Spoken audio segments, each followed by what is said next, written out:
$10 a share, and I had maybe $500 saved up from various odd jobs, caddying and that sort of newspaper routes, that sort of thing. And he said, well, buy 1,000 shares. You put up your $500. If you lose, you lose the $500, but you make money. So I didn't realize at the time, but he was essentially giving me 8-to-1 leverage on this trade. Fortunately, it worked out, and it went to $10 a share about 6 months later. And, for no other reason than, hey, it's $10 a share, I said, let's sell this. And so I made a profit of $6,000. And from there, I was pretty much instantly hooked and thought, this is great. Why would anyone ever have to work for a living when you can just do the, trade like this?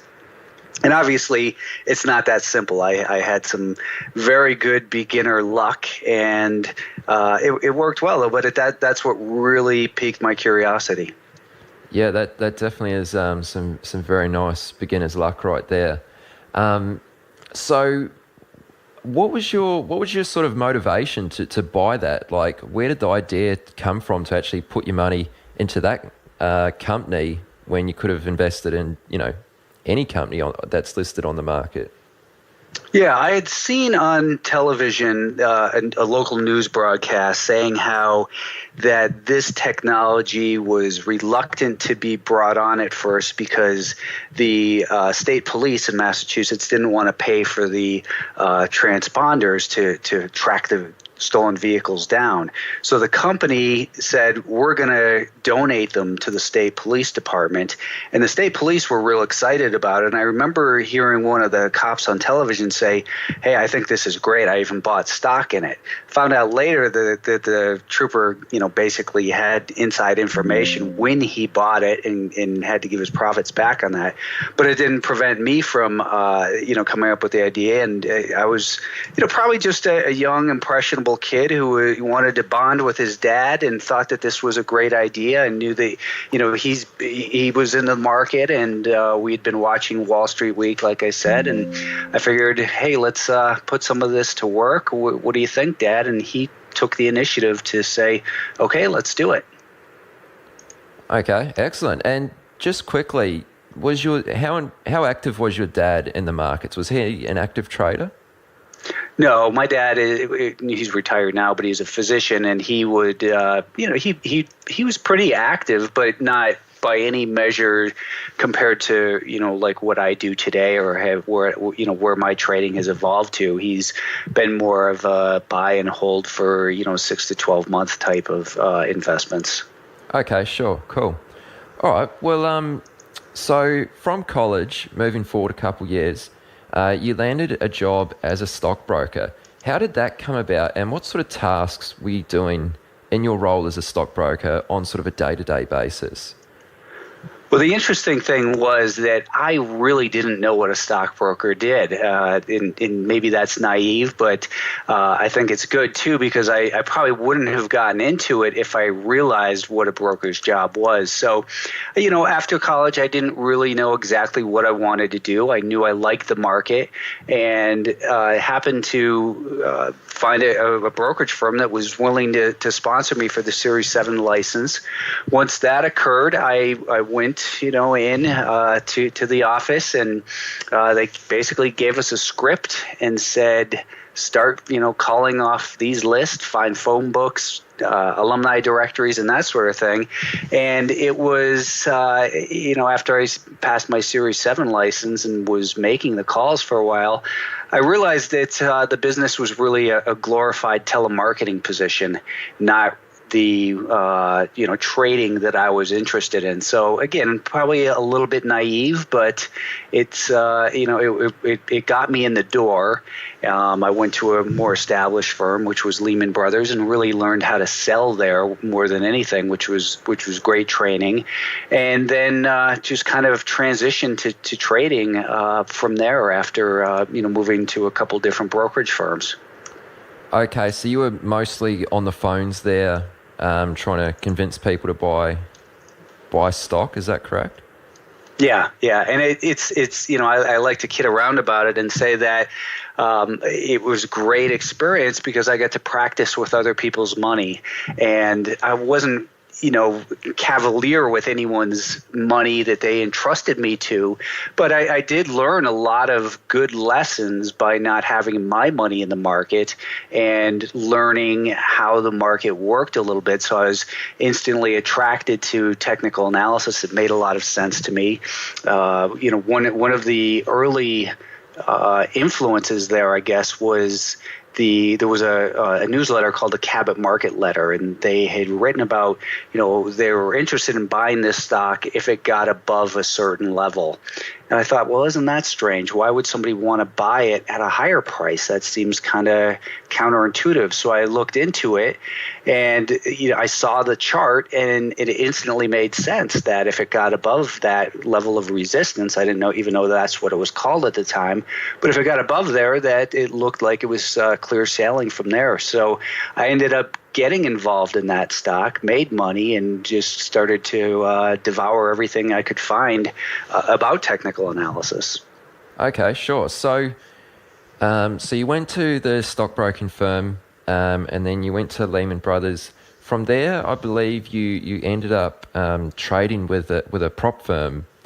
What was your experience like trading with a firm, and what was the attraction to actually get into a firm instead of trading your own money just as a retail guy?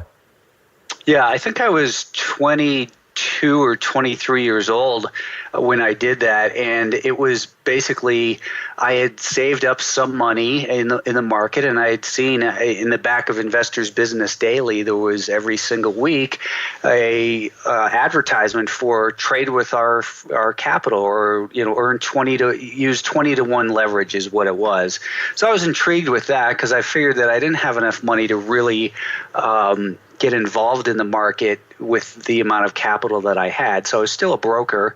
I answered this ad, went to New York, and met with these guys. And I signed up as a remote trader, and this was 24K modem. And I remember being all excited with a 48K modem, sitting there in my basement trading. And they didn't give a lot of training. That was the thing that they basically said, okay, we'll give you a shot. You get to keep X percentage of your profits. And I had, I basically borrowed some money to put down for that initial $25,000 deposit.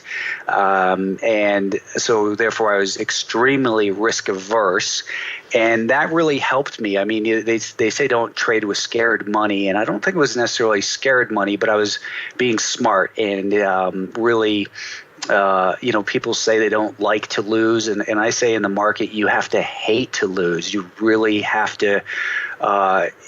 When you start feeling something moving against you and you get uncomfortable, you just have to get the heck out of it. So I was fortunate in a way that I wasn't scared money, that I had the opportunity to see how stocks traded, technically, through my experiences as a retail broker. So that was great experience for me. And from there, then I helped them, that is the New York firm that I was with, I helped them open an office in Denver and started branching out that way a little bit. Okay, sure. And did you mention in there that you were working, or you were trading, remotely from the firm? Yes, it was, so they were out of New York and they didn't have any local offices. So they were sponsoring people to, trade with their leverage basically. And, they got a piece of the commission and they marked up the commissions a little bit, so that plus the additional profit that they made, that it was a good business model for them, and it was a great opportunity for myself. Okay, sure. And are there many prop firms that still kind of operate that way today? Yeah, there are. Yeah, there's still. I mean, if you dig around, you can find them, and they are. A lot of times people are attracted to them.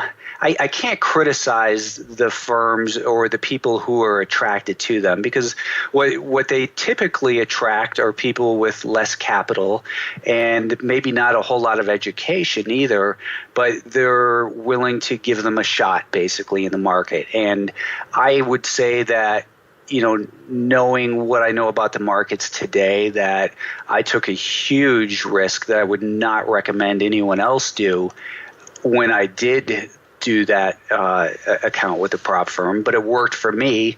So I think that everyone, has the right to make that decision for themselves. Yeah, absolutely. So you mentioned right there that you took on a huge amount of risk to do this. Did you ever have a backup plan in case this trading thing never took off for you? Great question. And I can't really say that I had a defined backup plan. It was more, I'm going to make this work one way or another. And I suppose that if it didn't work out, I would have returned to the brokerage business and started, building a book of business that way again. Okay, sure. So during this time, up until sort of where we are right now in your journey, what would you say was the biggest challenge, within these sort of first 5 years, the biggest challenge or some of the hurdles that you had to overcome that were essentially affecting your P&L in a negative way? Well, I think it's true for almost anyone that we are our own worst enemies. And, I'm not sure if that's the answer you're looking for, if you're thinking, maybe some external factor. But realistically, I think that we are all our own worst enemy in the market. That even today, I'm still astounded some days about some of the decisions I make during the day, and think, well, I knew better than that. What was I thinking? And to control our impulses and to be more disciplined, to cut losers quickly and to hold winners, real basic stuff. Those are the things that trip pretty much everyone up and continue to plague anyone involved in the market who's honest. We are human. We do get emotionally involved, even though we try not to. And the thing that I've gotten a lot better at is recognizing those times when I'm making poor decisions and saying, enough, just stop, liquidate the position. This is not smart. So it's a matter of probably trading more specifically, maybe I started trading too big and too concentrated in certain positions. But at the same time, right before I learned a great lesson right before I started with that prop firm, because I was trading a company called Chantel Pharmaceuticals, and they weren't a pharmaceutical; they were a complete fraud. Actually, they had a miracle skin cream that eliminated wrinkles, and this stock was going. It started out at maybe $6 a share, and I was on it because it had big volume. It was breaking out, and I was trading it up to about 23, 24. I held some over the weekend. One weekend, maybe 1,000 shares at $21 a share, and I remember that Monday morning seeing that the stock was halted. And it was, Barron's did a hit piece on it, and the stock it was basically cut in half, and I lost maybe $8,000 to $12,000. I don't remember the numbers overnight, right before I was just getting my money together to go trade. So the lesson there was not to have such concentrated positions, especially in little story stocks. And there's so many lessons you learn along the way, but that was one that really stood out for me, that almost eliminated me from ever getting involved with that prop firm. Okay, sure. So I really like that answer, and that's an excellent example too. While that was probably quite a painful point in your sort of development stage, were there any points where you felt like maybe you weren't just cut out to be a trader and you actually came close to giving up? Yeah, actually, it was probably I'm just going to say, it was maybe 2000, 2001. At that point, the market was getting crushed, and I had not learned at that point yet that you can't just keep buying stuff that goes down, and I was actually had a prop trading firm of, I can't really call it a prop trading firm, more of a people would come in and trade with their own money, and we would help them with getting extra capital. But the market was getting crushed, and I was losing money pretty consistently at that time, just buying stuff in downtrends and expecting that they would bounce, and they weren't bouncing. And I nearly dissolved the account. I was super close. I took a couple weeks and did some reflecting, came back and talked to the partner that I had at that time and said, listen, here's what I need to do. Fortunately, we had a business, and the business was profitable. So I just slowed things way down, and started trading.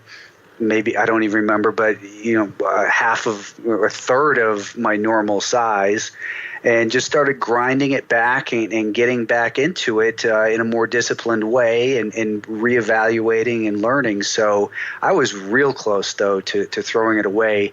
And if I did not have a backup plan, backup business where I was able to pay bills, then there's no doubt in my mind that I would have been out of the business and no idea what I would be doing today. I was very fortunate, I think.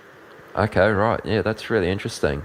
So let me ask, from when you left the stockbroking firm job to at what point, how long did it take you until you reached a level of consistent profitability? Like, when did things really start to click for you?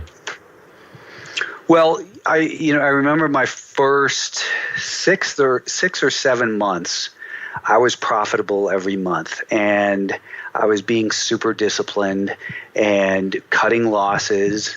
Then I started to get a little bit of that ego involved, where I thought I knew everything, and then I started to go through a down stage. Fortunately, I kept it limited, and it was really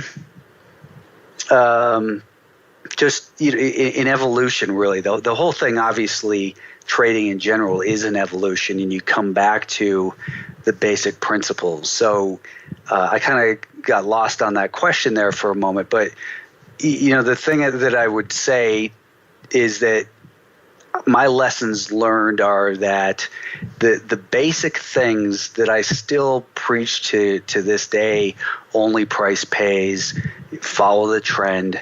I repeat those things a lot of times to remind myself, because that's really the principles of how you make good money in the market. And I believe you get exactly what you deserve in the market, that you can't make excuses that if I lose, it's because I did something stupid, and I hold myself accountable. I can't complain about Greece or China or whatever the news of the day is.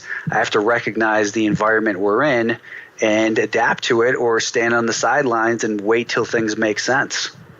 Yeah, totally. So let's get into that a little bit deeper. So describe to us, if you could, your actual trading style and your methodology for how you approach the markets these days. Well, my main approach, sometimes I will do counter trend trades on an intraday basis, but the main approach is that I'm a trend trader, and I'm looking for stocks, for instance, in an uptrend, and using multiple time frames. So as I describe it, it's not really quite this simple, but identify a stock on a longer term time frame. So when I'm looking at a swing trade setup, and that's my preferred time frame, is that I want to look for stocks that will last a few days in terms of the trend, if the market warrants it. And obviously there's certain conditions where we've got a choppy market and it's just not feasible. But I'll look for the bigger trend on a daily time frame, and a real very, very simple thing that I look at is what's the direction of the 50-day moving average. Now that will just tell me, okay, if it's rising, well then we're in an uptrend, and I look at that stock and say, okay, that's not a stock I want to short. If the stock has a declining 50-day moving average, I say that's not a stock I want to buy because it's in a downtrend. So I'll look at it and see, has it had a period of volatility contraction, and that is, has it pulled back? And so the uptrending stock, if it's pulled back to a prior level of resistance that looks like it might be support, or a key moving average, or a retracement level, or just something significant technically, then I will say, okay, now on that daily chart, I've identified a possible trade candidate. Then I will go down to a 30-minute chart. So each candle representing 30 minutes for the last 20 to 40 days, whatever I need to kind of see what's relevant, basically. So on that 30-minute time frame, and it's not just a 30-minute time frame, you have to be aware of all the time frames really, but this is again simplifying it. Then I'll look at it and say, okay, on this 30-minute time frame, where has the stock come from? So if it's run 10% in the last 3 days, it tells me the risk reward isn't good there. But if instead we've got a stock in a strong uptrend that's pulled back on diminished volume, and it's starting to undergo a little bit of accumulation on that 30-minute time frame, then I'll start to look a little bit more carefully. And one of the guidelines I use on an intraday, intermediate term time frame, such as a 30-minute chart that goes back 20 to 40 days, is a 5-day moving average. And I generally want to buy the stock when it makes a higher high above a flat to rising 5-day moving average. And that tells me the intermediate term trend is now turning back up, and I have a logical place to set my stop, which would be, as I like to say, underneath the most recent and relevant higher low. So that if I see that the entry relative to the initial protective stop is small enough to justify a position, and that the trend on the longer term time frame looks like it should be able to continue in the direction, in this case in an uptrend, then I'll look to say, where's the potential for resistance, or where would it likely slow down? And based on that perceived amount of potential reward, then I come up with a risk reward and say, okay, this is a stock that makes sense. So I use that 30-minute time frame to come up with the risk reward and to plan the trade. And then I'll go down to like a 10-minute chart, each candle representing 10 minutes over the last 10 days or so. And I'll start to anticipate the trade now more. I'll start to stalk it, set alerts. If I think it's going to break out beyond 25.50, I'll set an alert, let's say at $25.40. And then when that alert triggers, I'll start to look at the stock a little bit more carefully. I'll see, what's the overall market doing? Is there, if the market's down and the advanced decline line is let's say 2-to-1 negative, I might, I'd say, well, I still want to look at this stock, but maybe I'll trade smaller share size. And so I start stalking it. I'll reset my alert to 25.45 or 25.48, or I'll start to watch it on a shorter term time frame. And then I want to make my decision based on price only. I don't want to look at it and say, well, the volume's not there yet, because a lot of times people will wait for volume, but the volume will come a day and a half later when the stock has already moved 5 or 6%. So to trust price action, going back to your question of, what lessons have I learned? I think that trusting price action, if you have a good plan and you have a backup plan for it, that really you're going to get into a lot more trades and not talk yourself out of them because the volume's not there yet, or there was a divergence with the MACD, or, well, I don't like what the NASDAQ is doing, or something like that. So to take each trade based on the merits of that trade individually And if there are macro concerns about the market or some kind of event coming, to use that for the money management aspect and to reduce my position size to compensate for that higher volatility or perception that we might not be able to follow through as strong as if the entire market was in a better trending condition. So it's a long-winded answer, sorry. No, that's excellent. That's really good. So, are you ready to get serious about trading? Then join Tasty Trade, Investopedia's best platform for options trading in 2026. Stocks, options, futures, and more. Tasty Trade has everything you trade, all in one platform. Get low commissions, including 0 commission on stocks, so you can keep more of what you earn. Tasty Trade is packed with advanced charting tools, backtesting, a pre-built strategy selector, risk analysis tools, and more features to help you trade smarter. See equities and derivatives with high trading volumes, dividends, upcoming earnings reports, and more with their pre-built watch lists. Or create a custom watch list to keep an eye on the companies and sectors that matter to you. Manage your positions with speed and precision using active trader mode, one-click trading, and smart order tracking. Plus, Tasty Trade's stellar trade desk team offers live support during trading hours if you need it. Visit tastytrade.com/chat for more info. Tasty Trade Inc. is a registered broker-dealer and member of FINRA, NFA, and SIPC. Have you ever watched a stock explode and thought, if only I had the capital? Or sat on the sidelines because your account balance felt too small to matter? Good news, with Trade the Pool's limited risk platform, you don't need millions or even thousands to start trading the U.S. stock market. Bypass the PDT and tap into over 12,000 U.S. listed equities, from penny stocks to big caps, ETFs, even the newest IPOs, and short anything you like with 0 locate or hard to borrow fees. Start your evaluation, get funded with up to $200,000 in buying power so you can go big without risking your own savings. And now you can also have unlimited time to reach the profit target. It's a game changer. Not ready to trade yet? Trade the Pool offers a free demo and educational resources. Practice on live data, master the platform, and build confidence risk-free before you even pay a cent. Click the link in the show notes to start trading with Trade the Pool's capital.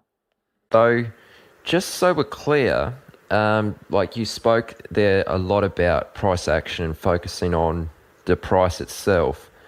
How do you treat fundamentals and news? I think you might have briefly touched on that there, but just so we're clear, do the fundamentals and news have any impact on your decisions to get into a trade?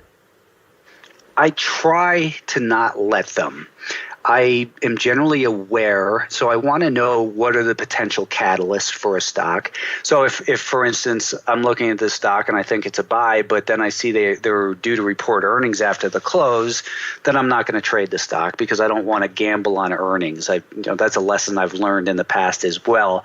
Gambling on earnings, it's gambling. There's no edge there.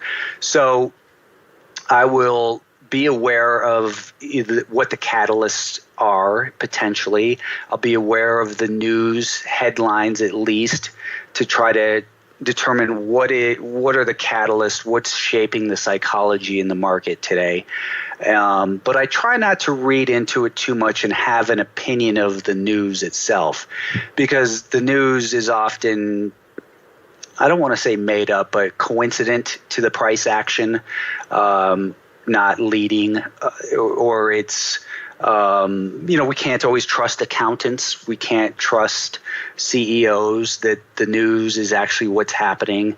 And that's why I adamantly say over and over again, only price pays, that you can be aware of the headlines and that sort of thing. But market doesn't care what I think about a stock, about what its value is or what it should do based on an earnings report or something.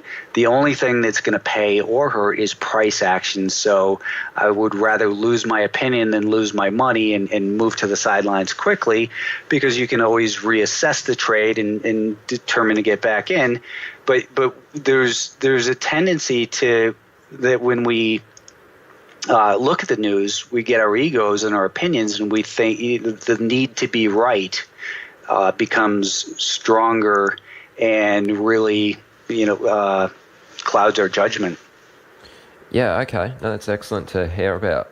Um, Now, this is something you often talk about, and that is focusing on the psychology of patterns and less about the actual pattern itself, like whether it's a cup and handle or a double bottom or whatever it might be.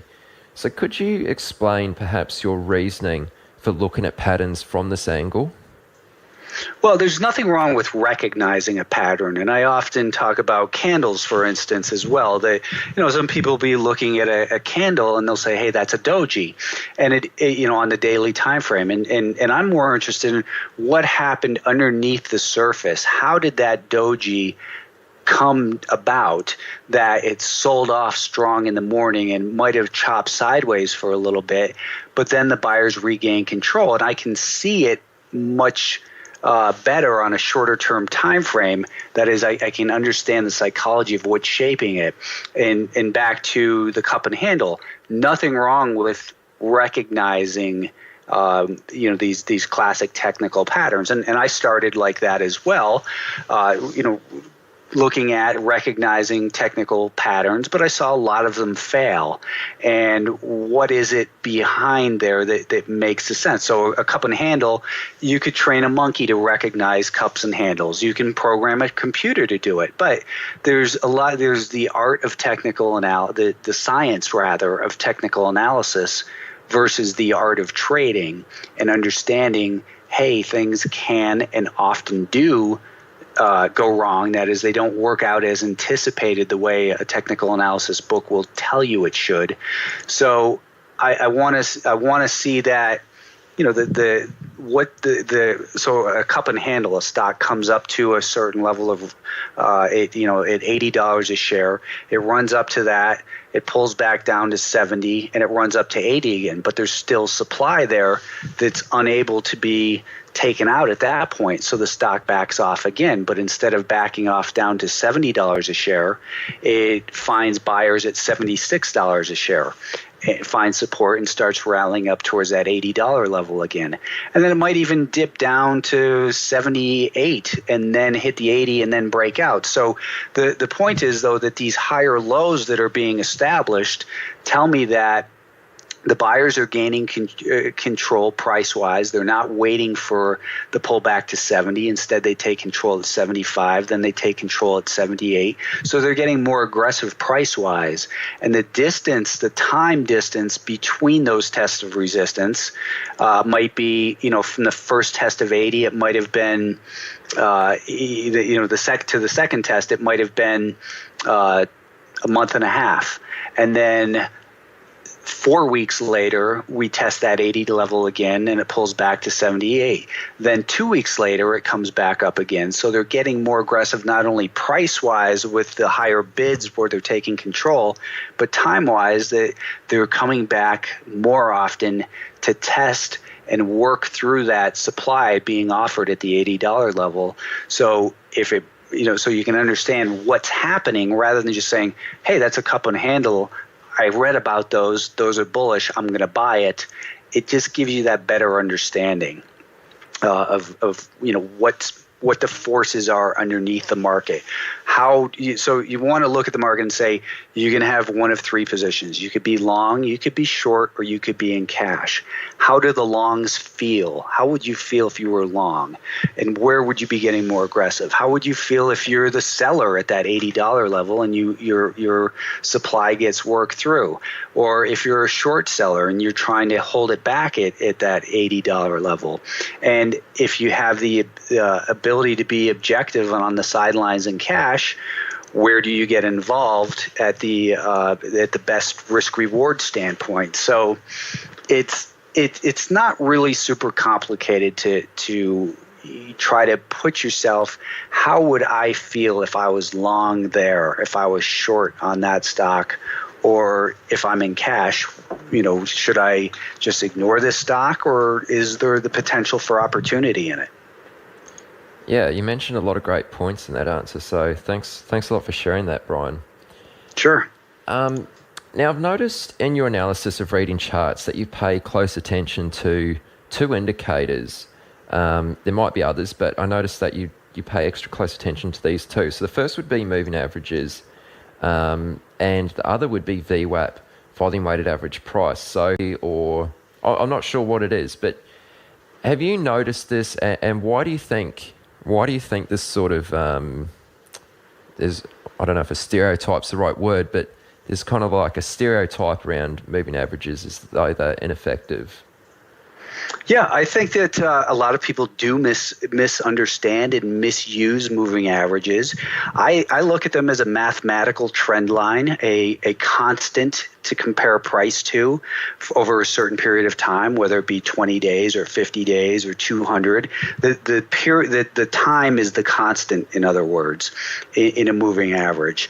And just like we were talking about the psychology of a pattern, I think it's even more important to realize with a moving average, we're all taught that a 50-day moving average is support. I say it tends to act as support. So a stock in a strong uptrend pulls back to a 50-day moving average. People will say that's a buy signal.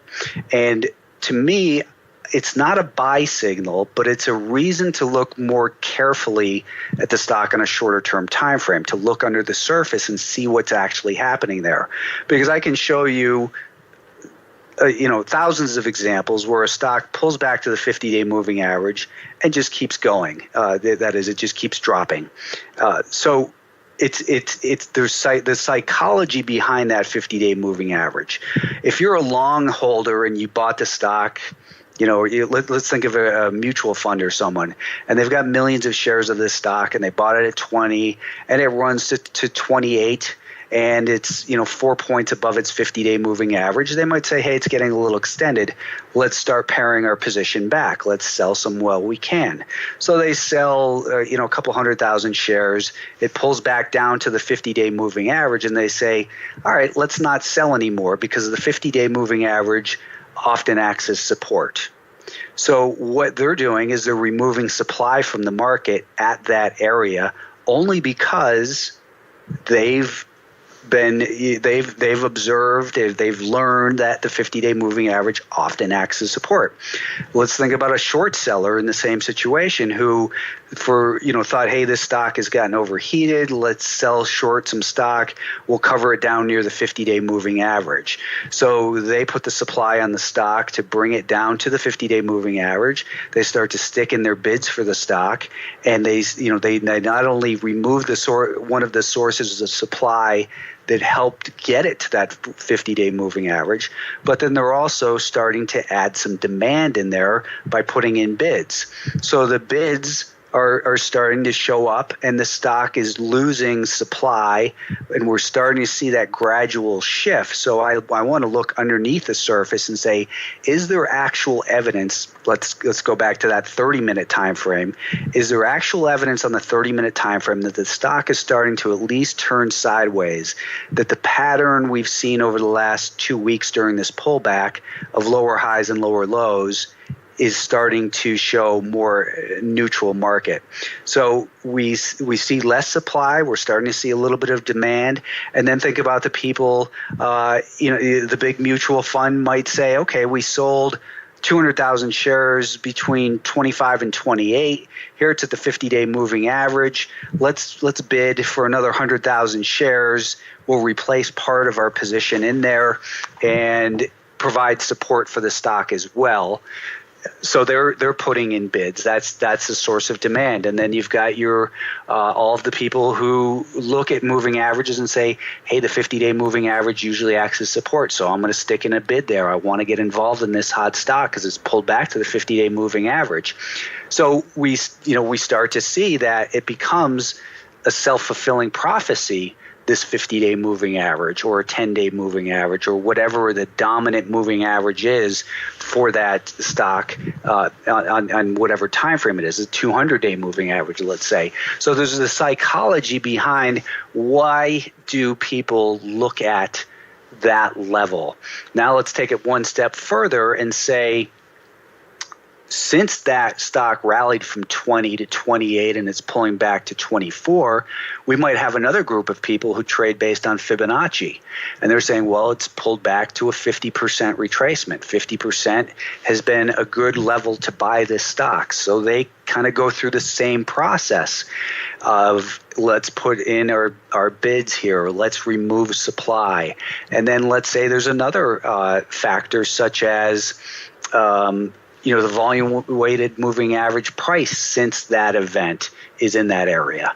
So there's the psychology behind all of these oscillators and indicators that are much more important than just looking at little squiggly lines and saying, okay, that's a buy signal, okay, that's a sell signal. Okay, excellent. So let's talk about the VWAP. I mean, what is it you like about this indicator, and what separates VWAP from other indicators? The volume-weighted average price, what it does is it takes, so whereas a regular, simple price-based moving average is based on of the average price for whatever period of time you're looking at, it doesn't consider the volume that traded there. So if we have a stock that traded, let's just say, keep it real simple, if you had a stock that traded 100 shares at $20 a share and 10,000 shares at $19 a share, you can't really assign the same value on a moving average to say the average is 19 and a half. The average is really closer to 1901. Based on volume. So we're looking at it from the supply and demand in terms of the actual dollar amount assigned to a certain price level. And what I like to look at is, for instance, the volume weighted average price since an event. One thing that's been really helpful is, since when a stock breaks out from 20 to 28 and then it begins to pull back, oftentimes you will see that buyers congregate or support is found near the volume weighted average price since that breakout event.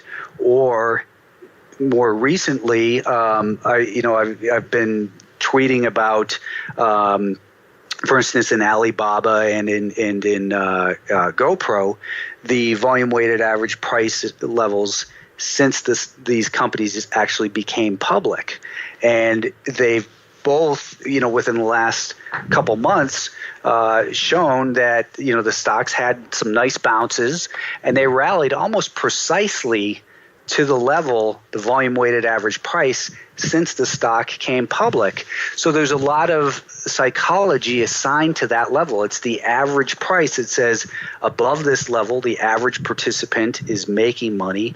Below it, the average participant is losing money, and we can start to, delve into the psychology of the buyers and sellers and see how much they have at stake at certain, they tend to be inflection points. So at those levels, how much do they have at stake, and who's, gaining or losing control there? All right, cool. So still on the subject of VWAP, do you find that it's more popular within the professional space? And if you do, why do you think that VWAP is maybe underutilized by retail traders?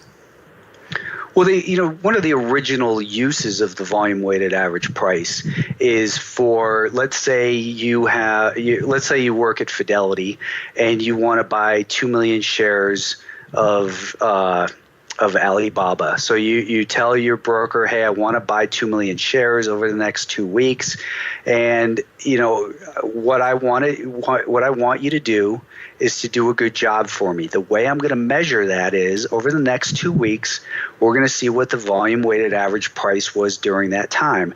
If you do better than the volume weighted average price during that time, I'll give you more business. If you do worse than that, I'm going to go to a different brokerage firm and have their traders execute the trade for me. So it's a value comparison for a lot of institutions in that regard. I think, though, that over the last I've been looking at the VWAP for about 12, 13 years, and I actually stumbled upon it.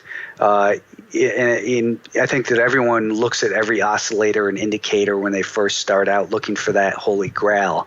And the VWAP it just kind of spoke to me that it acted as support and resistance. So it is becoming more widely used by retail. Fortunately, not overused. That it's still effective for looking at even intraday in the markets. I'll look at it often on a 1 minute chart and look for who's in control. And if it's got a declining volume weighted average price, generally I don't want to buy it. If it's got an advancing volume weighted average price, that is, the average price has been increasing throughout the day, the transaction level has been increasing throughout the day, then I generally don't want to short that stock. So it's becoming more widely utilized. I like to think I have something to do with that. I've been tweeting about the VWAP and wrote about it in my book in 2008. So I've been tweeting about it and talking about it and writing about it since then. And it is becoming a lot more prevalent with more retail type people. Okay, sure. No, that's really well said. Now, you spoke a little bit earlier about your time frame analysis, and I've just got a few more questions around that. But before we get into it, I think it would be beneficial if you could maybe run us through the 4 phases of market cycles as you see them. I believe you cover this in your book, but if you could just give us sort of a brief overview of the 4 different phases of a market cycle.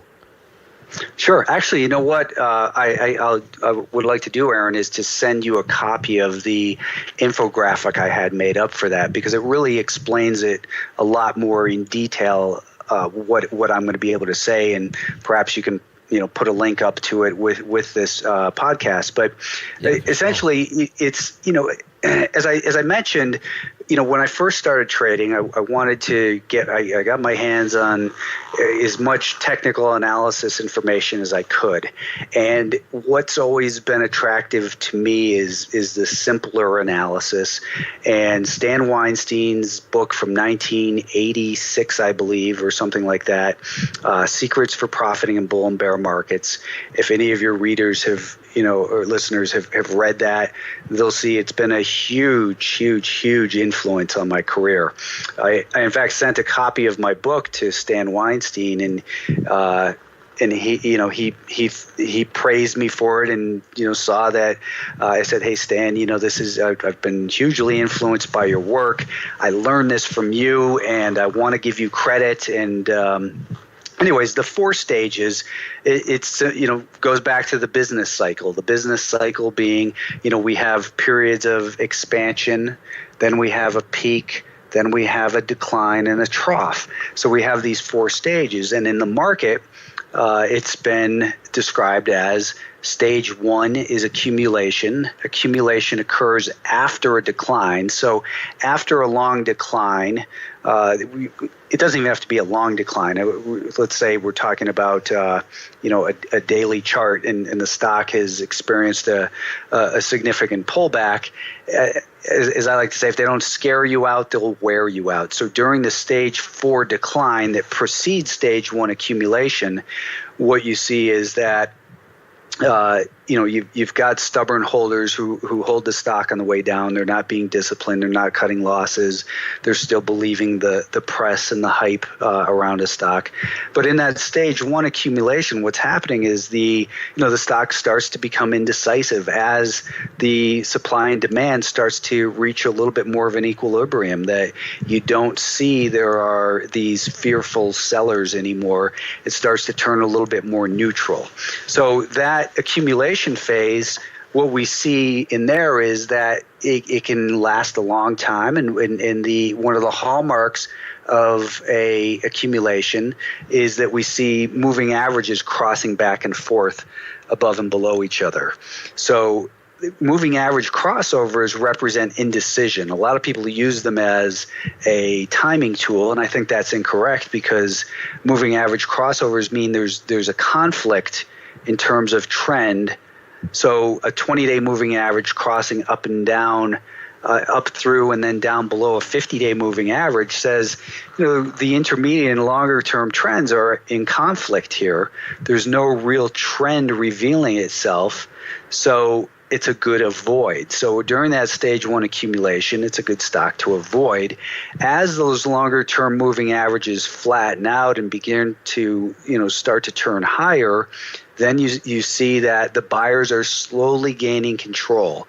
And in that late stage one accumulation, that's where you anticipate the breakouts.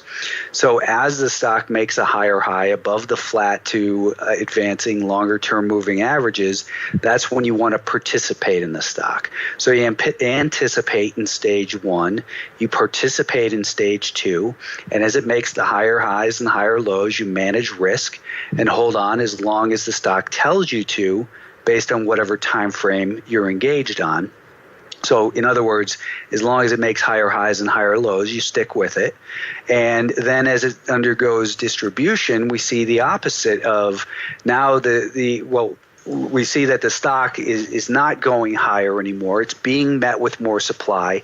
The moving averages cross back and forth, representing indecision, and it's either digesting those gains through time before a breakout, or if it breaks down, then we look at it and say, okay, now the moving averages are heading lower.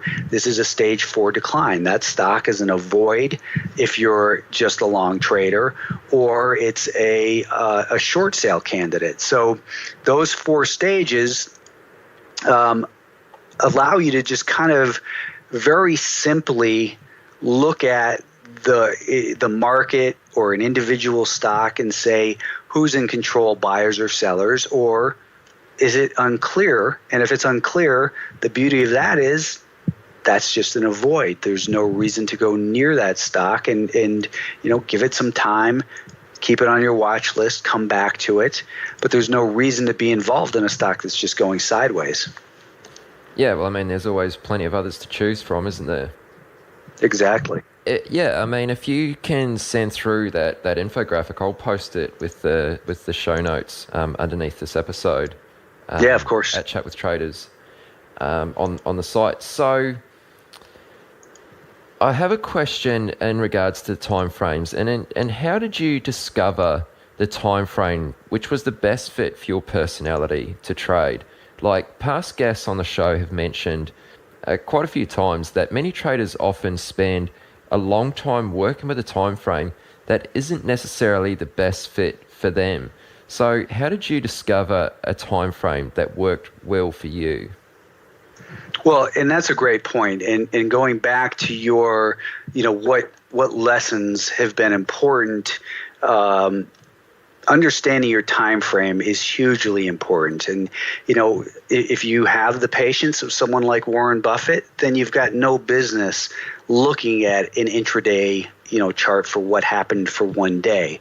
But if you're maybe a little bit more, I think a lot of traders tend to be a little bit ADD and hop around a little bit from stock to stock looking for the action, then you shouldn't be looking at what pays the best dividend. So it comes with, like a lot of success in the market, with understanding yourself personally and what works best for you. How much time do you have to commit to the market? Can you sit down in front of the market each day and be on task and pay attention to the micro movements and be patient enough to not just get emotionally involved because you're bored and I'm a trader, so I should be trading type mentality. So how much time do you have? How much capital do you have? How much experience do you have? No one should start out with day trading. Day trading is something you evolve, or some people might say devolve to. But because there's, the more often that you're confronted with having to make a decision in the market, the more often it is, the more likely it is that your emotions are going to creep into the decision-making process, and you're not going to be able to control yourself as well.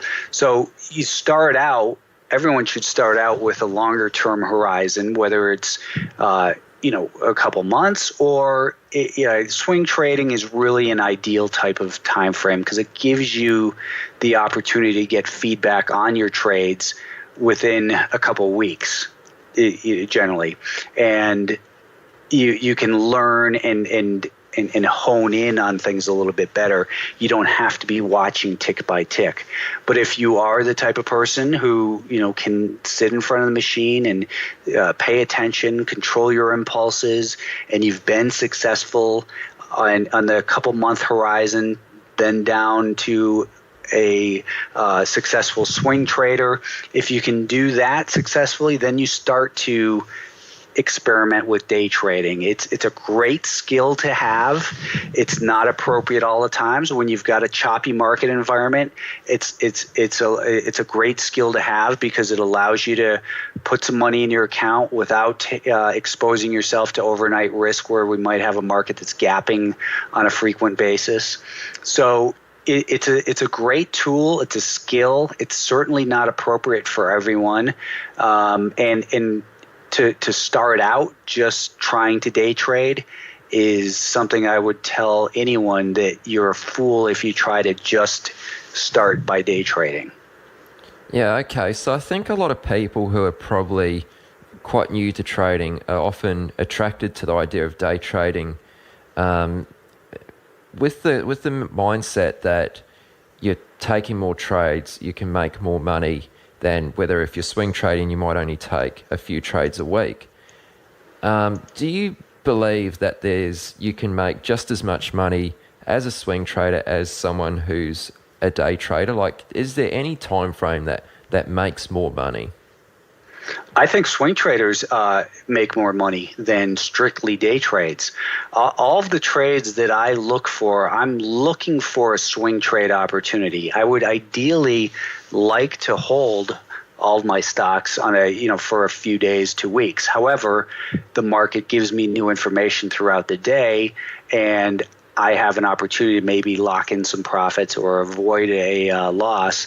So I will, the market will tell me basically it's not appropriate for me to hold. So I will day trade it instead. And I will say that I also tend to have a personality that lends myself to probably a little bit more day trading than I should be doing. But it's also kind of kept me in the business at the same time that I'm not willing to sit with a loser long enough to cause damage or to hit a stop that's 5% away when I can cut my loss at 1% because I see the handwriting on the wall. And that's just something that comes with experience. Okay, no, that's a great answer. So, all right, Brian, well, this has been really, really good, but we should probably start to wrap things up. So let me just ask you one last question. And in your opinion, what is the reason for why the majority of traders lose money and never reach a high level of success? Why is there such a high turnover in this business? Well, it's an extremely difficult business. Anyone that tells you that it's easy is lying, being misleading. It's a difficult business. You have to have capital to start, but there's no barrier to getting involved, let's say, as a day trader when from day one when you shouldn't. I think that people get impatient with the market. They don't find out who they are and what their personality and their appropriate time frame is in the market until after they've made too many big mistakes, so that they want to get involved in the market and they see it as the opportunity for a way to make easy money, when in fact it's extremely difficult. And it comes first with mastering yourself, or no one masters their self, but understand, having a much better understanding of yourself. So I think it's impatience and then ego that when they get into a trade, and they see that it starts going against them. They start pulling up news. They start looking for other opinions.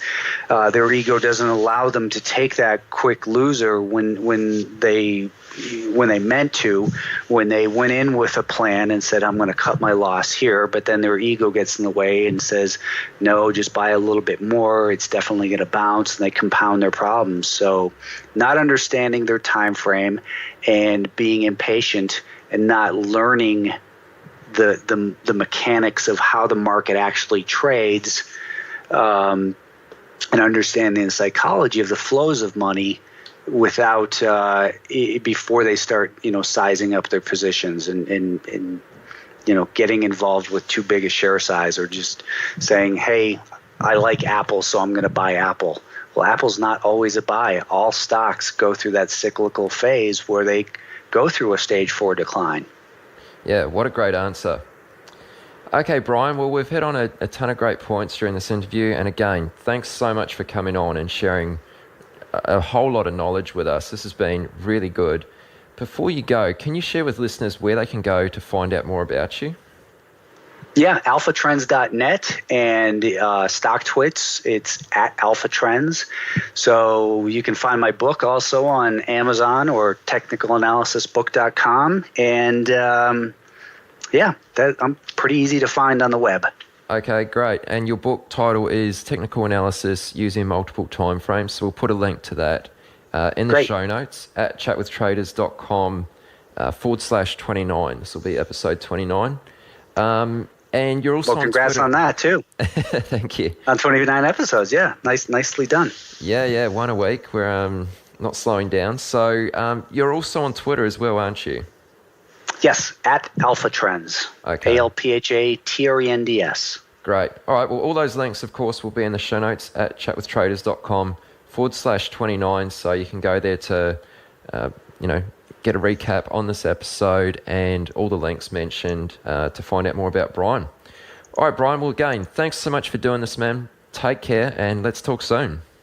Excellent. Thanks again, Aaron.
Welcome back to another episode of the Chat with Traders podcast. This is episode number 30, and thank you so much for taking the time to tune into another episode of the podcast. It's awesome to have you listening. Now, this week, we're taking things up a level. I had the honor of interviewing the legendary market wizard Tom Baso, president of former money management firm Trendstat. Tom started his working life as a chemical engineer, often discussing stocks and investing with colleagues. As he started to experiment with trading from a $2,000 account, there was no beginner's luck in sight. Tom consecutively lost money for the first few years before things started to turn around. With a series of events that followed, Tom went from trading his own money to forming Trendstat and managing other people's money. At the peak of his career, Trendstat managed $600 million of capital. And while Tom's now retired, he still actively studies and continues to trade. This week's interview covers many topics that range from trend following and systematic trading to psychology and why you must never forget to enjoy the ride, which is most important of all. Just before we roll into it, I'd like to highlight there were a number of challenges recording this interview. Firstly, this was recorded a few weeks ago when I was fighting through a cold, and we had some challenges with the audio equipment. And we also had to record this interview in two parts. Then just to top it off, there was a thunderstorm that rolled through midway. But I'm hoping you can look past this because the knowledge and experiences that Tom shares over the next hour or so is invaluable. All right, guys, I'm your host, Aaron Fifield. This is Chat with Traders, and here is this week's guest, Tom Baso. Hey, Tom, how are you? I'm doing fine, Aaron. Excellent. Great to hear. I mean, it's awesome to be speaking with you, and I must say before I go any further, thanks so much for being open to an interview and making the time to come on. It's really a true honor to be speaking with you. It's totally my pleasure. Yeah, so I mean, like, earlier this week I was going through, I reread your Market Wizards interview and I listened to a bunch of your interviews on Michael Coville's podcast, and they were all really insightful, and so I'm excited to hear what you're about to share with us today. And I mean, there's no doubt that listeners are going to take away a lot of valuable wisdom from this discussion. So just before we get into it too much further, for those who may not already be familiar with you, they might just be getting into trading or just starting to get into the world of finance, would you like to give us just a quick 30-second snapshot of who you are and kind of what you're most well known for? And then I've got a bunch of questions about where it all began for you. Sure. I'm, of course, the former creator and president of Trendstat Capital Management. We had about a 28-year run or so. I started out as a chemical engineer and got into trading, and one thing led to another. First I was trading stocks, and I got into bonds a little bit and traded a few options, and got into futures trading, expanded that to about 80 different markets in futures, and eventually got into currency trading, which is the bulk of our money at the end. But we still traded mutual funds and futures, and at our peak we handled about $600 million of other people's monies. We are registered commodity trading advisors in the U.S. and registered investment advisors as well in the U.S. Shut that down in 2003 and enjoying retirement the last 12 years or so. Okay, that's excellent. I mean, that's a really impressive way to kick this off. So I'm keen to hear how you very first got into trading and what was it that initially attracted you to the financial markets? Well, what happened is, as a chemical engineer, I realized that there was sort of boom and bust in the United States in the economy. And every time there was a boom, they'd hire engineers, and every time there was a bust, they'd lay them off. And not wanting to get laid off and at least wanting to have a backup plan, I decided I'd better save some money as I was earning it. And as that got to be a little bit of a larger quantity of money, I decided I should do something with it rather than sticking it in the bank. And some friends of mine that were also chemical engineers at lunch would talk about the stock market, so that intrigued me, and we started a stock portfolio, and so I could participate in the conversations as well, and that led to an investment club where we ended up eventually running the club, and that ended up into a small investment advisory business, and teamed up with another couple fellas and got that going. That grew into a substantial size, and I eventually sold my share of that company and formed Trendstat.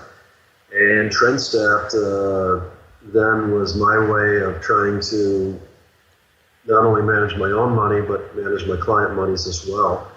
And we just kept growing that over time and evolving in complexity, number of markets, and so on until we became the success that we became. Okay, excellent. So let me just take it back to when you mentioned there that you sort of started out as a chemical engineer. Were there any skill sets that you learnt as an engineer which you applied to trading or had some sort of relevance when you sort of brought it over to the markets? Yeah, the most obvious one that I have noticed over the years, and it certainly applied throughout my Trendstat years in the company, was something called process engineering.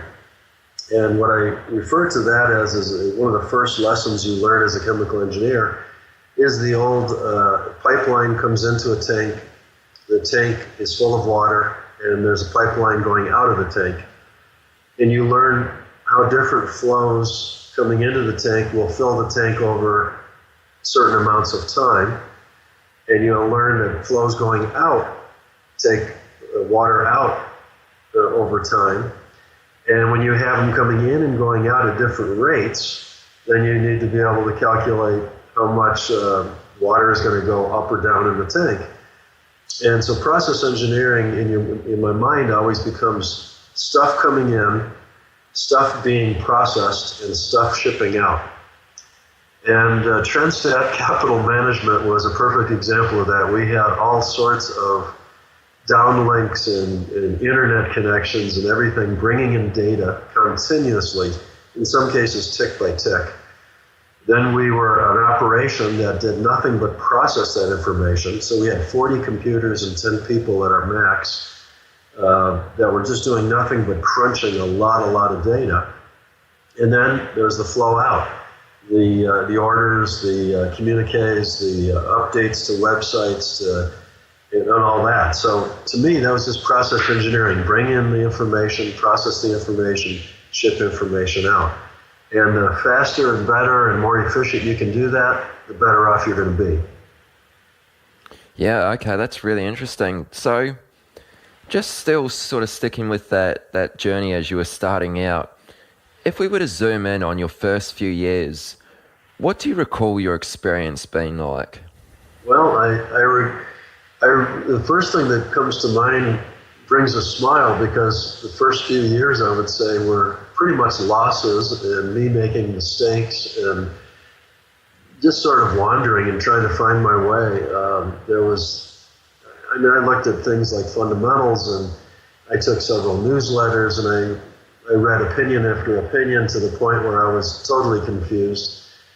And I realized that sooner or later, a trader has to take individual responsibility for what he or she is going to do. And the only way you're going to do that is to simplify everything down so that you can say, this is how I'm going to trade. I'm going to take this data, I'm going to examine it or process it, and there's going to be a flow of orders that goes away from me. And when I do that efficiently and religiously and in terms of disciplined, that's where I'm going to be able to analyze whether that approach is working or not working, modify it if it's not working, improve it, and keep getting better and better as a trader. And so the first couple of years were actually losing years, and it required a tremendous amount of foresight, strategic knowledge, and patience on my part to just keep doing it, because it's kind of like, how many times do you want to beat your head against the wall before you stop? And there was certainly plenty of that in the first few years. Okay, that's great, Tom. So I think it's fair to say most of us will probably never forget our very first trade. So tell us, do you remember your first trade, and how did that turn out for you? I don't remember the specific trade, but I would remember that it was a stock that I bought, And I think I bought it based on somebody having a hot tip. I want to say it was Alcan aluminum somehow way back when.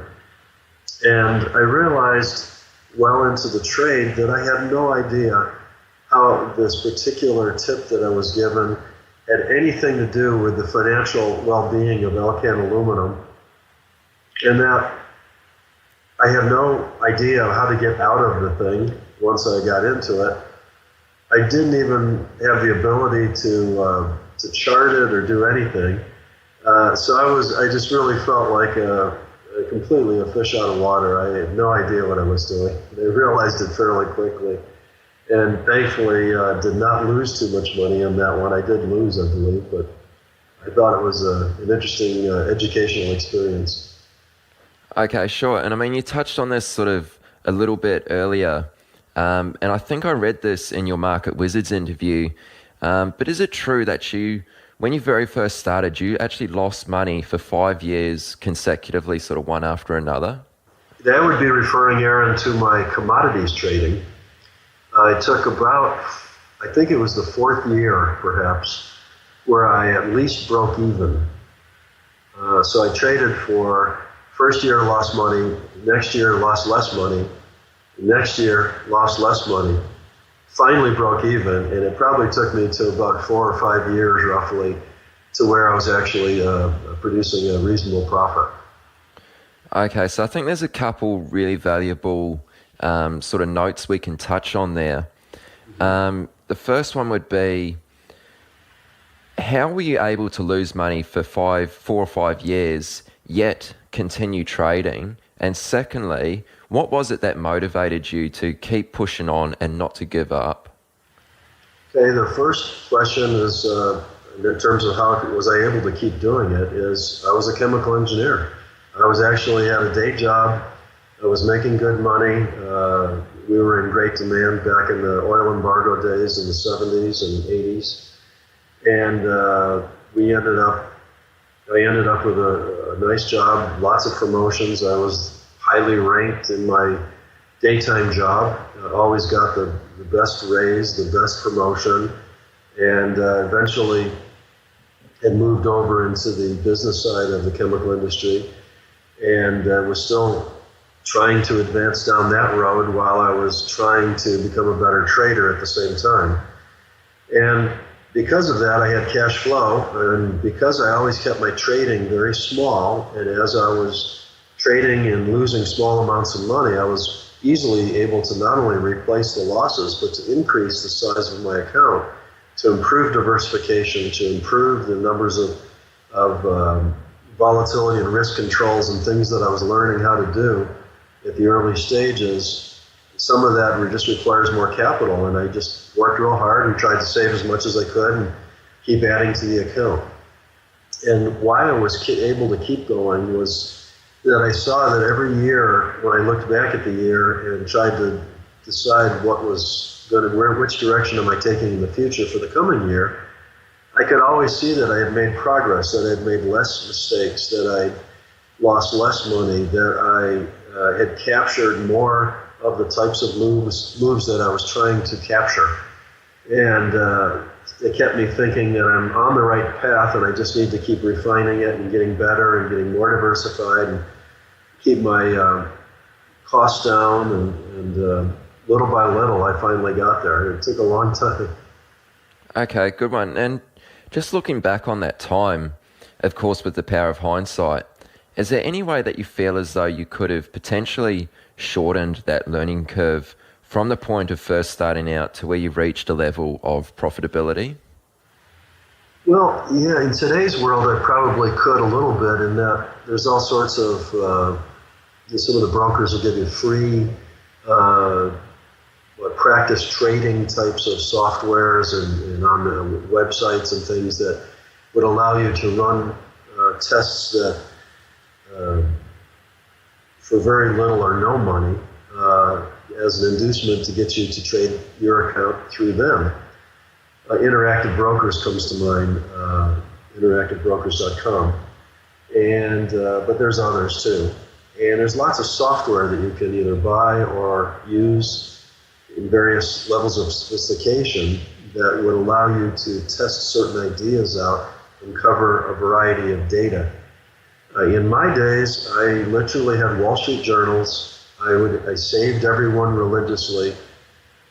When I did a study, it would be pulling out the Wall Street Journal day after day after day after day and sticking it on a piece of paper, because mini computers or microcomputers hadn't even been invented yet. So I'm doing this all by hand. I'm using chart paper to chart the things, and I'm running a study over a course of a couple years of data. It would take me an entire weekend to just try to run some idea on one particular market for maybe a few years of data by the time I was all done. And it just cumbersome and tediously boring and tediously slow to get it done. But I knew that once I had certain things done, that I could use that and understand what I was going to get on the good side and what I was going to get on the bad side. It also forced me as a trader to live in the moment of those trades day by day, in the data, in the historical data. So many times I think today traders have such fancy, sophisticated software that you can run 20 years of data against 60 different markets and you get some number at the end that says you made 12%. And there's no understanding of how that 12% was made in the detail. It's just the final page of the study that comes out and it gives you all these fancy statistics. You say, oh, I like that, I'll do that.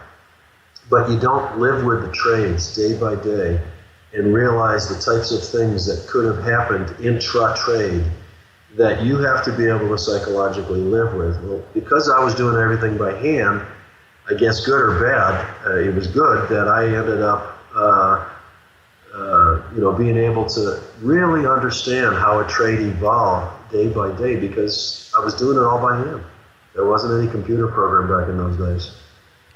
Sure, that's really interesting. And like you mentioned, the Wall Street Journal there, was there anything else you were doing to sort of educate yourself on the subject of trading? Read a lot of books, and we had our lunchtime crowd that would exchange ideas. Those were the two ways I kept expanding my brains. And during this period up to your first maybe 10 years in the markets, were there any points that forever changed the way you approached trading, like any aha moments, realizations, or sort of hard lessons that will forever stick with you? There was one that I talked to Jack Schwager about in New Market Wizards that is etched on my memory, and it involved the Hunt corner on silver way back when. I can't even remember the year anymore. I'm going to say it was in the 80s. And I was long silver, as I was supposed to be. And I had about, I think at that time my futures account might have been, I'm guessing between 70 to 100,000, right in there. It gotten to be a decent size account now, but it was relatively small. And all of a sudden, silver starts screaming upward, and I've got, I forget how many, like 4 or 5 contracts of this stuff. And I'm looking at my equity in my account, and today it's 125,000. The next one it's 150,000. It's 175,000. It's 200,000. It got all the way up to 500,000 on this one trade. And my account was going up and down 25 to 50,000 a day. As they got near the top, it got very frothy. And darn it, I'm a good trend follower at that point. I'm going to stay with this trade and let the trade run, let the winner run, cut the losses short. You know, that's the rules. You got to do it. And I was just so disciplined about it. And by the time it got back to my stop loss point, which I had moved up and followed the trend, I ended up netting out about a $250,000 account out of it, and which on the surface of everything would seem to be, you know, what's wrong with that, right? I mean, we started with 50 or 75 and we ended up at 250. That's a good trade. And it certainly was very profitable. But when I sat back at the end of it and I thought of the nerves that I had to put up with to live through that trade, I thought, wait a second. should I have really had 5 contracts or whatever it was throughout this entire trade, or would it have made more sense to have a proper exposure and to stay with the trade during the entire trade all the way to the end, but when the markets got insane, to hold less of that position so that as a portfolio, all of my instruments in the portfolio would have a somewhat equivalent ability to produce profit or to create loss, and they would be able to diversify each other a little bit. In this one case, the silver so dominated my portfolio that I might as well not even been trading anything else. And I thought that didn't seem right to me, so I started doing a lot of research on volatility as a percent of equity in my portfolio, and started from that point on creating the early stages of what Trendstat eventually very successfully used over the years, which was our volatility controls. And along with that, the risk controls evolved, and we used those at Trendstat as well, which was limiting the risk of the particular market to my portfolio and limiting the volatility that it contributes to the portfolio, both as a percent of equity. And I think once I had those two things in place, performance got a little more predictable, got a little bit more consistent. Profitability got, I think, strangely a little better. I guess it allowed me to put the proper number of contracts on so that one market didn't dominate the losses too much. But that led to, I ended up ultimately, even with margin as a percent of equity controls in a couple of instances in Trendstat. And we had the ability then to put together real portfolios that had real diversification, that had real abilities to have all the markets help contribute to the profits or losses. And that was a real aha moment to me because living through that silver trade, wow, there pretty much is a way to keep yourself up at night. Something I just want to touch on that you mentioned there, and that was about volatility control as a percentage of equity. Can you just elaborate on sort of what you really mean by that, and maybe how this is something that other traders could adapt to better sort of manage their capital? Sure, it's easy to do, and I'll give you the exact formula. It's take a market and figure out for one contract of a futures market, figure out how much the highest high of the day and the lowest low of the day is worth, is a range in dollars or whatever currency you're living with, in our case, US dollars. And you'll come up with that number, and that's its volatility of one contract for that market for that day. I would average, I use an exponential average, but you can use whatever you want. It all works similarly. I'd use a 20-day average of that daily volatility. So that gives me sort of the last 20 days of how much is this thing moving up and down. Is it moving up and down per contract $1,000? Is it moving up and down $200? Is it moving up $500? Whatever it is, it's just telling you that this is how much this thing has speed to it. It is going to dominate, it's going to contribute when it's going your direction that much per day, and it's going to potentially hurt you that much a day if you're in the wrong way. Once you have that number, then I just divided it by the dollars of equity in my account. So let's say you're trading $100,000 and that particular market was moving highest high to lowest low, it would be maybe $1,000 in any one day. Well, that one contract would then have a 1% volatility to equity. 1,000 divided by 100,000.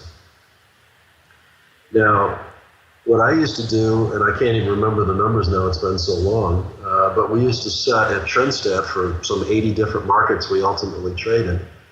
Each market would have a very specific, by how we were trading it, level of volatility that it would be capped at, and we would never let it get above that. So every day, the computers would take in the data, recrunch the 20-day moving average of the volatility, recrunch the equity that we now have because we either made money or lost money today, so the equity's changed.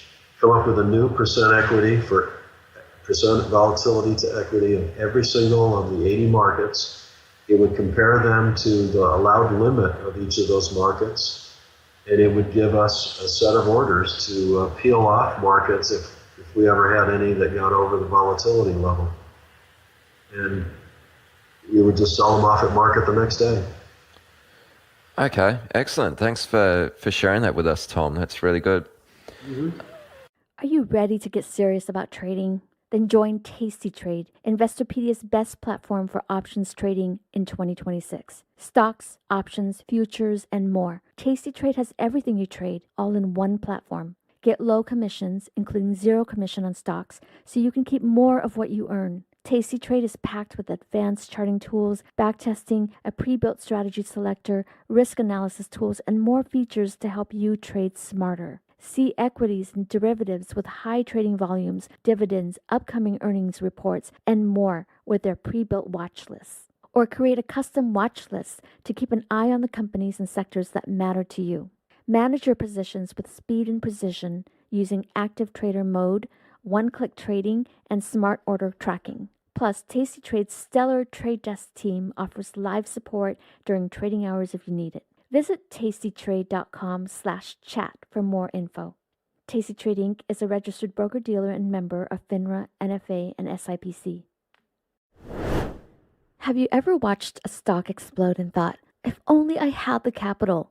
Or sat on the sidelines because your account balance felt too small to matter? Good news, with Trade the Pool's limited risk platform, you don't need millions or even thousands to start trading the U.S. stock market. Bypass the PDT and tap into over 12,000 U.S. listed equities, from penny stocks to big caps, ETFs, even the newest IPOs, and short anything you like with zero locate or hard to borrow fees.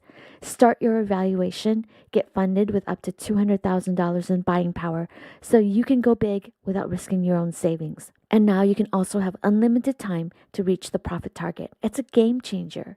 Not ready to trade yet? Trade the Pool offers a free demo and educational resources. Practice on live data, master the platform, and build confidence risk-free before you even pay a cent. Click the link in the show notes to start trading with Trade the Pool's capital. Something I'm keen to ask you about, and that's kind of your mindset and where you were at sort of in your head during your sort of 20s when you were getting into trading there during those early years. Did you always envision yourself as reaching the high levels of success that you were able to achieve? I'm always interested to know if you like had that long-term vision and a long-term goal that you were sort of working towards.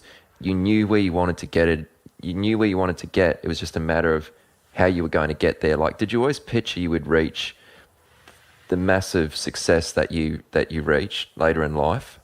I didn't even picture that I would be a professional money manager when I started out. I was a chemical engineer.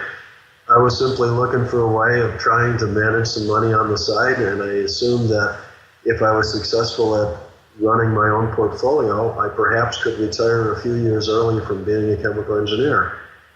But I was happy at the early stages being a chemical engineer. I was paid very well for it. Chemical engineers, when they came out my year in '74, were one of the highest paid engineering disciplines because of the oil embargoes and everything.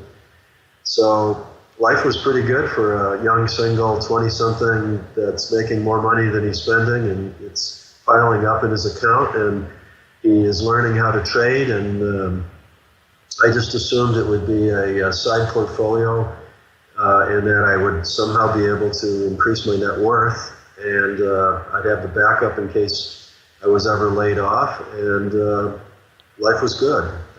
Little by little, what happened was, as people found out I was having some success with my own portfolio, the investment club evolved into sort of, hey, why don't you do what you're doing for yourself with some of our money? That led to a certain limit on the number of people I could do that for before all of a sudden now you've got it registered as an investment advisor, and then running into two other friends that ended up getting into the investment advisory business with me, and little by little things just, I still figured we'd just do this on the side and be, do it part-time at night or on weekends, and it'd be a second source of potential income. But it was still just a way to manage the money and defray the expenses of taking all these services, and the cost of registration in the U.S. is, there's some money involved in that. And what ended up happening, much to my amazement, is on a part-time basis, we ended up making enough money off of our business to where we could pay one salary full-time. So I said to my two partners, I said, you guys have kids and all that, and you can't really travel. You're tied down a bit more. I'm still, I don't have any children. I got a lot of flexibility. How about if the company pays me my salary that I'm making now at the chemical company, and allow me to leave and open up the offices, and let's take this serious and make it a full-time, successful business. They agreed. I left, started everything, started traveling and meeting clients and putting business on the books and creating computer systems and hiring secretaries and signing office leases and doing all the things that you have to do. And one thing led to another, and pretty soon I got the second partner out, and before long the third partner joins us. We add more staff. The whole thing becomes a wild success.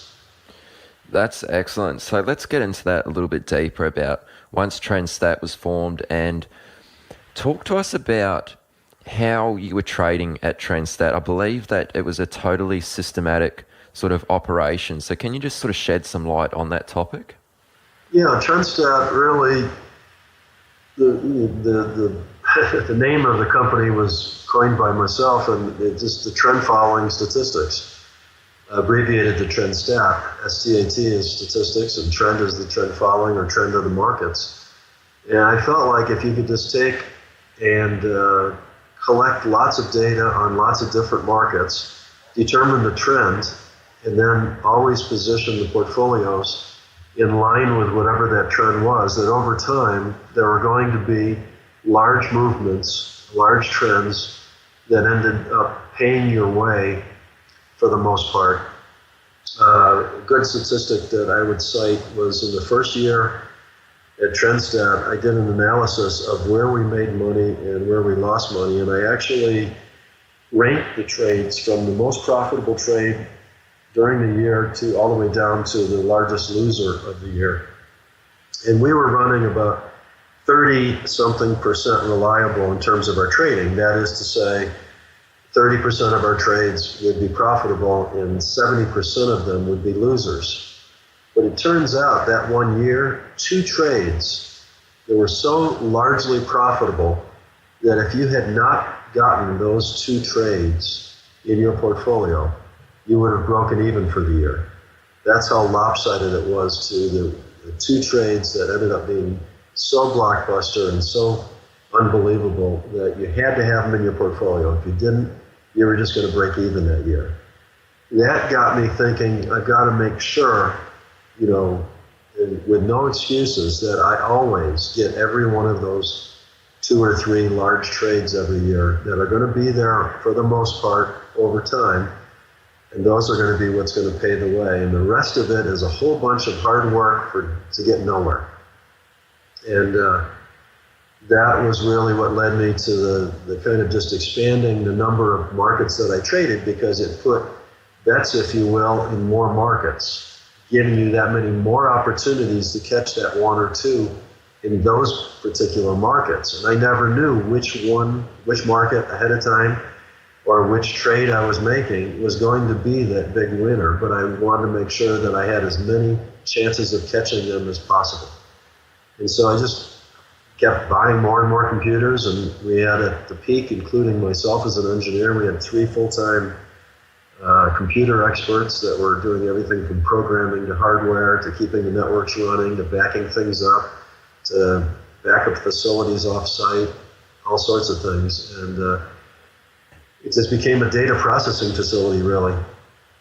A lot of people used to think of me, and still do, as a trader, and yet a lot of times when I was in the middle of Trendstat, I was thinking of myself as the president of this data processing company more than I was a trader. I realized, looking back at it, I definitely was a trader. I had to create all these programs. I had to tell my programming people what I was trying to go for, and that was being a trader. But if you woke up and followed me around all day, you'd kind of be wondering how would anybody think that I was a trader? Yeah, I think that's really interesting, actually, how you sort of mentioned that, and you sort of almost called yourself or the company just the data processing hub, pretty much, instead of a sort of what you typically think of when you think of a trader. I think that's quite funny. So generally speaking, was there any human interaction with the trading systems during a typical trading day at Trendstat there? No, there was zero. What we did was we built lots and lots of computer programs that we would take data in. We would run the programs once a day against that data, and then decisions would be made by the algorithms that we had built into the computers, and prints would come off, and the human beings would just scan it to look for any kind of computer malfunctions or data malfunctions or anything that looked strange to anybody. Because that would be the last chance we would have to catch an error that maybe of our computers through our poor programming perhaps might have created. But once we knew that everything looked normal, the data looked normal, the data passed all the data checks that we did, the orders were created, hit the button, and out they go. And all of that was automated. The only thing the human beings would have to do is start the process to run the orders, visually scan them to see if anything looked strange, and hit a button to transmit them all. That was the only thing the humans did. Okay, sure. So Trendstat was sort of in full effect during, I think it was sort of the 90s, is that correct? Yes, in various stages. Okay, so during that time period, was this approach common amongst money management firms, or was this quite sort of new to the space of money management, this sort of systematic and automated approach? Was the technology that you were using reasonably cutting edge for the time?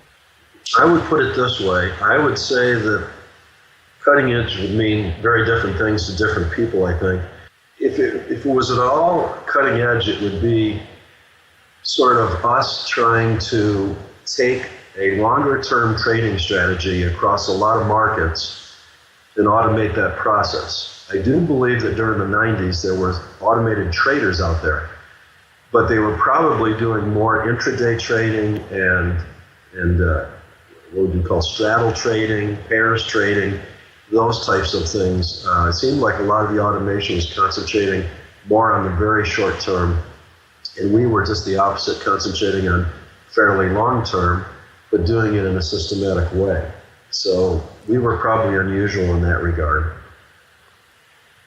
Okay, sure. And I mean, I probably should have asked this a little bit earlier, but what was the initial appeal that attracted you to a systematic approach? That's a good question. I would call it laziness, human being laziness. When I was doing my initial work and I had to have my chart paper out and burn my eyes up every night trying to go through all what the markets did and put in my new data and figure out where my orders were and then create some kind of a fax and then ship that to the trading desk and have them put my orders in for the next day. It was a lot of work. And I realized when personal computers came out, and I was an engineer by background and I knew how to program, I thought, well, why don't I get me one of these things? And I'm just going to program the ability to put the data in and pull it down from someplace and program the computer to do what I do every day. And then it'll generate a set of orders, and then maybe I could print them out and put them in the fax machine. And later on figured out that there's these things called fax cards that I can, take the print and take it right to the fax machine and out to the order desk. And little by little, I kept eliminating my jobs. And I developed this philosophy of a human being can do something every day. There's two forms of human endeavor, so to speak. There's the artistic, creative side, which I think everybody loves to do, the artsy side, the inventive side. And then there's a lot of things we do as human beings that are just stuff that a machine can do. And it's just very repetitive and doesn't require any unbelievable brain behind it, in that if you can put down in a rule-based way exactly how you're doing what you're doing, then you can have a machine do the same rules. You just have to program it into the machine. And so what I try to do at Trendstat is keep everybody as much as possible working on the creative and inventing side of things, and let our computers free us of the drudgery of every day. That was the philosophy. Okay, sure. No, that's excellent. So, I mean, kind of, you've talked about your systematic approach, but your actual trading method was, from what I believe, was very much based on a trend following kind of strategy. Yes. So, I mean, what was it about the trend following approach that you adapted that just meshed with your personality so well? Like, what are some of the key benefits to this approach that you saw? Well, one of them was that a lot of the major mutual funds and brokerage firms constantly kept saying it can't possibly work. And yet I'd seen people of notoriety that had successfully traded along those lines. In addition, it was mathematical. In addition to that, it fit me because it was more long-term in nature, as opposed to trying to worry about what happened in the last hour in the market. And I was a busy guy. I didn't have the time to mess with what happened in the last hour. I was, in the early stages, I was still working as an engineer, trying to do stuff on a part-time basis, trying to get an MBA, trying to build a house out in the woods that I custom designed myself. And there was a lot on my plate in my 20s and 30s. And I just really felt like I had to try to be very efficient about that. And trend following was a way of making sure that I always captured every major trend. And as I told you before, previously, in some years, as little as 2 or 3 trades would be the difference at Trendstat between making money that year and breaking even. So you had to capture every one of those big ones, and trend following would always mathematically capture a very large move. It couldn't fail to do that. And that gave me that reassurance that that's what I was going for. All this other stuff that you do every day, little losses, the 2/3 of the time that you lose money, that's all a lot of work to get you nowhere. Yeah, and I mean, while we're on the topic of trends, do you find that the structure of trends has changed from, say, I don't know, 10, 20 years ago to how they are now? Like, is it fair to say that trends might have been much cleaner cut back then, and in today's market, the trends tend to jump around a lot more? It could be. I frankly haven't taken the time to try to do that kind of analysis in the recent years, and I have been retired 12 years, so I would say that, yeah, there's some choppiness out there, and a lot of it could be driven by shorter-term computer action. But the way I like to think of the trading world that I have sort of observed over the last 3 decades, probably, almost 4 decades now, I guess, I think that the use of computers has sped up everything. So in the days when, that's lightning and thunder out our window here, in case you hear it in the background. Oh, right, yeah. A little monsoon action in Arizona today. Oh, right. I think the whole world in trading can now move, say, a few billion shares, where they used to back when I came out of college in '74. A really good day at the end of the 73-74 bear market, which lasted 2 years, was 10 million shares on the New York Stock Exchange. To put that in perspective, SPYs trade hundreds of millions of shares all by itself. One instrument trades literally 20, 30, 40 times the amount that the entire New York Stock Exchange traded in '74, because they were doing it all by hand. There was tickets, there was telephone calls, there was, a lot of running around and very inefficient approaches to doing everything. So now you can do all that a lot faster, and you can even tell your computer to make the decision faster, to transmit it faster. Everything's sped up. So the way I like to look at it is, I don't know that the trends have changed all that much, but they probably happen a lot faster. So to me, what constitutes a full trend? It's kind of like a large cycle of human psychology when it comes to investing. There's the I don't want to ever get into the stock market again stage. Then there's the stage where stocks start going up, but I don't trust it. And then they go up a little further, and I don't know, maybe I should get into this. And then you start hearing about it at cocktail parties, and you almost have to buy it at that point. And by the time you get around to doing it, it's actually at the high and about ready to reverse that psychology and go the other way. Well, now a lot of that psychological shift from depression to euphoria seems to happen a lot quicker. We have telecommunications, we have, blogs and all sorts of news coming to our phones. So we know what's the latest on the Greek crisis and what is the prime minister going to say. And there's 25 people analyzing what he's going to say or what he's not going to say. And it's compressing. In the old days, you had to wait till the Wall Street Journal showed up to get some of this stuff. Nowadays, everything's electronic. Everything can react quickly. So I don't know that trends aren't there as much as the speed of those trends and the psychological changes that go through the market happen a lot faster, I think, than they used to in the old days. Okay, sure. That's really well said, Tom. When we were initially speaking by email, you'd observed that there is an obsession, or seems to be an obsession, with predicting rather than being in the now amongst many traders today.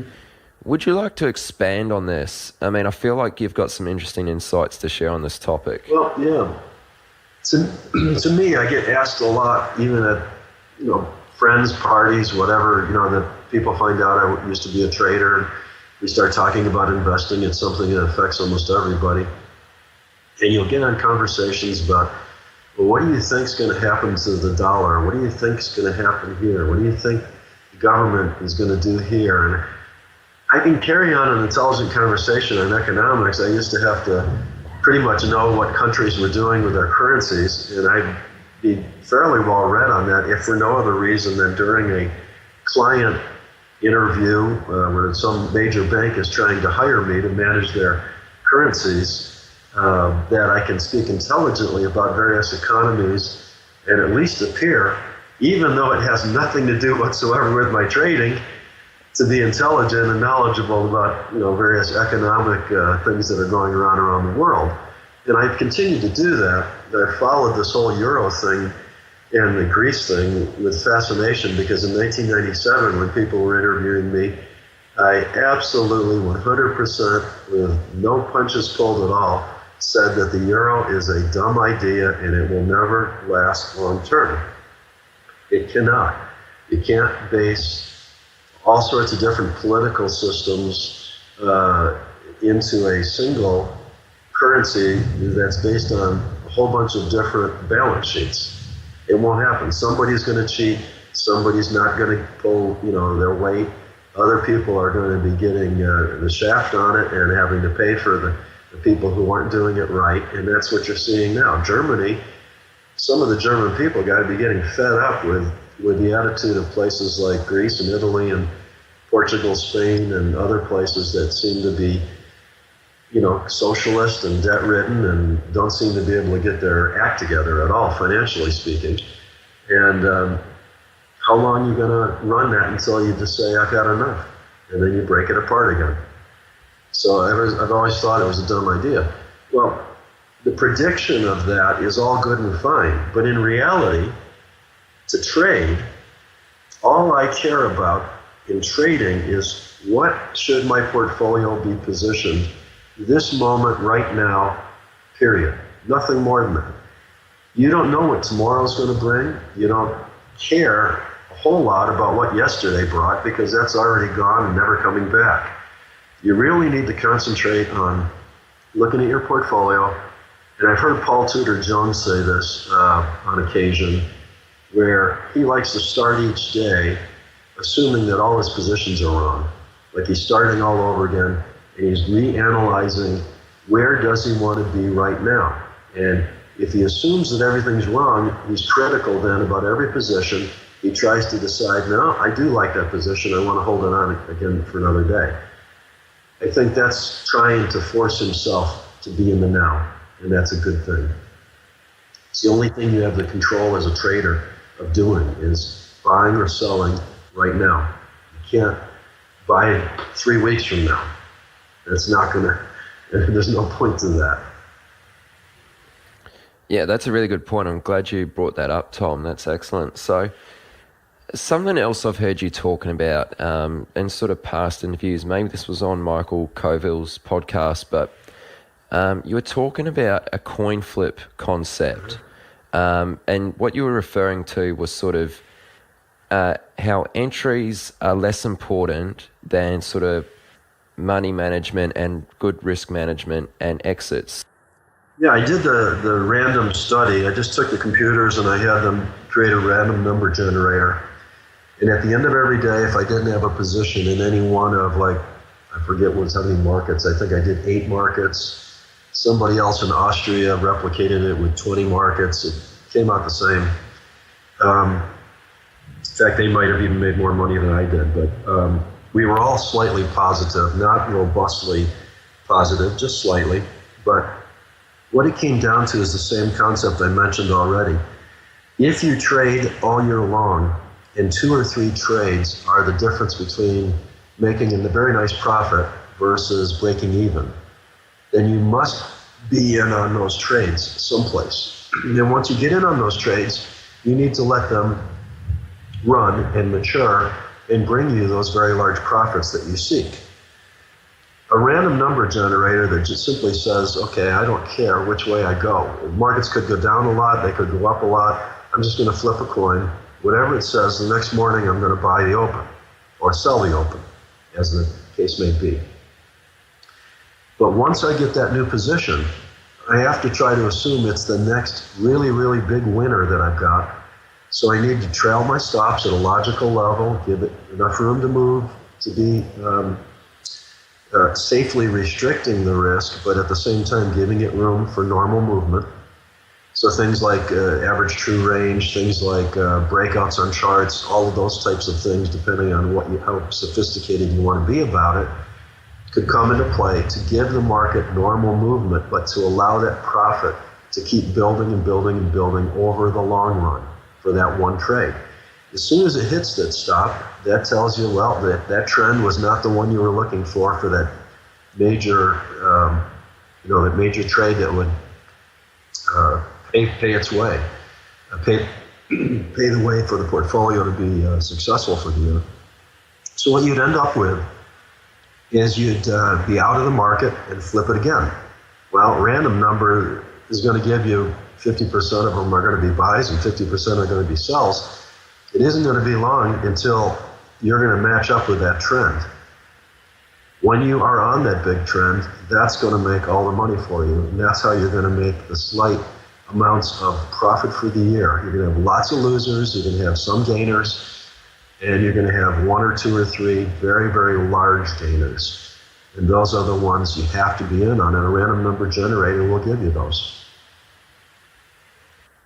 Okay, sure. So I'd like to move it along a little bit now and sort of touch on the subject of psychology. And I think I could almost quote you saying from other interviews that psychology is probably the most important aspect of profitable trading. So why do you believe this to be the most important aspect? All right, well, I would say good trading falls into 3 different things that have to happen. The first one, which everybody spends all their time on, is the buy-sell decision. You have to have a way to say, this is how I would buy or sell a market, a stock, or whatever it is that you're trading. Secondly, you'll have to answer the question of how much should I buy and what types of instruments should I buy. I call that whole area the sort of portfolio management, risk management, volatility management area. And you have to be successful at that too. The third area, and the most important one in my opinion, and the one that a lot of people spend the least amount of time thinking about, is your own psychology. Because you as the human being who ultimately, even in the case of fully automated TrendStat back in the day, I had the power as the owner of TrendStat to go in and pull the plug on the computer or override it or do whatever, because I owned the company 100%. So if my psychology wasn't in good shape and my knowledge of what we were doing comfortable with what we had created, then the first time I go through a drawdown, I'm going to start second guessing myself and all those computers, and I'm going to start telling my computer staff, oh, we need a whole new way of doing things, and let's go research this latest hot strategy that seems to have made 50% last year. And I could go buy black boxes or build black boxes, what's the difference? And keep switching and trading and fail time after time after time because my psychology wasn't right. So even though I was automated, you still have to have a good, balanced mind about what you're doing. Trading, like for instance, a good example that I've heard Dr. Van Tharp talk about, good trading is following your strategy that day. It is not whether you made money or lost money that day. It's simply following your strategy. And that's a very profound thing. Hit me a long, long time ago when I heard him say that. I thought, yeah, that's perfect. That's exactly what I do every day. And that's why he and I worked together a few years at least. I helped him out with some seminars he was doing, and I found it fascinating to meet a lot of people around the world, and we had a good time doing them until my schedule got so busy it got unreasonable to do them anymore. But that was a very succinct and smart way of putting it. Good trading is following your strategy. It's not, good trading isn't making money and bad trading losing money. Good strategy development is what you need to do. Once you have that strategy, you need to follow it and to actually execute it.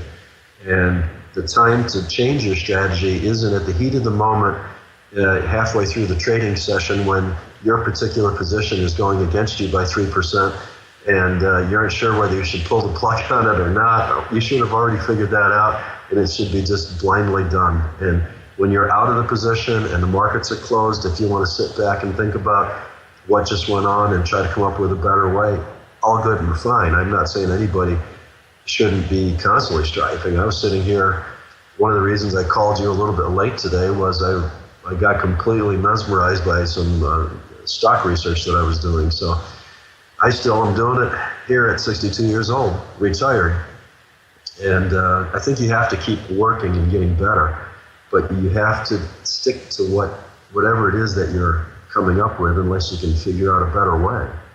And I think a lot of people don't do that. I think they pull the plug on it, or they buy the black box, and 6 months later they throw it out and they change everything they're doing, and they're adding so many layers of filters. I've had people at Facebook give me a message and ask me questions, and I'll say, well, tell me what you're doing, and I'll see if I can react to it. And they'll go into this involved explanation of all the different filtering this, and they only do it if the ADX is that, and on and on and on and on. I'm wondering how they ever get a trade to happen. They get so many filters in the thing that they're trying to achieve perfection.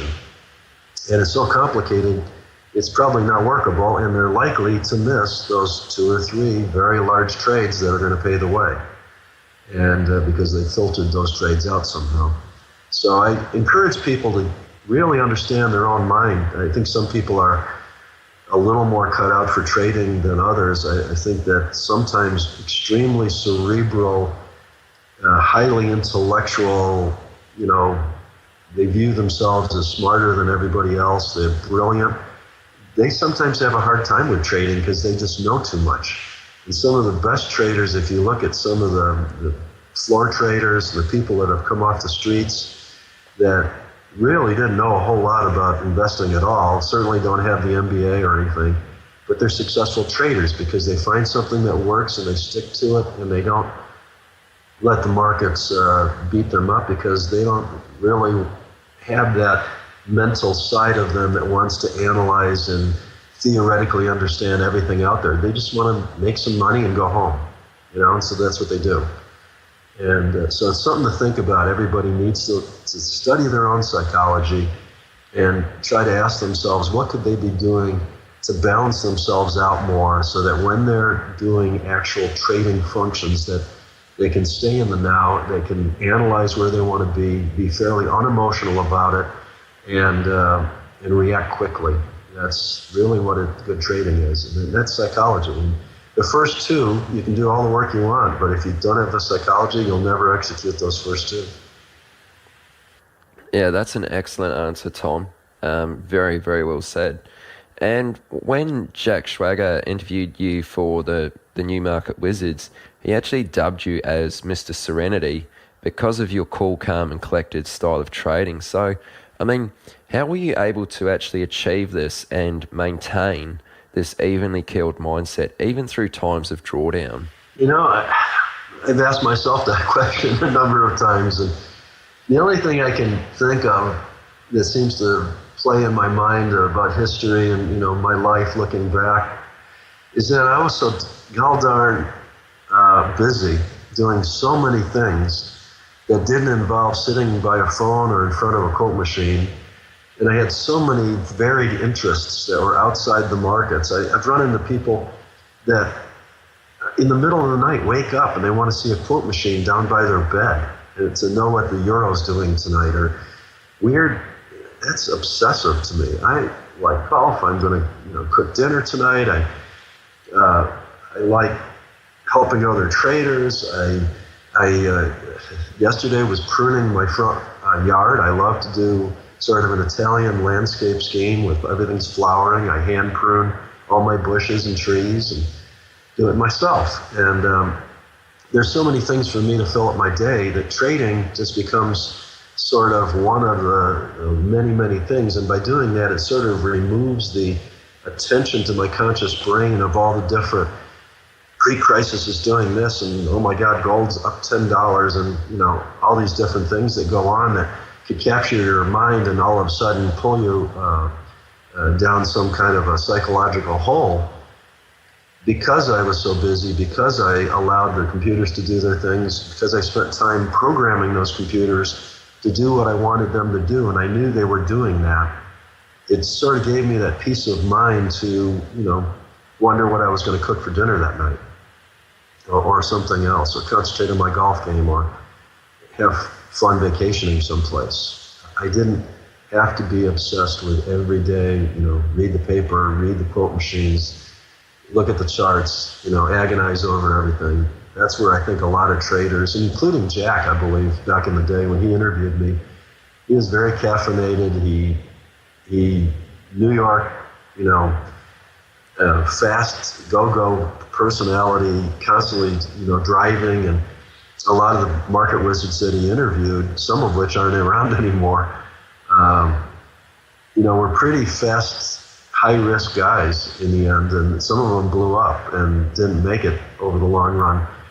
By comparison, I was pretty boring, but where I was unusual was the kind of the systematic, keep it simple, don't get stressed out over it. And I think that appealed to Jack in a way because he sort of wanted to adapt some of that for himself. He was just the opposite, and I think that he found it appealing in a way. And that's probably how that chapter got written somehow. But it was a fun process. I enjoyed Jack, and he's a great guy. Yeah, and just to elaborate on that, also during the interview with Jack, you spoke about viewing your life like a movie. So what did you mean by this, and how does this have a positive impact on your life, and probably more specifically, a positive impact on your trading? If you watch a movie, you think about a movie that you've recently gone to see, the scene that is up on the screen right that moment is always going to be the now. So you are allowed to, guess where the plot's going, You might guess right, you might guess wrong. It's kind of like the markets. You might think it's going to go up more, but it might not. But you know what you're looking at right there, because it's on the screen right now. If you pay attention to right now, then you can enjoy and allow a horror flick to horrify you, or an emotional film to make you cry, or a comedy to make you laugh at that moment, because you paid attention and there was a joke there and you said, that's funny. Okay, so your emotions can go all over the place, but you aren't attaching yourself. You know it's a film. It's there for entertainment. You still have your own life, your own beliefs, your own everything inside you. So I like to think of the markets and life as sort of a movie. And you kind of know which way the movie's headed, sort of, but life throws you a lot of unexpected turns, so do the markets. And I think you just have to, kind of look at it and say, okay, that was interesting. Now, what are we going to do now? And how do you react to it? And what was your strategy supposed to do during that new information or new change in the conditions? And I think it keeps you a little bit separated emotionally from the actual trade, to look at it as a movie, than to feel like trading is your life and you're surrounded by it in every way you turn and look. The market, you wake up and you go to the market and you're checking the market before you go to sleep, and you got your phone in front of you all day long during lunch. You're not carrying on conversations with people because you're worried about what's happening with the euro. And that to me is not watching a movie. That would be kind of losing yourself in the middle of the movie. Yeah, I like that concept. I found that part of the interview really interesting. So, I'm glad I sort of brought that up and got you to share that with the listeners. I think that's really interesting. So it seems like you've made a conscious effort throughout your years as a money manager, and even still to this day, during retirement, that your way of trading was designed to fit the lifestyle that you wanted to live, and not the other way around. Yeah, I think a lot of people, again, Facebook and Twitter and all that, I must have like 1,000-something people that follow my Twitter stuff that I put out every now and again. It really started out as me trying to help out my stepson and my brother-in-law know which way I was putting my hedges on and taking them off, and it grew from there to all sorts of people signing up like it was a free service on which direction the market's taking lately or something. So, but I get a lot of calls and messages from people about how they view how do I trade? How does Tom Basso in his retirement trade? And I hate to be rude, but I feel like saying to him, why do you care? You should be designing what you do for you. Why would you want to I have a different net worth, I have a different expertise level, I have different computer equipment than you do. I may have different legal restrictions in terms of the markets I can trade. Some people live in India and they're asking me questions. I have no idea what the Indian stock market looks like, or what the regulations are, or what the brokerage conditions there are. Never ever traded an Indian stock, don't plan to lately, unless something changes. I just don't know anything about it. So why are you trying to apply what I'm doing to your life? It'd be better for you to be developing what it is that you want to do on your own. And that's exactly what I've done. I'm in retirement. I do spend a little time trading every day. Some days like today, as I just mentioned a while back, I got immersed in a little bit of stock research because I had some ideas I wanted to explore and think about. I didn't come to any profound conclusions, sadly, but it did certainly burn up a couple hours of my day. And nothing's changed. Tomorrow I'll do the same thing I did today in terms of trading, but it gives me some pause to think about it and all that. But I'm designing something that I can manage myself, that I can go on vacation and take my PC along and maybe spend 20 minutes to a half an hour a day. That's the most on a vacation I'm willing to part from the vacation.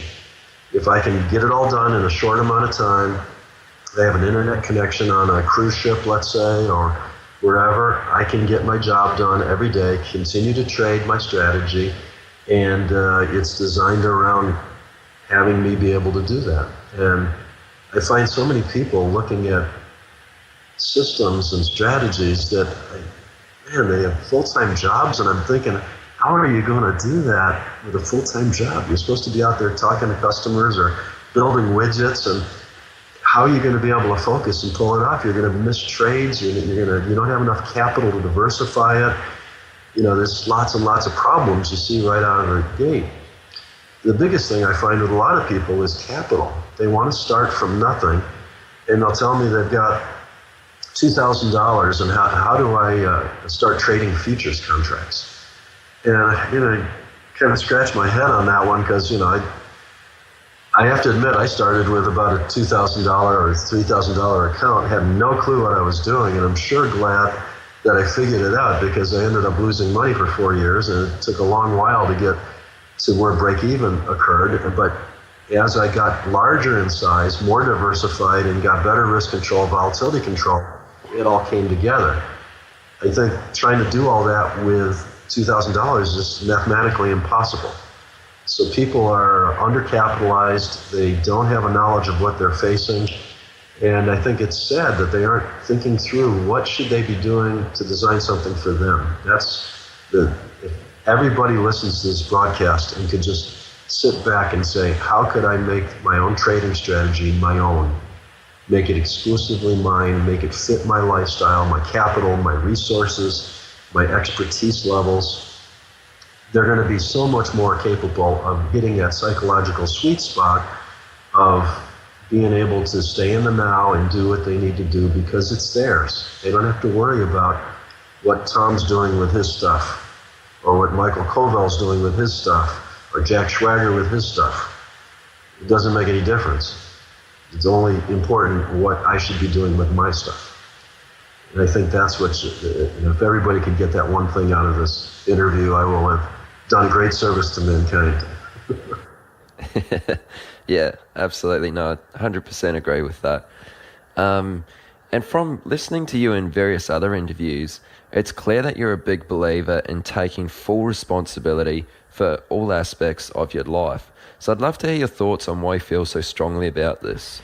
It's empowering, basically. Once I figured out that if I, through trading, was responsible for everything, including, I believe I told you earlier about the tip that I started my stock trading on, and it ended up being a lousy tip, and I had no idea what I was doing, and I blamed the guy that gave me the tip and blamed the company for not doing what it should be doing and everything else. But that's not empowering at all. You have to say to yourself, no, wait a second. I'm the one that called up, put the 100 shares on.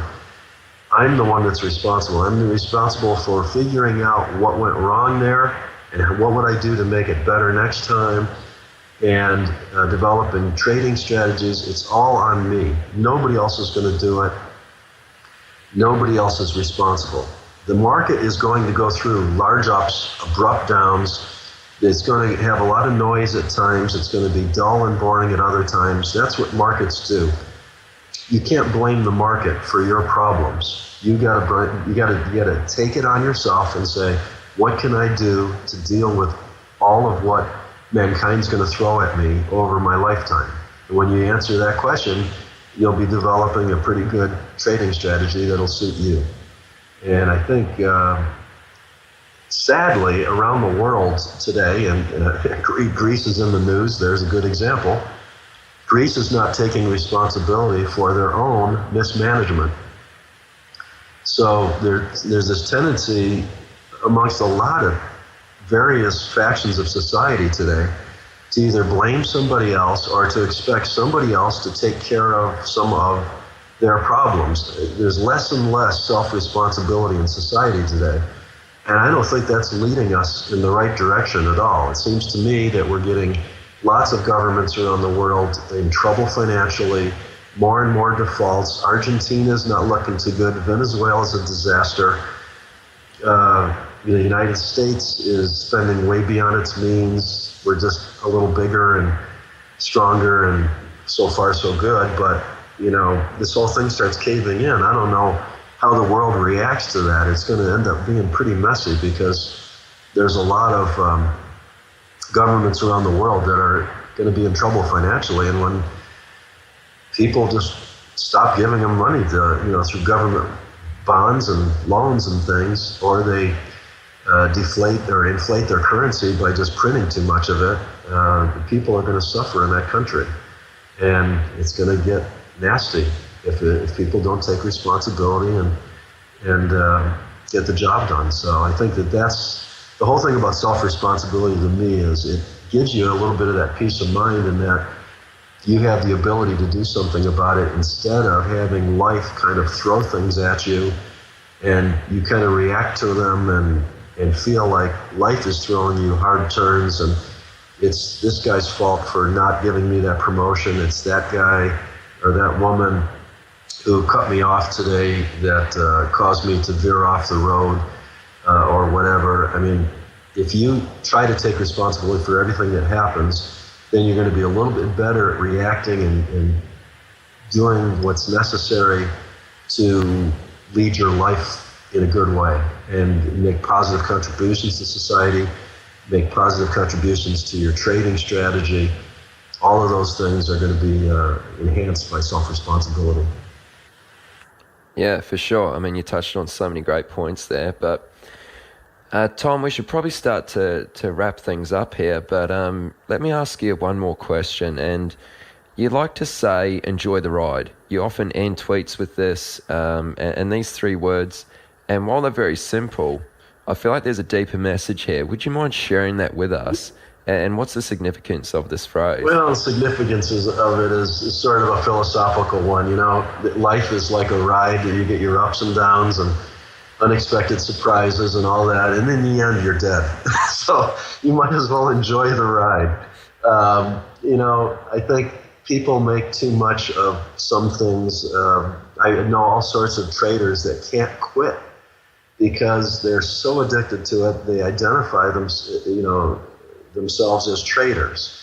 They don't identify themselves as human beings that are fathers and husbands and neighbors to other people. They instead are just immersed in this thing called trading. Or you could say the same thing about people who are teachers or people who are, salesmen, people who install shades and blinds. There's all sorts of examples I can tell you about that I have friends that are well past normal retirement, but they just can't stop doing what they're doing because they identify with that. They haven't created an identity for themselves, outside of that. And the enjoy the ride thing is just basically to look at life like a movie, enjoy the ride. Just like most movies, there's unexpected twists, and you laugh, and you're emotional, and you should be able to enjoy all that. Because life's short, and why not do that? There's no point. There's no point to doing anything other than that, really. And I think the ups and downs of the market, when I usually get a signal change and all of a sudden people, I end it, enjoy the ride. It's like today we had the down signal come in at the time we're doing this interview. And it was just midday, and I saw the hedges go on, so I got on Twitter and I put it out to everybody, and I get 5 new people following me, and it gets shared all over the place. And it's kind of weird from my standpoint, but in reality, I had a down day today monetarily. I didn't go down as much as the market did, so that was good. I guess I buffered a little bit of risk. If the market continues down, I'll look really good. If the market turns around tomorrow and goes up, I'll look stupid again. And that's fine because I'm enjoying the ride. I'm going to go, work on a beautiful dinner for tonight, and I'm going to enjoy myself during the evening, and I'm not going to think about it a lot. Tomorrow I'll do the same thing again, and I'll continue to enjoy the ride. That's excellent, Tom. Again, awesome advice. So, well, this has been nothing short of incredible, and like I mentioned earlier, it's a true honour to be speaking with you. So, again, thanks so much for coming on the podcast today, Tom. Oh, my pleasure. And before we let you go, do you want to share with listeners perhaps where they can connect with you on, and maybe your Twitter handle? I'm at Basso, Basso, _TOM. Okay, good one. We'll make sure to put a link to that in the show notes at least. The way to get a hold of me is actually on Facebook. Just put in Tom Basso, TOM and BASSO in Scottsdale, Arizona. There's only one of me. All right, excellent. And we'll put a link to your Facebook profile as well, so people can connect with you on there. That'd be excellent. Probably on Facebook, because my new granddaughter gets a lot of photos on Facebook, it seems. I'm probably on there more often than I'm on Twitter. Twitter is linked to that. If I do a tweet, it automatically goes to my Facebook page, but it doesn't go the other way around. Oh, right. Okay, it's all connected. I tend to stay on Facebook more than I do. And the other thing you could always do, if somebody has an involved question that's a little bit beyond normal messaging length, I've had people use the same old tom@trendstat.com, which is my old email address from back when I was still in the industry. I've kept the... Definitely have Come to the end of this episode of...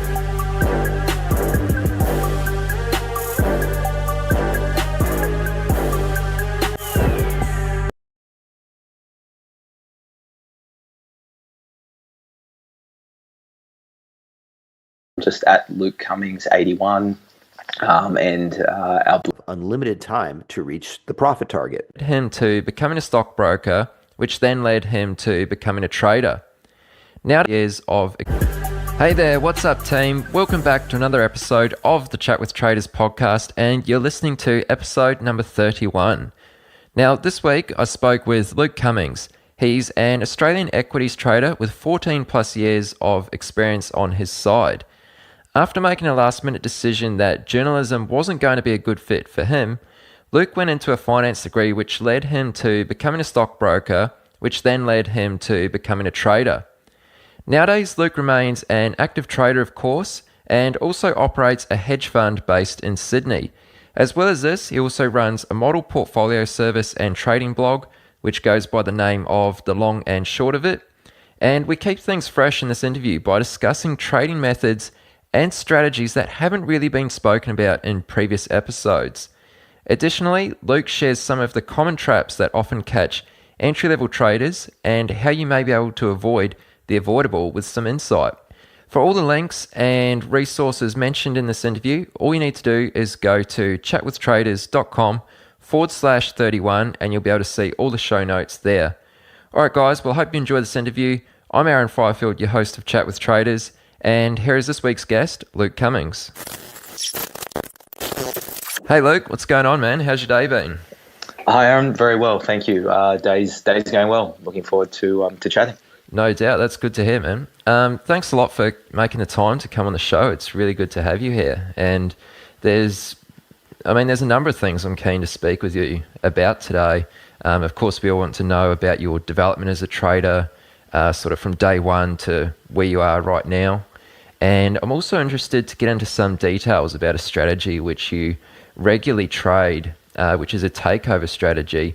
It's something we haven't really discussed on the podcast in the past, and it'll be good to hear more about this. But let's kick it off with your introduction to the markets.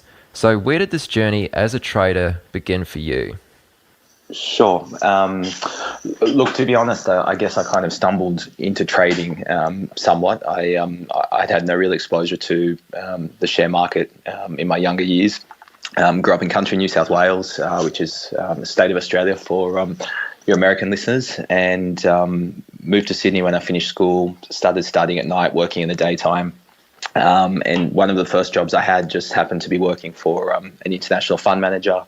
Obviously, buying and selling shares and currencies and whatnot as part of their portfolio management. It was very much an administrative-based role, so my job was to help settle trades and move cash and reconcile positions and so on and so forth. So no direct exposure to the market as such, but we're certainly aware of some of the things that were happening in the office at the time. My next step after that was I took a job actually at an online broker, E-Trade here in Australia. I don't think I was quite 18, or maybe I just turned 18 at that stage. So I finished school reasonably young. And I was just working in their customer service division at E-Trade, which was very interesting. It was April 2000. I actually started there about a week before the NASDAQ tech crash happened. which was quite eye-opening at the time, but really was there with no preconceived ideas about the market. Had read some books and had some, I guess, exposure at university to the market. Anyone who's kind of got a finance degree, I guess, one of the first things you get taught is that the market is efficient, at least relatively efficient.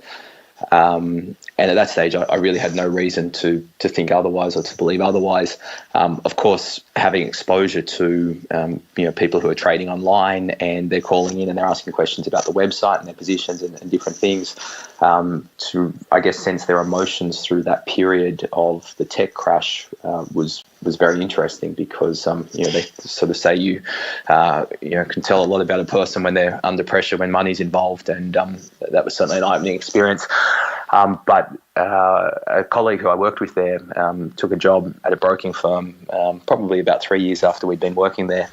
I got on pretty well with him socially. I wouldn't have said he was a great friend of mine, but we'd always gotten along well, and an opportunity came up to go and work at the firm that he was working at. Part of the pretense under which we were lured there was, all of these client accounts that they had that were dormant and needed servicing, that weren't being serviced at the time. Seemed like a really good opportunity, and I guess the reality was when we got there that the number of clients or prospects that existed were less than we'd been led to believe. And we sort of figured out that, if we're going to rely only on broking commissions for our livelihood, that we probably wouldn't be doing too well. So we also had a bit of time on our hands because, we weren't as busy as we had been led to believe. So we just sort of started looking at the market and doing a little bit of trading ourselves. Obviously, we have exposure to clients who are doing something similar. And, to be quite honest, one of my business partners who's still the colleague that I was talking about, who's now one of my business partners, just stumbled across this thing one day and sort of said, look, I think there's an angle here. And I was like, sounds great in theory, but, I've been to university and I've studied finance. I know that the market's efficient and, something that simple surely isn't going to work, or at least not consistently. There must be something we're missing. And, I wouldn't say we paper traded in the way that people, I guess, think about paper trading now, but we watched a couple of these situations evolve and, we're like, well, it looks like there's an angle here. And I guess we just sort of started to, systemically exploit that and to look for those types of situations. And it was actually a really profitable little niche that we'd found. And I guess, really that was the start of the process for me. I took that job without having any intention of being a trader. It just sort of evolved that way. And that was, I think, 2003 or 2004. And in one form or another, we've been at it ever since. Okay, that's excellent. So I'm keen to sort of break that journey down a little bit more and touch on some of the points you mentioned. So just before I do that though, what was it about trading that actually appealed to you, or maybe not even trading, but just the markets in general? Because, when you're young, you have the opportunity to go pretty much any direction you like in terms of your career.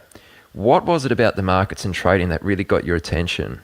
Yeah, it's a good question. I actually intended to be a journalist initially, and that was very much my plan. Right up until the time I finished school, I was going to study journalism. And at the last moment, for whatever reason, I just decided that I didn't think I wanted to be a journalist. And I really was just looking for a job, to be perfectly honest. I knew that I wouldn't have the luxury of going to university full time without working. And it just so happened that one of the first roles that I stumbled across was the job, administrative job with the fund manager that I mentioned earlier. I think once I got a little bit more exposure to the markets, though, I just think it's a fascinating thing, and I'm not sure necessarily that I thought about it in those terms at the time. But you have this thing that every single day there's something different, as in there's no set pattern to how things evolve throughout the course of the day. You can be having a quiet day. Right now it's 2:15 in the afternoon here in Sydney. Something might be about to happen in 5 minutes time that I couldn't foresee or wasn't expecting, that could be one of the best opportunities that we have of the year. I think I was really drawn to the fact also that you can make money that isn't directly correlated to your effort, in the sense that in my school holidays, when I was still at school, I was doing some manual work like landscape gardening. My job was really to do the hard yakka, I guess, of the digging and the moving and the lifting and whatnot.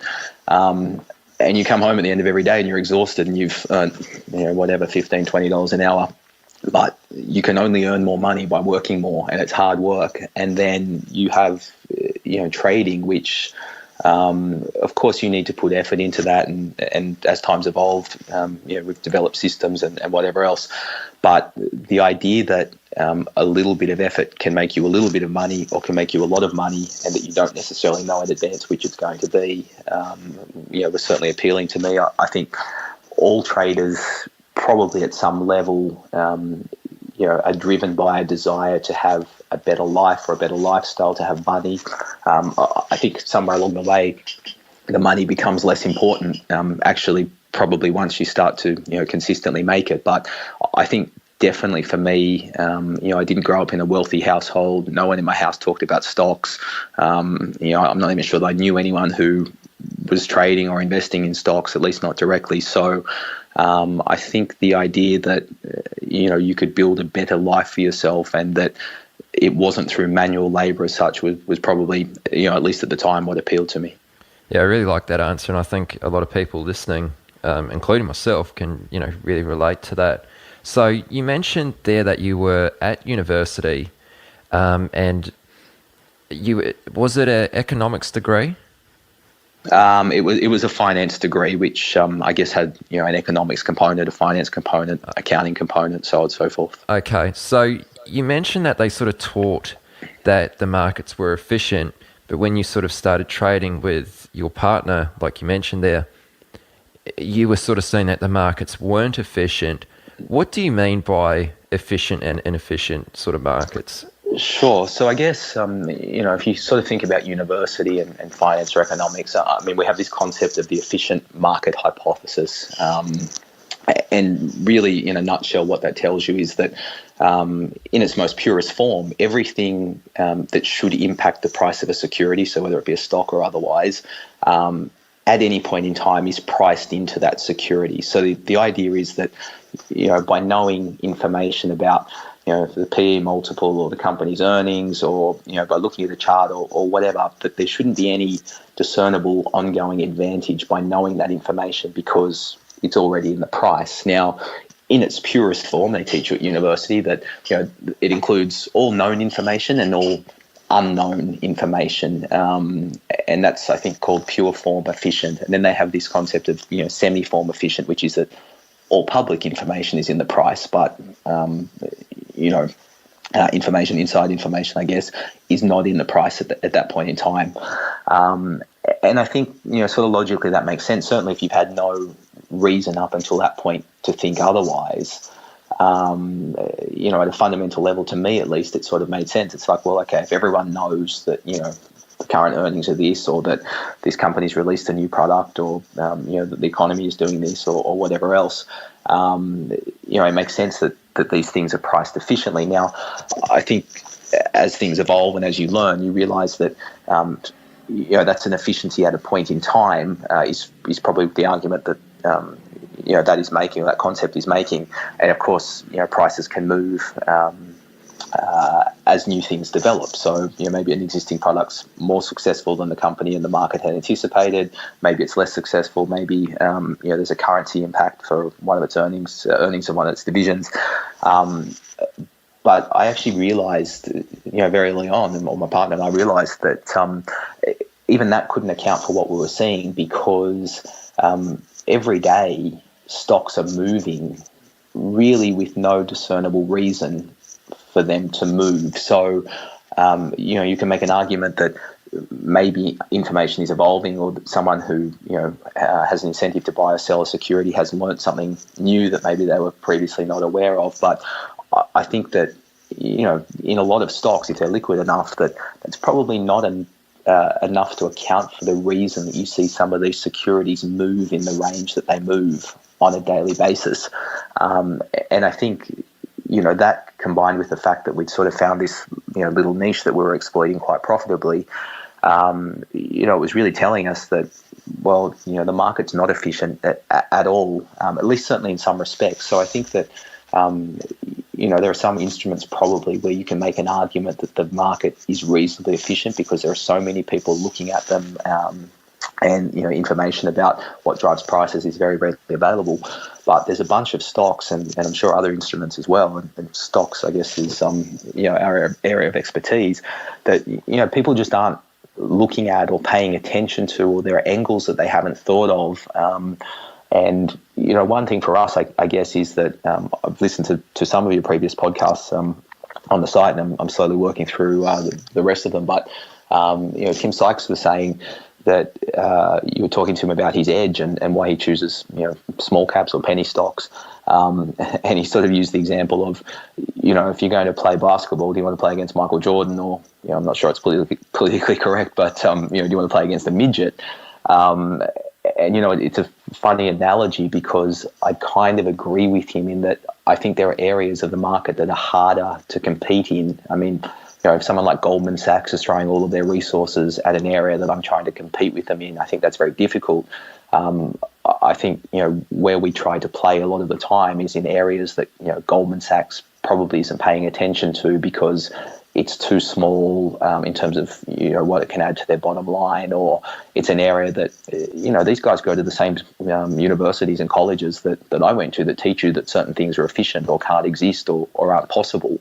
And I think that leads to them ignoring a lot of areas of the market that can actually be exploited. And I suspect that of all the people you're interviewing who are trading for a living, I mean, they all at some level believe that the market, and probably have proof that the market's not efficient, because if the market was efficient, you can't make your living trading, like they do and like I do. So that was a real eye-opener for me, I guess, is that, one of your other interviews, someone mentioned, stages of development, and one is, you're making money, but you can't figure out why. And then you're not making money, you can't figure out why, which is maybe worse. And then, you're not making money, you know why, and then you're making money and you know why. And I think that's a thing. Like, if you're making money and you really want to make a career out of trading, I think you really need to be able to put your finger on, pretty quickly, at least at the point where you're going to scale up in terms of the time and financial resources that you commit to it. You've got to understand why it is that you're making money and where that advantage is coming from, because randomness can account for a lot in the markets and in life, right? You do a trade that makes money, doesn't necessarily mean it was a good trade. You do a trade that loses money, it doesn't necessarily mean it was a bad trade. I think people confuse the end result of what they did with the intent that they had, or the reason for them taking the trade in the first place. And I think that was important to us early on, was to try and figure out, hey, are we just lucky here, or have we actually found an inefficiency in the market? And sitting where I sit now, and for some time, I definitely believe that the market isn't efficient, at least in some areas. Okay, yeah, that's a really great answer. And thanks for really expanding on that too. So all in all, would you say your degree from university and your experience as a stockbroker, did you find that this had any benefit to you when it actually came to trading your own money? Look, definitely. Maybe not for the reason that I would expect, though, or that listeners would expect. I mean, the university component, I think, was really great. One, for exposing me to things in terms of terminology and concepts and whatnot that I just wouldn't have had exposure to otherwise.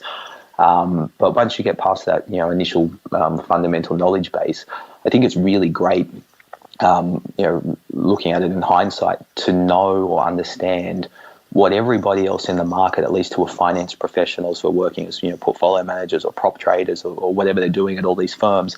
I think it's great to understand what they're taught and why their belief systems are, what they are.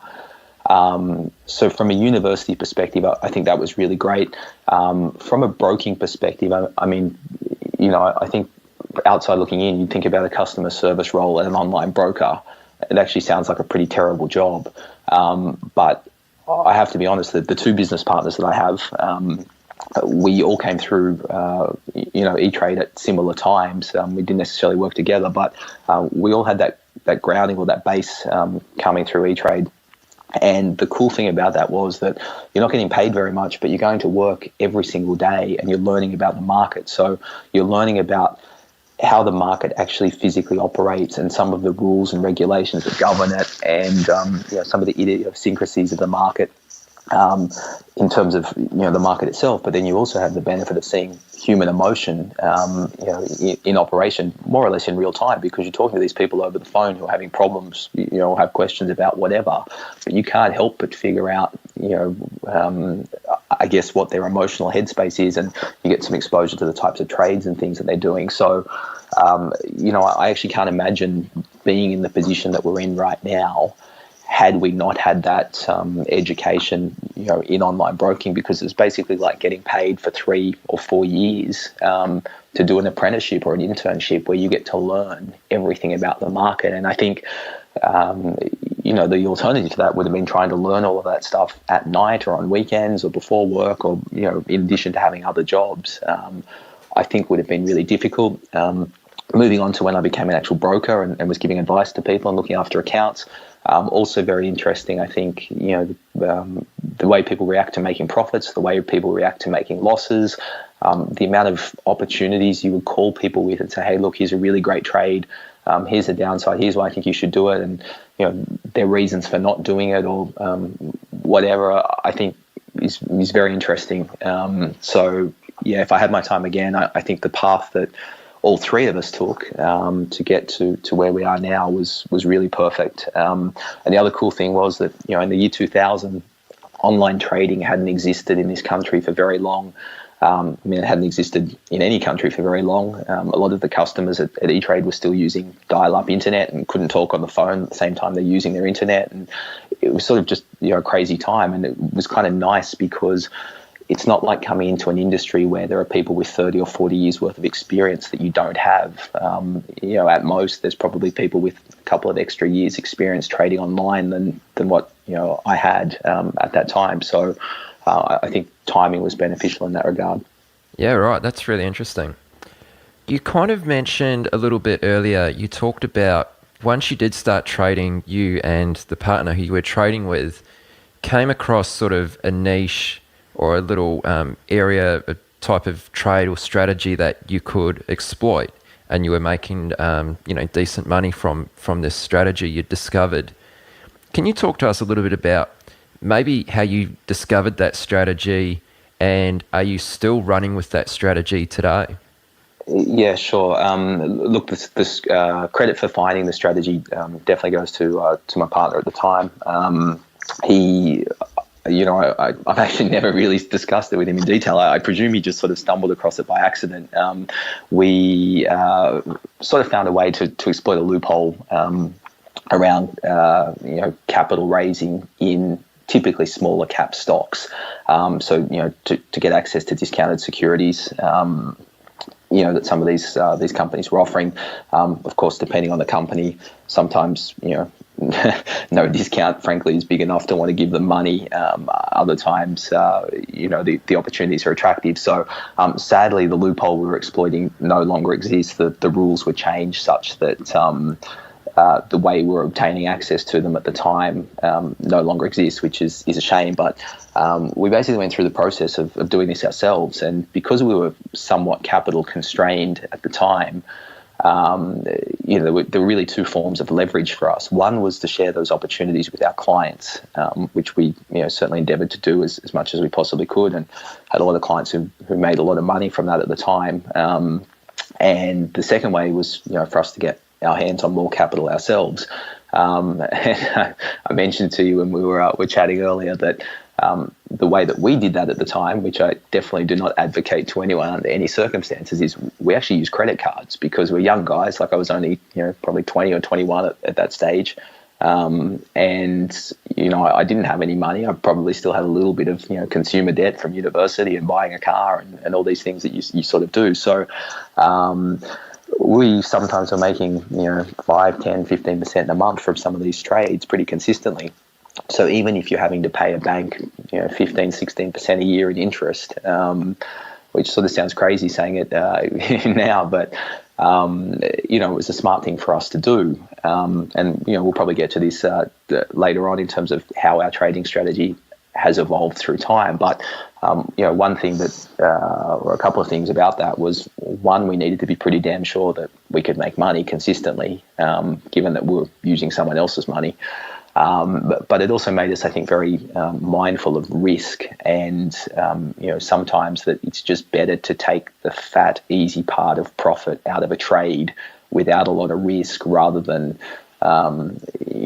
really going for the entire amount of profit that might be in the trade. So I think if you use a baseball analogy, sometimes a base hit or a double is better than a home run if you can get that base hit or the double more frequently than you would get the home run. So that was what we did. But I actually think, and I don't have proof of this, but I think the strategy we were running and the extent to which we scaled it amongst our clients, and it sort of became a reasonably well-known strategy, certainly at least within a niche in the Australian market, probably was what at least partially contributed to the subsequent rule change about that. So it was a cool little thing. And, one thing we don't really know now is whether or not maybe we should have kept it a little quieter and we'd still be trading it now, because it just wouldn't have become such a prominent thing. But, onwards and upwards, no regrets. But it was a cool thing. If we hadn't found that, I don't think, that we'd be doing what we're doing today, and we wouldn't be talking about this. So that was pretty cool. And I guess the interesting thing is that, sort of a long way to answer your question, but, you sort of think about how people become traders and the preparation they do, and maybe they go to a course. I've listened to your own interview about starting out with GAN and going to a seminar and learning about that. And some people read books and learn about fundamentals, and you've spoken to people on this podcast who are crazy into programming and backtesting and different things. It sort of seemed a bit surreal that we kind of just stumbled across this thing that no one was really talking about, and it wasn't particularly sophisticated, and it was just really easy to exploit it for profit at the time. That was sort of weird, because even things like having a trading plan and things, I mean, all those things come after, but all of the things that you think that you should do and that you need to know in advance to start making money in the market, we weren't doing any of those things. And some of our friends and colleagues who were working at other firms and things like big name financial firms sort of knew what we're doing. They're like, you guys are crazy. Like, what are you wasting your time on all these small ridiculous trades for? What's the point? I felt, and I think probably my business partner at the time probably felt a little bit of an inferiority complex, where it's like, when we're not really serious, as in no one's taking us serious. This is kind of a small strategy that is a bit of a niche, and it was almost embarrassing to talk to people about it. But it just became such a big thing, and we made so much money from it. And it's funny now, looking back on that, and some of the people who at the time were like, you guys don't know what you're doing. You're just lucky, and loophole's going to close, and that'll be it. You guys will have to get other jobs and things. Some of those people now are like, okay, what else have you guys got? Tell me some other strategies. What should I be buying, or whatever? And I think that's been an interesting process to go through. I wish I could say that we set out with intent to become professional traders and did all these cool things, and that we're super smart and great at math and all these things, but it just, for us at least, hasn't really worked out that way. And I think if I look back, the fact that we weren't doing what everyone else was doing, and that you couldn't just turn up somewhere and learn what we were trading in a course or read it in a book, it's actually probably what made it work in some ways, because we just kind of found something that no one else was looking at the time. Right. Okay. So right at the start of that, you mentioned you were sort of purchasing discount securities. What do you mean by discount? Just so we understand before we move on. Sure. So looking in a purist example, which is not the strategy we were using at the time, but in Australia, Westpac Bank owns a fund manager called BT, or partially owns a fund manager called BT. American listeners can look it up online briefly if they want to, but we did an offer recently where they sold down part of their holding. Westpac sold down part of their holding in BT, and the reason they did that was because in Australia they're talking about changing some rules around the level of capital that banks have to hold, and the penalty from a capital perspective of them continuing to hold BT, I guess in the bank's view, was greater than the benefit of continuing to have the shareholding in BT that they did. So, very basic level, Westpac says anyone who's an existing BT shareholder or who is an existing Westpac shareholder will have the ability to buy BT shares at a fixed price of $8.20. Now, this is for existing shareholders only. So if you don't hold shares in BT or you don't hold shares in Westpac, and that announcement is made, then there's no way for you to participate. Many years ago, if you didn't already own those shares, sometimes they would say anyone who's a shareholder in a week or two's time, or 3 weeks' time, whatever it's going to be, will be entitled to participate in that offer. So in the case of BT, which is sort of underway at the moment, BT announced, or Westpac announced, they were doing that sale when the share price was $8.20 about 2.5 weeks ago. Of course, we've had a lot of market volatility in that time, but the last week or so, the market's rallied pretty hard. BT shares as of yesterday were almost at $10. Today they're, I think about $9.50 or something. It's quite a big price gap there, right? So if you have the ability to buy BT shares at $8.20 and they're currently trading at $9.50, it doesn't really matter what you think the outlook is for BT. You don't need to want to own BT for any great period of time. You're basically being offered something that's worth $9.50 today for $8.20. As long as you think that between now when you buy BT and when you're able to sell them, when your new shares are allocated, that's sort of a no-brainer transaction, right? Like, it's like me saying to you, give me $8 and I'll give you 10. It's like, well, what's the catch? That seems a bit too good to be true. But it exists, and the thing is now there's no exploitable angle because the window is closed by the time that's announced. But previously, that window wasn't closed, and that was something that we took advantage of as much as we could when the rules existed in that format. So what we're basically trying to do is figure out, how do we buy $10 for $8, or how do we buy $5 for $4, or whatever the case may be. Okay, sure, yeah, that makes perfect sense. Are you ready to get serious about trading? Then join Tasty Trade, Investorpedia's best platform for options trading in 2026. Stocks, options, futures, and more. Tasty Trade has everything you trade, all in one platform. Get low commissions, including 0 commission on stocks, so you can keep more of what you earn. Tasty Trade is packed with advanced charting tools, backtesting, a pre-built strategy selector, risk analysis tools, and more features to help you trade smarter. See equities and derivatives with high trading volumes, dividends, upcoming earnings reports, and more with their pre-built watch lists. Or create a custom watch list to keep an eye on the companies and sectors that matter to you. Manage your positions with speed and precision using active trader mode, one-click trading, and smart order tracking. Plus, Tasty Trade's stellar trade desk team offers live support during trading hours if you need it. Visit tastytrade.com/chat for more info. Tasty Trade Inc. is a registered broker-dealer and member of FINRA, NFA, and SIPC. Have you ever watched a stock explode and thought, if only I had the capital? Or sat on the sidelines because your account balance felt too small to matter? Good news, with Trade the Pool's limited risk platform, you don't need millions or even thousands to start trading the U.S. stock market. Bypass the PDT and tap into over 12,000 U.S. listed equities, from penny stocks to big caps, ETFs, even the newest IPOs, and short anything you like with zero locate or hard to borrow fees. Start your evaluation, get funded with up to $200,000 in buying power so you can go big without risking your own savings. And now you can also have unlimited time to reach the profit target. It's a game changer. Not ready to trade yet? Trade the Pool offers a free demo and educational resources. Practice on live data, master the platform, and build confidence risk-free before you even pay a cent. Click the link in current times today.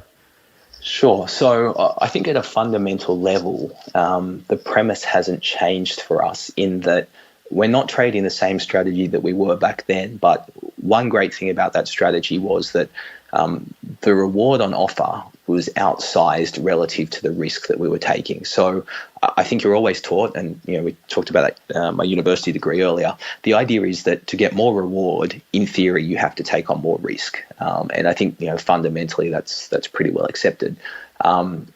What we're really looking for are situations where we think that the reward on offer exceeds the level of risk involved in us taking that transaction. And that maybe sounds a little strange or a little crazy, but the idea is the same as that loophole we found before.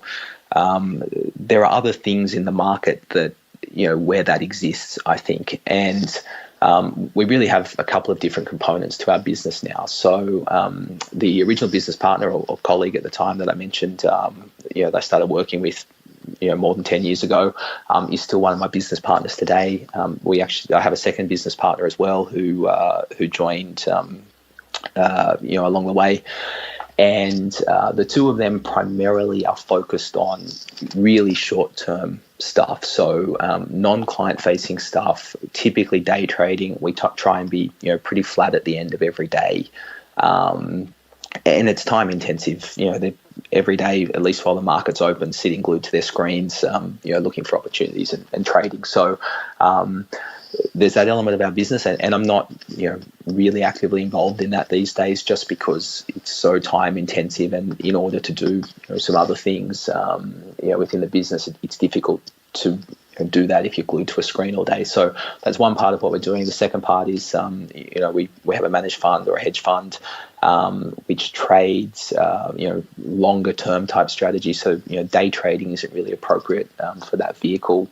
So our takeover strategy, which you mentioned earlier, fits within the fund, plus some other kind of longer term scalable type strategies. And I guess the more recent development there is the blog that we've started to share some of our ideas, some of our more simple ideas in the takeover space that retail investors are capable of implementing themselves without it having to be through our fund or needing any special help to do. But the one thing that drives all of those areas or all those business divisions is this idea of risk reward. So what we're really trying to do in the first instance is make sure that we really strongly understand the downside in each situation. And I guess upside is secondary to that. I think one mistake that a lot of people make when it comes to trading is they're really thinking about, what's my potential reward here? How much money can I make? And their position sizes are really dictated by, what they're imagining their profits are going to be if things go in their favor. We're the complete opposite of that. We're really trying to figure out, okay, we're happy to risk X amount per trade, for a stock standard, what I'll call opportunity. And that really dictates our position size. And I guess we'll cover the takeover thing in a little bit more detail shortly. But some of the opportunities in that space are more interesting from a risk reward perspective than your standard opportunity. So we have some discretion to vary our position size accordingly in that situation. I think if you're pigeonholing what we're doing, it's I call it rules-based discretionary trading. So we have a fairly fixed framework around what we're looking for in all situations, and lots of alerts and triggers and things that alert us to opportunities. But all of it has human intervention. So it's always someone looking at that saying, is that opportunity as good as it appears to be? Yes, it is, let's take it. Or alternatively, no, it's not for X, Y, and Z reason, and therefore we're not taking it.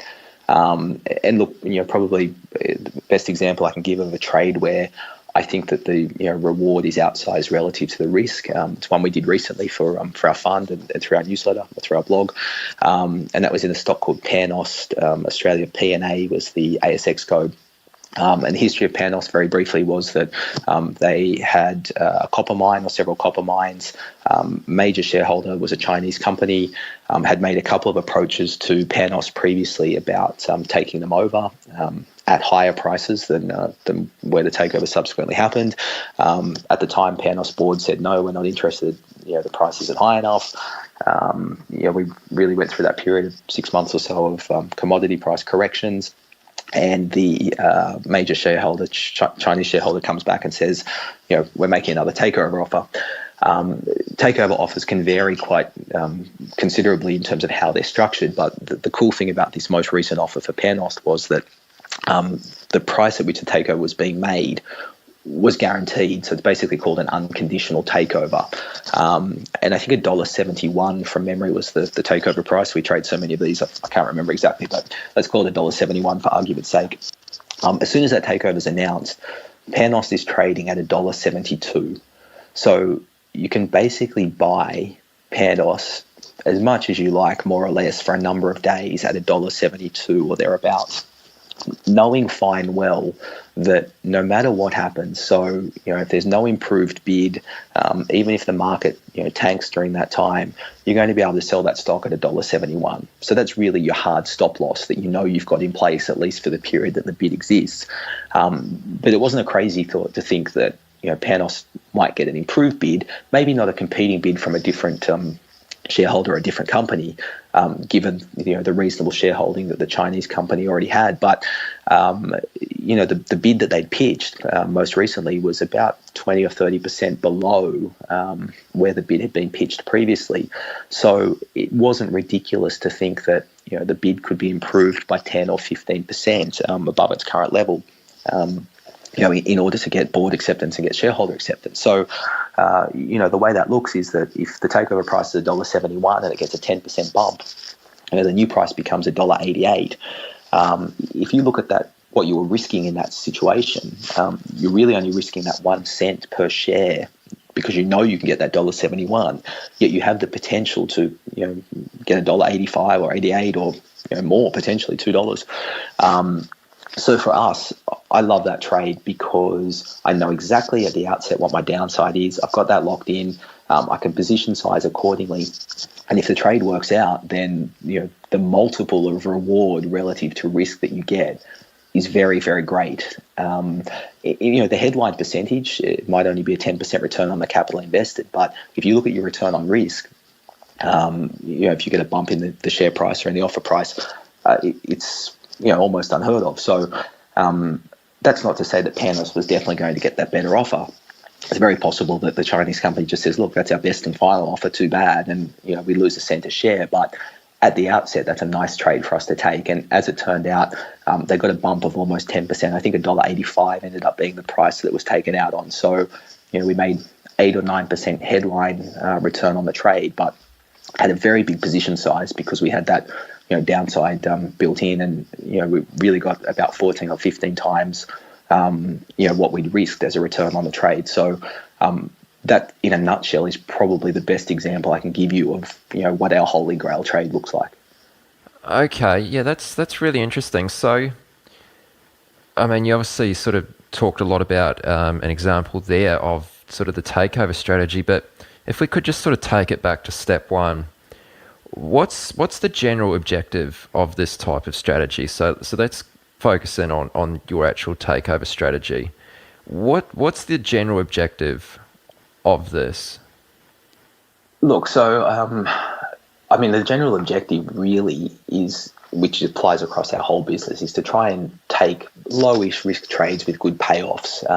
The great thing about the takeover strategy specifically, from our perspective, but also from our investors' perspective, is that takeovers have generally pretty low correlation to the market. So once a stock is under takeover, depending on the level of conditions attached to whether the offer is likely to proceed, more often than not, it's no longer trading in line with the broader market. So you don't need to worry about having a position that you wake up tomorrow morning and the Dow is down 5%.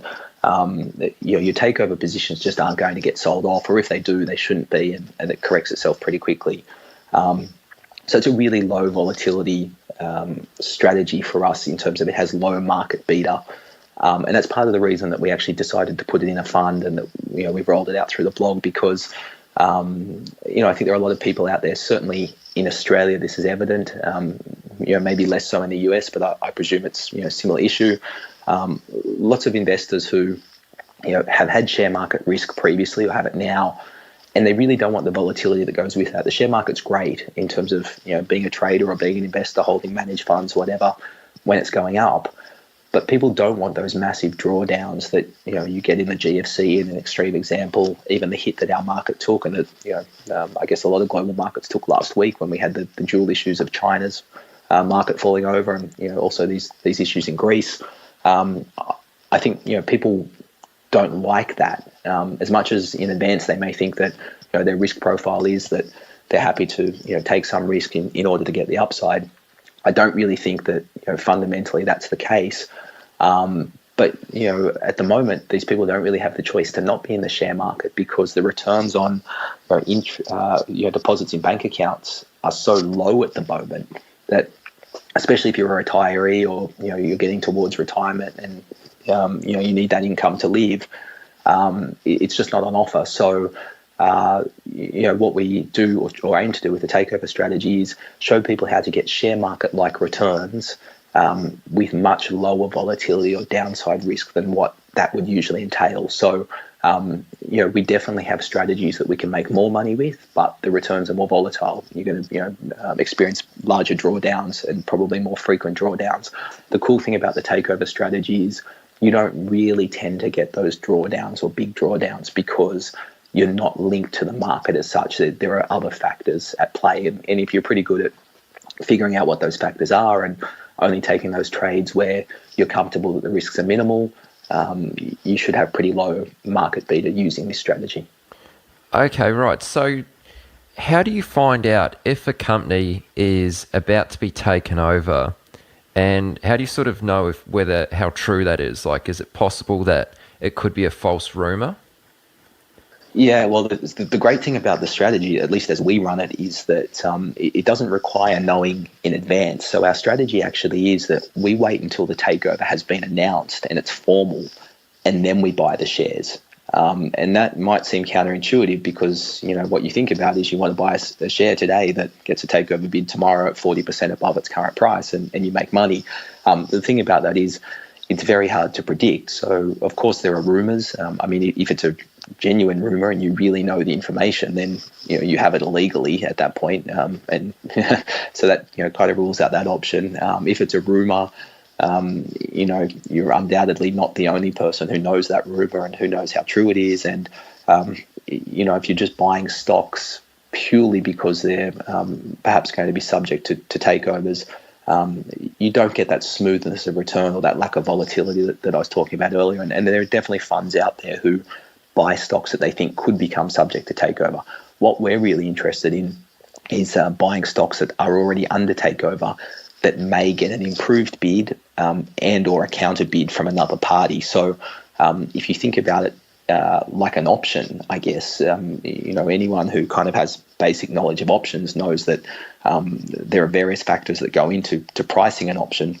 One is volatility of the underlying security. Obviously, the time that until expiry of that option, interest rates play a factor, and so on. But we're taught that time value that time has value in an option. And the great thing about these takeovers is that you're buying this option, it's a synthetic option, over future upside in the share price because of an improved or competing offer. But you're not really paying for that in the way that you would normally pay for an option. So if you find like a listed option, over a security, they're pretty efficiently priced, right? There are market makers in that market, and everyone knows the Black-Scholes formula, and there's not too much variation in terms of it. It's hard to buy cheap options, but that's one way that we can buy options, synthetic call options, very cheaply over a takeover situation. And I think if we're really boiling down why the strategy works, that's it, because we're getting the ability to participate in an upside quite cheaply, which isn't to say that you always get a better offer or that you get a competing offer. You definitely don't.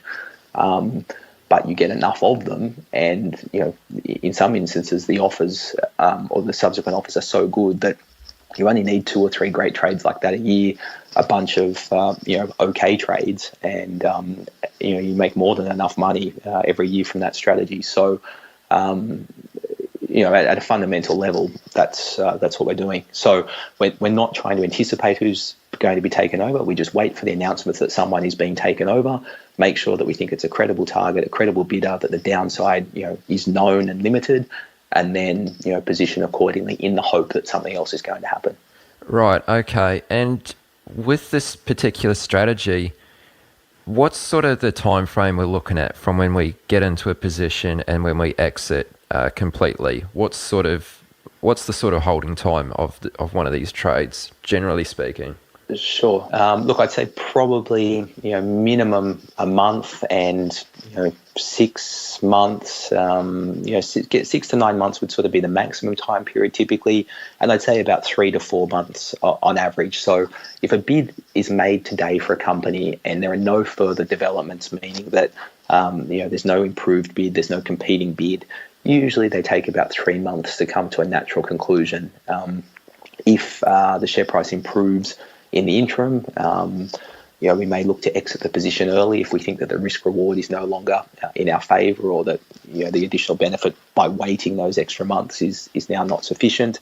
If you start to get competing bids or improved bids coming in, as part of the trade, usually would get bumped out to 6 months, maybe 9. But the good news is typically that the longer the trade's going for, the more money you're making along the way, as in a trade that you have open 6 months from today doesn't have the same bid level that it had when you took the trade. There's chances are being 1, 2, 3, 4 improvements in the bid along the way. Right. Okay. No, that's really good. So what I might do is, but obviously before the interview, you sent me through a PDF document which had sort of a bit of an overview of the strategy we've just sort of discussed here, the takeover strategy, and it had a few case study examples in there as well. So I might put a link to that in the show notes. So if anyone wants to find out more about this, just go to chatwithtraders.com and you'll find it in the show notes below the interview. But let's keep this moving. So I'm keen to ask you just kind of some general advice. So from your experience, what are some of the common mistakes you see new traders making when they come to the market? Look, I think there's a few things. I think a lot of people maybe think that it's easier than it is, depending on what experience they've had up until that point in time. So, you're at a barbecue and, your buddy tells you about some stock that he bought 3 weeks ago and it's up 25 or 30%,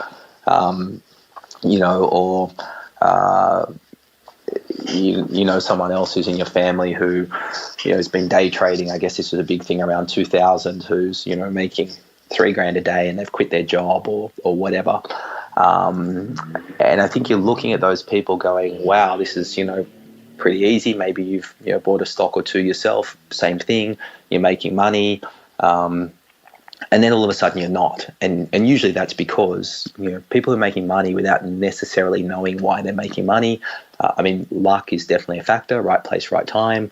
Obviously, if the market's going up, generally and going up strongly, then rising tide lifts all boats, and it's sort of easy to make money. Somewhere along the way, inevitably that reverses. I think, some people, if they're trading a specific stock, maybe they paid 50 cents for it and, saw it get as high as 70 and, now it's back to 35. So it must be great buying now because it's been to 70 before. I should buy more. I should hang on to my existing position, whatever. And then they lose money.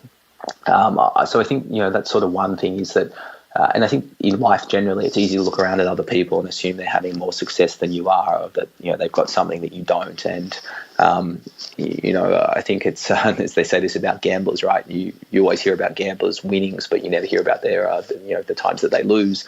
I sort of feel like, not necessarily intentionally, but family and friends, maybe, and even brokers who don't have your best interest at heart are telling you about all the times that, you missed out on making money because you're not trading shares. So I think that's an element of it. Not necessarily having a plan around, downside, like how much money am I willing to lose on this position or on, a series of trades before I revisit what I'm doing. Where's my stop loss on this trade? Like, where am I wrong and where am I getting out of it? What flows on from that is, getting stopped out of a position because you're supposed to and you've had the discipline to be stopped out. And then you watch the share rebound strongly to, higher than where it was trading before. So then you think, oh, well, if I didn't have that stop loss, I'd be making so much money now. So, maybe I shouldn't have stop losses in future, or maybe I should not pay attention to my stop losses. And then it all becomes a bit wishy-washy, because it's like, well, okay, I've got this stop, but how do I decide whether I'm executing it or not? Is that just something I decide at the time based on how I feel and my intuition? Or so look, there's that. I think so on one hand, I think that's people underestimating how difficult it is to consistently make money. But I think the flip side of that is that you look at the market and you think about the people who are participants in that market. So I'll use Goldman Sachs as the gold star example in terms of at least their profitability and their resources and whatnot. All the way down to smaller, I guess, day traders or swing traders who are individuals who do that for a living. I think you can assume that can be really difficult, and you can go to a lot of these courses you go to. That I've had exposure to in the early years by going along and watching them. I've had exposure in my later years by being one of the presenters or speakers at these events. And some of the things that these people talk about when you pay for these seminars, it just sounds so complex and so difficult. And you can walk away thinking that if you can remember those 300 different chart patterns, that you're definitely going to make money. Or if you can master the 50 fundamental analysis ratios that you read in the book, that you're going to be able to make money. Or and that if you can't do those things, then that means you can't be successful. I think that's a big mistake for beginners as well. I think either assuming you can do what everyone else is doing and it just works out is, I think, a mistake. But also assuming that it's impossible to do what the very best are doing is a mistake. And I think probably fear and greed drive both of those things, as they do in the markets generally. I think if I was giving a new person advice, I mean, obviously you have to learn somehow, right? So you learn by reading, you learn by going to seminars.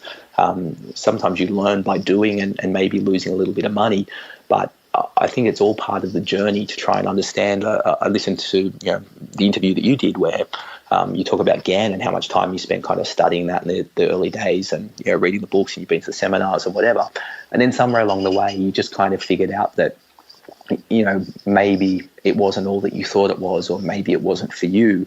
And the good news is, by the sounds of things, it didn't really cost you much in terms of dollars, maybe a bit of time to get to that point. And I think that you need to learn and have some exposure to all of those things.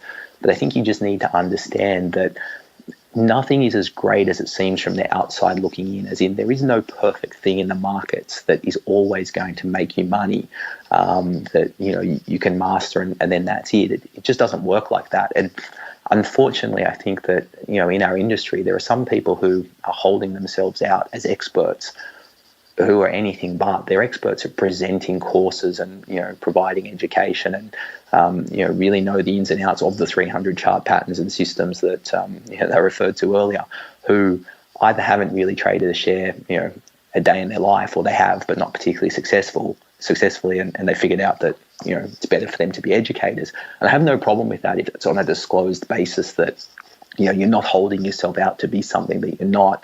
But I think that's a big trap for new people, is that you want to grab someone and hold on to them as the person you need to be like.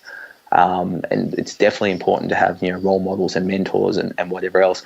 I would just say that attaching yourself probably to the right people is important, but kind of just being a little bit skeptical about everything. I'd like to think I'm an optimist in life generally, but I feel in the market you have to just be a little bit skeptical and a little bit neurotic, because sometimes things that look too good to be true, actually are too good to be true, and sometimes things that look too good to be true actually are real and can be exploited. But at the start, it's hard to figure that out, and you sort of don't want it to cost you too much money, real money, to kind of get to that point and figure it out. So I think thinking that you can just turn up and do a course or two and become a great trader is a pipe dream. But alternatively, you don't have to be a mathematical genius or the smartest person in the room to be able to make money from the markets, because there's lots of different ways. You just have to get to the point where you understand how you're going to make money and what's going to stop you from making money.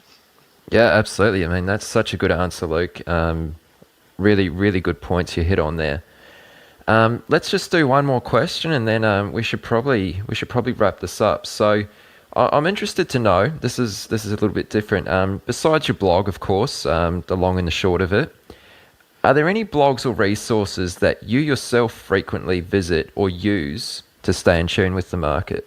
Yeah, look, there definitely are lots of, I guess, different resources. It's probably one thing about my job that I think people from the outside wouldn't appreciate is how much time you just have to spend reading things and learning about things. Most of which ends up, just to be perfectly honest, being completely useless or non-usable, at least at the time. But you can only uncover things by going looking for them. And sometimes you'll maybe pick something up today that you can't use, but in 6 months or 12 months, you'll be able to use them. So, look, in Australia, definitely the Australian Financial Review, I read every day. The business section of all of our major newspapers, so the Australian, Sydney Morning Herald, I read the New York Times, Wall Street Journal, Financial Times, Bloomberg, CNBC. I get a bunch of kind of emails daily that summarize financial news and whatnot. And then just ad hoc things that maybe I'll come across depending on what sort of trades we're working on at the time. But I think being well read in terms of regular content, but also some of those great classic trading books. I mean, I know you interviewed Jack Schwager a couple of weeks ago. I think if I think about my favorite trading books, Market Wizards and New Market Wizards would be amongst the top 5 undoubtedly, just for the insight you get to other people who are doing things that, for me, really helps solidify that there are a million different ways you can do things, different personality types, different strategies, and they all work. So I think understanding other people's journeys, where they went wrong, what strategies they've used successfully, which I guess is part of what you're aiming to achieve with this podcast, right? You're giving people exposure to different traders who have different strategies and systems, who can talk about what works and what doesn't, and maybe you learn that way rather than having to learn for yourself, which takes more time and can be more costly. All right, that's a really great, another great answer there, Luke. So thanks a lot for doing this. And I've certainly picked up a few things from this discussion, and I'm sure anyone listening has also. But before you go, do you want to share with listeners where they can go to find out more about you and your trading methods? Yeah, sure. So, look, definitely, people can visit our blog, which we just recently established. So it's just www.longandshortofit.com.au.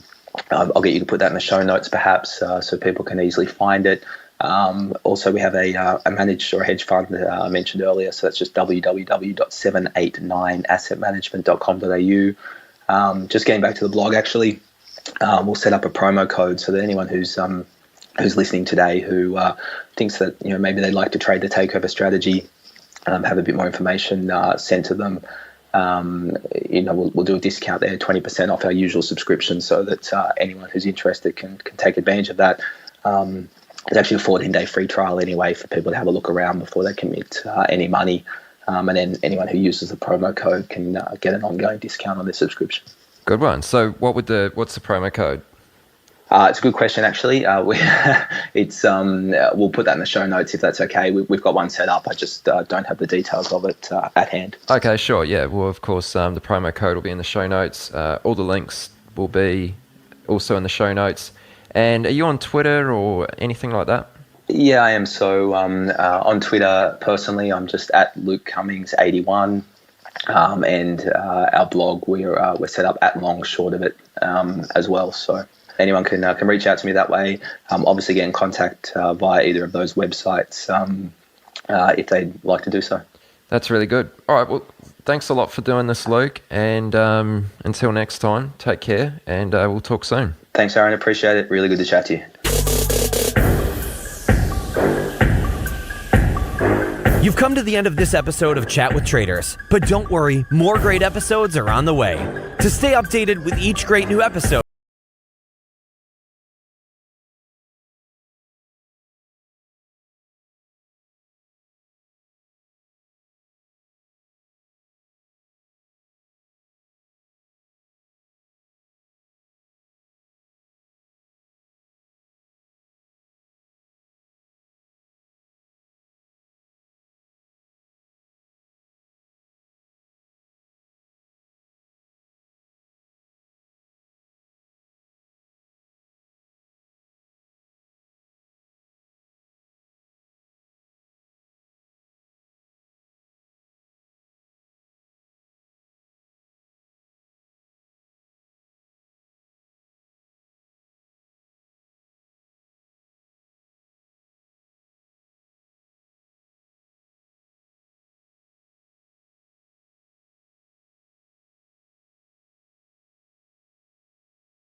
Third episode of the Chat with Traders podcast. Thank you very much for tuning in. I'm your host, Aaron Fifield. Now, this week, our guest is an equities trader from Southampton, UK. His name is Chris Sayce, and his journey to becoming a trader kicked off roughly 7 years ago after his interest in markets was piqued from reading through a book about stocks. While these days Chris has found his edge, he did spin his wheels for several years to begin with, and also managed to run several accounts into the ground. During this time, one of the greater turning points came when Chris found another trader who was willing to pass down his experience and offer him some much needed guidance. And as we all understand, to have a mentor on your side is extremely valuable. So I asked Chris a number of questions around this subject, which I'm hoping you may find helpful. We also discussed the importance of repetition in your learning, how to build discipline, and also touch on some mindset challenges that can be early roadblocks for developing traders. I feel like many of you listening will find Chris's story to be relatable, and I'm pretty sure you'll take away a few important lessons from this interview. So let's get into it. I'm Aaron Fifield, and here is this week's guest, Chris Sayce. Hey Chris, awesome to have you on the show. How's it going? Yeah, good, thanks. How are you? I am very well. Besides the fact that it's freezing cold here this morning, I'm doing really well. But so we've been speaking for a while, obviously before we hit the record button, and I'm excited about some of the topics we're going to discuss today. Some of those topics being mentorship and psychology. Mm-hmm. The psychology is something you've really emphasized, so I'm keen to hear more about this. But first of all, we want to hear about you and where your trading journey began. So I guess my first question would be, what were you doing prior to trading, and what inspired you to turn to the markets? Well, it's about 7 years ago. I had a small business, and I had Christmas time off. It wasn't it wasn't in the finance industry at all. It was doing something completely different, and have absolutely no past experience with the stock market at all. No friends, no family really into it, other than I guess their pensions or whatever. But I certainly wasn't involved with anything. And just one Christmas, I had some time off. I went into a bookshop and I saw a book on stocks. It was, a silly title of How Anyone Can Make Money or something. And I just bought it for fun. Started reading it, and it sounded quite interesting. So I opened up a demo account with a company. Saw a share, but bought it, but forgot about it for a few days, and came back and found out that I was I don't know, £1,600 up or something, and figured that's not a bad way to live. I haven't done anything for a few days. So I kind of finished reading that book and opened up an actual account and did exactly the same thing. Saw the exact same share drop. I put £500 in, bought it, and about 8 hours later I got what I now know is a margin call. Anyway, I just closed it out and made a loss, put another £500 in, did the same thing with something else. And that was basically kind of my start. And from there, I then just kept buying books, kept trying to teach myself on the internet. And it just went on like that for a while, kept kind of blowing up. But I didn't really realise what that was at the time. And it was probably a good few months down the line when I got a charting package. And again, at this point, I didn't know anybody who deals in shares at all. So I couldn't ask anybody at all. That kind of came later. So, like I said, I got this charting package, and once I learned how to use it, was kind of looking through it and started to see recurring things. And that it kind of took a long time to really kind of understand what I was seeing. But again, teaching myself, I kind of got eventually to the easiest way to describe it is just what the system was, which was it was buy a breakout and use a 480R stop. and hold it for a long time, and it looks like you make money on it. That was basically what I saw, but I can describe that now because I know what it is. I didn't know then what it was, if that makes sense. It was just something that I saw within a lot of shares. So I guess really the path to that was just looking at lots and lots of charts. This thing had everything from US stocks to UK stocks, and all of them. So there were thousands and thousands of charts. So you really kind of got to learn, what charts look like, and again, like I said, what these patterns were that you see. And predominantly, it was trending. It was from bottom left to top right. That was what I was seeing. But how to trade it was, I didn't really know at the time. And then I guess I stumbled across one of Michael Cavell's books, and I remember reading it, and I remember it made no sense to me whatsoever. The only thing I could really work out was that the charts looked the same, but I had no idea that there was this thing called trend following. And it was only when it was one of my aha moments when I kind of realized what it was. And I then started looking it up on the internet, and that was really when I started to kind of accelerate a lot. And then I found a mentor online, and he helped me out a lot with it. And he had his own system, which I tried to adopt, and probably couldn't really, wasn't mine. But ultimately, all that experience led to how I trade today, really. So that's kind of, a brief history on it. Yeah, no, that's really good. So we're going to get into that a little bit deeper. So let's just sort of take it right back to the start when you sort of picked up a book. It was kind of random, started reading it, and, shortly after you started, obviously you had your demo account, which you did well. You put live money on the line and lost it. I'm curious to know, what did your partner think of this at the time? Like, it was a little bit random, it was sort of something out of the blue that you hadn't really talked too much about before, and now you've just sort of started trading, and you've started losing money, $500 at a time. Like, it starts to add up. What did your partner make of this? Well, at the time, it wasn't a huge thing, because it wasn't a lot of money. Obviously, no one wants to lose, $500, £500, wherever, but it wasn't big money that was losing, and also I didn't know what I was doing. And I think probably because I had the business, don't get me wrong, there wasn't loads of money coming in from that, but ultimately, I used to make decisions daily that I wouldn't consult anyone with. That was just the nature of what I did at the time. So I certainly wasn't putting in £500, and that was being used to pay the mortgage. Obviously, in hindsight, it's very easy to turn around and say, don't obviously get risk money that you can't afford to lose. But at the time, I didn't know that. And the same as if anyone else, starts in the same way, they won't realise what any form of money management is. So I guess in that sense, I was quite lucky.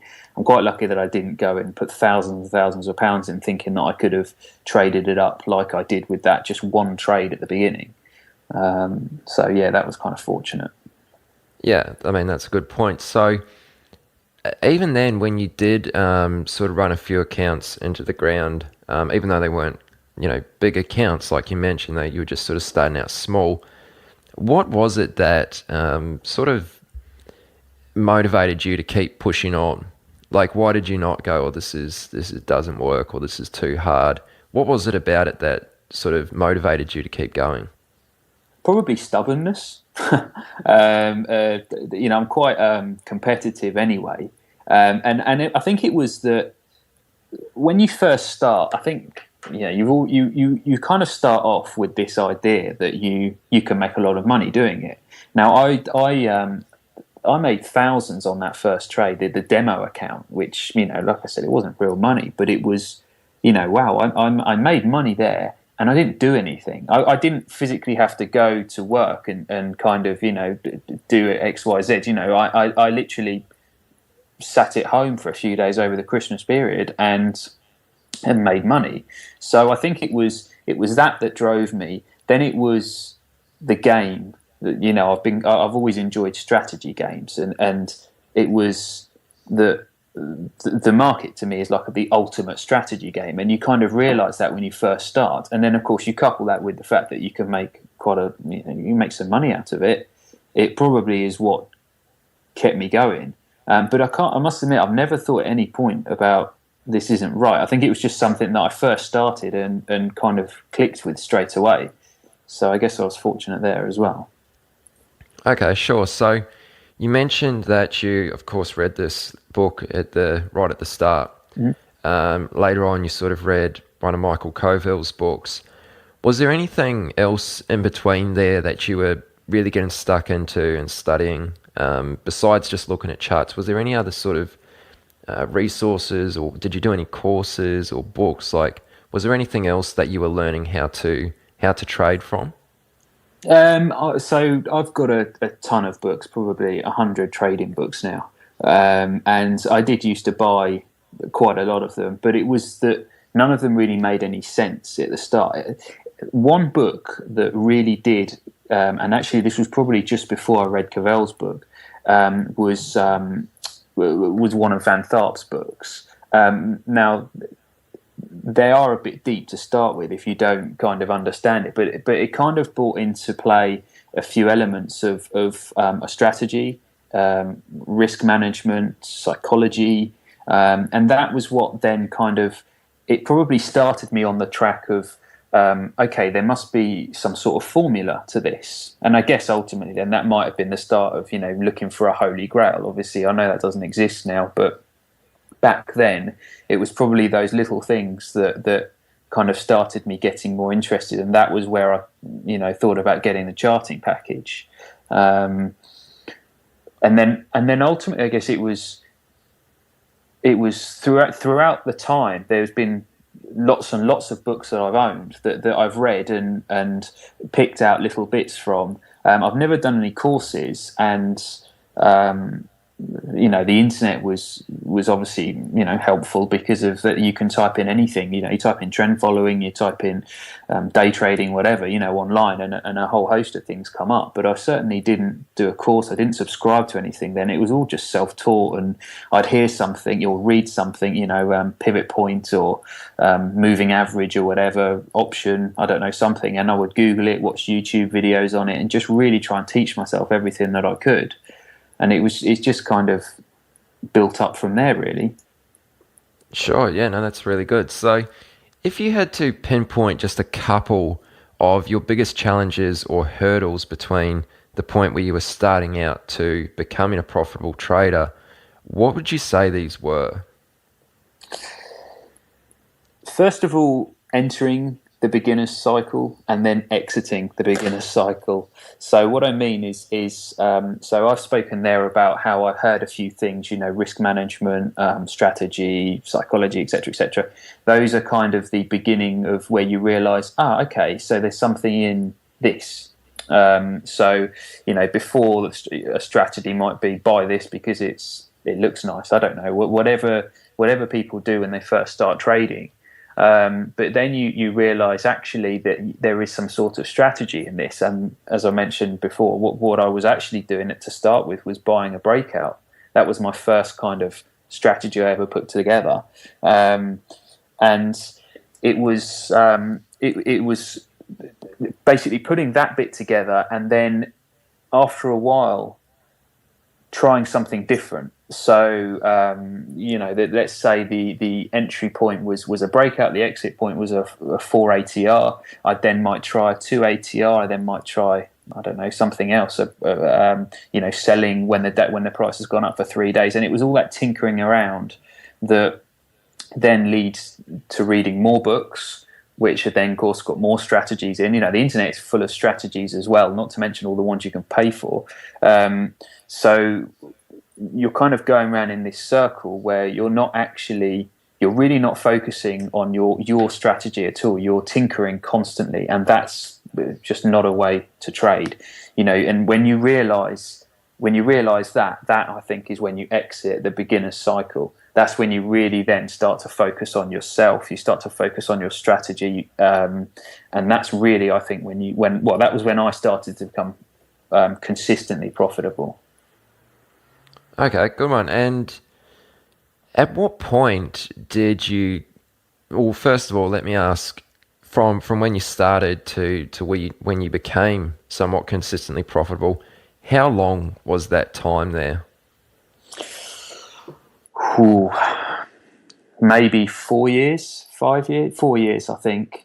But like I say, I've been quite fortunate. I haven't lost a ton of money purely because I did have a few big winners to start with, and probably the one thing that I've always been just generally in life is that if things are too good to be true, they generally are. Now, anyone that can one guarantee make you money all the time, you're very wary of those people, and I think it's been that's kind of constantly kept me going as well, because you can't make a lot of money with, we're talking like 100% gains in a day kind of thing. There's got to be a downside to that. And of course there is. That was just very, very bad money management. And I didn't realize that at the time. But it was that instead of getting euphoric and thinking, brilliant, I'm going to do this every day, I'm going to be a millionaire by the end of the year, I think I was more cautious and thinking, okay, well, I've made some money now, how have I done it? And I think it's constant reflection on what I was doing that probably kept me going. It probably kept me in the beginner's cycle a lot longer than I would have hoped for, because of everything I was doing, I was then reflecting on, and I might actually change something. And ultimately, I have ended up pretty much with a system that I very first started off with. Okay, excellent. So, in that case, at what point did you feel comfortable to focus your attention purely on trading and let go of the business? Well, I still do bits now for it, but I certainly more my trading is what I do on a daily basis. I've got a few interests elsewhere that I do as and when I can, but yeah, I rely on my trading. And I guess it was just when my account got big enough. I'm confident enough in what I do.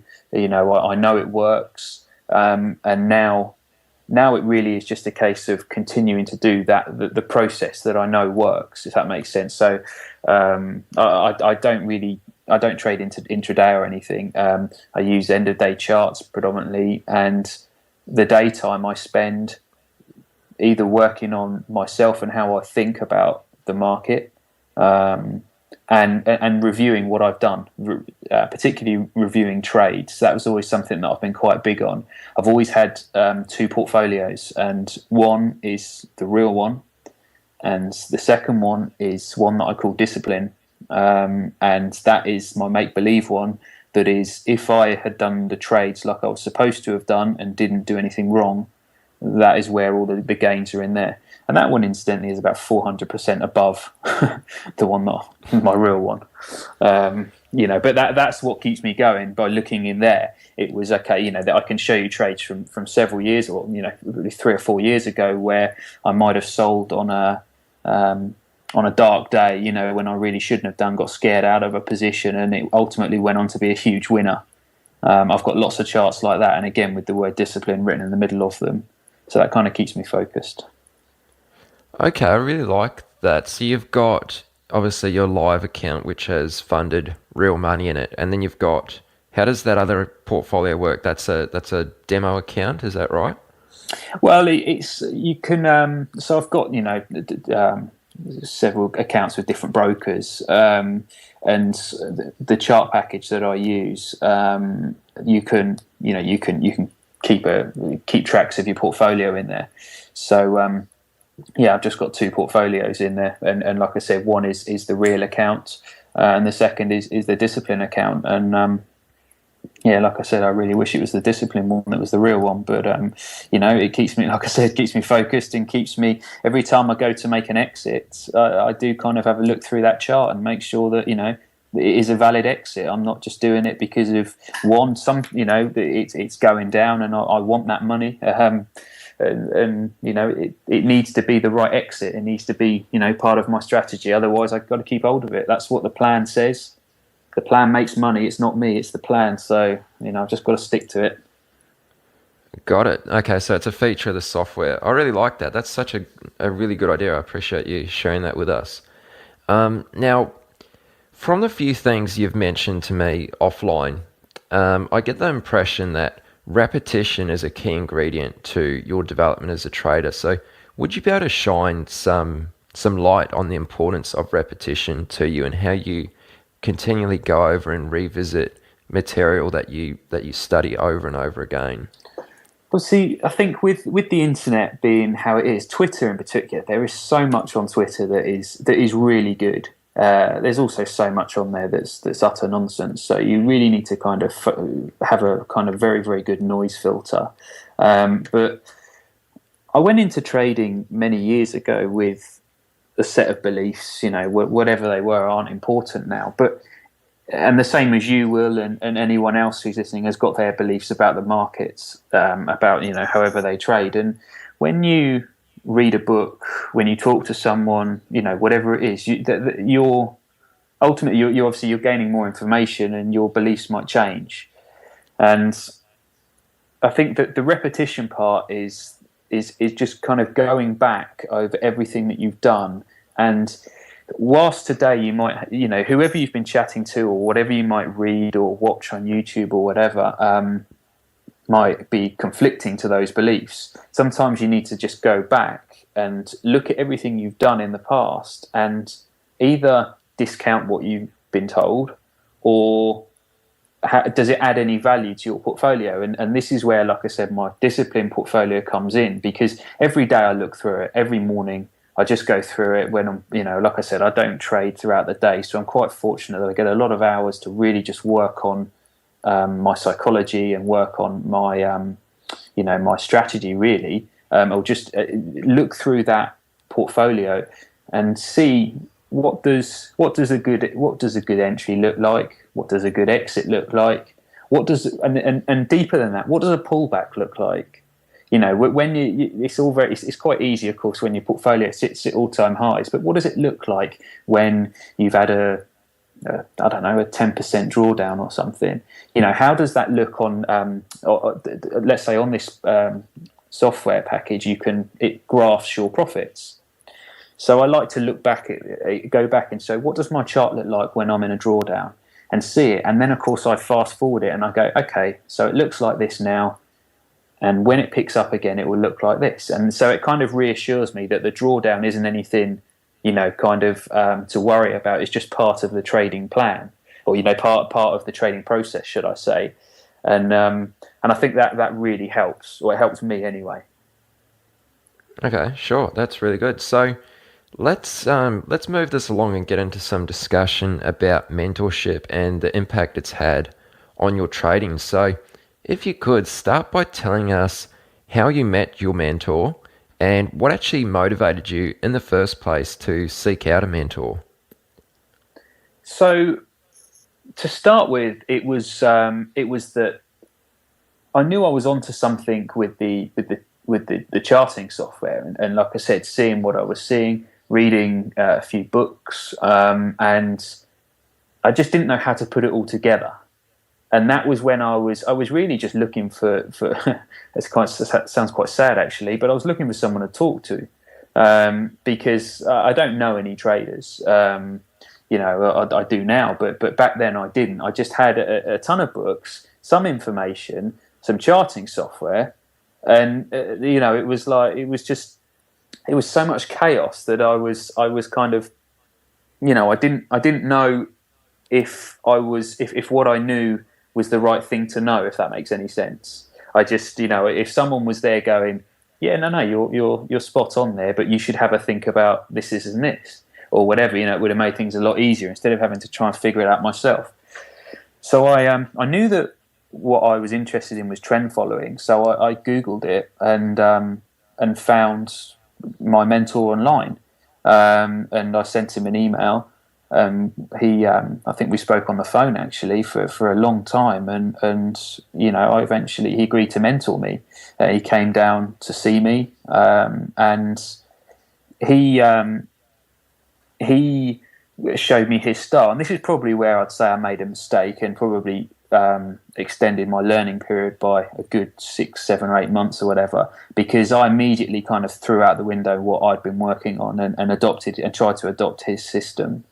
And it was then that I started tinkering around with things, and that was when, they say about, you find a system that suits, and that was really what I wasn't doing. I was playing around with his system, and so eventually I went back to what I was doing, and this was where I found the mentorship invaluable, was when I started explaining things to him like that, and instead of him kind of telling me, no, you're doing it wrong, he would ask other questions. So let's say he traded a breakout and I happened to buy it on pullbacks. That's my favorite strategy. And instead of him saying, oh, well, a pullback is an exit signal, in his strategy. But of course, for me, it was my entry. So he would then ask, okay, so where do you define your risk? Where do you put your stop? And he would ask questions like that would actually get me thinking about my strategy, as opposed to feeling that I needed to justify why I wasn't using his, if that makes sense. And that was kind of what I thought, what I think a mentor is actually really valuable. Yeah, okay. So you mentioned that you found him online. How did you find him online? Did he have a website or a blog, and was he offering mentorship, or did you sort of approach him about this? Yeah, so he ran a blog, and it was a paid mentorship. You can follow his signals if you wanted to, which a lot of people, I know there's a lot of services out there that are like that. But I guess to start with, that was what I did. But it was when I met with him and spoke with him that he wasn't just selling. He wasn't selling signals. If that, you can do that. That's part of what he does. You could just copy what he does. But that wasn't what I was about. I was looking to become my own trader, with my own kind of set of beliefs and strategy, etc., and do it for myself. He would, and with him, you could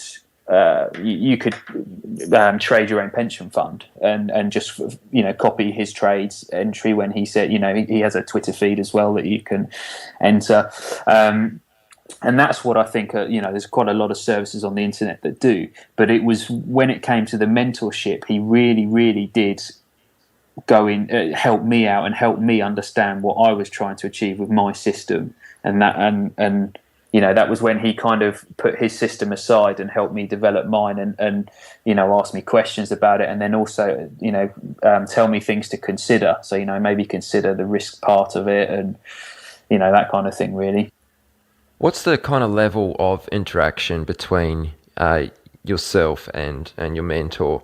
Like, is it sort of scheduled once a week that you have a Skype call, or like how often do you guys communicate, and how do you go about that? Well, now we just communicate, via Twitter or Skype or whatever, just for kind of fun, just talk about the markets, emails or whatever. But during the kind of the learning process, all the time, he has got a protected Twitter feed that you become part of, and there's a load of other traders on there as well, and he kind of you'll all be tweeting throughout the day. Equally, he used to ring constantly, maybe once a week or whatever, to kind of see how you're getting on. Is there anything that you can help with? Via email all the time, and depending on where you are in the country, he would come and see you. He really was, it was kind of, he was being a mentor. It was unlimited. It wasn't a service that was kind of, one email a day or whatever. You genuinely did feel like you had someone on your side that was helping you out, which like I said, I think that was good, especially when you first start, because you've got so many questions. I mean, I used to email him constantly, particularly on down days, big, let's say that the recent pullback in the markets, that kind of thing years ago I would have got scared out of big time. And, now you kind of on days like that, you speak to him and it's almost like that little bit of reassurance, actually, just hold on, because your strategy does cater for this kind of thing. Look at a chart, you wouldn't be able to tell when the Japanese earthquake hit, or you wouldn't be able to, because of the trend has gone from bottom left to top right. It's incorporated all of that. And it was on days like that you kind of needed a mentor, and that was what I found really good. He wasn't, you wouldn't ask a question and have to wait 4 or 5 days for an answer. It was like, it was straight away, really, which is a really good service. Yeah, that's really valuable. And I mean, pretty much most traders coming up need someone like that, who can be there for them. So just maybe in sort of summary, some of the highlights or standout points, like what are some of the lessons that he's passed on to you, which really helped you to see things a lot clearer? Risk management, more than anything. More than definitely kind of not entering too many trades at the same time. He trades a shorter system to me. They're kind of not necessarily relevant to my system, but for his, I would say, he would teach you that, not to take too many trades on the same day, because of, we all know that can, if you've got one or two, you shouldn't enter 4 or 5 trades in one day. All of them are showing, a loss. Get and enter another 3 or 4 the next day, another 3 or 4 the next day. That kind of thing. You need to stagger it. You need to kind of enter a couple, make sure that they're kind of they are making a profit, and you can kind of build up from there. That was a big thing. You don't have to trade a lot. You really don't to make really good money. I think his blog site, I haven't checked it, but it was something. He's up something like 400% in 3 or 4 years. So he's doing very, very well. And he's been sat out the market for the last 4 weeks, I think. And it's things like that is absolutely invaluable, to kind of realise that you don't have to trade every day at all to make really good money. And you combine that with the right risk. And like I said, you've got a very profitable system. The other thing was understanding that actually you don't need to risk a lot of money to make a lot either. He risks 2%, which is actually quite high I think, but 2% of your account isn't a lot. And yet this is a guy, like I said, who is making 400% and risking 2%, on each trade. So that again was important, but the main thing was the psychology, was teaching you to probably have faith in your system more than anything. That your system works. Of course, that gets into a whole other topic about system testing and all that kind of thing, but we probably won't go there. But your system works, so you just need to have faith in what you're doing. And like I said, go back to the dark days when the market's down day after day after day, and you really, you're probably then thinking, well, this system doesn't really work. I might go short, but it's short in an uptrend is a silly thing to do. And the other thing is, well, does the system really work? Has it stopped working? There's all these things. Trading is full of kind of things that kind of counteract, counteract that, like arguments. But it's days like that he would then reassure you a bit more in the early period. And that, like I said, that I think is really, really important. Absolutely, yeah. That's all really great. So yeah, thanks a lot for sharing that, Chris. Are you ready to get serious about trading? Then join Tasty Trade, Investorpedia's best platform for options trading in 2026. Stocks, options, futures, and more. Tasty Trade has everything you trade, all in one platform. Get low commissions, including 0 commission on stocks, so you can keep more of what you earn. Tasty Trade is packed with advanced charting tools, backtesting, a pre-built strategy selector, risk analysis tools, and more features to help you trade smarter. See equities and derivatives with high trading volumes, dividends, upcoming earnings reports, and more with their pre-built watch lists. Or create a custom watch list to keep an eye on the companies and sectors that matter to you. Manage your positions with speed and precision using active trader mode, one-click trading, and smart order tracking. Plus, Tasty Trade's stellar trade desk team offers live support during trading hours if you need it. Visit tastytrade.com/chat for more info. Tasty Trade Inc. is a registered broker-dealer and member of FINRA, NFA, and SIPC. Have you ever watched a stock explode and thought, if only I had the capital? Or sat on the sidelines because your account balance felt too small to matter? Good news, with Trade the Pool's limited risk platform, you don't need millions or even thousands to start trading the U.S. stock market. Bypass the PDT and tap into over 12,000 U.S. listed equities, from penny stocks to big caps, ETFs, even the newest IPOs, and short anything you like with zero locate or hard to borrow fees. Start your evaluation, get funded with up to $200,000 in buying power so you can go big without risking your own savings. And now you can also have unlimited time to reach the profit target. It's a game changer. Not ready to trade yet? Trade the Pool offers a free demo and educational resources. Practice on live data, master the platform, and build confidence risk-free before you even pay a cent. Click the link in the show notes to start trading with Trade the Pool's capital. Now, I'd like to steer the conversation in the direction of your style of trading and sort of your methodology. We've kind of talked about it a little bit, but just maybe give us an overview of your actual approach to trading.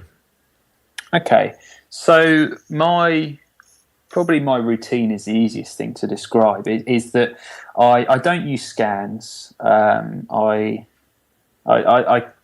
just don't. I think that's probably come from the early days of just looking at charts and trying to figure things, try and see things. But in the UK, the FTSE 350 is 350 stocks, so that's not really a huge amount of stocks to look through. So I don't use scans. I look through all of those at least once a day, sometimes 3 or 4 times, and that gives me an overall state of the market. You'll be able to see off that. For example, are a lot of stocks consolidating? Are a lot of stocks selling off? Are a lot of stocks breaking out? Are they breaking out and failing? Are they pulling back and giving a lot of reversal signals? So that kind of, I think, gives you a very good understanding of what's going on in the market. And then I would plot support and resistance on charts. And obviously, you could then combine that with kind of, I guess, like a Davis box method or whatever. But, I don't draw the boxes. But you can see support and resistance if it's getting higher, like a ladder or whatever. That's the start of a trend. I've got plotted on the charts the 50, 100 and 200-day moving average.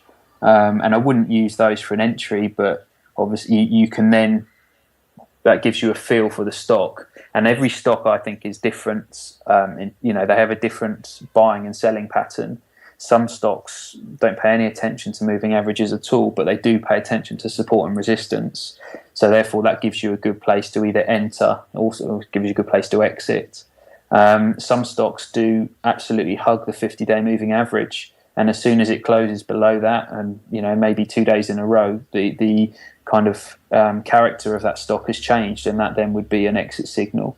And some stocks don't pay attention to anything, and that for that I may just have like a volatility stop, so like a 4 ATR. But ultimately, I buy on pullbacks. I look for things that are already in trends. And I enter on a pullback, but the pullback must be to an obvious place. So, like I said, it must be a moving average or a support, a support line. And then ultimately, I like to see a kind of reversal candle in there, just something that shows me. My favourite ones are kind of a really nice spike down with a bit of volume on it. I don't really trade volume, but that's kind of a pretty good kind of pattern for me. And that then gives me a good place to enter, shows me that buyers are stepping in, and it gives me a good place to put my stop. So kind of get all the things that I need out of that, and then I just, like I say, ride it up and hopefully hold it for a long time. Ultimately, though, if it closes below that entry point, I'll sell it very, very quickly. So you said there, hold it for a long time. What would your average, sort of generally speaking, holding time be for a position? Well, hopefully months. That my big winners I've held all through the recent crisis, and most of them are back at all-time highs. I find with trend following, particularly on stocks, I don't really know about forex and futures markets. I mean, I know what they are, but I've never traded them, so I can't really comment on the characteristics of those markets. But particularly in stocks, when they go wrong very, very quickly. Kind of staircase up, elevator down all the time. So you've got to be prepared for that. But you find that if you enter on a pullback, it will very quickly tell you if you're wrong, like possibly even the next day. So you need to be prepared to exit very quickly. But then it's just a case of holding, and then I would tend to add on the next pullback, and the next one, and the next one, and the next one. And hopefully, like my biggest winner is maybe 14 months old at the moment, and luckily it's showing no signs of backing down at the moment. Nice one. That's really good.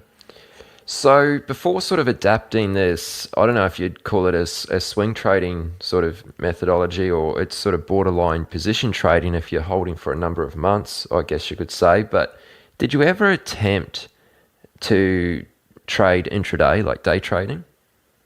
Yes, and it nearly drove me mental. I couldn't believe what I was experiencing.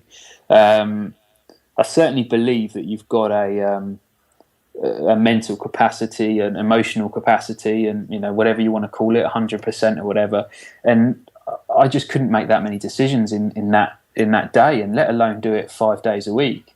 I really would love to go and sit in a day trader's office and see how they do it, but I was, I saw there was something in pivot points, and I tried to do it, and I just couldn't. It really kind of it really messed me up in my head, really. I'm in a very good place in, psychologically, and I like trading end of day data. I like seeing, I've mentioned before about breakouts. I think breakouts that they break out in the first hour of the day, I'm a bit dubious of them. But if you see something that's held on to its gains throughout the day, I think that's a solid entry. And I was trying to do that, but intraday on a 5-minute chart, and I really couldn't. I couldn't make that many decisions. I couldn't enter, exit with a loss, enter, exit with a loss, enter, exit with a loss. You get the pattern there, and then get 2 or 3 winners throughout the day, and have to do that 10 times a day. I'm sure that day traders can tell me they don't trade that much, but this was what I was trying to do, and I tried it for a couple of months, and like I said, I just couldn't do it. It really made me mentally tired. And so I have to be more long term, and that goes back to finding a system that suits you. I'm sure you've had people on this show that they would think about how I trade, and think I'm crazy. I don't have to look at the markets throughout the day if I don't want to. I just do it because I enjoy them. I really can make all my decisions based off end of day data, and the rest of the time, particularly in the last few weeks when it's news has been. The market's been kind of headline driven. I've just turned everything off and come back at the end of the day and seen which stocks have held up and which I've had to sell. And I couldn't do that with day trading. Yeah, that's a fair enough point too. So you've mentioned a couple times or a few times throughout this interview that the word system. So just so we understand, how systematic is your trading?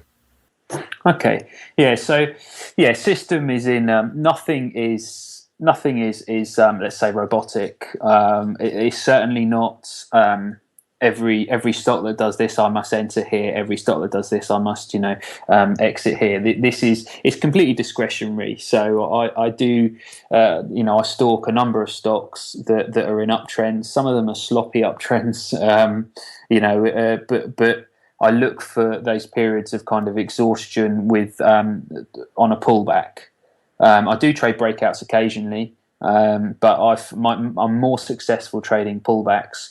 And the only thing that is, I would say, systematic, but I guess that's to the point where I absolutely will exit is when my stop is hit, and that will be decided before I enter. So, like I said, there's one stock recently that I was in that hugged the 50-day moving average. So the easiest place to put the stop is below the 50-day moving average, a close below it, or if it was.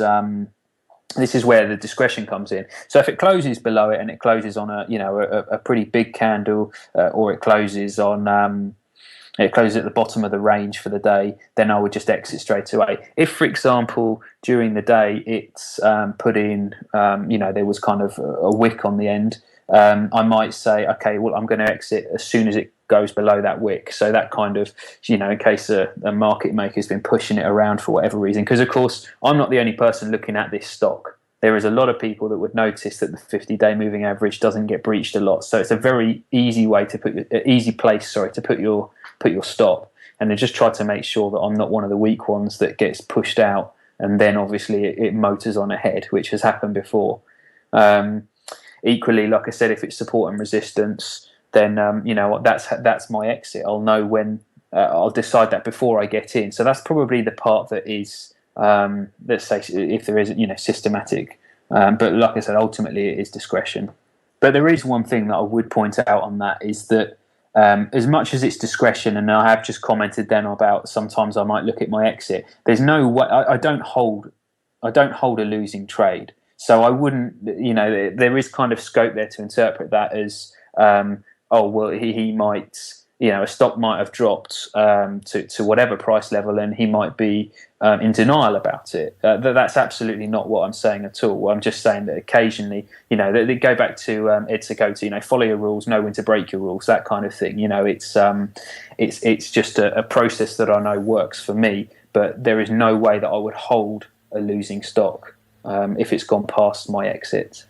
For sure. Okay. So, how do I say it? So how did you know, or maybe I should say, when did you know with a reasonable amount of confidence that you'd found an edge, that what you were trading actually worked? Like, when was the point when you were comfortable with that approach? Well, my account value, really. It was, I track my equity curve, and it goes from bottom left to top right. It doesn't mean that there are some, drastic pullbacks in that. But, I could show you over the years, you can see they've got less and less. So, ultimately money is the way that, that will show, that will tell you when you're right, I think. I know that my system makes money. Now I know that everyone else you've had on your show, their system makes money. I'm not, there is no holy grail in that sense. So it's really just about finding a system that works. Now I could probably find one that makes more, but I don't really want to. You can obviously, once you found your system and you plot in your numbers, you know what your let's say what your winning percentage is, or what your payoff ratio is, or whatever. You can then adapt your money management to kind of fit your bigger, your longer term goals. But ultimately, it was that I was looking at my equity curve and see it rising. The other thing that was probably, let's say, one of the real kind of again, like, aha moments was. I started off with a system, and I tinkered about for a while. I tried a bit of, try the day trading thing or whatever, and tried a few other strategies. And one day I just sat down and was just frustrated and a bit like, well, how's this happening? Meanwhile, my mentor has gone on and made a ton of money, and I'm sat there with a lot less than he's made. In terms of percentage returns or whatever. So what have I done wrong? And that's when, like I said, the psychology side really kind of kicks in, because it's not the strategies, okay? There's people out there that can trade pivot point strategies. There's people out there that can swing trade, day trade. They can fundamentally invest and make money. So everyone can. There is strategies out there for everyone. It was when I kind of went through my original strategy and looked at the initial trades and realised if I'd have carried on doing what I was doing, I would have made more than 80% more than I'd made that year, if that makes sense. It was then that I was actually like, okay, there's something in this. So what is it that I'm doing wrong? And that was, it probably, the end of the beginner's cycle is when I realised actually it's really not about the system. What makes you successful as a trader is probably learning about your mindset and how you deal with your system, if that makes sense. So, for example, on a pullback, you don't, or a down, a drawdown in your equity, you don't kind of jump ship and look for the next best thing. And it's really then that you then start to think, well, okay, so I'm in a drawdown at the moment, so what should I do? Okay, so on one hand, you can go, you know what, the system's rubbish, it's not working, I'm going to find something new that does work. You go back to the beginning again. Or you kind of grow up and look at it from the kind of, let's say, a professional trader point of view and go, okay, is it the system? Does the system work? Yes. Okay, the system does work because it's made money in the past. What doesn't work at the moment? Is it the market conditions? And you go, yes.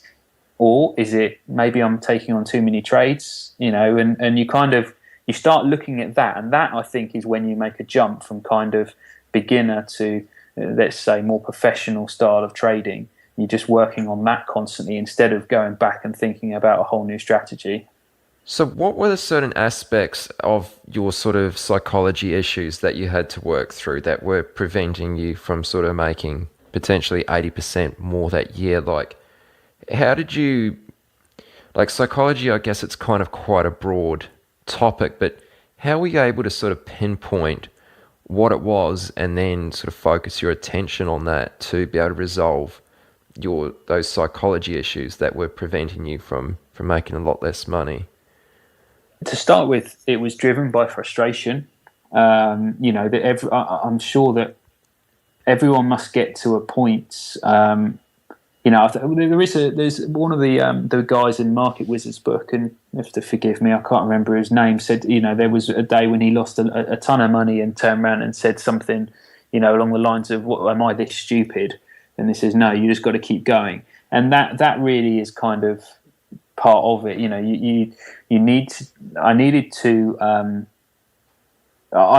knew that the systems were making money, but I just wasn't implementing them right. I wasn't doing the right thing, and that was the bit that was frustrating. Why? What am I doing wrong? And that was, like I said, you then start kind of self-reflecting and really kind of looking, well, if that system makes money, let's say one of these subscription services on the internet where you can buy, you can sign up to it and they give you the entry and the exit signals. Well, they make money they probably make money as a trader. You could get those same signals and not make money because you might do something wrong. It might be obviously your risk management and that kind of thing. Equally, it might be you might try and preempt the exit signal, you might preempt the entry signal, and that's nothing wrong with the strategy. Although when you first start out, you'll blame that strategy. That's down to you. That's your own fault. And I think it was it's from another book that I apologise to anyone that has written these, and I'm not referencing them, but where he says about you've got to take responsibility for everything you do, and you can do this in everyday life. And this is kind of, I think, something that I tried to do a few years ago, where every situation that goes on is your fault, and it's quite a big thing to say that, but everything that happens, let's say your partner comes in from work and she's in a bad mood and she lashes out at you. How's that your fault? And you constantly find a way that is, you start then looking at yourself a lot, a lot more in detail, and particularly with your trading. Kind of, why is this strategy? Why does it make money? In back testing, why does it not make money now? What am I doing wrong? And that's when you can be honest with yourself. That, I believe, is when you're kind of you make a massive leap in the right direction, and it's quite hard to do. Not a lot of people like being honest about themselves. I could probably list a lot of things that I know are wrong with me. One is I'm very impulsive. I've got an addictive personality, and these things. They're probably gambling is not a very good thing for me.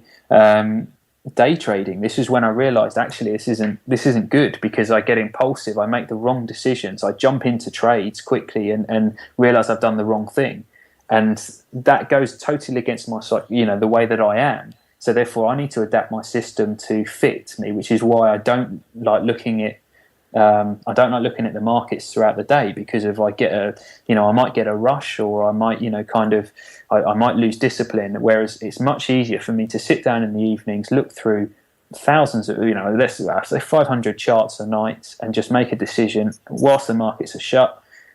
I'll make a little short list of what I think I want to, enter or I want to watch. I might have another little look later on in the evening. I'll have another look in the morning. And if it still looks good, then I'll buy it. Equally, there have been times where, you get a bit giddy because your portfolio's up and you think, yeah, I'm going to buy that. You look at it next day and you're like, well, actually, it's kind of invalid. That's not the right entry. And you'll sit back and you'll wait.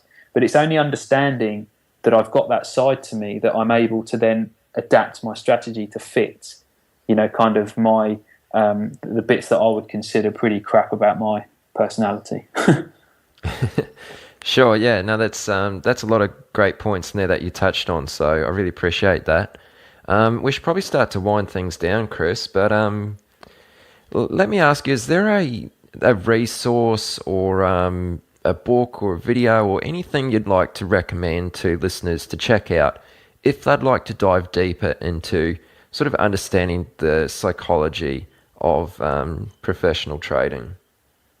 Yeah. I mean, there's firstly, just keep rereading books that everyone else mentions. I think I've kind of touched briefly in the past with you about this, that things like Reminiscence of a Stock Operator, Market Wizards, etc. There's I've read Reminiscences over 100 times now, and each time I hear something new in it. And the reason is that there is pearls of wisdom in all of this, depending on different parts of your trading journey. So Reminiscences, to start with, is a really nice story about a guy that likes trading and makes a ton of money. That's the nice story that you hear at the beginning. Then you hear about, you might hear a part of his strategy the second time you read it. The second time you might hear about how he blew an account up, but he kept going. So, you might have blown up an account recently and you think, okay, well, he's done that. I've just got to keep going.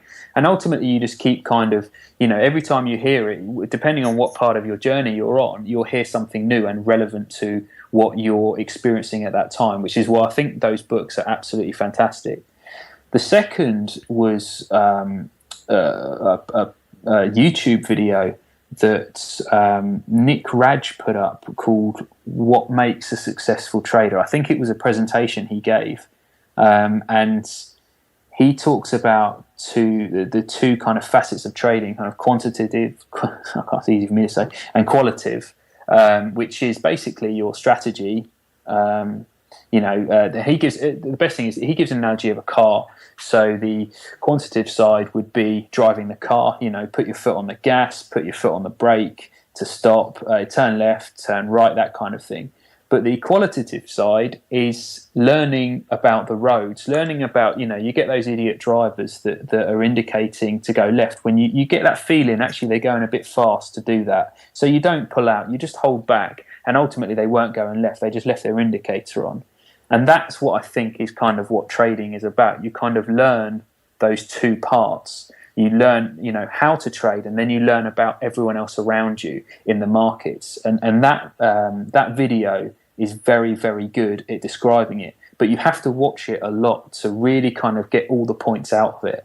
And again, I've watched it, loads and loads of times. And like I said, you kind of, once you realize that those two parts exist, you can work on one, which is your strategy, but then you should probably look at the other parts. What does it mean to you, and how does that affect your trading?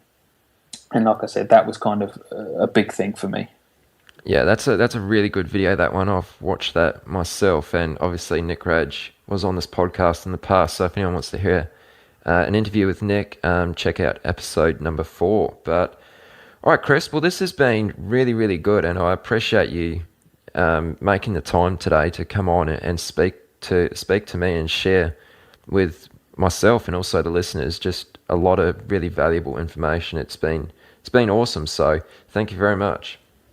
No problem. And is there any way that listeners can get in touch with you if they'd like to sort of learn more about you or just sort of reach out? Yeah, you can email me. So yeah, it's I guess you put it in the show notes, but it's Chris Sace 1983 at googlemail.com. Yeah, and that's a good way to reach me, really. All right, sure. No trouble. We'll put that in the show notes. And yeah, if anyone wants to get in touch, they can just shoot you an email. But again, Chris, thank you very much for doing this, and take care, and let's talk soon. Yeah, no problem.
this. Thanks for having me on. It's To stay updated with each great new episode,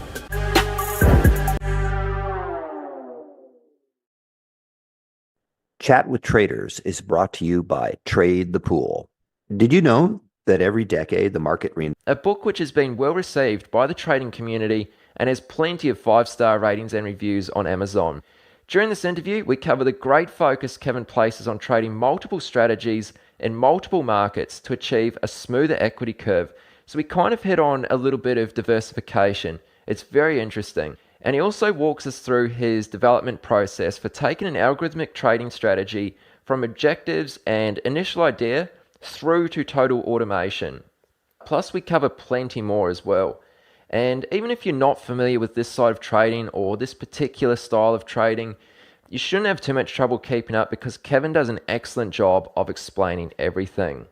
Now, guys, just real quick before we get into it, I'm going to ask once again, if you haven't already done so, could you please leave a very brief review on the podcast and iTunes? I can't express how helpful this is. It's just a really easy way that you can support the podcast. So if you can do this, just go to chatwithtraders.com/iTunes. Again, huge help and I really appreciate it. All right, I'm your host, Aaron Fifield. This is the Chat with Traders podcast, and here is this week's guest, Kevin Davey. Hey, Kevin, great to be speaking with you. How's it going? Great. Well, thanks for having me, Aaron. Absolutely no trouble. It's my pleasure. I mean, thank you for coming on the podcast. We've been speaking for a little bit beforehand, and I mean, we're going to dig into some really interesting topics here. Algorithmic trading will, of course, be the big one. And I know you've got plenty to share on this, so it's going to be good. But before we get into trading specifics, let's cover your background and the journey you've been on to getting to where you are now. So, Kevin, tell us about your introduction to trading, and if you could, take it back one step further and give us some background about what you were doing before this time also. Okay. Well, my introduction to trading was really, I got an ad that came through the mail that said, hey, you can make a ton of money by trading commodities. And at the time, I was a couple years out of college and I didn't even really know what all that was. I had just started in a career. I was in engineering, actually aerospace engineering. So I was working on fighter aircraft, and I was just starting to get settled in a career and started to have some money to invest. And I saw this about commodities, how you could make all this money. And I think the example I was given was actually sugar. And it showed, hey, if you bought sugar all the way up here, you would have made, hundreds of thousands of dollars kind of thing. And so at that point, I was like, wow, this is pretty cool. And so that kind of started it and started me down the road of, doing research and, of course, opening an account, because everybody's always excited to open an account as soon as they can. And within, I don't know, a few weeks, I lost 10 or 15%, 20%, something like that. So then I did the reverse of the strategy I was trying to trade, and I lost a bunch more. And all of a sudden, my account's down like 60% in a very short time. And so, but by that time I was kind of hooked. I was like, wow, well, if I can lose money this quickly, I could probably make it this quickly. That was my naive way of thinking. And that really just had me progress down the road of trying a bunch of different things over the years. Most things didn't work. And then eventually I kind of started to do more mechanical trading system. I always liked the rule aspect, actually, from like day one. But there were times where I did discretionary trading and that type of thing.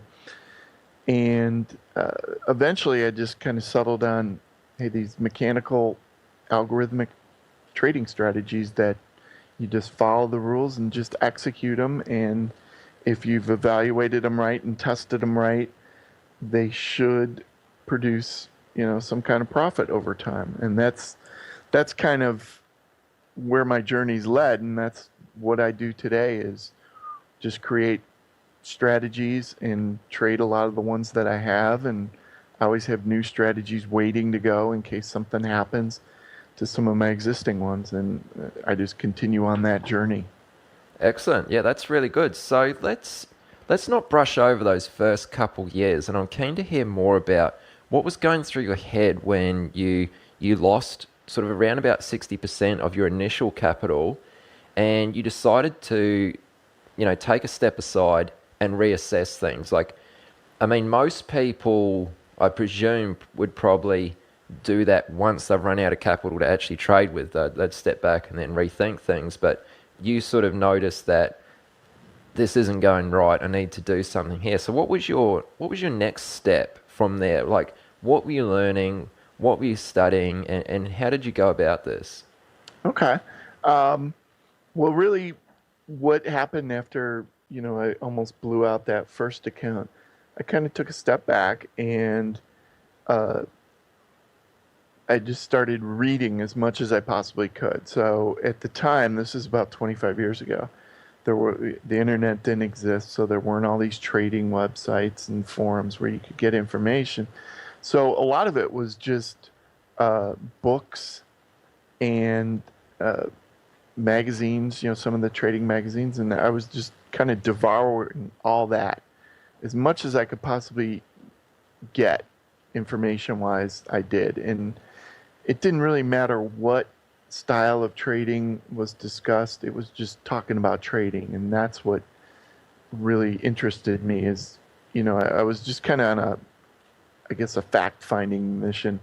That I just wanted to see what other people did and how other people succeeded. Maybe that would help. And, I looked at things like, obviously, like Elliott wave and Gann theory and all these different things. And, I kind of said, well, hey, that doesn't really fit me, or this kind of does. And eventually I got to the point where I started testing some of this stuff. And at the time, I don't even know if tools like TradeStation or anything like that was available to do the testing.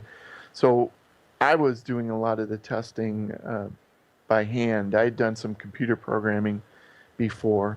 So I got a hold of some data and created my own trading systems and a way to evaluate them. And I did that for quite a while. And, that whole thing led down the road of over-optimizing, curve fitting, too many rules, too many parameters. And, you'd get these ridiculously good results, and that'd be like, oh, well, I didn't even include commissions on that or slippage. Didn't even really understand at the time what slippage was because I hadn't traded that much. But eventually, over time, I started to realize that, hey, most of these systems look so good, but they're just bogus. They're not going to work. I kind of knew that just from my experience getting creamed right at the beginning. So I was just able to kind of keep on and develop more systems, but not actually trade them right away, and just kind of watch them. And eventually I got to the point where I felt comfortable enough to actually start trading some of these things. Now, the problem was I was working full time, so I couldn't place orders all day long. I had to do like end of day systems. And at the time, there really wasn't software to, at least for a retail trader, to even automate things that would never even entered my mind. So I was just doing these simple end of day systems. And, on and off, I had some success. And along the way, I did a bunch of other things. I looked at things like scale trading, where you buy on a scale down and you keep adding to a losing position, and I got killed with that. So I was doing other things along the same time, but eventually I just kind of settled on this mechanical type trading. And make a long story short, eventually I actually had a little bit of success. And then once that happened, then I started to get some confidence in what I was doing, and that kind of led me just to where I ended up today. Okay, no, that's excellent. So if we had to boil it down to just one or two of the greatest challenges you experienced earlier on, what would you say these were? I mean, I think it's really good to highlight these because a lot of listeners can really resonate and perhaps if they're having similar challenges, learn about how you overcame these challenges. So, I mean, you kind of mentioned curve fitting and that, but was there anything else that you really struggled with early on? That was probably the biggest thing. But I guess I would generalize it a little bit more. Learning how to properly test and evaluate a strategy. That was the biggest challenge because there wasn't a whole ton of information out there about that back when I started doing it. And, even the stuff I read probably didn't sink in enough because, until you actually do some of it, then you become more experienced with it. And then you realize, oh, this guy in this book was making sense. And I didn't understand it at the time. But, even when I started using tools like TradeStation, which is what I primarily use now, unfortunately, the way they set up the software, it makes it really easy to make a lot of bad decisions. The easiest thing to do is you open up a chart, then you insert a couple strategies, and then you optimize it, and then you get the best results, and then you go and trade it. And a lot of people still do that. And, and I certainly looked at that either in the stuff I was custom doing or when I actually started doing with TradeStation. So, and that's totally the wrong approach to take. It leads to so many bad things that I can't even describe them all. But that's probably the biggest challenge is knowing how to test and evaluate the right way. Okay, sure. And you also mentioned in your previous answer that you were still holding down a job for quite some time while you were trading. So at what point did you feel comfortable and confident to take the leap and make that transition to trading full time? Well, I think I did this in 2007 was actually when or 2008, I'm sorry, when I actually made the leap. So I've been trading full time for over 7 years now. And what happened was in 2005, 6, and 7, I finished in the World Cup of Futures Trading Championship. I finished in first place one of the years and second place the other 2 years. And so it was 3 years in a row. I finished in first or second. And each of those years I had over 100% return.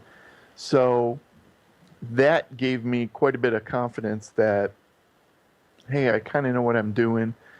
Maybe I should do this full time. And the way it worked out career-wise with what I was doing, I had an opportunity to leave the company I was working with and get basically like a lump sum of money at that time. And so I thought, well, hey, that'll help keep me going as I start to transition to this full-time trading, because the last thing you want to do when you're a full-time trader is be sucking off your account to pay for living expenses. And eventually I had to do some of that, but at least this gave me a little bit of room. But the biggest thing, with just going full-time, I probably, looking back on it, I think I started not too soon, but with way too little capital. And if I had probably 10 times the amount of capital to start with, I would have been a lot better off back then. But, that's one of those things, you think you have enough and then you start doing it and you realize, ooh, when you start getting into drawdowns and you have to withdraw money too for living expenses, it becomes psychologically, it really kind of hits you. Yeah, absolutely. And I mean, that's very impressive that you were able to take out the winning spot on several competitions there while you're still holding down a part-time job. I think that's very cool. And I can definitely see how that would be a huge confidence boost. But even still, I mean, did you notice, were there any notable differences in your trading habits when you did transition to full-time trading? Like you didn't have the regular income any longer that you could rely on and fall back on. did your trading habits change in any way, shape, or form? Yeah, especially in the beginning, because now I had all day to trade basically, and that was part of the problem because I started to do some of that where I just started to do some discretionary trading, which I really couldn't do, having a full-time job. Obviously, I couldn't really trade during the day. Now all of a sudden I had the time to do it, so I said, hey, why don't I try doing some of this discretionary trading during the day? And that didn't work out too well. Otherwise I'd be still doing it. But that was a big thing. And the other thing was just becoming disciplined enough to say, okay, well, now I have all this extra time, but I've got to be working more on systems and new strategies and that type of thing. And that was something I really probably wasn't prepared enough for. But after a few months, I kind of realized that, wow, I've really got to step up what I'm doing. I think I was kind of in the mode initially that, well, yeah, I'm full-time trading, but it doesn't mean it has to take up all my time. And after a few months, I realized, well, I'm not going to survive doing that. So I got to be working a lot more. And actually now I bet compared to what I used to do career-wise with the part-time trading, I'm sure I'm spending more time now doing the full-time trading. Right, okay. So let's now talk about what has been working really well for you. So Kevin, if you could, tell us how you would describe your style of trading as far as markets, timeframes, and approach, etc. Okay. Well, what I do now is I'm looking any markets, really any time frames, and any kind of strategy. I try not to pigeonhole myself and say, well, I'm only going to look at the ES, or I'm only going to look at crude oil, or something like that. Basically, any liquid market is fair game. And then time frame wise, I'll look to develop strategies that are intraday. I don't have as many of those because those are just harder, I think, at least for me, to develop. But I have a lot of swing systems that last days to weeks. I even have some systems that last up to months. So different markets, different time frames, and then completely different strategies. I will, if I find something that works in a particular market, I might try to apply it to different markets and see how it works. But for the most part, I don't necessarily expect that to happen or demand that it happens. Some people say, well, hey, I need a strategy that works in 10 different markets or I'm not going to trade it.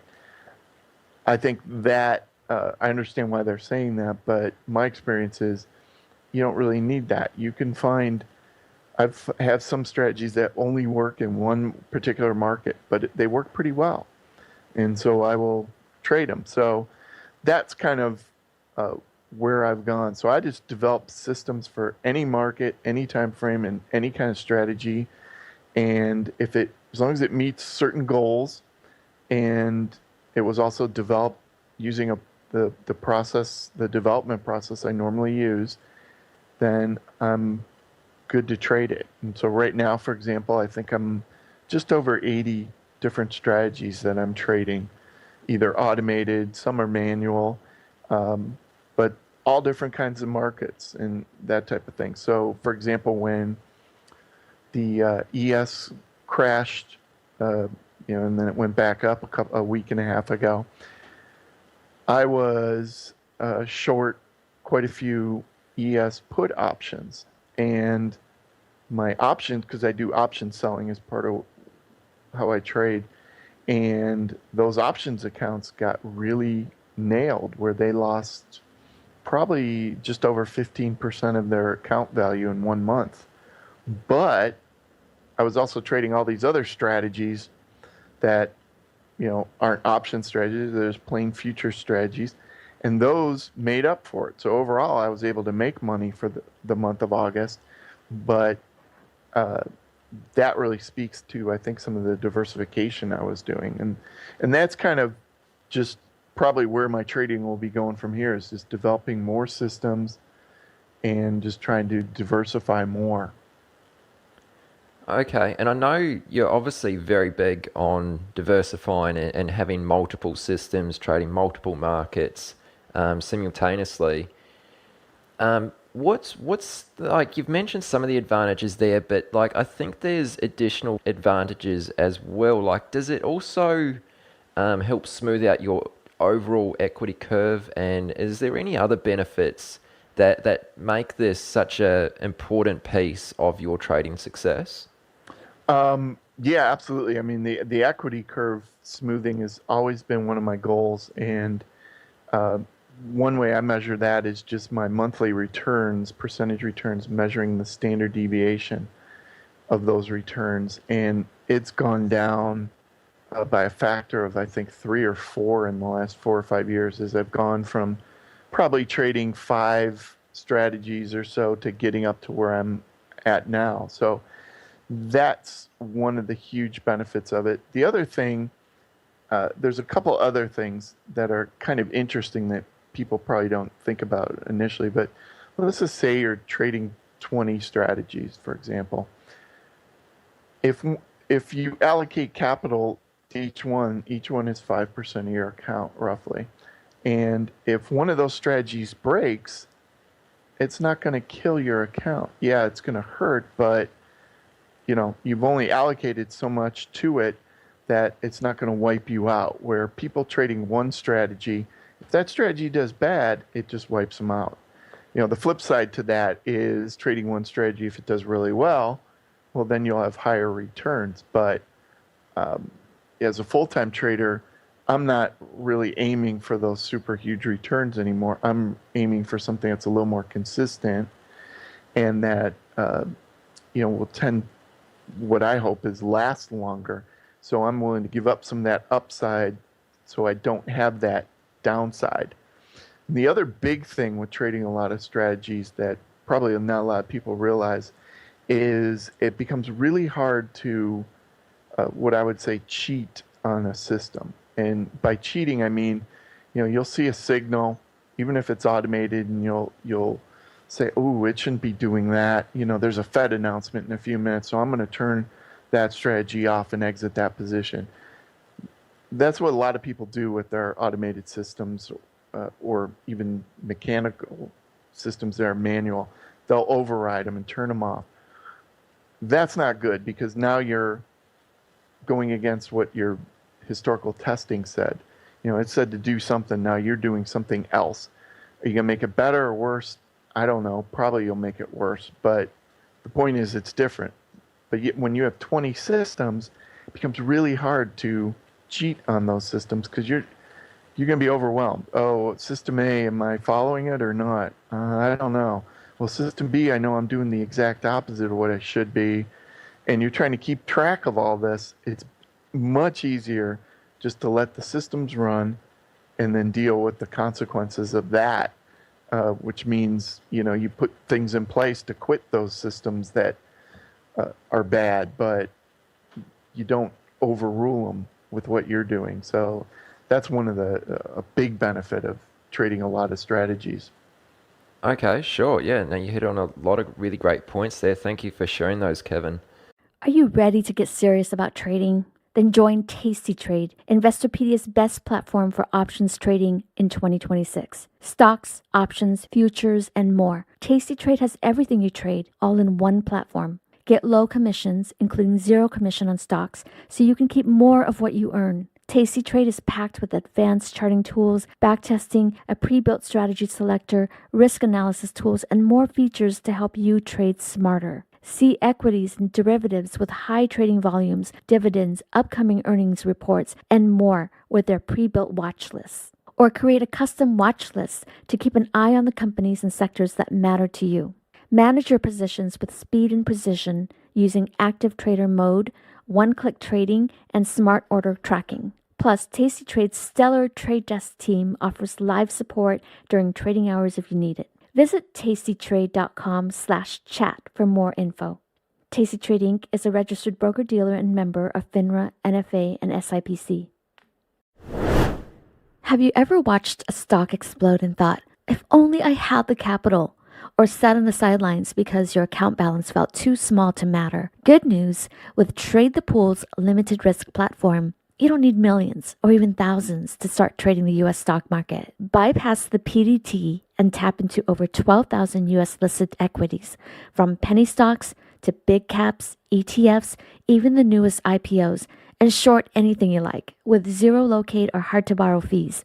Start your evaluation, get funded with up to $200,000 in buying power so you can go big without risking your own savings. And now you can also have unlimited time to reach the profit target. It's a game changer.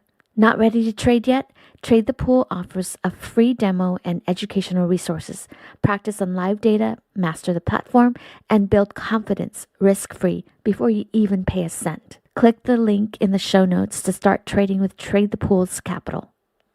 Now, maybe I should have asked this a little bit earlier, but I mean, what actually attracts you to algorithmic or systematic trading? And in your opinion, like, what are the major benefits of this actual approach?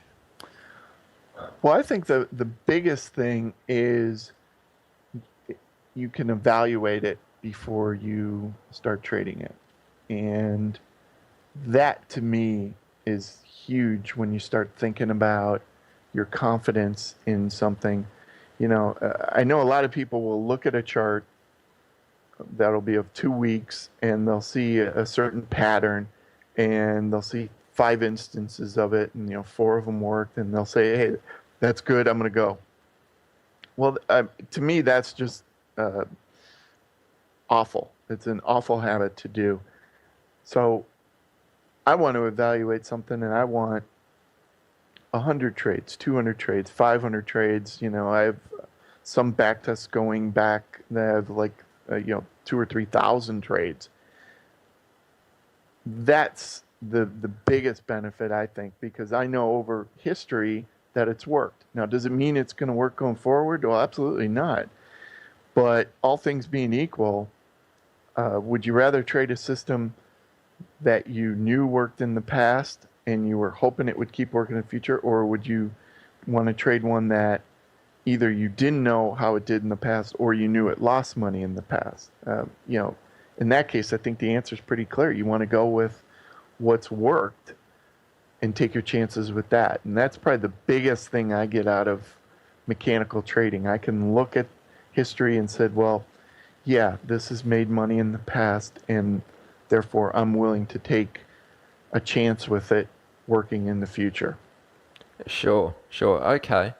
Now, those are some great benefits, but as we're constantly reminded, there's no such thing as the quote-unquote holy grail when it comes to trading. So what are perhaps some of the cons or some of the negatives that come with being an algorithmic trader? I would say probably the biggest con that people tend to fall into is they try to make a holy grail.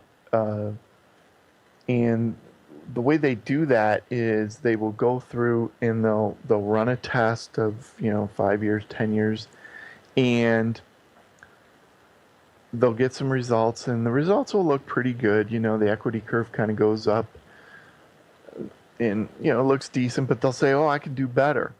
And they'll go back and they'll add some rules and filters, and then they'll look at, oh, it looks better, and then they'll go back and they'll look at the results and say, oh, if I didn't trade on a Tuesday, my results would be a whole bunch better. So they take out Tuesdays. Of course, the equity curve looks better. And they keep doing that. And they fool themselves into thinking because they made this better looking back test, this historical test, that it's going to continue on into the future. And that's usually not even true, and the exact opposite is usually true. It's kind of strange, but the more you try to make something better, the more you try to perfect it, the worse it actually becomes. And that's probably the biggest trap that I see people falling into, and the biggest con or disadvantage of algorithmic trading is people think because they can test Therefore, they should do everything possible to make the test great. And that gets a lot of people into some serious trouble. Okay, but in saying that, is there still, to a certain extent, it's a good idea to try and optimize your strategy? Like, is there a thin line between optimizing and then over optimizing and curve fitting? Oh yeah, definitely. I mean, I still optimize.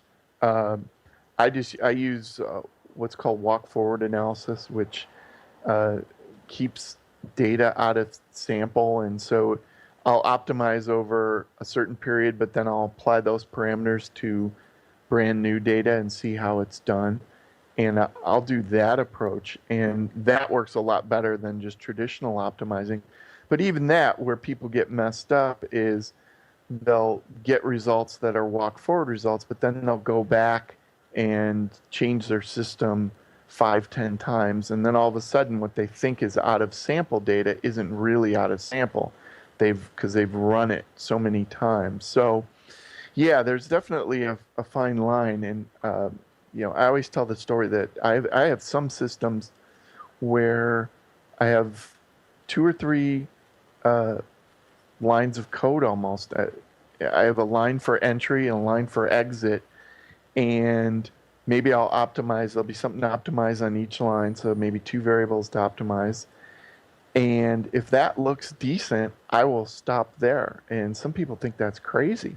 They'll say, well, you got to add more filters and more, conditions. And, that doesn't seem to work. I mean, I know people who've spent 5-6 years currently working on one particular system, and they have thousands of lines of code, and they're no better off. I mean, they've just over-optimized to the nth degree. And, I guess my rule of thumb always with this is, if you start to feel a little uneasy that you might be doing too much optimizing, you've probably already gone past that point where you have. And it's definitely time to stop at that point. Yeah, that's really interesting. Just a couple of the words or the terms you used in there. I just want to make sure that listeners understand. So there's a couple you mentioned there, was out of sample and then walk forward. Would you mind just explaining what those 2 terms refer to? Okay.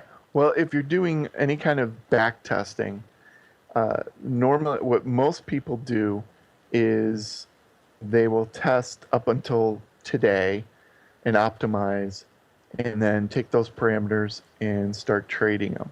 That would be optimization with it's all in sample, because by in sample I mean they've made their decision based on optimized data. So that's the first one. But then there's some people who said, well, I'm going to test for 5 years, but then leave the last 2 years of history. I'm not going to optimize that, and I'm just going to apply those parameters to those 2 years and see how it did. That's an out of sample test. So you optimized on one set of data, but then you applied those parameters to another set of data. That's an out of sample test. And then the walk forward is actually just a process that kind of takes that to a further degree, where you optimize and put it to a set of parameters for a limited amount of time. Then you optimize, you move the optimization, you walk the optimization window, and you apply it to another set of time. And basically what you do then at the end is put together all these pieces of out of sample periods together to get a full out of sample curve. And if you do it right, it really is truly out of sample data that your system is being evaluated on. And that tends to work a lot better than a fully optimized system. Now, none of those are as good as live testing. Obviously the best test always is going to be live testing. And, you can certainly do that. And a lot of people, part of my process I actually do some of that, where even though I've done the walk forward testing, I don't go and trade something immediately. If I develop something tonight, I'm not going to trade it tomorrow. I'm going to let it sit for a while and see what happens in real time. And that seems to also help eliminate some of those systems that, we've all had them, that as soon as you start trading them, they go and start, they go into this huge drawdown. And you're like, why does this always happen to me, kind of thing? But that kind of helps with it, just waiting a while, and which most people don't do. Excellent. Thanks for explaining those, Kevin. That's really good. Now, I'd like to talk probably a little bit more about the actual development of a system or an algorithm. So if you could, maybe just give us an overview of your process for developing an algorithm. Like, if you could just briefly hit on each one of the stages involved, going from maybe initial idea through to actually going live with an algorithm. Well, the first thing, even before you come up with the idea, you really have to know what your goals and objectives are. And most people just bypass that completely, but it helps set expectations, because if you're looking for a strategy that returns, say, 300% a year with a 10% drawdown, you're never going to find it. But so you got to have realistic goals to start. Then, ideas. I talk a lot about what I call a strategy factory, which is kind of describes my whole process, where trading ideas come in the door, come in your factory, you work on them, and then what either comes out at the end is either a full-blown strategy that you can actually trade, or it's junk, which is what most ideas turn out to be.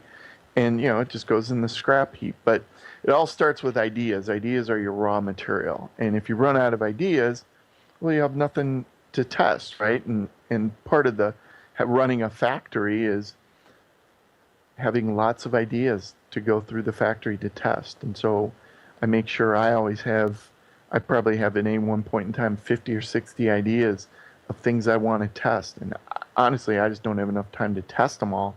I wish I did, but I never lack for testing. I never say to myself, boy, I wish I had something to test. I can't think of anything. So you need that reservoir of ideas. So then usually what I do is I just run a quick test on it.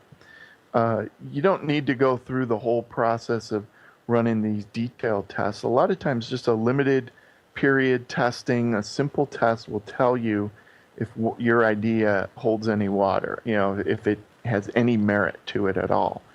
And that's a quick way to kind of go through a lot of ideas. So I do that. Then I go into a detailed testing, which includes the walk forward testing and some optimization. And assuming that passes, then I run some random simulations, some Monte Carlo simulations, because, just because a certain walk forward test equity curve looked a certain way doesn't mean that's the way it will happen in the future. You can take those trades and just mix them up, and you get something totally different. So it gives you some more probabilities of what's occurring. So if that passes, and at each of those steps, there's certain criteria that I use to say, well, okay, this can go on to the next step, or no, it's junk, I'm giving up, moving on to my next idea. Once it goes through the random simulations, then I actually just put it in what I call incubation, but it just sits on a shelf basically for a period of time, and I go and check it periodically to make sure to see what it's doing. But then at the end of it, I'll say, yes, I think I'm going to trade it, or no, I'm not, or I need to evaluate it longer. And I just evaluate it once a month. And I do that right now probably with 100, somewhere between 100 and 150 strategies that I look at least once a month. And, at that point, sometimes I'll bring new ones in. And that's probably the last step is you say, well, I've got this portfolio of strategies I'm trading, and I have some extra capital. So either I'm going to bring in more strategies, or maybe I'm going to increase the size of the ones I already have. It kind of becomes a trade-off. Should I increase size of ones I have, or should I just bring in new ones? And there's some criteria that I go through to determine what to do there. And that's pretty much it, and then I'll go live with it. And but then even once you go live, the important thing, you have to monitor those strategies, make sure they're actually performing, and you also have some criteria in place to tell you when you're going to stop. Most people don't think of, that's one thing most people don't think about. They don't think about when they're going to stop trading a system. Especially, think about it. You just created a system and you're all excited about all the money you're going to make. The last thing you're thinking about is, well, what if the strategy doesn't work? What do I do? Most people don't think about it. But that's exactly the time you should be thinking about it. And you should say, hey, if the strategy does this, if it has this kind of drawdown or whatever, I'm going to quit trading it. And that kind of completes the process, and it's kind of the loop back to monitor your performance. And then it just becomes almost as simple as it sounds. It's just doing that process again and again and again, hundreds of times to create new strategies. Okay, so have you ever had a situation where, like similar to what you described, you've gone through all this testing and this process, you've gone live with a strategy, only to find out that it's not performing anywhere near as well as it was during the testing phase, and it's actually given you quite poor results. Have you ever had an experience like that, and how did you treat it if that's the case? Oh, yeah, definitely. I mean, whether it's I do something wrong in the testing and I don't even realize it, or the market's changed. For example, in my book, I have a couple Euro systems that were doing pretty well up until mid-2014 when volatility started to reach record lows in the Euro, and then those systems stopped working. They really haven't recovered at all, even though the volatility's picked back up. But the structure of the market, I think, has actually changed a little bit. So yeah, I definitely have some that don't quite work out. And the big thing I do is I just say, well, here's my criteria for when I'm going to cut that strategy out of the portfolio. And, because otherwise, if you don't do that, you could eventually get to the point where the strategy just takes over and ruins your account. And you don't want that. You want to cut those. It's just like trading. You want to cut the losers and let the winners run. And whether that's a particular trade or if you look at a bigger picture strategies, you want to do the same thing. You just want to cut your losing strategies before they get too bad. Okay, that's an excellent point. Now, I feel as though many people may perceive algorithmic trading as an area that is probably quite daunting. Do you feel like this is actually an accurate assumption, or do you feel like it's probably not that much more difficult to learn than it is to become a good discretionary trader? I think there's two different skill sets, because if you want to become a discretionary trader, I think it's really important to understand the market and understand price action and that type of thing. Where if you're being an algorithmic trader, that might not be as big of a concern. So, and what I mean by that is a lot of times I'll see an idea and I don't know if it's good or bad based on my market knowledge. So what I'll do is I'll just test it, and that will tell me if it's good or bad. So in that respect, you don't necessarily have to be, a deep market theorist to be good at algorithmic trading. What you really have to be good at is your approach to evaluating ideas. And you have to do that properly. And if you don't do that properly, then it's that old computer phrase, garbage in, garbage out. If you don't do things right, you're just going to get garbage, and you think you're going to have these great results, and you're not. But normally what I tell people, as long as they can program even simple strategies in whatever trading platform and, if they can test simple strategies, they probably know enough to at least take that next step and learn how to test properly. You know, as long as you can do that, you're good enough. You know, some people think they need to spend years of coding with their particular software language to be able to trade algorithmically. And actually, I think that is more of a detriment because you don't need to do a lot of fancy things. You know, for example, I have systems that the entry is literally if the close is greater than the close of 10 bars ago, buy the next bar.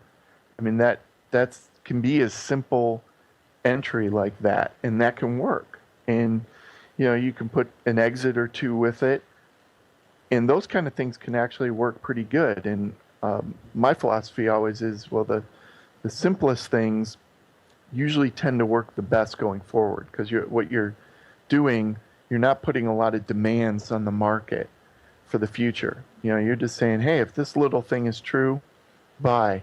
You know, you're not saying, well, hey, if the momentum's up and the RSI is this and the ADX is this and your MACD is doing something, you know, a lot of people think the more conditions they impose, the better off they are, and it's actually the opposite. The less you impose, the better off you are. Okay, that's really good. That's an excellent point. And for someone who might be interested in moving towards algorithmic trading but doesn't know how to go about it, what would you suggest to them might be a good first few steps? Well, obviously, probably reading my book once they get a little familiar, at least with the futures markets. That's a good one. There's other good system development books out there. Bob Pardo wrote probably the classic book a while back, and that's a good book. And there's books by Tomasini. One, it's called I can't remember the title offhand. I think it's called Trading Systems. Jekyll and Tomasini. That's a good book. So there's some good books that will give you some of the basics of testing. And then the other part of it is to actually just fire up that software, whether it's Ninja or TradeStation, Multicharts, OmniBroker, whatever it is, and learn how to program simple systems in that language and, you know, do some simple optimization, be able to look at a performance report and see what's going on. That's the way you start getting a feel for this algorithmic trading. And once you get to that point, then it's, okay, well, now I'm going to learn to test the correct way. And then it's just a matter of programming lots of ideas and trying them out. Sure, excellent. Okay, well, I'll make sure to put links to all those books you just mentioned there in the show notes. So if anyone wants to check those out, just go to chatwithtraders.com/38 and you'll find links on that page. Now, this is a question that actually came in through the Chat with Traders site, and I thought it was a really good one, and you're probably the right person to ask. Can you survive as a trader over the next 30 years without learning much about code? Well, that's a good question. I personally would not want to, but I think if you are willing to spend the time sitting in front of your computer day after day, and you know, I'm assuming you're going to be a discretionary trader, you might be able to do okay. I don't really know because my world, I know a lot more algorithmic type, mechanical type traders, and you know, a lot of them have had success. I don't know a lot of discretionary traders to begin with, so you know, knowing that they are having success, I don't really know for sure. So yeah, that's I guess if you decide, hey, I'm going to go discretionary trading, you know, it's possible, but obviously, if you want to do any kind of algorithmic, mechanical type trading and any kind of testing evaluation, I think you really have to learn to do some coding. I think that's a good answer. And I mean, it is quite a tricky question, really. But I mean, Kevin, this has been really good. So let's just do one last question, then we'll probably wind things down. So I like to ask this to pretty much everyone who comes on the show. So, if you had to sum it up for us, what's the main reason why you believe most traders never succeed? Oh boy. There's probably a couple reasons. So I don't know if I'll be able to give you one, but psychology and having an edge. And the ironic thing is those two go together. So some people think it's all about psychology. Got to have the right psychology. I got to journal my feelings, blah, blah, blah. Well, that's great. But if you don't have an edge, all the psychology in the world isn't going to make you profitable.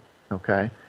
But even if you do have an edge, if you don't have the right psychology, so for example, if you're a mechanical trader and your psychology is such that you have to overrule the system, you're not going to be successful doing that. So you need both of those pieces, and if you only have one and not the other, you're still going to fail. And a lot of people don't get that. They think it's either all about psychology or it's all about finding an edge. And really the truth is you got to have both. And that's probably the biggest key out there. 100%. That's a brilliant answer, Kevin, and an awesome way to take us out. So, before you go, can you share with listeners where they can go to find out more about you and connect with you? Sure.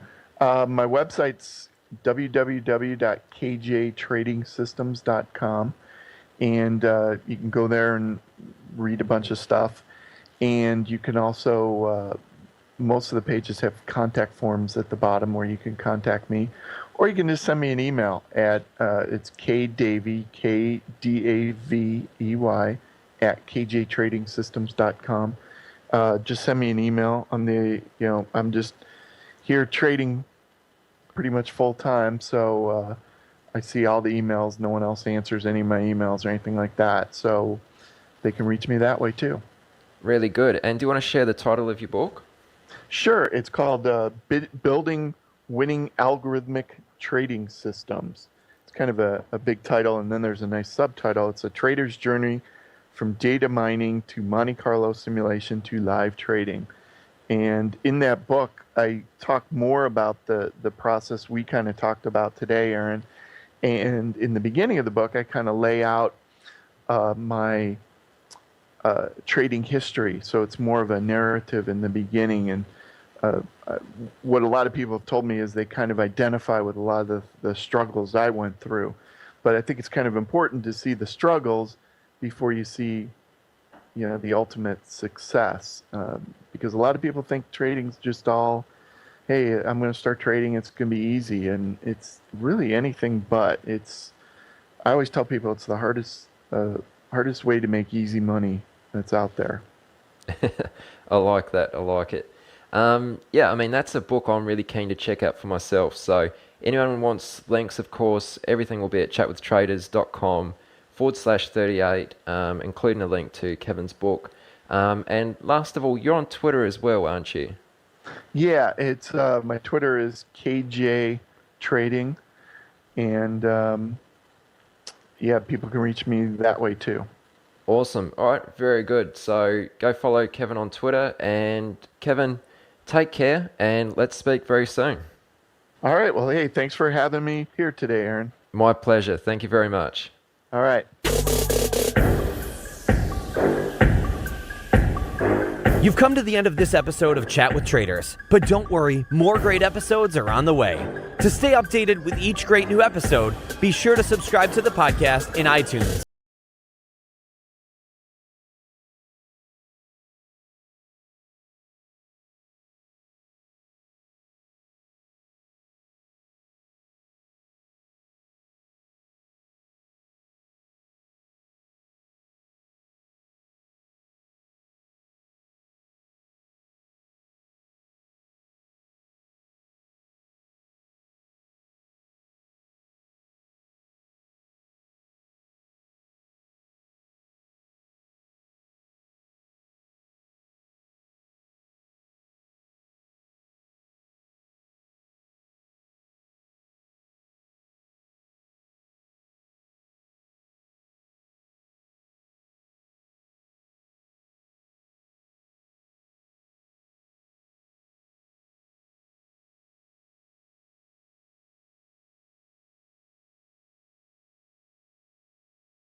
thrilled to have you with me.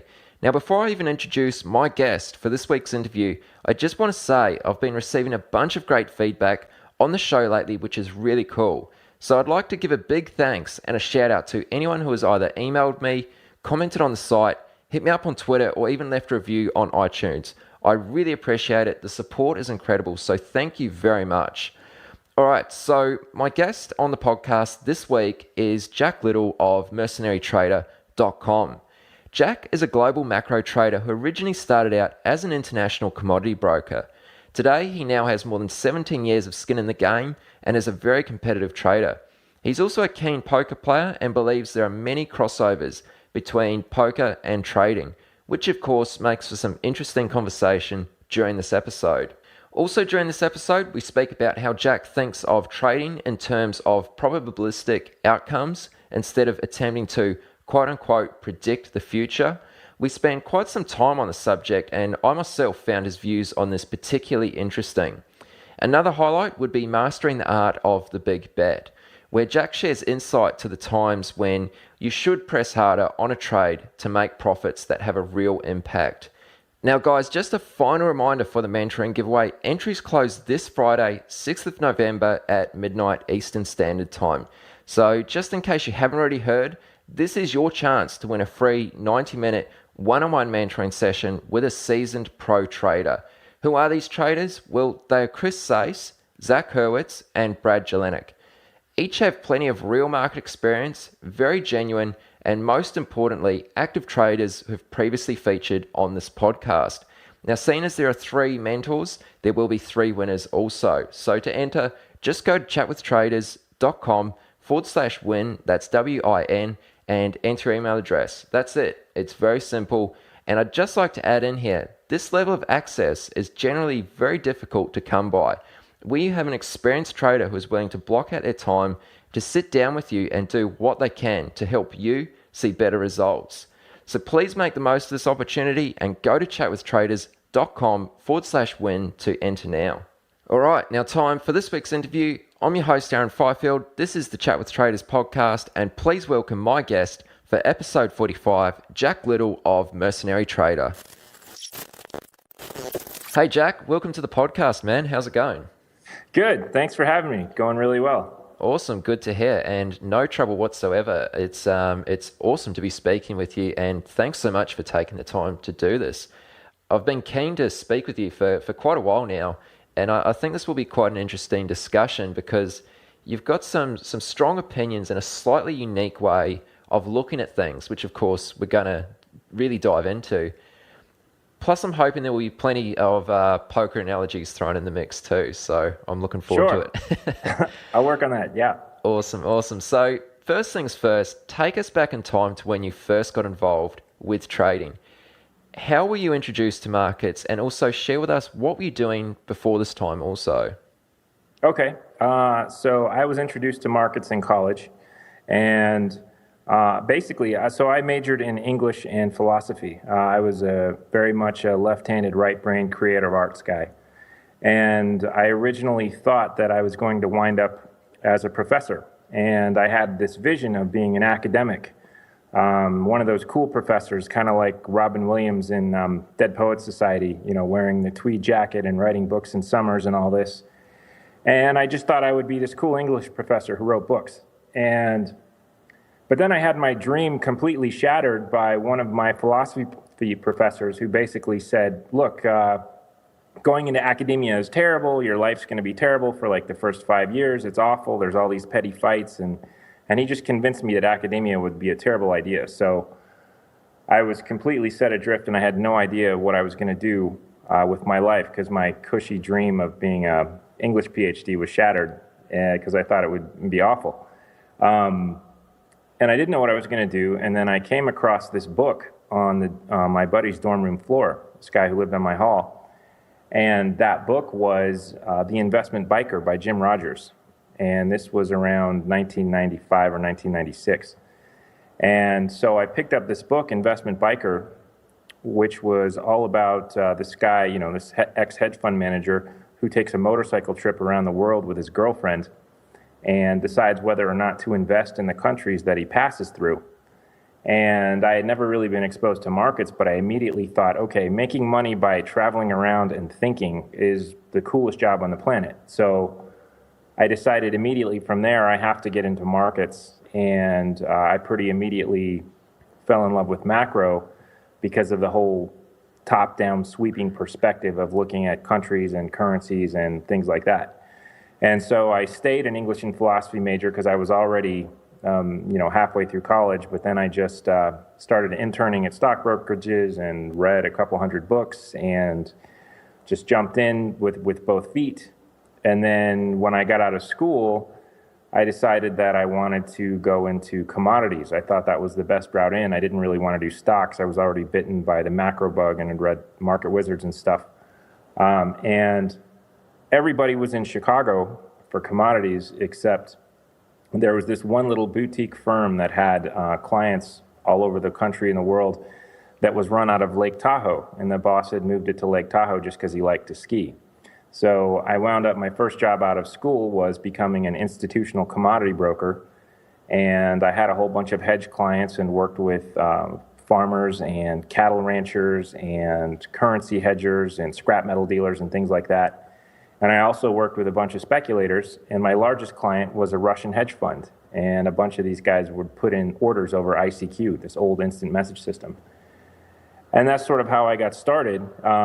This Jim Rogers book led me to commodities, and I did commodities for a couple years, and then I switched over to equity trading partnership, and just sort of expanded from there. But that was the beginning. I was an English and philosophy guy, and found a book on a dorm room floor, and became fascinated by markets, and came in through commodities and then got into stocks, and now we pretty much do everything.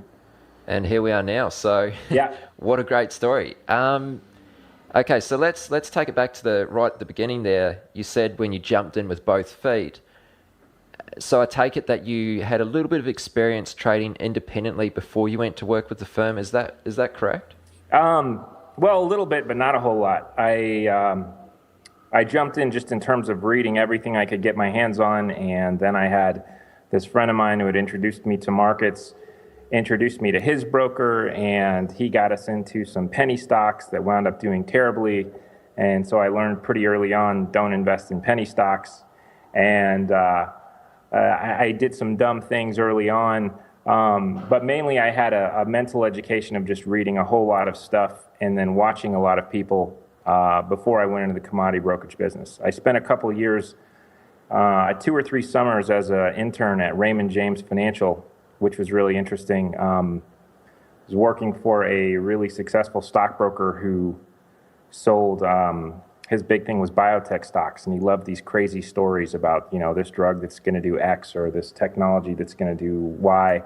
And I just saw a lot of interesting different sides of the business. Traded a little bit, soaked up a lot of information. I really, my first couple of years as a commodity broker is when I learned, learned some good lessons and some hard lessons about trading. Okay, so your role as a commodity broker, what exactly did that involve? Well, we were a boutique firm that had both institutional clients and retail clients.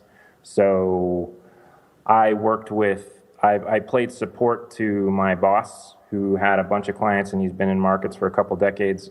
And so he had a lot of hedging clients. So for example, farmers would call in and need to hedge their wheat or soybean crop, or scrap metal dealers would want to hedge their copper futures positions.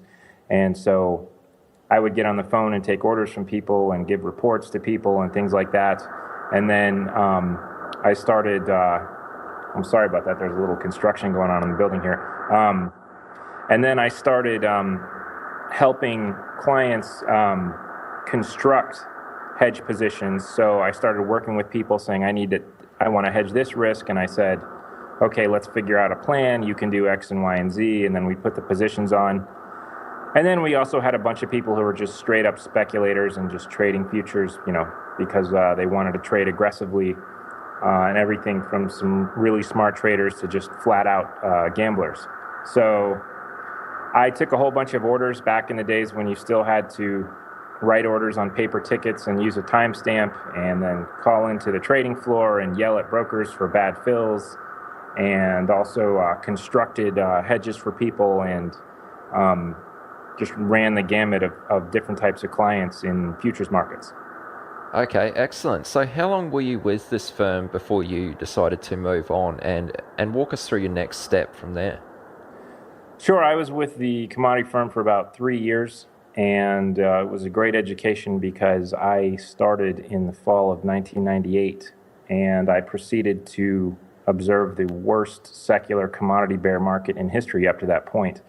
In 1999, commodities were basically going straight down while stocks were going straight up, and the dollar was very strong because all this capital was flowing into U.S. markets. And so I got to experience this horrifying commodity bear market, which was very interesting.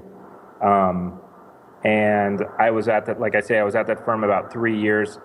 There was this giant clearing firm, Refco, which has since blown up, and they were sort of dominating the commodity business at the time, and commodities were just looking very ugly and bearish. And right about the time of 2001 or 2002, I decided that I had sort of gotten my education in the commodity space and wanted to make a change. So I was there roughly until early 2002, and then I decided to pack up and leave, and I did some freelance writing. I had some relationships there where I was writing about trading and writing about markets, and actually got involved in making contributions to Michael Covell's book, The Trend Following Guy. I had done a big study on trend following while I was at the brokerage. And from there, I went into an equity trading partnership with a friend who would come into a large amount of capital through an inheritance. And we set up a partnership where I traded a big chunk of it for him and learned to trade stocks through the market meltdown in 2002 when Enron and WorldCom and all those guys were blowing up. So that was another really interesting experience. Okay, so tell us a little bit about that experience. I mean, were you affected by those names you mentioned blowing up, or how did you go through that period? We wound up making a little bit of money, but basically breaking even. And I was still learning a lot of things about trading at that point. We did okay though, because I had risk management already tattooed into my brain, because now my path is a little bit unique in that I learned to trade basically with futures and then went to stocks second. And so when you learn to trade with futures first, it's like you learn to work with dynamite, and then you understand how risk works. And I was naturally, had a bearish bent from all these macro guys that I had been absorbing. So being in a crash, it was kind of fun. It was mostly getting used to, though, these huge wide swings, and I still had not really figured out my methodology or my market style yet. So we were probably more active than we should have. I traded in and out too much relative to what I would do now. But we did okay basically for the time, for how violent and crazy it was. So it was a great education basically in living through that kind of market.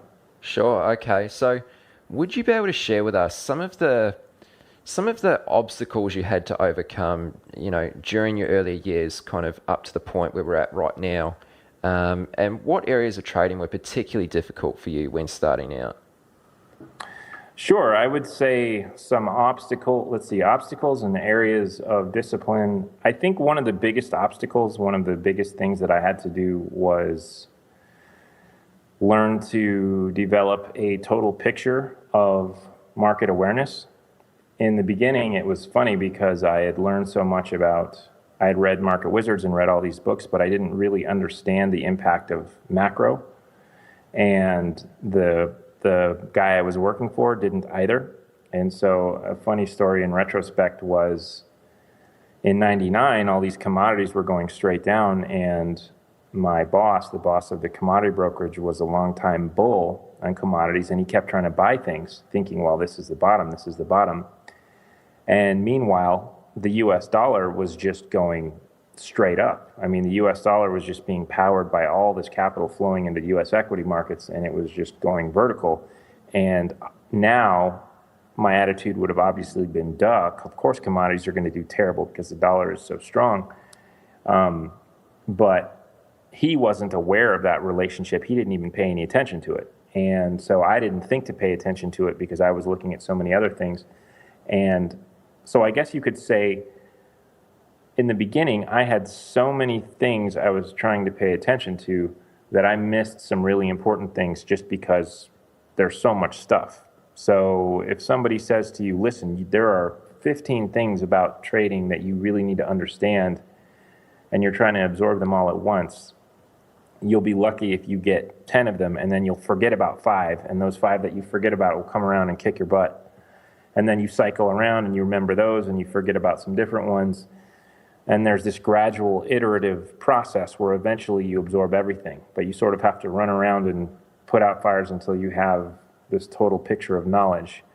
And I never really had any direct mentors except the guys in the books. I never worked for another trader who was just a great trader, so I had to learn everything through sort of trial and error and reading from afar and things like that.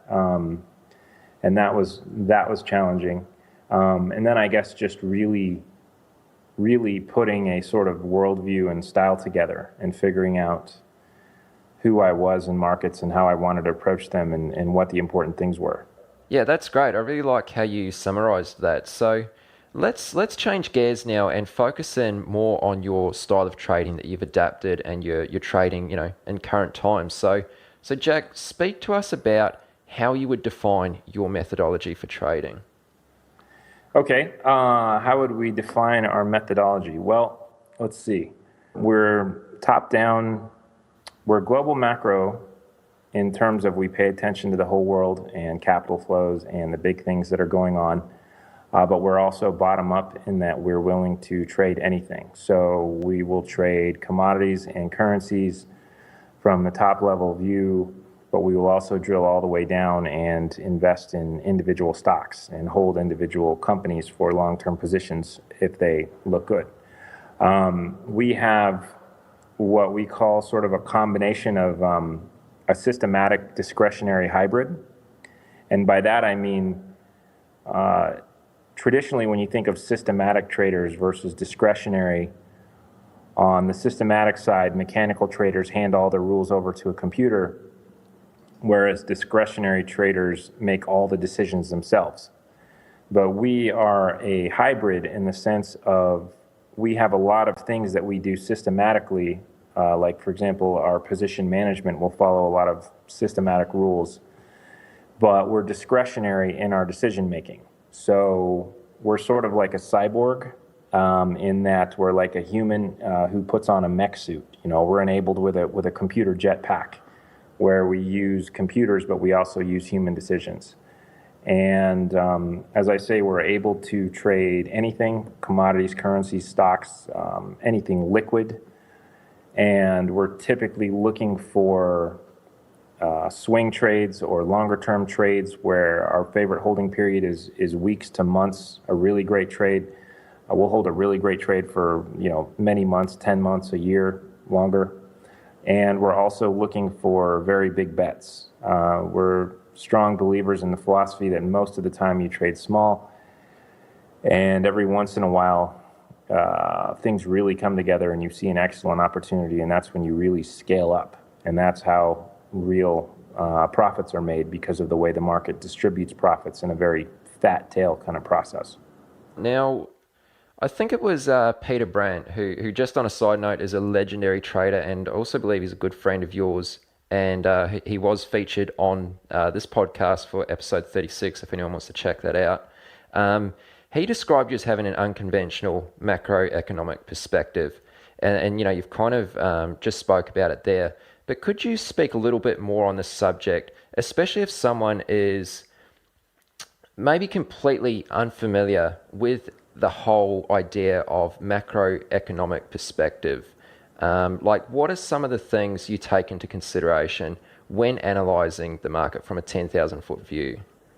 Sure. So The metaphor I like best, I forget where it came from, but there's a great metaphor, is if you think of the markets like a mountain, like a giant mountain, like Mount Everest or something, and bottom-up investors and people who only look at individual companies are sort of like they're walking around at the base of the mountain, and they're not looking up, they're not paying attention to weather, they're just seeing what's happening right there in the valley. And meanwhile, macro is up higher, the higher elevation levels of the mountain, where storms can form and big weather systems. And so macro comes into play where if you're hanging out around the mountain and you're not paying attention to the weather and it turns really nasty, then you can wind up having thunder and lightning and boulders coming down on your head and so on. And so macro is paying attention to the total picture of the weather system and everything from what's happening down in the valley all the way up to the higher levels, including when there's big storms and thunder and lightning. And because of that, macro traders traditionally do well when there's more volatility. They do well and make more money when things are frightening. Whereas when the skies are blue and the sun is shining, that's when bottom-up investors tend to do better, and value investors and things like that will make more money. And so to analyze the macro picture, you look at things like interest rates and levels of inflation and risk appetite in markets, basic valuation levels. Are stocks overvalued or undervalued? Are we in a period of building risk appetite in a boom? Are we in a bust, and dealing with the aftermath of a crisis? You're looking at big long-term cycles. There are economic cycles of booms and busts. You're looking at capital flows all over the world. Money's like this big wave that's sloshing out of one market and into another market. You're looking at things that governments do. Governments will sometimes take really big drastic measures that have powerful effects on a market. Like, for example, China decided to prop up its stock market, and so they created this crazy bull market in Chinese equities, and then it crashed because it was unsustainable. And China created a housing bubble in Australia because Australia was selling all these base metals to China, and that in turn pumped up the Australian housing market with all this profit that was flowing in. So you're looking at these really big relationships, and then you're sort of playing a chess game to figure out what's going to happen next. And then you make bets based on that, which is very different than the traditional investor is only going to look at a single company and figure out what are the fundamentals for this stock. Or a trader might only look at a chart, whereas a macro trader says, well, we're going to look at everything. Okay, so in that case, could you perhaps give us an example of either a recent scenario or just some of the things you like to see lining up before you actually commit to taking a trade or taking a position? Like, what gives you final conviction on a trade? Sure. So at any given time, we have what we call themes about the market, where we're developing ideas and opinions on what's happening, and we're developing scenarios sort of like movie plots, and we're saying, okay, X could happen or Y could happen based on following what's happening in markets. And then we pay attention to price to get a sense of which of these, what thesis is confirming. So if we're very bearish on crude oil, for example, then we want to see follow through on crude oil charts in a bearish direction to confirm that the thesis that we believe is playing out. So, for example, one of our large trades in 2014 was right around Thanksgiving. The news came out that Saudi Arabia was not going to cut production, and it became clear that they were going to try and punish U.S. shale producers. And so Saudi Arabia basically started an oil war. And energy stocks had begun to break down, and you could see this breakdown on the charts. And we realized, wow, the Saudis are serious. They're gonna try and drive the price of oil down to put shale producers out of business. This is going to be really bad for energy stocks. And so we shorted energy stocks, and it was a great trade. So you're looking for a theory about what's going to happen relating to supply and demand or something strategic. And then you use price to confirm that your idea is correct and to enter the position when price is telling you, yes, it's happening, or price is giving you a green light. Are you ready to get serious about trading? Then join Tasty Trade, Investopedia's best platform for options trading in 2026. Stocks, options, futures, and more. Tasty Trade has everything you trade, all in one platform. Get low commissions, including 0 commission on stocks, so you can keep more of what you earn. Tasty Trade is packed with advanced charting tools, backtesting, a pre-built strategy selector, risk analysis tools, and more features to help you trade smarter. See equities and derivatives with high trading volumes, dividends, upcoming earnings reports, and more with their pre-built watch lists. Or create a custom watch list to keep an eye on the companies and sectors that matter to you. Manage your positions with speed and precision using active trader mode, one-click trading, and smart order tracking. Plus, Tasty Trade's stellar trade desk team offers live support during trading hours if you need it. Visit tastytrade.com/chat for more info. Tasty Trade Inc. is a registered broker-dealer and member of FINRA, NFA, and SIPC. Have you ever watched a stock explode and thought, if only I had the capital?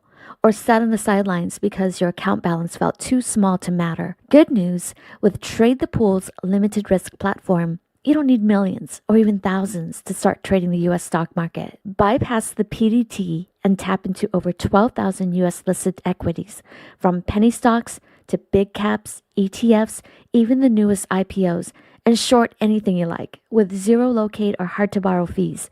Start your evaluation, get funded with up to $200,000 in buying power so you can go big without risking your own savings. And now you can also have unlimited time to reach the profit target. It's a game changer. Not ready to trade yet? Trade the Pool offers a free demo and educational resources. Practice on live data, master the platform, and build confidence risk-free before you even pay a cent. Click the link in the show notes to start trading with Trade the Pool's capital.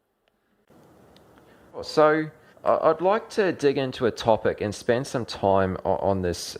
So I'd like to speak about certainty and probability. I know you have plenty to say on this subject, so help us to understand how you think about trading as a game of expectation and how you think about probabilities. Okay. Well, one of the unique things about us is that we don't believe in prediction. We think prediction is kind of silly. And the purpose of being in markets is not to predict anything. It is simply to assess odds and probabilities. So we will spend a lot of time developing scenarios like here's what we think could happen, or here's what we think is likely to happen. But this is not at all the same as a prediction. This is more like saying here are the odds and probabilities of the situation, and so here is what makes a good bet. So when somebody goes on Bloomberg television and says, I think X in the markets is going to happen in 6 months, we generally think that person is stupid because nobody knows what's going to happen in the market in 6 months.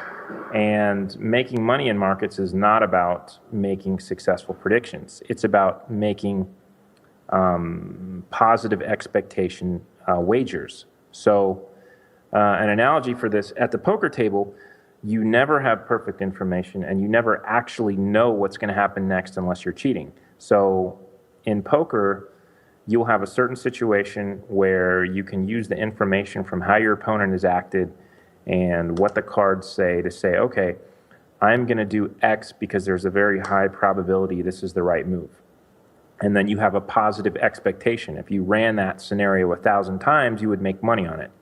And so the way we view all of trading is that you're not trying to predict the future, you're just trying to make positive expectation bets where you're in line with the odds and probabilities. And if you do that enough times, then you'll make a lot of money. There will be certain times where you have very strong certainty, you feel very strongly something's going to happen, or you have high conviction on a trade. But once again, you're not guaranteed it's going to happen, you just have strong conviction, and so you make a larger bet.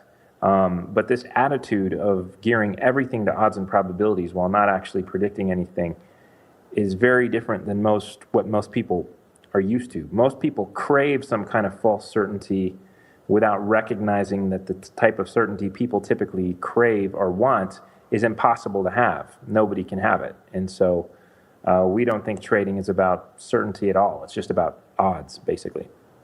Okay, so for someone who does think in terms of predicting and feels the need to want to predict the market, how can they shift their mindset to think more in terms of probabilistic outcomes? Well, I would say how to shift their mindset. Well, first of all, I would say just think philosophically about the challenge of prediction and think about how hard, if not impossible, it is, just because there are so many variables, there are so many things that none of us know, or things that could go wrong that we had no idea about.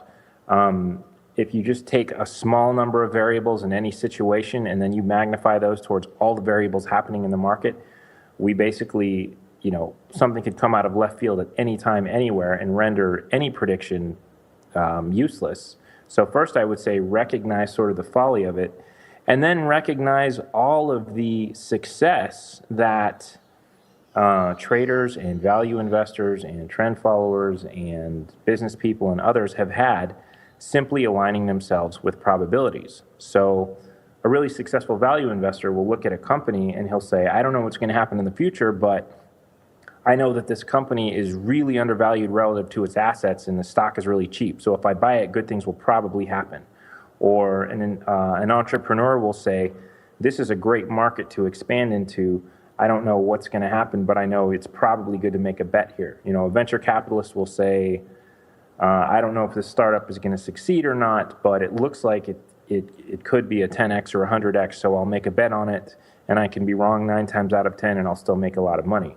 So if you look around, there's a lot of models that work well from just taking a pure probability expectation. And also another group that's made hundreds, or made tens to hundreds of billions over decades is the trend followers, particularly in futures in the CTA space.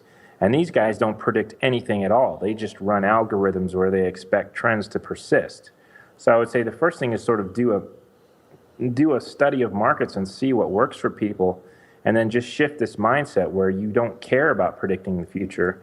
You just want to focus on odds, and because this is what so many winners do. Whereas typically the people who are trying to predict are the guys who show up on CNBC or something, and they're trying to build a track record of saying, oh, I said X and then it happened, but that's not actually related to making money. Yeah, okay, so where would someone even begin to start trying to figure out their odds or the probabilities that, they would make money if they were to do this? Like, where would someone even start trying to discover those numbers?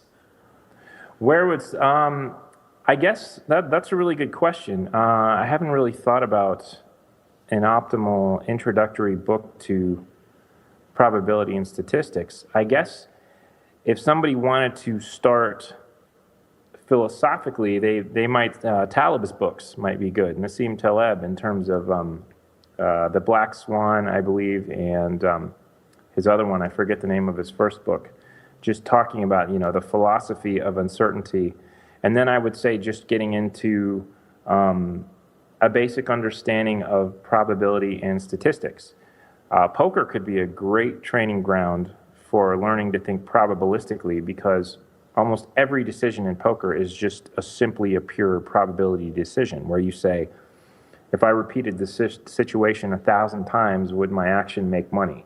And you look at, there's a potential wager, and there's the size of the pot, and you multiply the potential amount of money you could win towards times the percentage probability of your action, and if it comes out to a certain formula, then you take it, because it's a positive expectation over the long run. So I would say philosophically, Taleb's books are probably a good place to start, like The Black Swan, and I'm blanking on the first one that he wrote now. Anti-Fragile is another good one.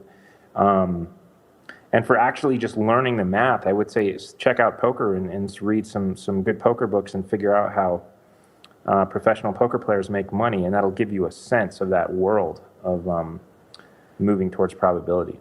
Okay, cool. Well, I'll try and link to a few of those resources you just mentioned there in the show notes. So anyone listening, they'll be at chatwithtraders.com/45, and there'll be links there. So Jack, when did you actually begin to think in this type of way? Like, what put you onto this way of thinking? Or is it something that you've had throughout your entire trading career? My way of thinking has evolved from trying to reverse engineer the styles of the traders that I decided to be like from the very beginning. So, in my first year or two of being interested in markets, I read all the Market Wizards books, you know, the original Market Wizards and new Market Wizards and stock market wizards and so on. And my attitude was kind of, I want to be like those guys. Jerry Seinfeld talks about when he was starting out and thinking about being a comedian, his attitude was just, I want to be one of those guys, like one of those guys who gets up on stage. He wanted to be a comedian. My attitude was, I want to be like one of those guys, meaning market wizards. And I particularly picked out Stanley Druckenmiller and Paul Tudor Jones and Victor Sperandio as three names that come to mind of guys that really influenced me. And I just sort of read everything about what they thought and tried to reverse engineer it and say, okay, why does this make sense? Why does this worldview make sense? And then I took that input and I built my own understanding around it. So, and then another big influence on me from the beginning was the Soros idea of fallibilism, where he would go around saying, hey, I might be wrong. I could be wrong about everything and I could change my mind at any time. But at the same time, when I really feel like I'm right, I'll make a huge bet. That just made a lot of sense to me from the beginning. So I had this seed of trying to emulate and reverse engineer these sort of mentors from afar. And I just sort of built my own knowledge around those seeds as the years went by. Okay, so just while we're still on the topic of probabilities and expectancy and that type of thing, I mean, there might be some traders who are listening to this and they think, okay, this sounds good in theory, but how well does this translate into real trading outcomes? Like, once you actually try to put this into practice, how difficult is it to not skew your odds? I would say I think about it a little bit differently. I think understanding probability and expectation is more about understanding how markets work and how trading systems work. It's more information that you get from the situation. That may sound weird, so let me try and explain. So let's say, for example, a long-time swing trader analyzes thousands of trades, and they recognize that their average hit rate is 45%. Then they'll know, okay, the odds of me being successful on this next trade are 45%. And so then they can build a probability sense around that. Or you look at a situation and you say, based on my past analysis, the odds here are X. So it's more like how accurate your assessments are going to be are dependent on the information you get from the market. Like the better your analysis is, the better your understanding of actual probability is. So it's not that you start out and say, I assume X probability and this is how it's going to be. It's more like you pull that information from the market and it helps you. Another factor here is that when you understand the nature of probability and what I'm talking about, it actually changes the way you trade and the way you think about trades. So for example, one thing that a lot of traders don't realize is the incredible prevalence of the 90-10 ratio in terms of profit distribution. One thing I like to mention is there's this great book called Trading Risk by a guy named Ken Grant. And this guy, Ken Grant, was a risk manager for a bunch of the top hedge funds in the world. He worked for SAC, he worked for Tudor, he worked for More Capital, a bunch of others. And this guy has seen literally hundreds and hundreds of track records from the best traders in the world, all the managers at these funds. And in his book, he said that one of the things that blew him away is looking at all these hundreds of track records over and over again. He saw this 90-10 pattern where 90% of profits came from 10% of trades. And it was persistent, or even 95-5. And it was persistent across all kinds of styles and markets and long and short and blah, blah, blah. It was just everywhere. So when you understand something like that, a light bulb goes on and you say, there's something probability driven here about how the market distributes profits. And then that influences your expectation and your psychology and a whole bunch of other things. So I think it's more about developing a philosophy and an information flow of understanding the mechanics of how markets work than it is setting something up and expecting it to be right or wrong. Our message is not here's a tool you can use. It's more like, hey, this is how markets actually work, and the better you understand how markets actually work, the better you will function. If that makes sense. Yeah, no, that's really interesting. I like the way you explain that. So yeah, thank you very much, Jack. Let's keep this moving along, and I'd like to get into your thoughts on some more general pointers for developing traders to take into consideration. So can you talk about the subject of pressing harder when the opportunity arises and betting bigger when the time is right? Has this been an important factor to your success, and what are your views on fixed position sizing also? Sure. I think position sizing is one of the biggest factors, if not the most dominant factor in trading success if you are a discretionary trader. And it's also, this replicates all across what you see in investing and markets and business and in life. I think that being able to make the very large bet at the right time is absolutely, if you don't have this, the odds are much lower that you will succeed. When you look at how the market distributes profits are distributed on a fat tail basis, meaning profits are not just distributed regularly every day. They're very lumpy. They come in individual, they come along sort of semi-rarely. And this is why I think what I was saying about Ken Grant, he observed all these P&Ls that were 90-10 or 95-5, and Peter Brandt has said the same thing. His P&L was 90-10. You see this pattern over and over again, and what that implies is when a position is really, really attractive, you want to be able to take a very large position. And if you don't do that, then you're at risk of simply getting chopped up or ground to death because the light is not worth the candle. There's a popular trading phrase out there that says, if you worry about the losses, the profits will take care of themselves. And I think that viewpoint is actually very, very wrong. I think it's totally wrong. I think you absolutely want to worry about the losses in terms of having risk management, but also if you don't bet really big when the time is right, then there's not even a reason to be there. And the extra profits from betting very big when the time is right are what makes the whole thing worth it. The other interesting thing about this is that value investors and poker players, those disciplines, and even entrepreneurship all show the exact same pattern of when it's a really great opportunity, you want to make a really big bet. Warren Buffett in the beginning wrote in his 1965 letter, he said, listen, we're willing to put 40% of our whole partnership funds into one stock if it's the right stock. And, he made some huge bets. Really successful entrepreneurs have made really huge bets. And poker players in high-stakes cash game poker, once again, your profit ratio is going to be like 95-5. Maybe 5% of the hands you play, if not 2%, are going to produce the vast majority of your profits. So you see this happening over and over again where the big bet is really important. I think that this is actually one of the things that happens to quote-unquote experienced traders. New traders tend to trade too big and blow up and then, lose their capital. And then they become experienced and they become super conservative and they always want to take small positions and always want to be careful with their risk.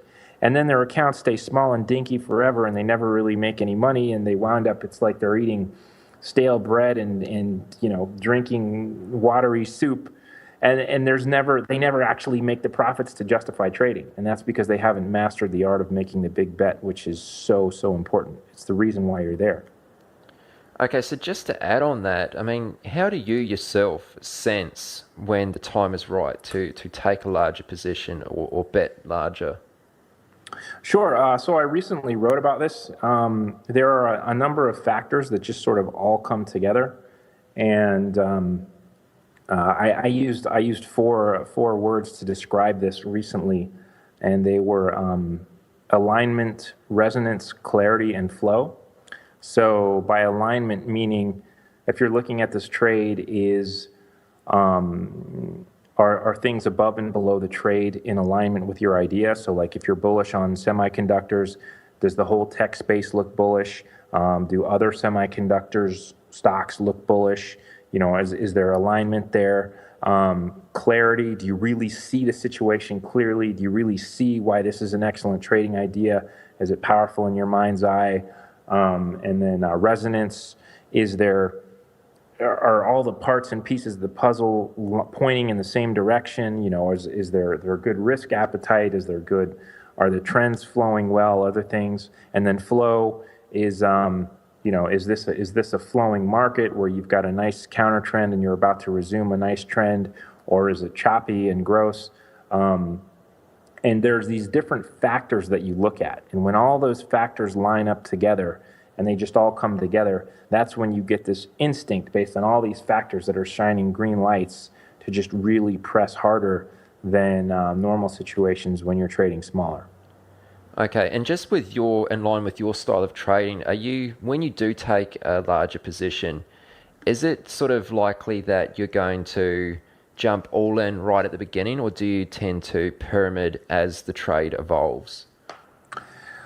We will tend to pyramid as the trade evolves. However, we will also take much larger positions from the start if we have high conviction, and then it's also influenced by P&L, how much profit cushion we have. So if we have high conviction on a trade, we might take a significantly larger position to start, but then we'll also add to it. The more aggressive we are, the bigger the position we'll take to start, and the more that we'll add. And we're willing to vary our position size by as much as 40 or 50 to 1, and possibly even 100 to 1 under extreme circumstances. So initial position size does vary with conviction, and but we also definitely pyramid when we see the opportunity to. Okay, well said. So I'll definitely try and link to that article you mentioned just before in the show notes. And I mean, just while we're talking about your writing, I mean, there's just so many great one-liners in your writing. I was spending a lot of time on your website last night, and something I discovered or came across, which I'd like to quote you on here, because I just thought it was brilliant. So you said, traders waste a lot of time on things that have no bearing on their P&L. If a line of inquiry has no direct or indirect bearing on your P&L, then why are you expending energy and effort? So could you tell us a little more about your reasoning for making this statement, or perhaps you could give us some examples of how aspiring traders could spend their time more wisely? Sure. Well, I think a lot of activity and effort is devoted towards the wrong things or towards useless things.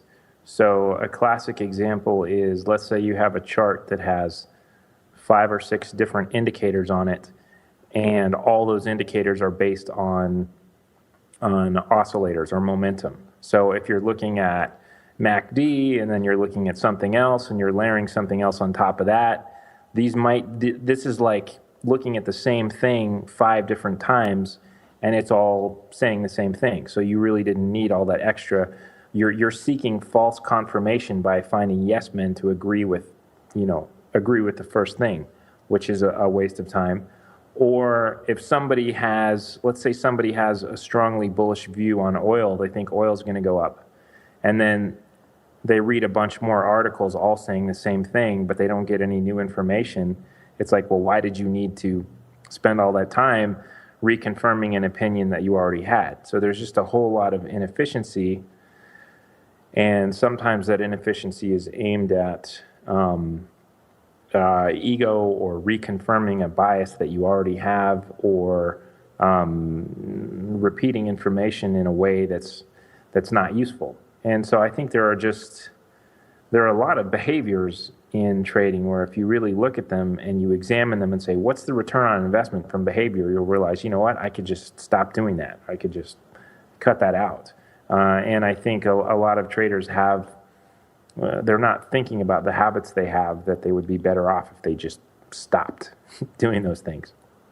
Yeah, I think that's a really important thing that you highlight there. I mean, that really resonated with me. I quite liked that. So again, something else I'll try and link to in the show notes. But another article you wrote was on form and technique. And in it you spoke about what separates market participants who are average traders and those who are serious competitors. Would you mind just sharing a little bit about that now with us? Sure. Well, I think there's a level of, to be a serious competitor, there's a level of professionalism that you have to aspire to, and that just is created by a certain amount of training and focus, and it just shows up in a sort of discipline and consistency that other people don't have.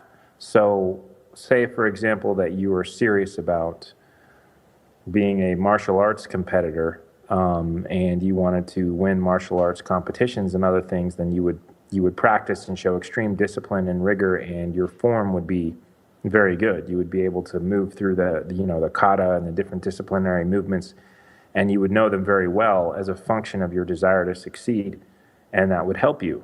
Whereas somebody who's not as serious or not as devoted might be sloppy. There would be, they would have much looser movements. They would do a bunch of small things that aren't as efficient, and they wouldn't be nearly as likely to be successful. And so really understanding high quality form and technique and focusing on the best technique is what's going to help you make the best decisions on a day in, day out basis, and lower the odds that you make any significant mistakes, which might reduce your performance. And that really, over the long run, all those little things really add up. Yeah, 100%. Now, Jack, we've discussed some really great topics here, but as we know, trading isn't black and white. So at the end of the day, how important is experience to bring this all together? Well, I think experience is absolutely crucial and irreplaceable, because without experience, you cannot really make good decisions in real time.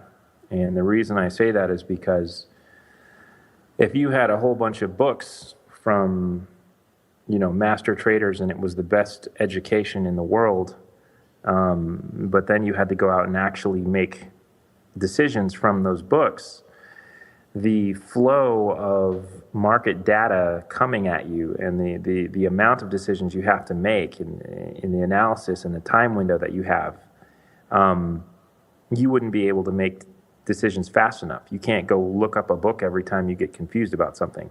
So, when you're acting in real time.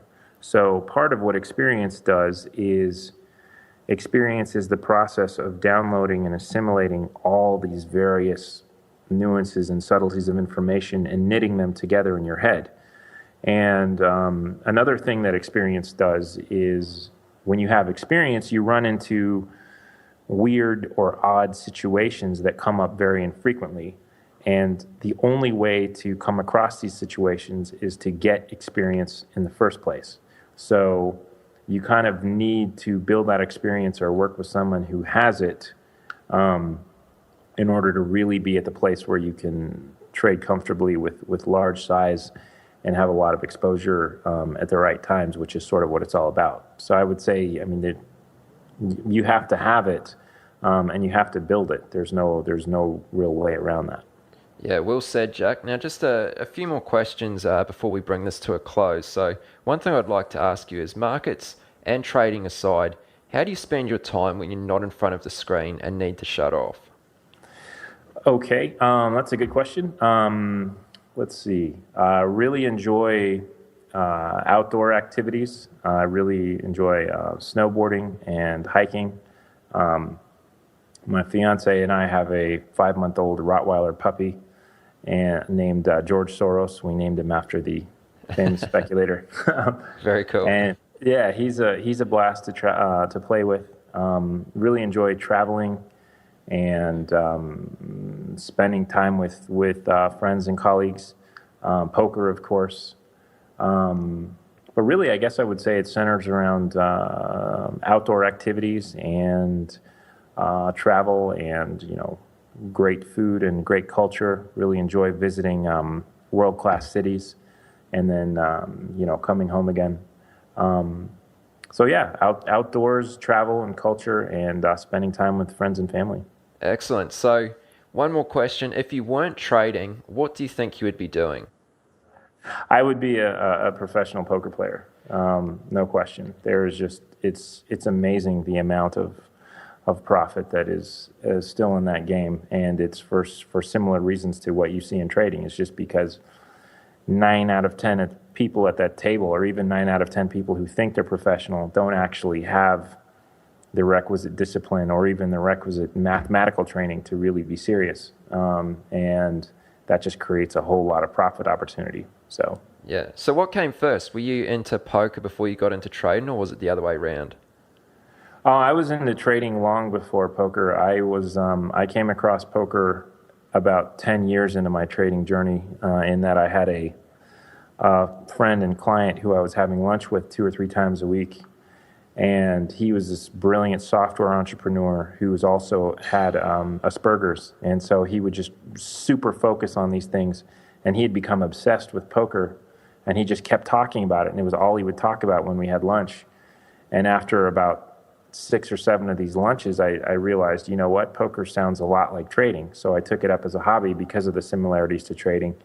And I was delighted to find that they're so similar. They're both, it's amazing how much they overlap. Yeah, I have no doubt. So not that I've played it before, but yeah, definitely I take your word on that. So how competitively do you play, or is it still just a hobby for you? I played pretty seriously for a while always keeping it in the background. I was playing 20 hours a week for a while actually working and doing market research at the table. They let you have a laptop as long as you don't slow the game down, and so I had a laptop in my lap while I was playing. I was playing. I've played medium to high stakes for a while. I was playing high stakes in the Bellagio, where the average stack was between $10,000 and $20,000. Overall, I take it pretty seriously. But of course, trading is far more important.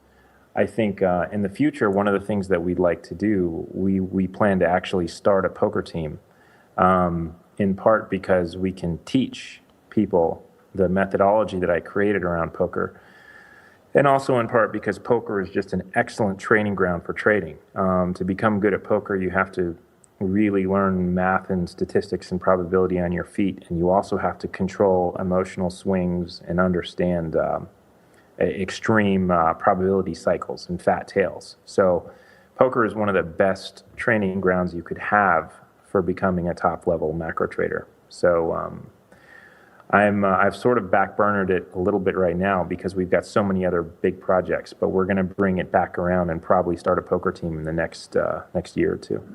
That's really interesting, and I mean, you're definitely in the right place for it, being exactly, the city of Las Vegas. So, yep. Jack, tell listeners where they can go to find out more about you and how they can connect with you.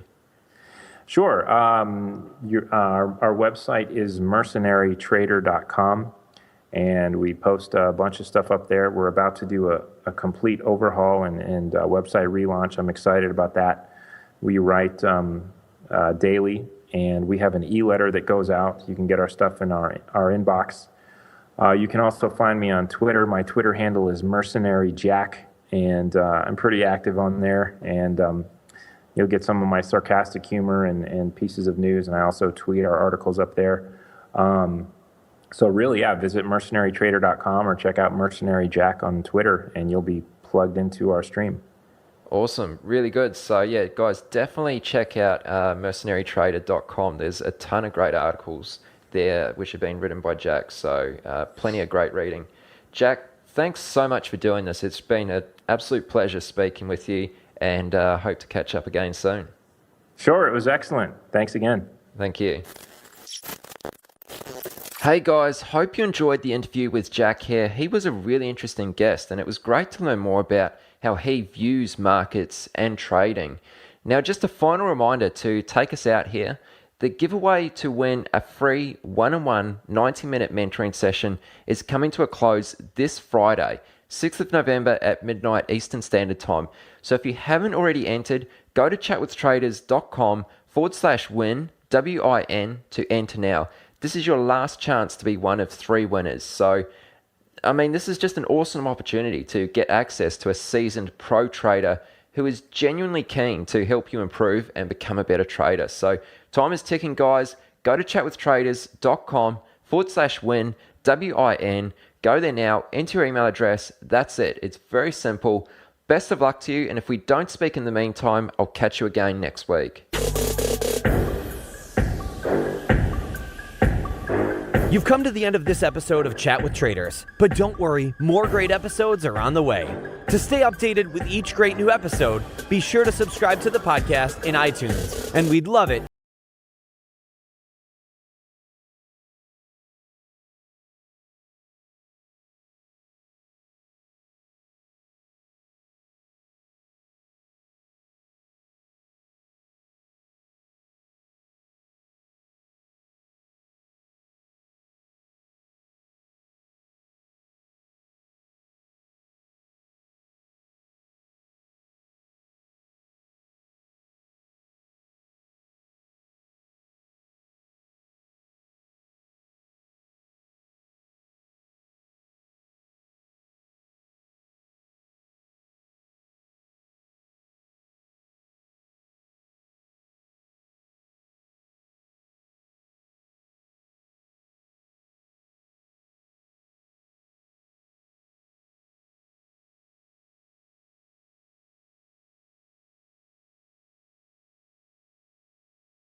Chat with Traders is brought to you by Trade the Pool. Did you know that every decade the market reinvents itself? Online brokers opened the doors, mobile apps made trading seamless, and commission-free trading erased barriers. Now, a new era has begun. Meet Trade the Pool, limited risk trading. And now you also have unlimited time to reach the profit target. From now on, your trading risk is capped, and your trading opportunities are limitless. Trade the Pool funds home-based stock traders with up to $200,000 in buying power. That means you can trade larger positions and scale your strategies without risking your own savings. It's time to trade with more capital, making it truly worth your time and effort. Ready to trade the pool? Click the link in the description and join the stock trading revolution today. Are you ready to get serious about trading? Then join Tasty Trade, Investopedia's best platform for options trading in 2026. Stocks, options, futures, and more. Tasty Trade has everything you trade all in one platform. Get low commissions, including 0 commissions on stocks, so you can keep more of what you earn. Trade smarter with advanced charting tools, a pre-built strategy selector, risk analysis tools, and more features. Visit tastytrade.com/chat for more information. Tasty Trade Inc. is a registered broker-dealer and member of FINRA, NFA, and SIPC. The biggest secret of the best traders in the world is that they're just like everyone else. However, they've worked hard to learn the markets and discover what works and what doesn't. But how can you hear about these journeys and get in on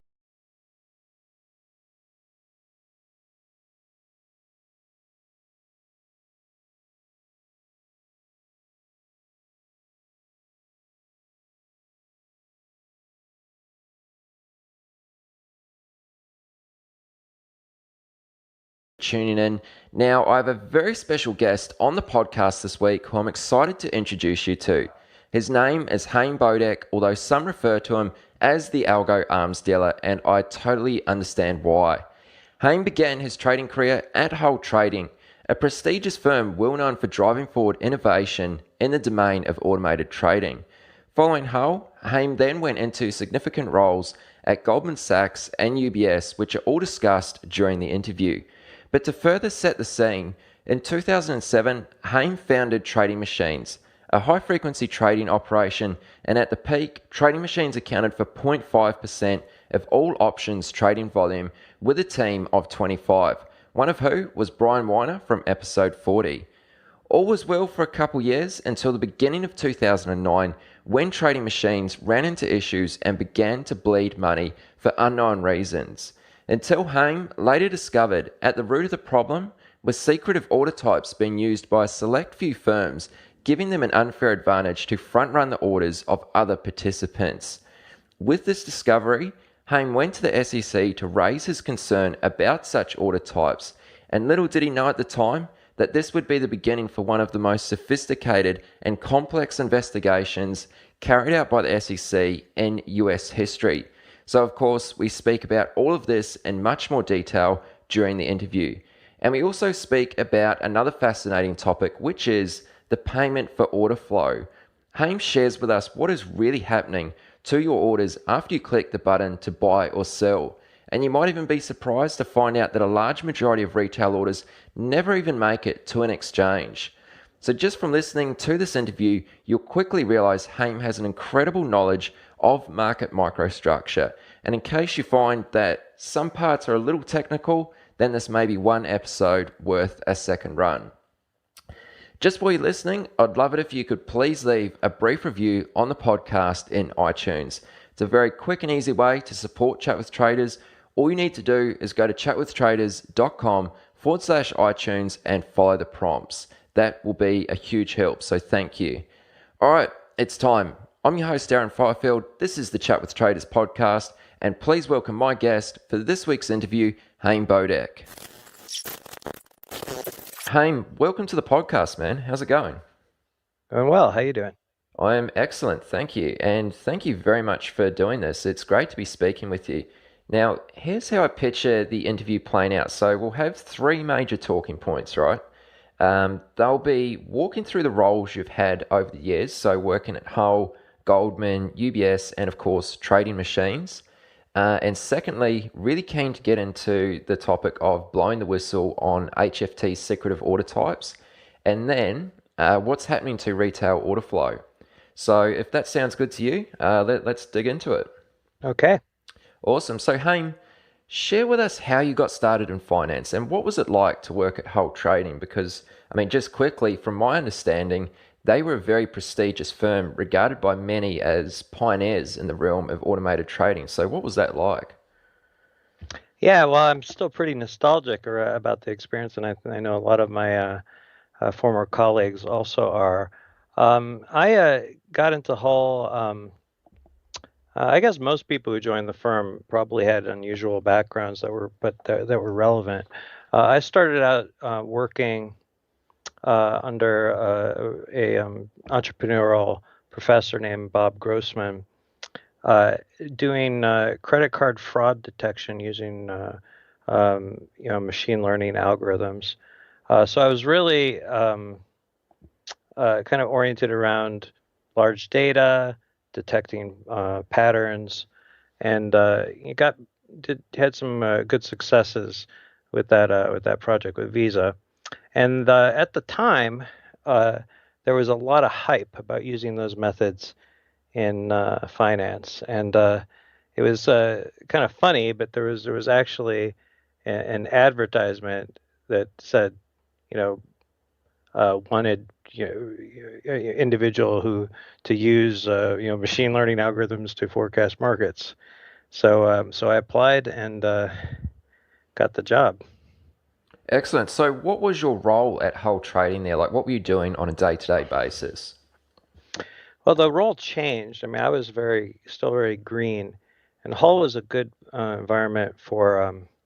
They really focused on taking scientists or other technical types and basically grooming them. Um, I was probably in the financial engineering group one of the stronger programmers, and there was a lot of competition for like the pure quant jobs. And I kind of started out, working on machine learning and forecasting. Then I started to work on basically the data infrastructure for all the financial engineering models. And eventually that kind of led into a role where I was one of the few people who focused on the intersection between what we think of as the three disciplines in the field. So at Hull, there was basically a financial engineering group, which is the quants. You had a technology group where the developers were situated, and then you had trading. And Hull traded on the floor. They also traded electronically. And my role kind of evolved to be the guy who sat in between those groups. Eventually, it was in the early 2000s. The role that I had at Hull started to actually have a name. People had a hard time describing what I did, but we call it strategy now, and it's basically the algorithmic trading part of this type of business. So I started to focus on quite literally the intersection in terms of how those three functional areas, trading, financial engineering, and technology, were actually all bound into a system that could execute trades strategically, on the exchanges. Right, okay. And after Hull was acquired by Goldman Sachs, what happened next? Is that when you went to UBS, or did you stay on at Goldman for a while there? Yeah, I stayed on for a while. It was actually pretty interesting and difficult time because Goldman actually acquired Spear Leads and Kellogg, the very big NYSE specialist operation, and there was basically an integration effort between Hull, SLK, and Goldman, and a lot of people burned out on that. That was a pretty, I don't know what the word is, but ambitious integration. And I think the guys who were probably the happiest there were people who found roles at Goldman that were that leveraged their skill set, but wasn't really in the middle of this very difficult integration of these businesses. So you actually saw quite a lot of attrition over that period, and people from the firm ended up setting up and joining other desks, and that's really how the DNA got around the street. I joined UBS after that. A group of guys went there, and I joined up with that group and focused mostly on the U.S. operation. And in about 2 years, we kind of replicated the entire kind of business model that we had done at Hull. So it was a pretty successful group. It was called EVT, Electronic Volatility Trading. And, I guess, towards the end of my stay there, I think the last year and a half, I took over the group globally as co-head. Okay, so that's a pretty major role, isn't it? Yeah, I benefited from the fact that, the things that I focused on, what we had in the early 2000s, mid 2000s options industries, we had the markets were basically going from floor-based exchanges to hybrid, which was a combination of floor and electronic, to purely electronic. And they're really, because the floor was, primarily how business was conducted in the options space, there really weren't a lot of people who did what I did. I kind of cut my teeth working on European options in the late 90s, and those markets were automated. So, my career basically, I got a leg up on a lot of the other people because as markets went electronic, a guy who, what is my task? My task is to put literally 300,000 or 400,000 bids and offers across 500 names, hundreds of options per name. And I have to put all those out and do it in a manner, where we don't lose money. I mean, you think about it, it's about making money, but there's been some pretty big blowups in the options market making space because of how difficult it is to actually trade that many different securities and to react, really within milliseconds to the changing prices of them. Okay, excellent. No, that's really interesting. Now, this is what I'm really keen to hear more about. So tell us about Trading Machines. What motivated you to start the firm? How did you go about it? And what type of operation was this? Yeah, well, I guess, in 2007, the options market in the U.S. Had what was known as the penny pilot, and there were 13 names that were quoted in pennies instead of the nickel increments that had existed beforehand.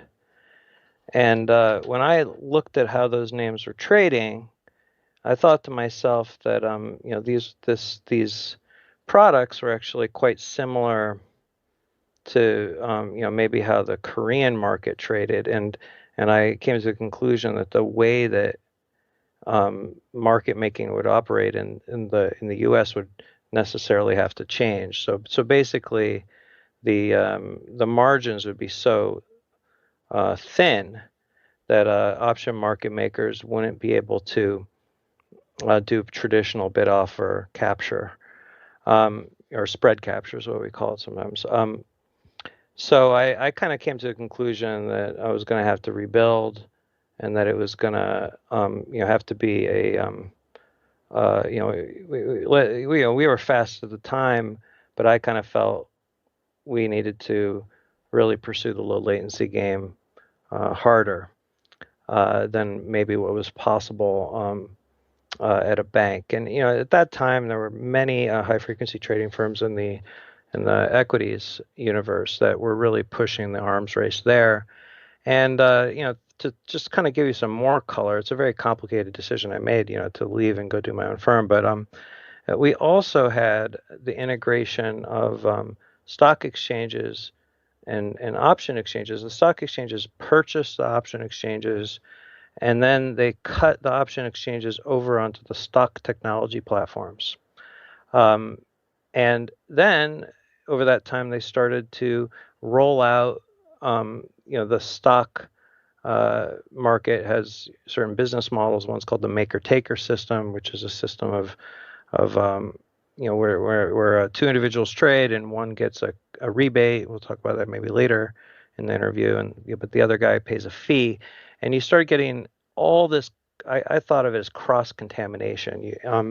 You got all this stock market high frequency trading tradition started kind of molding into or melding, I guess, into the into the option space. And then you also had some of these HFT firms, which were doing very well, start to set up options operations and compete in the options space. So in this period of transition, I felt that I needed to be ahead of the game, and so I needed to go build a new, an entirely new business model. Originally we were going to go to basically a hedge fund that was affiliated with an investment bank, but then it kind of evolved, and I realized I could go independent. So we set up trading machines, and it was basically a high frequency trading firm for options. We traded. We hired from all the major operations. We tried to get people who had that kind of expertise. I think at our peak we're about 25 people, and we launched into the market, and we were traded pretty consistently, about 0.5% of the U.S. options market over the lifetime of the firm, when it was actively trading. Yeah, that's really impressive that you were doing such high volume. I mean, 0.5% of all options trading, that's very significant. So that volume, just so we understand, that volume that's spread across lots and lots of small trades, or alternatively spread across a few larger trades? No, yeah, it's spread across lots and lots of small trades. Because of how the stock market worked, we ended up doing a lot more, many more transactions in the stock market than in the options market. But still, it was, definitely, as far as like high frequency trading in options goes, we were the closest thing to it. We specialized in basically operating as an informal market maker, very much the way the high frequency traders now work, where they don't necessarily have market making status or obligations. So we would basically opportunistically provide liquidity or take liquidity in names when we identified mispricings, and we centered a lot of the business over short-term intraday volatility forecasting, and that was kind of our bread and butter. Okay. Yeah. So to summarize, where was your edge at trading machines? Was it essentially the speed of execution? Was it the number of trades, or was it the complexity? Because you were running over 1 million lines of code. So I'd love it if you could expand on this, please. Well, the edge, I mean, I don't really think of speed as an edge in the way people talk about it. Speed is basically used when you have a competitive relationship with other traders out there. So if you guys are both triggered by the same events to try to go after the same trade, then speed matters, because you need to be faster than the other guy. That will tend to occur in the option space. If a stock moves, the options, the theoretical values change, and there'll be a race to kind of hit the quotes that are stale out in the market or resting orders. And then there, the market makers who are, and call it high frequency option traders, everyone's trying to hit the mispriced options, but they're also trying to cancel and update their quotes, which are, stale. So there's, that's kind of the arms race that we have. I don't really think in any kind of efficient market that becomes your bread and butter. You have to have something more than that. We focus quite a bit, as I said, on the volatility piece, and this is the implied volatility. We in many ways that can be a surrogate for supply and demand and the options for basically buying pressure or selling pressure. So we tended to develop models where we could get on the right side of that pressure to either buy or sell options. And the other thing that most people don't understand about the options business, which is really absolutely necessary and central to the way we get an edge, is really, we'll call it risk management, but it doesn't mean the same thing it means in, let's say, the stock or futures world. Risk management and options is really about finding the most effective and cheapest hedge for previous trades that you've done, and that tends to mean that every single trade you do has a component of it in which it's either beneficial to you from a risk management perspective, or the opposite, or increases your risk. And options are can change quite dramatically over the day, and if you do not actually manage your portfolio, which will be very complex, with incredible precision, you basically will not be able to lock in or realize any of the alpha that you have in a way that isn't exposed to what we call adverse selection or slippage. Okay, that's really interesting. Now, the Wall Street Code, the documentary that you were featured in, at one point the voiceover said, and I'm paraphrasing here, you had written an algorithm that would generate a guaranteed income. So I'm really curious to know, how was this possible to guarantee an algorithm would always win? These, a lot of the stuff that has hit the media, or that's in a documentary, there's always some kind of translation there. Okay, so this guaranteed profit that is talked about in various manner in the let's say the HFT industry, or I was in the high frequency option industry. Even if you have some type of pure arbitrage, you still have execution risk, right? This kind of guaranteed return isn't really the right way to describe the activity. But there are strategies that, if they have very high execution certainty and very aggressive and tight and precise risk management, can basically approximate they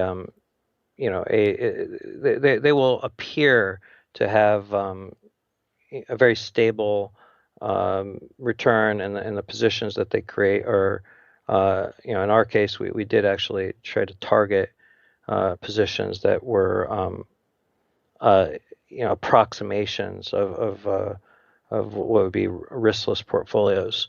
So there's a tradition to target that doesn't mean you actually can achieve it. As I said, the execution risk, the risk that you cannot actually execute the legs of the strategy effectively and cost effectively. That's one of the main things that's going to stop any strategy that's going after a guaranteed profit. But when you look at these businesses, when they're the types of strategies that that statement may have referred to, they will tend to have very high. I don't know if your listeners are familiar with metrics like the Sharpe ratio, but it's a measure of risk over return versus some type of benchmark, and those metrics for the HFT business will be very, very high. And the P&L distributions, lots and lots of trades. They will look, many of the businesses will look like literally very close to a straight line in terms of profit. That was the case actually for the portfolio we ran at Trading Machines on a gross basis, but gross P&L, looked very, very. The slope of that was pretty straight, but we had a lot of difficulty with fee structure, and the fees, had quite a adverse impact on us, especially the fees associated with stock trading and hedging. Okay, very interesting. That was well said, Haim. Thanks for really explaining that to us. Around 2009, Trading Machines began to lose money. So tell us about this time. I believe it was about 12 months before you even got to the root of the problem. So what was going on? What was that time like for you during those 12 months? Well, that's interesting. I mean, what happened. So we were basically building the year that Regulation NMS was rolled out, and that body of regulation really restructured how the U.S. stock market operated. I guess it did also apply to the options market, but it had features that were basically problematic for high frequency trading strategies in the stock universe. So what happened is that in 2000, from 2007 to 2009, the exchanges basically started to create features, primarily features that were requested by high frequency trading firms in the stock market. And these, they in particular, they created order types and what I call order matching engine called practices. They basically modified the order handling of the stock exchanges, and the period of probably some of the most intense modification was over the period of 2009. Now, my firm had launched trading in August of 2008, and we launched a month before the financial crisis struck, and then after that you had just incredible market conditions and volatilities that were 200% volatilities. You had such anomalous markets, and there was a lot of dislocation and a lot of edge. So I did not really appreciate I was not really able to witness the called the nuances and how the stock market had changed. I mean, I do actually remember it was December 2008 was the first time I started seeing odd behavior in my stock executions, and what I did is I started to avoid venues that I thought were just toxic, right? That were the lots of us in the business are trying to trade against order flow that isn't informed, and some venues have a different composition than others. And my initial thought was, hey, these particular trading venues are toxic, and I basically tuned my system to trade on the venues that were that looked better. And what happened is in the end, I started having more and more of my trading concentrated in only a few venues. So I had kind of learned that most of the market was toxic. And what had actually happened over that period of time is the exchanges were modifying how their systems worked and introducing features that basically supercharged the profits of these high frequency stock traders. These features were introduced without adequate disclosure, and the exchanges were in no way, they would visit all their clients, but they weren't talking about the high frequency trading features with any, with the firms that looked like they were the counterparty to high frequency traders. So we must have looked like what an exchange would call a customer, right? Whereas certain high frequency trading firms in stock would be thought of as liquidity providers. So customers were basically not really informed about these order types, and the exchanges would come in and give you all this information on how they operated, but just miss, they just kind of skip over anything that had to do with the kind of features that high frequency traders were actually requesting at that time. So what happened, it's kind of a long story here, but what happened in May 2009 is that the last exchange in the US basically modified its order handling to accommodate HFT, and that was Direct Edge.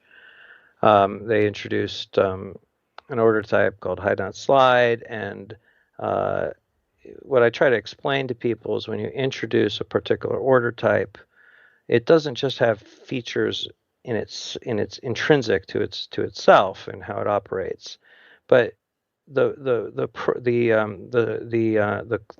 code, the actual code in terms of how the electronic exchange works and how its order matching engine works has to be modified and has to define how does that order type interact with the other order types, right? And that's something I've tried to explain in my book, The Problem HFT. It's not just that metaphorically the exchanges are introducing a queen onto the checkerboard. They're also defining how that queen interacts with other pieces. And it turned out that the pieces or the order types I were using were heavily disadvantaged by in the interaction with the hide not slide order type. So really what happened is we just started bleeding, and it looked like my guys rolled out a bug. I was actually at my sister's wedding in late May 2009. I was gone for a week, and I came back, and the stock trading had changed in to a point where we were basically making money in the options and hemorrhaging all of it into the stock market. And it was quite perplexing because a change like that is usually triggered by a software release or a mistake that the trading firm does. So it didn't really, I've been in the business for over a decade at that time, and it just was not clear to me. There wasn't like a circular or any type of information that had been delivered to me specifically that had indicated that exchange should change their market structure. There's somewhat of a paper trail, but it was such an extreme change, and it wasn't really communicated to the client, to the members of the exchange in the way that it should have been. So I'm sitting there, and it just didn't occur to me that this type of what really looked like a bug, hemorrhaging this money, was actually just the exchange redefining how my orders interacted with HFT orders, and literally just rolling out code that changed how my trading operated. Okay. Yeah, so I appreciate you explaining that for us.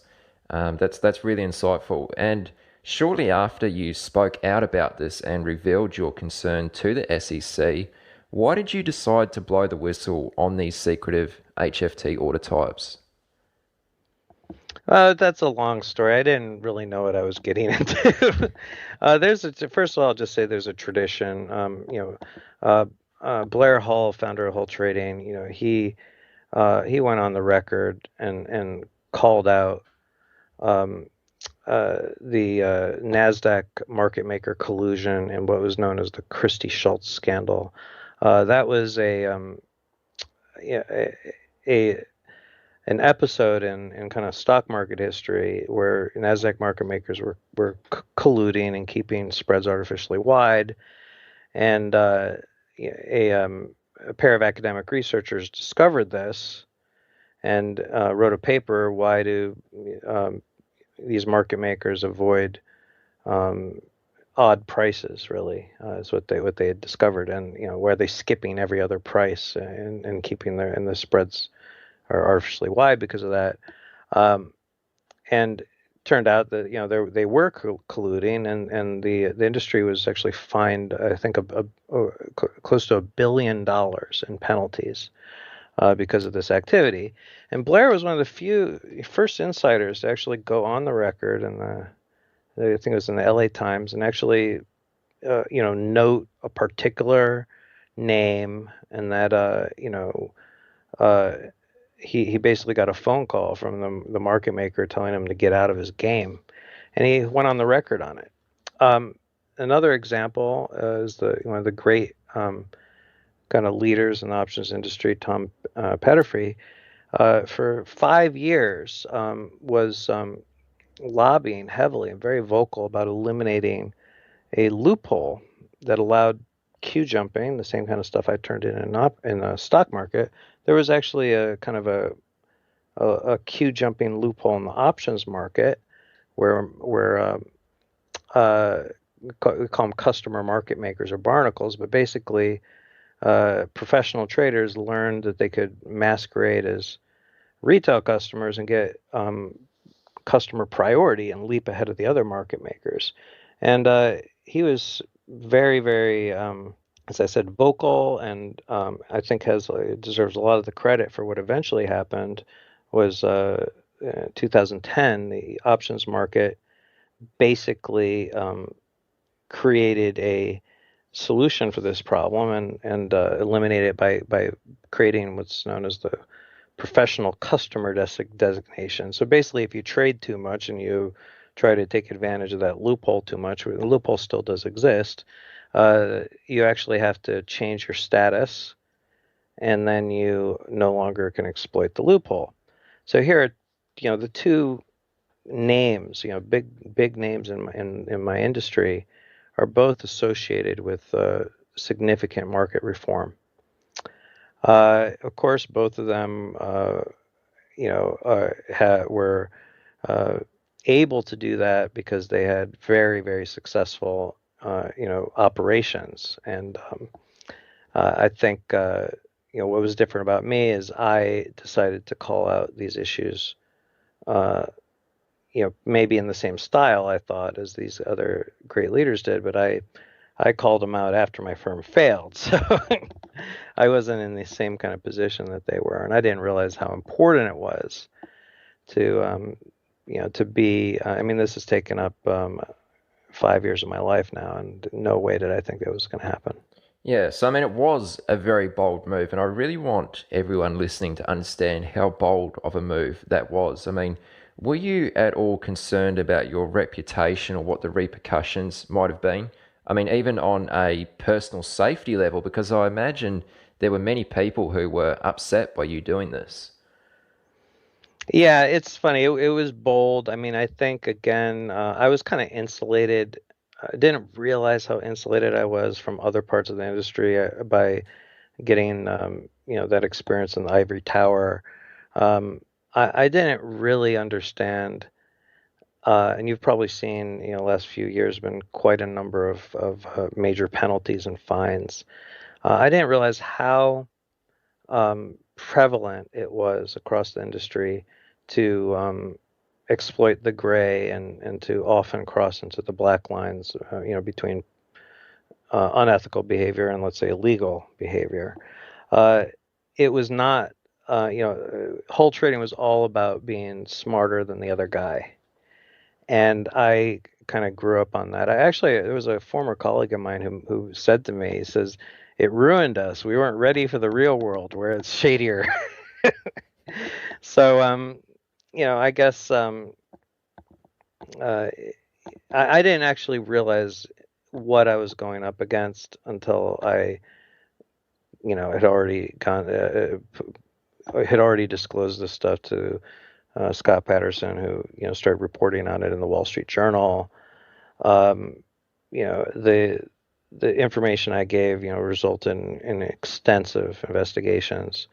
That took 4 years. The Direct Edge case. Direct Edge was eventually fined, the largest fine in U.S. history against an exchange, which is $14 million for improperly or inadequately disclosing their order types, right?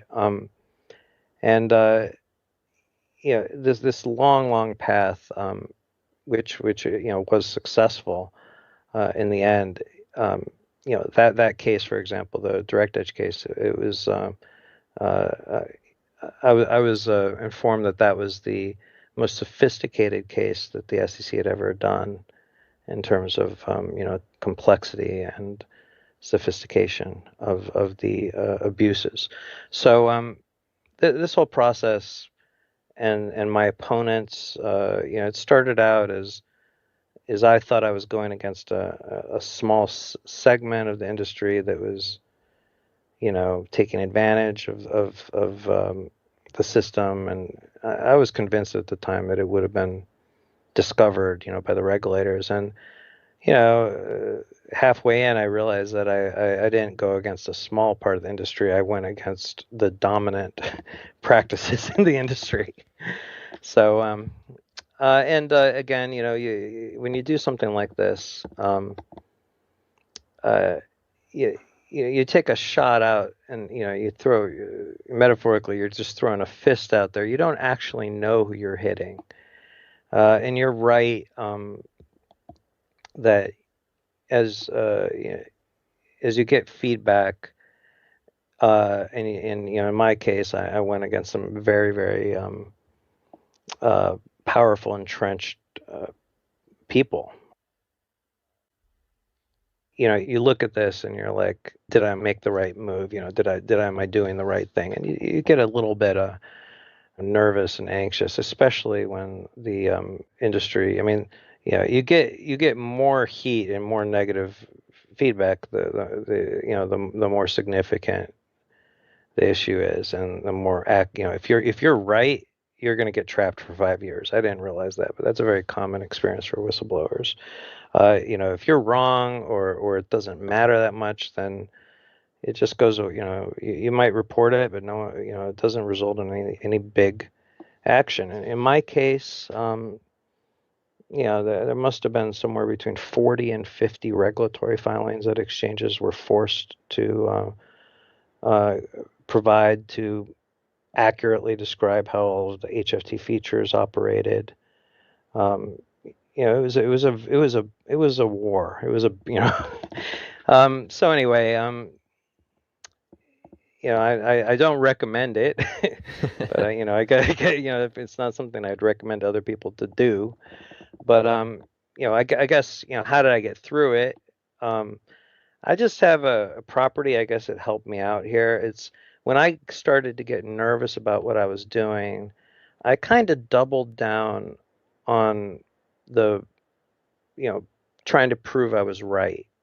And that meant that I kind of outworked a lot of people on the other side. The precision of my information basically put I provided so much detail and accurate information that needed to be looked at carefully by regulators. What I believe happened is that just created so much heat on the practices that they weren't really able to mount any kind of opposition, to me. I mean, other whistleblowers will get heavily smeared.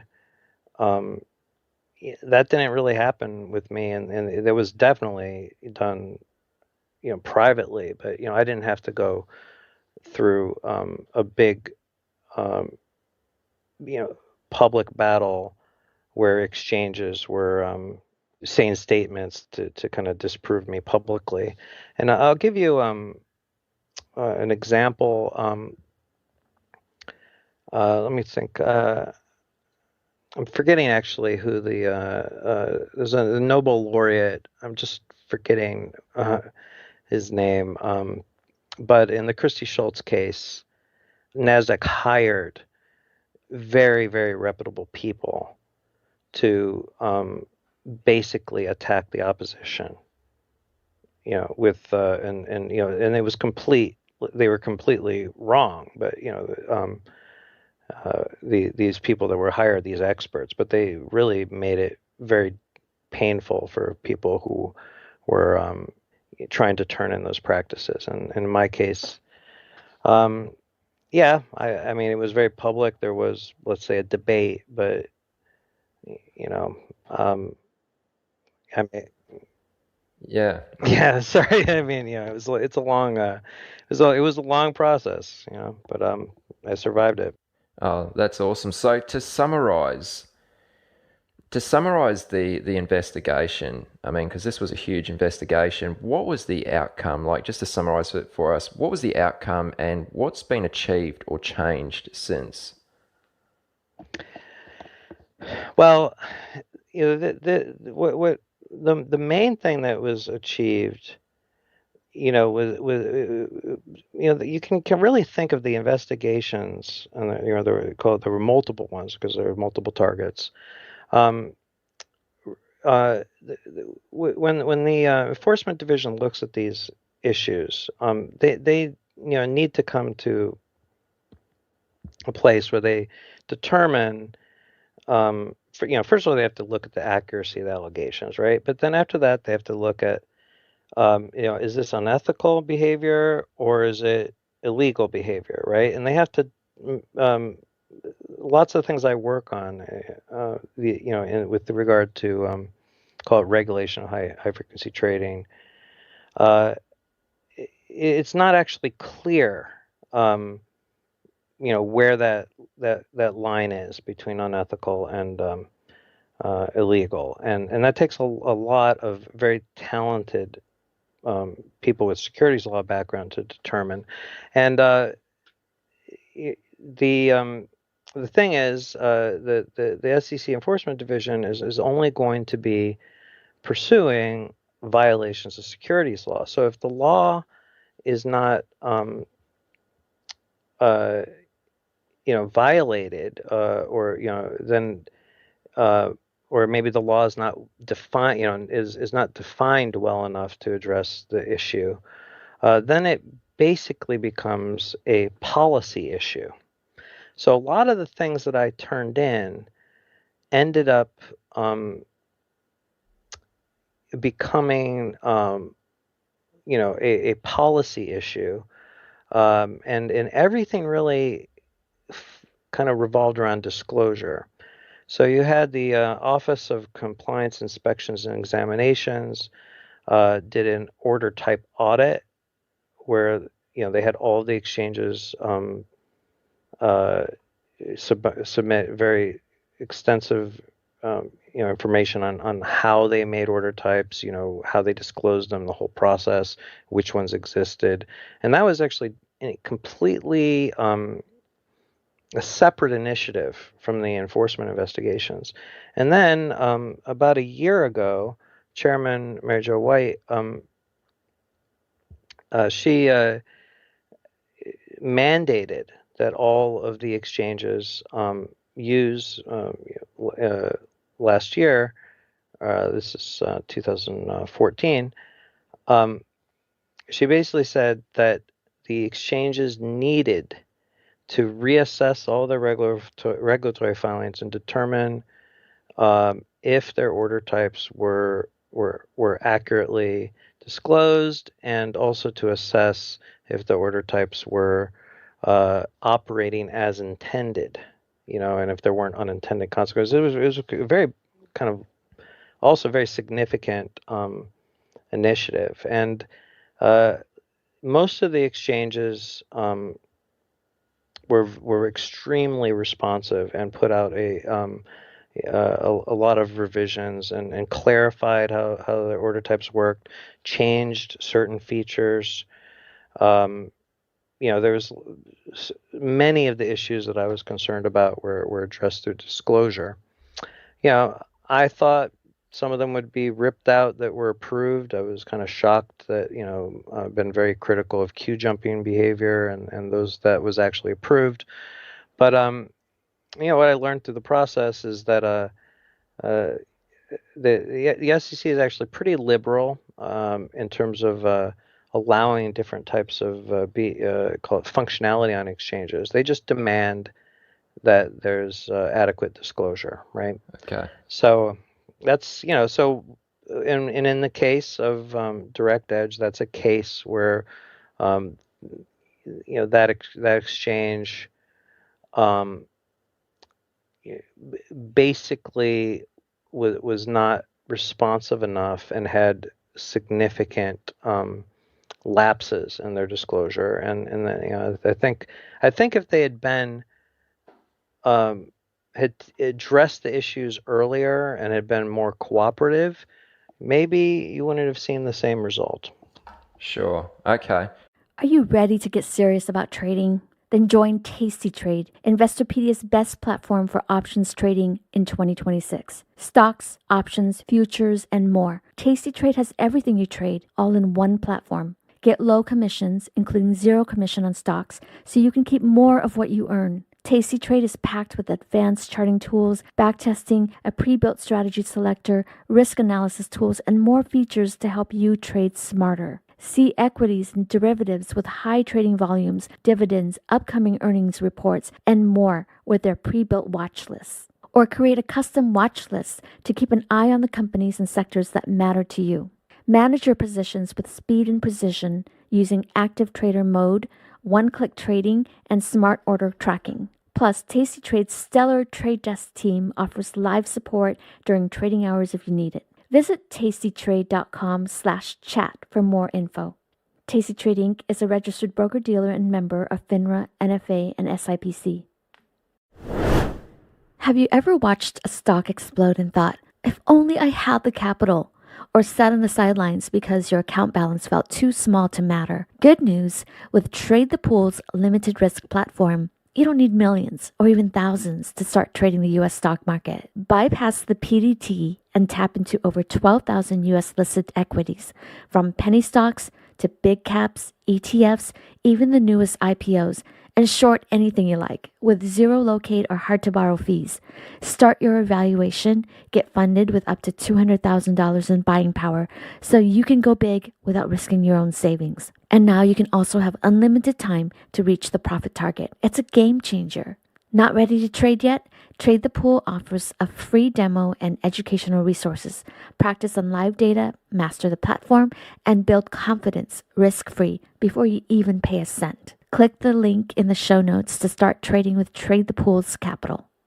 So, Haim, let's change gears and bring this back to a retail level. I mean, because I know we're on some time constraints here, but the big question, does HFT affect retail traders? Yeah, well, HFT in general affects retail traders. I would actually lean on the side of a slight positive effect. And I think what retail traders don't understand, and I really don't like the narrative that's been going on in the market structure debate or the Flash Boys debate. High frequency traders tend, not to trade in on venues where they are able to trade with retail. I mean, retail orders do not retail market orders do not tend to go to the major exchanges. And when I mean that, I mean there are reports that the retail brokers file, 606 reports, and you will see that that exchanges often will have a reported zero. Not a single market order was sent to that exchange. And retail traders, they send a lot of market orders. So those market orders, they don't go to the exchange where the HFT is trading. They often do not go to a dark pool. They often go to what we call an internalizer or a wholesale market maker or off-exchange market maker. What does that mean? Basically means that those orders are bought and they are traded.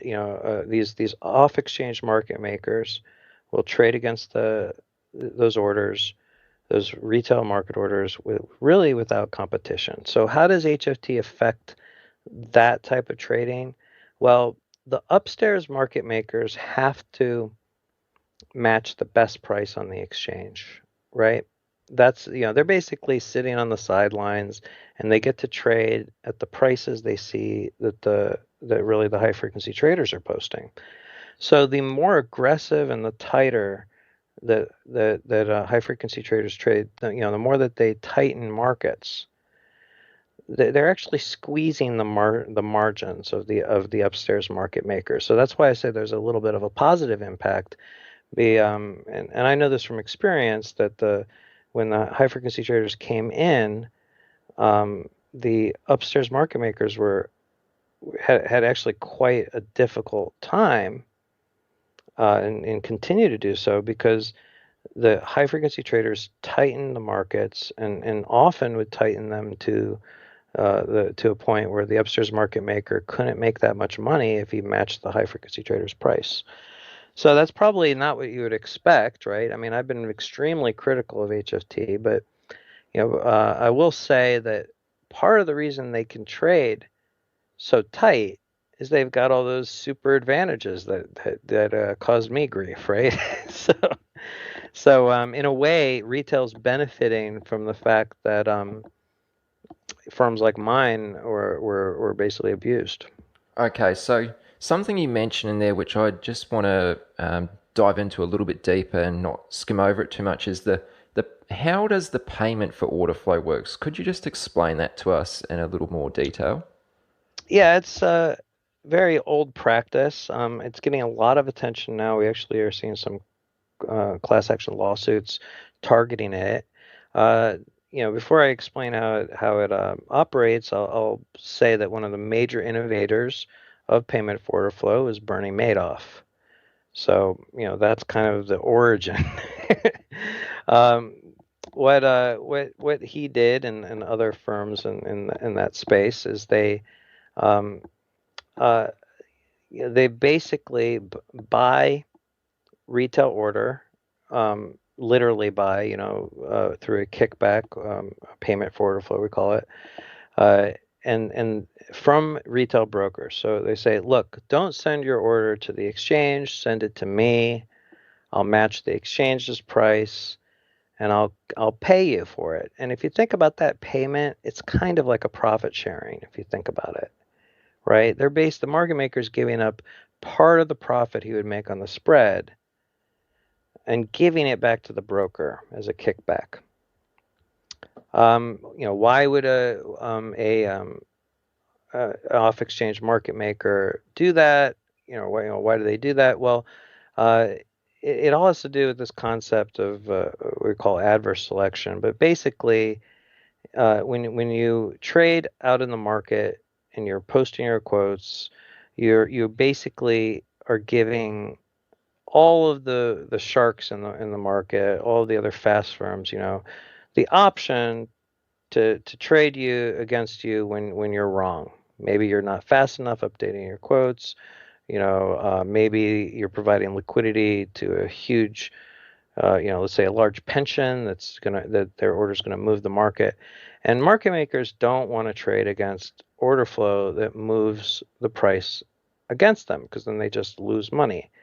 So retail is very, very attractive because it tends to be small, and smaller orders don't move the market as frequently as larger orders.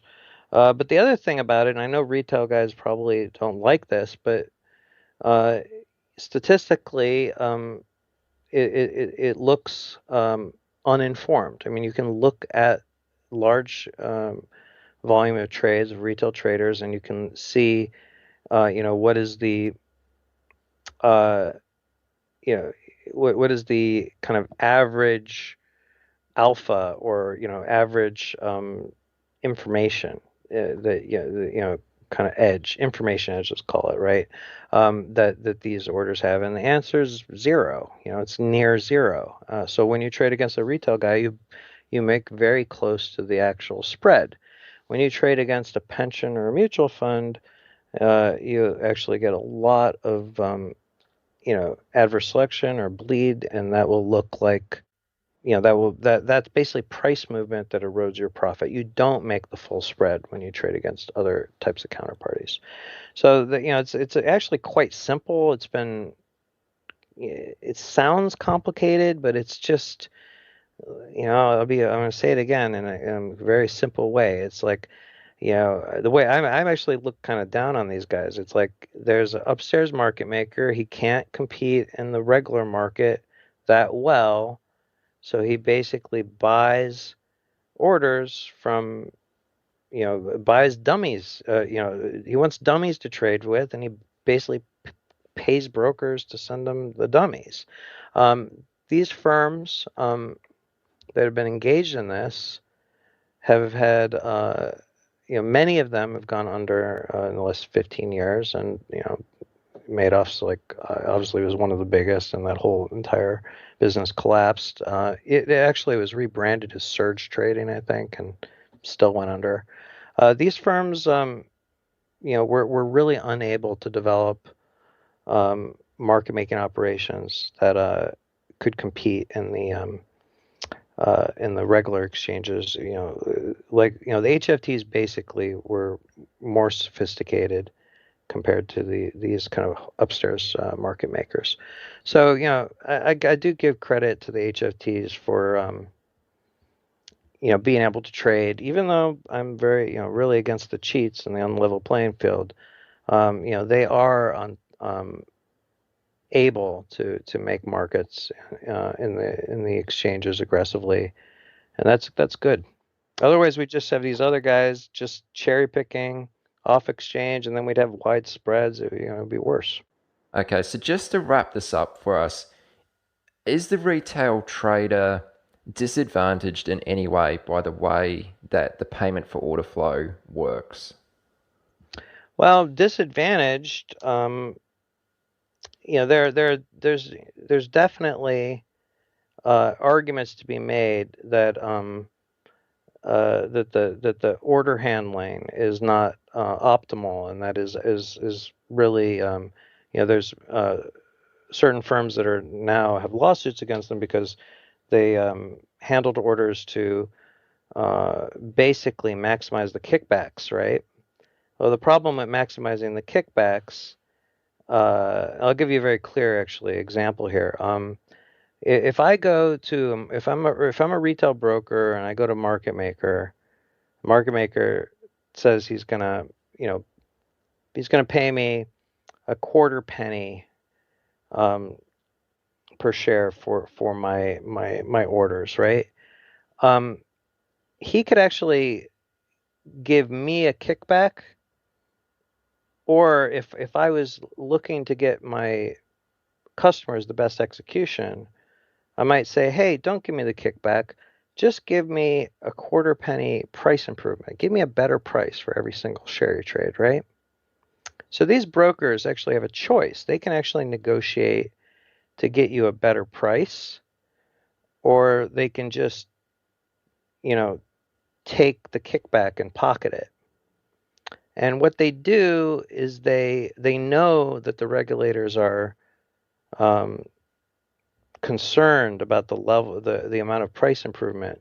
So what they'll tend to do is give a de minimis price improvement. They'll basically say, look, give me a little bit of price improvement on average versus what might have been available on exchanges, and then give me all the rest of it as a kickback, right?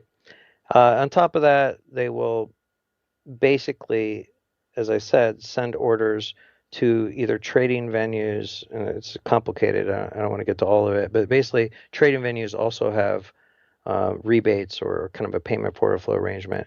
When a broker basically maximizes the kickbacks that they get, not only are they not passing on the value of those kickbacks to their traders in the form of price improvement, but the places that have the highest kickbacks tend to be the places, especially if you're when talking about trading venues, where which are the most expensive to trade for the liquidity, for the other side of the trade.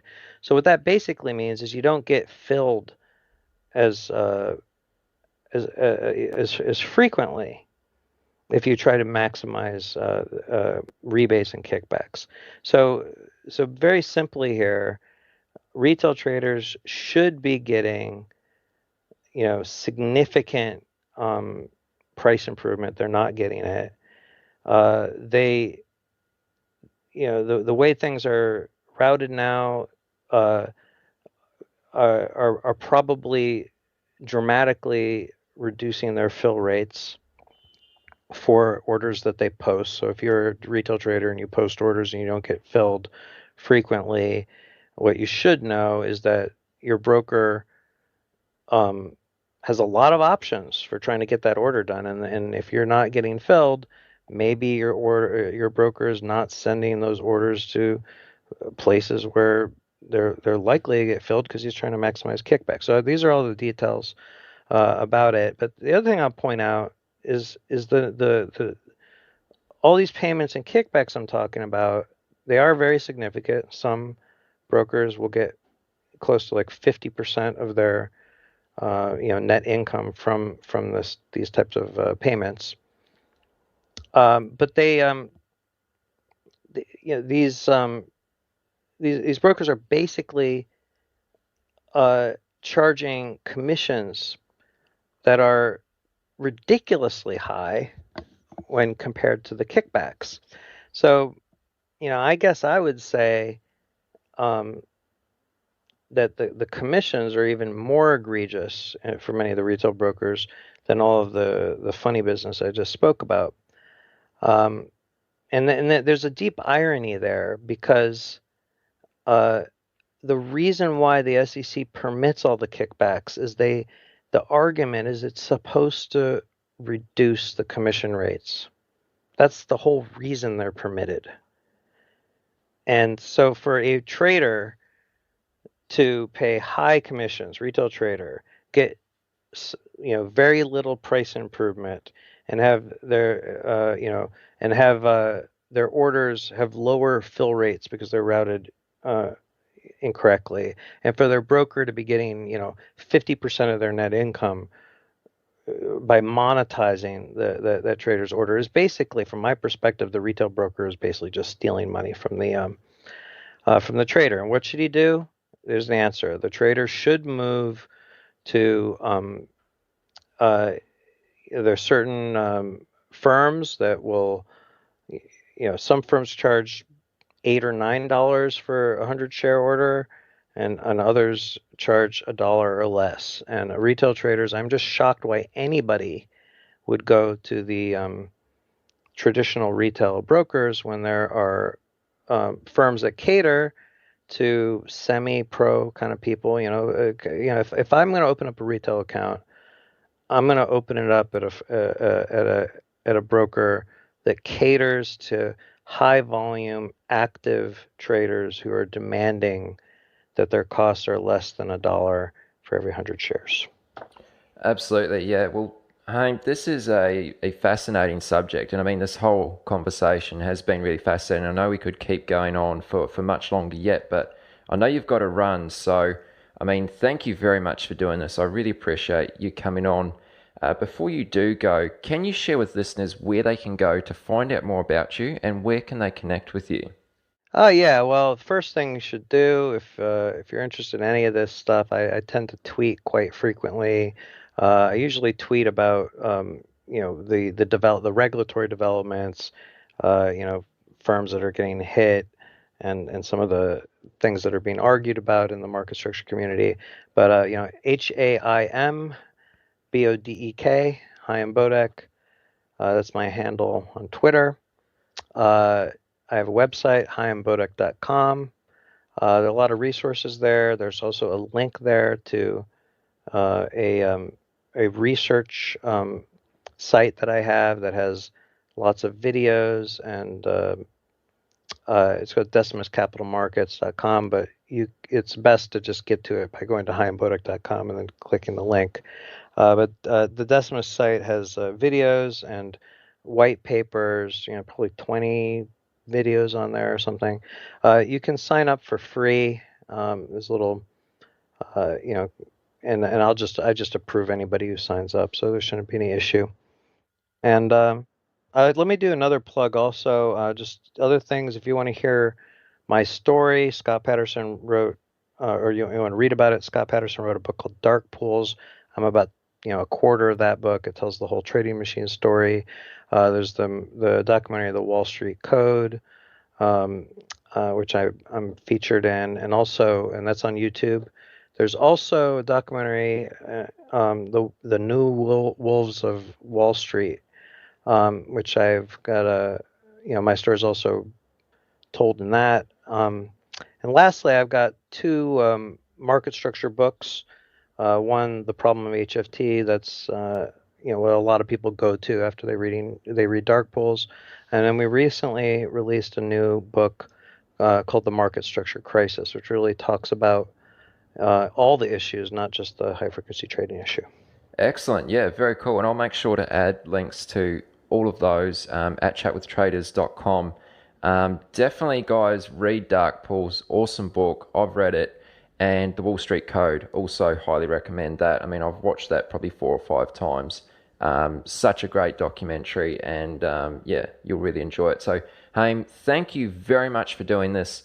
I hope to have you on again sometime soon because there's much more we could speak about. But thank you, and let's talk again soon. Okay, thanks.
First of all, welcome to the Big 5-0, and second, a big thanks for joining me.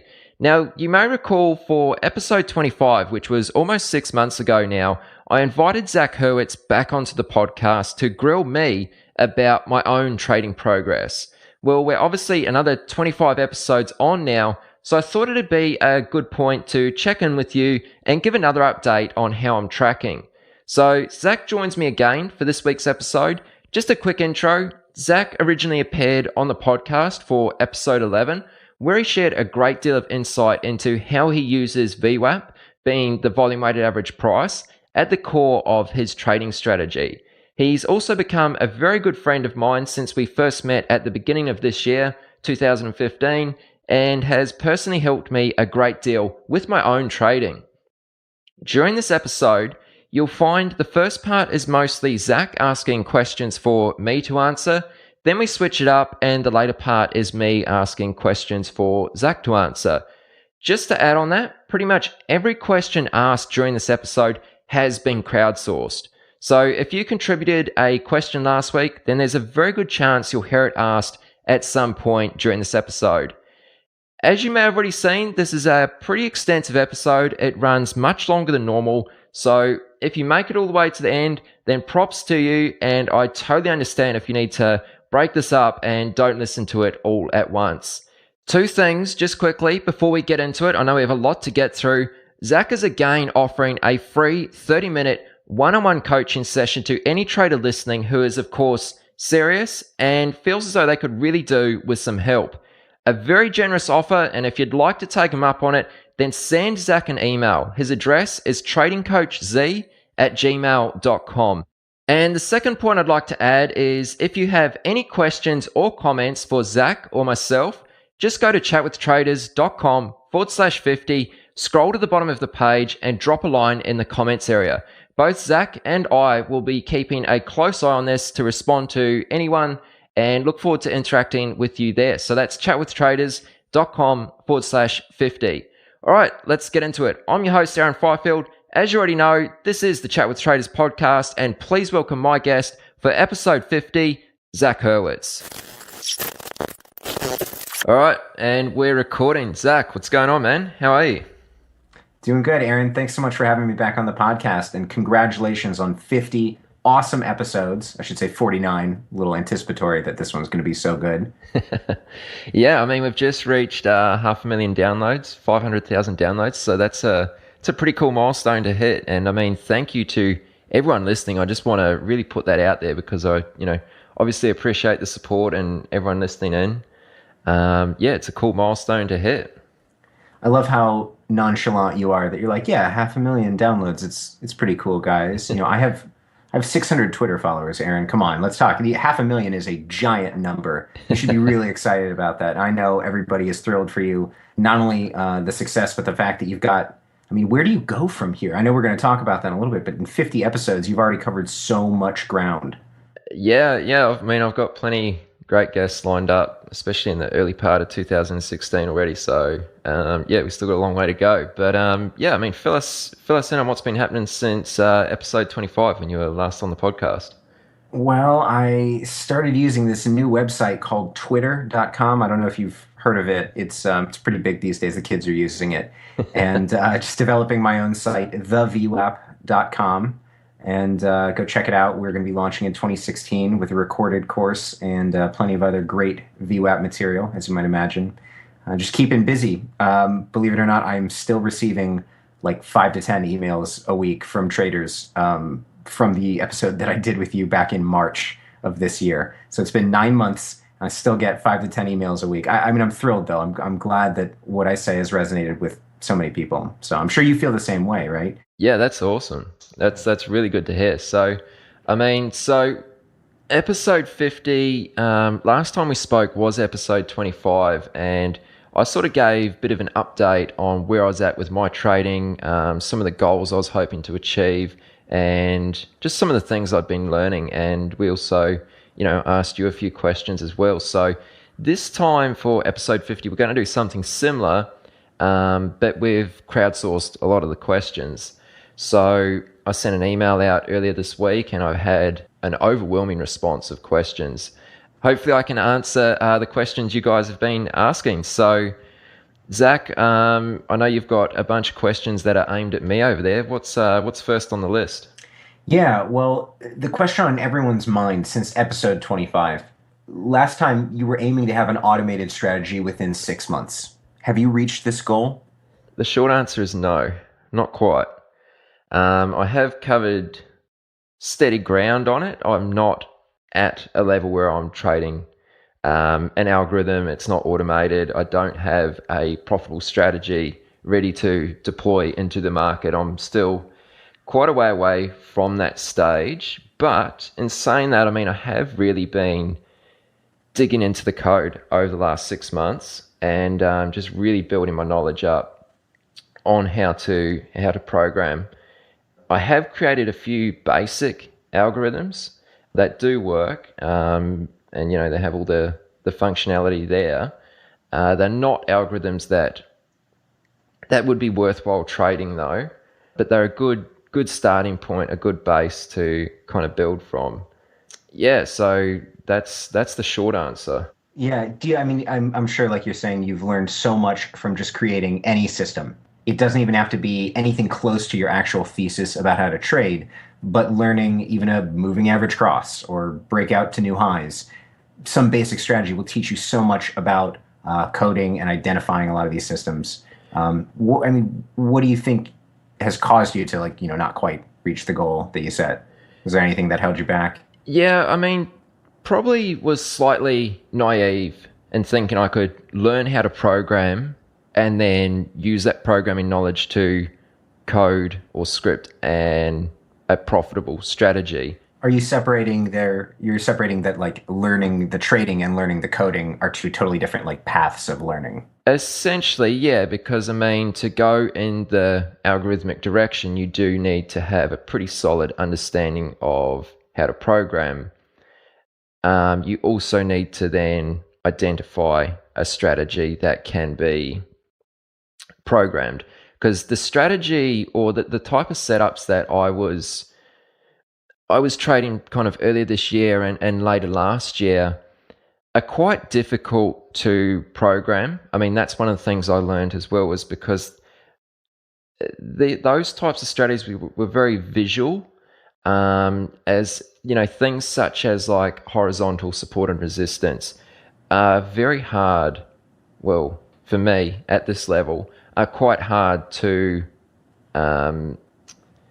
identify and track a prior support level or prior swing low or swing high. Yeah, definitely. So I mean, one of the things I have learned is that there's quite a big difference in the type of strategies that can be used discretionarily and those that can be used in a quantitative, more systematic way. So, I mean, that was probably one of the things, is just a bit naive on how steep the actual learning curve was. I also questioned myself quite a lot over the last 6 months about whether I was doing the right thing, whether learning, you know, Python scripting language was the right direction. But I know there's easier ways to achieve the goal of, you know, systematic automated trading. For some reason, they just didn't really appeal to me, and Python really stood out, and I just felt like it was a more valuable skill to have in the long run. I mean, some of the other things I was considering was, you know, obviously going back to, you know, languages like ThinkScript, or maybe I should have been using something like TradeStation. You know, they've also got their easy language. The cool thing about Python is it's open sourced, so you can use it on any platform. You're not limited in that regards. And I guess probably the other reason, which I found a bit challenging, was it kind of time constraints. Because I mean, you know, I'm not trading full time, which means I need to try and find an income in other areas, which means that I've still been doing the occasional graphical web design job. As much as I hate it, you know, it's money coming in. So, you know, I've had that. I've been running the podcast. You know, you've also got your personal life away from the computer as well. You have a personal life? Yeah, there's a small one there. Oh my God, I missed out. I forgot. Yeah. I was going to give you a hard time. I was going to say, what the hell else have you been doing with your time, Aaron? It's not like you have a podcast or anything to run. Yeah. So one of the things I think it's good that I can identify what's been holding me back. Well, not holding me back, but what's slowed my progress a little bit. I don't know if that's even the right word, but you remember when we talked about this, I think a couple months back when you were deciding between the languages, you made a really good point about back testability, that whatever strategy you're trying to code or identify or eventually employ or deploy is our favorite word for algo trading, right? Deploy it. You had said Python and I know TradeScript, this is one advantage they both have, TradeStation's easy language versus ThinkScript. One advantage that Python and TradeStation have over ThinkScript is that they're back testable. They're easy to kind of vet the strategy on the fly. Did that factor into the kind of delay? Yeah, absolutely. I mean, because I know it would have been easier for me to maybe use something like TradeStation, but I think I try to look at things in a very big picture. I think I might have mentioned this last time. And I think in the long run, knowing an open sourced programming language that's a lot more versatile, has pretty much the only limitation to it is your own creativity, is going to be more valuable in the long run. Yeah, and I mean, one of the things, I mean, I was coding earlier today for a few hours before we got on the call here, and I was, just running a few back tests, and you could just see you would, obviously hit the back test button, and it would draw out the equity curve, over the period that you were back testing a strategy. And some of these strategies, they just, they spike up at the beginning, and then that for the next, let's say 3 years that you're back testing, it's just going down, down, down, just keeps going down. And it's just really cool to see that. And I think that is quite powerful because, what I was back testing was a strategy that some people will be trading that, or some people will be trading something very similar, but they've never back tested it. They're kind of trading blind in some regards. So it was just, I think there's a lot of power in being able to see just how that performed in the past. Even if it's not going to perform exactly like that in the future, right then and there that that's not something you're going to continue to trade. It's like there's 3 levels of awareness. There's the people who are like not aware at all of anything resembling an equity curve for their strategy. There's people who have an idea but haven't gotten the equity curve yet. And then there's people who have the equity curve. So being able to see it, I think that's a great point, that there are people putting this into practice who don't know their numbers, but you're seeing almost like the fabric of the fates. You're seeing someone's life, that they don't know that they're about to undertake, right? Now, obviously, not every trading record with a given strategy is going to be the same. You have to Monte Carlo it to see exactly how many different permutations there are and how many different potential paths with the same trading report. Have you gotten into Monte Carlo backtesting by chance, for anyone who's listening who might be interested in Aaron's experience with Monte Carlo? Very little is the short answer. That's definitely something I'm keen to explore, in the months going forward. I have done some basic Monte Carlo work in Python, mainly following tutorials, but that's all been really helpful as well. That's definitely something I'm going to need to learn and dig into a lot more going forward, though. For anyone who's wondering, I'll give a super cursory explanation of Monte Carlo. Imagine you had 100 trades, but you took them in a different order. So they all had the same outcome of the last 100 trades of yours that we're examining, but they came in a different order. What if all your winners came at the beginning, or all your winners came at the end? That would dramatically affect how your sort of net output at the very end of the 100 trades would come out to. Monte Carlo scrambles those trades and their order hundreds, thousands, tens of thousands of times and gives you a kind of best and worst case scenario, so to speak. Yeah, and I think if anyone actually wants to look at that a little bit more, Phil Lawrence. Exactly, link them to Phil's article, yeah. Yeah, so I'll put a link to that in the show notes. That article, I mean, many of you have probably already read it. It's called The Numbers You Wish You Knew About Your Trading. He's got a great explanation that actually hits on Monte Carlo in that, as well as some good visualizations and screenshots of tests he's done. So, that'll go into that a little bit more. So, what other questions have we got on the list there, Zach? Sure. Well, one question that I think a lot of traders would want to hear about from you is, by nature, what type of trader are you?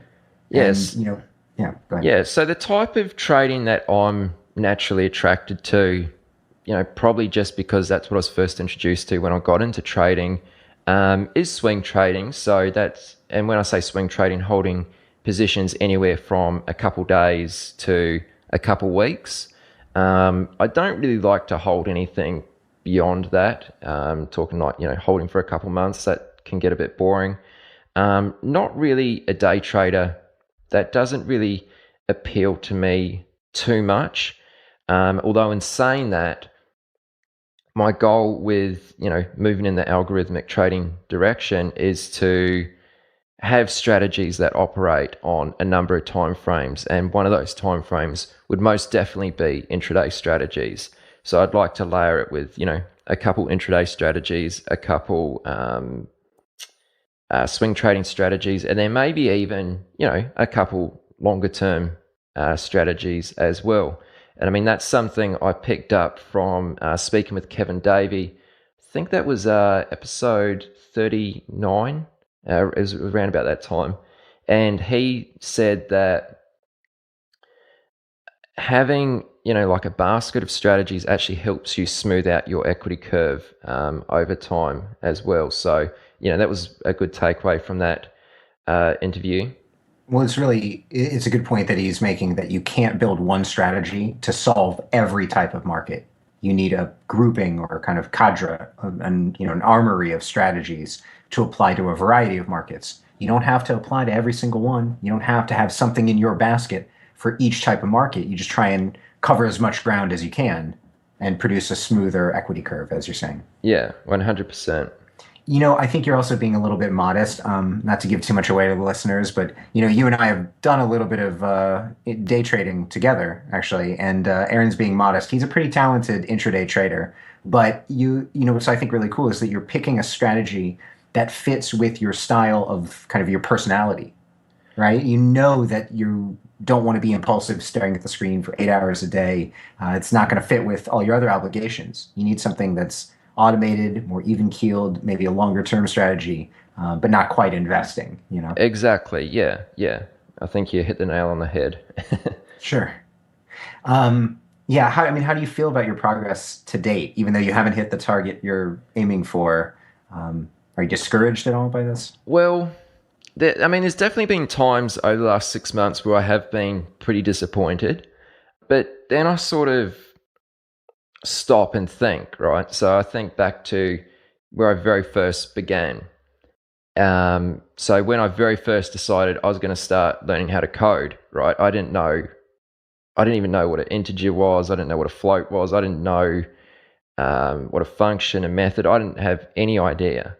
And I look at what I'm doing, what I've been doing earlier today before we jumped on this call, and I've, right now at this point, I've been able to code an algorithm from scratch. Admittedly, it is fairly basic, but it works, and it's a good starting base, something to build from there.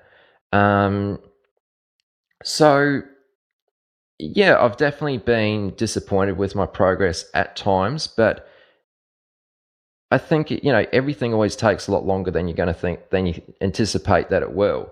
Plus, the knowledge that I've acquired from doing 25 interviews since we last spoke, or spoke and recorded it, is huge. It definitely helps me, whether I trade like those traders or not. There's still something I can take away from everyone, and we're probably going to get into that a little bit more as we go. But yeah, overall, I think I'm okay with where I'm at. It would be nice, I'm not really actively trading at the moment. Instead of spending, a couple hours after the market closes each day looking at charts and that sort of thing, I find myself still looking at charts, at least a few times a week, but I'm usually spending a good few hours each night learning how to code and program and that sort of thing. So it's a little bit different to, I think, most people that I speak to during the week, like people who email me who listen to the show. I think it's a little bit of a different path than what many other people decide to take. And yeah, obviously I just hope I'm doing the right thing.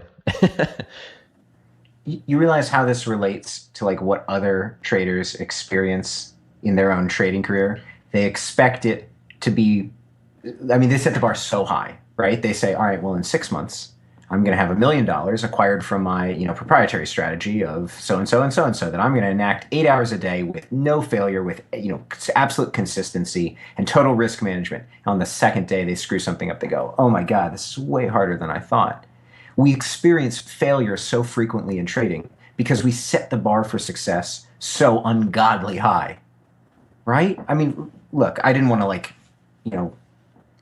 bark at you on the last interview and say 6 months. There's no way you're going to get a strategy up and running in 6 months. I wanted to be encouraging, but look, that's an aggressive goal for anyone, even a very seasoned coder, to go from ground level to tested and implemented that quickly. It can be done, and it can be done in a simplistic manner. But I think, like you're saying, you've learned so much from just doing the basics.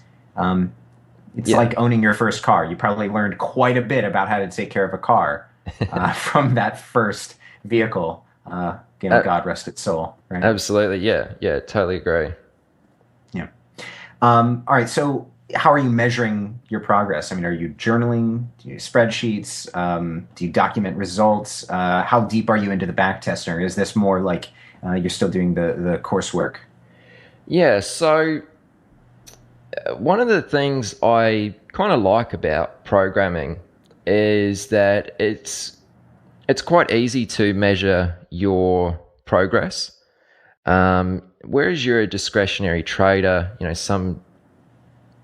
or just a trader in general, some weeks you're up, some weeks you're down, and it's always up and down. And it's quite hard to know if you're actually getting better, like you're acquiring more knowledge, but are you actually getting better? I mean, with in a programming sense, either it works or it doesn't work. And you start to code things that are slightly more complex. Not to say I'm actually doing anything super complex right now, but things start to gather momentum, I guess, is a way to say it.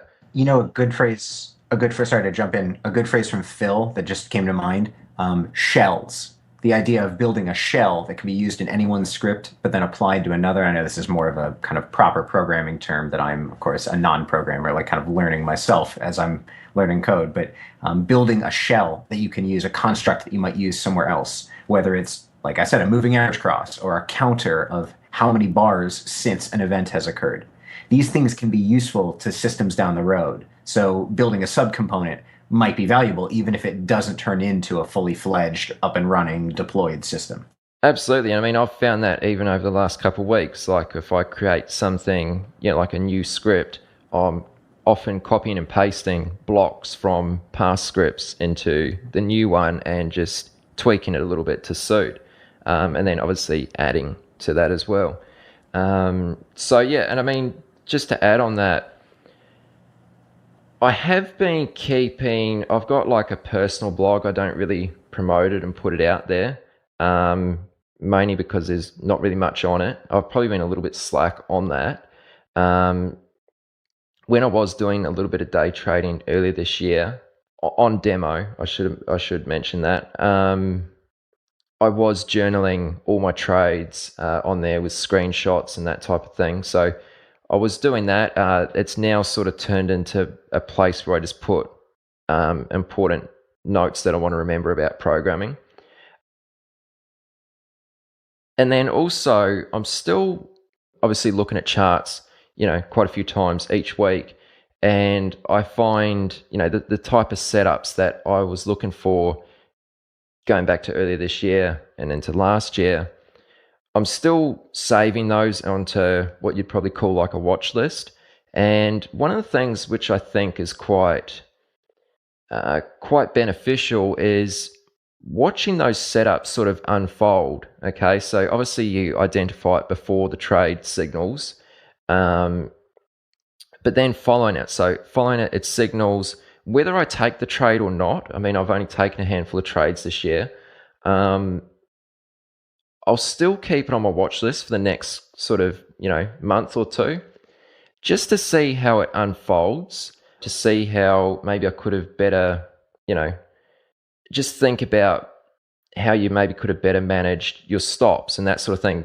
I don't think I'm being very clear here, but keeping it on your watch list to watch how it unfolds past whether you took the trade or not. Like, don't just scrap it from your watch list. Keep it on there and see how it progresses and moves. You know what this is like?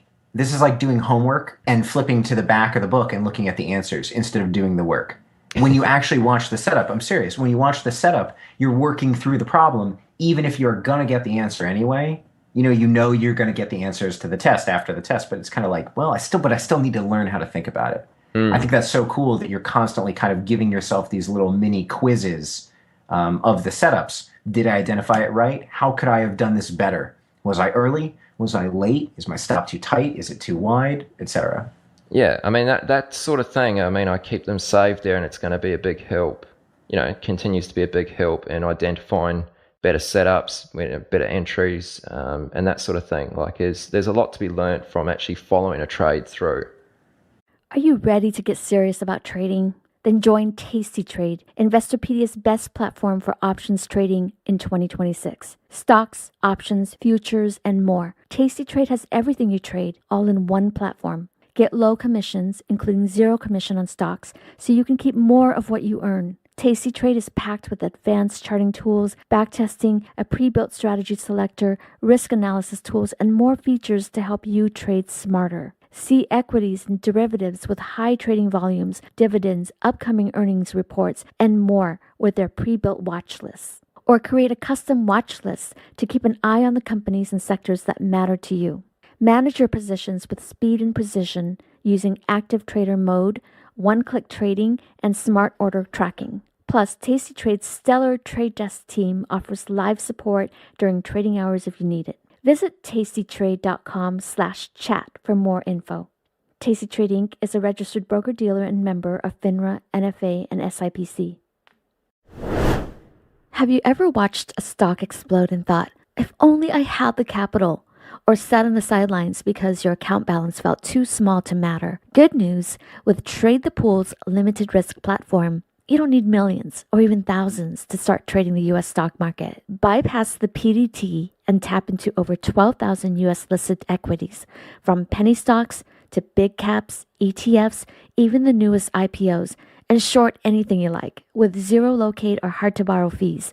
Start your evaluation, get funded with up to $200,000 in buying power so you can go big without risking your own savings. And now you can also have unlimited time to reach the profit target. It's a game changer.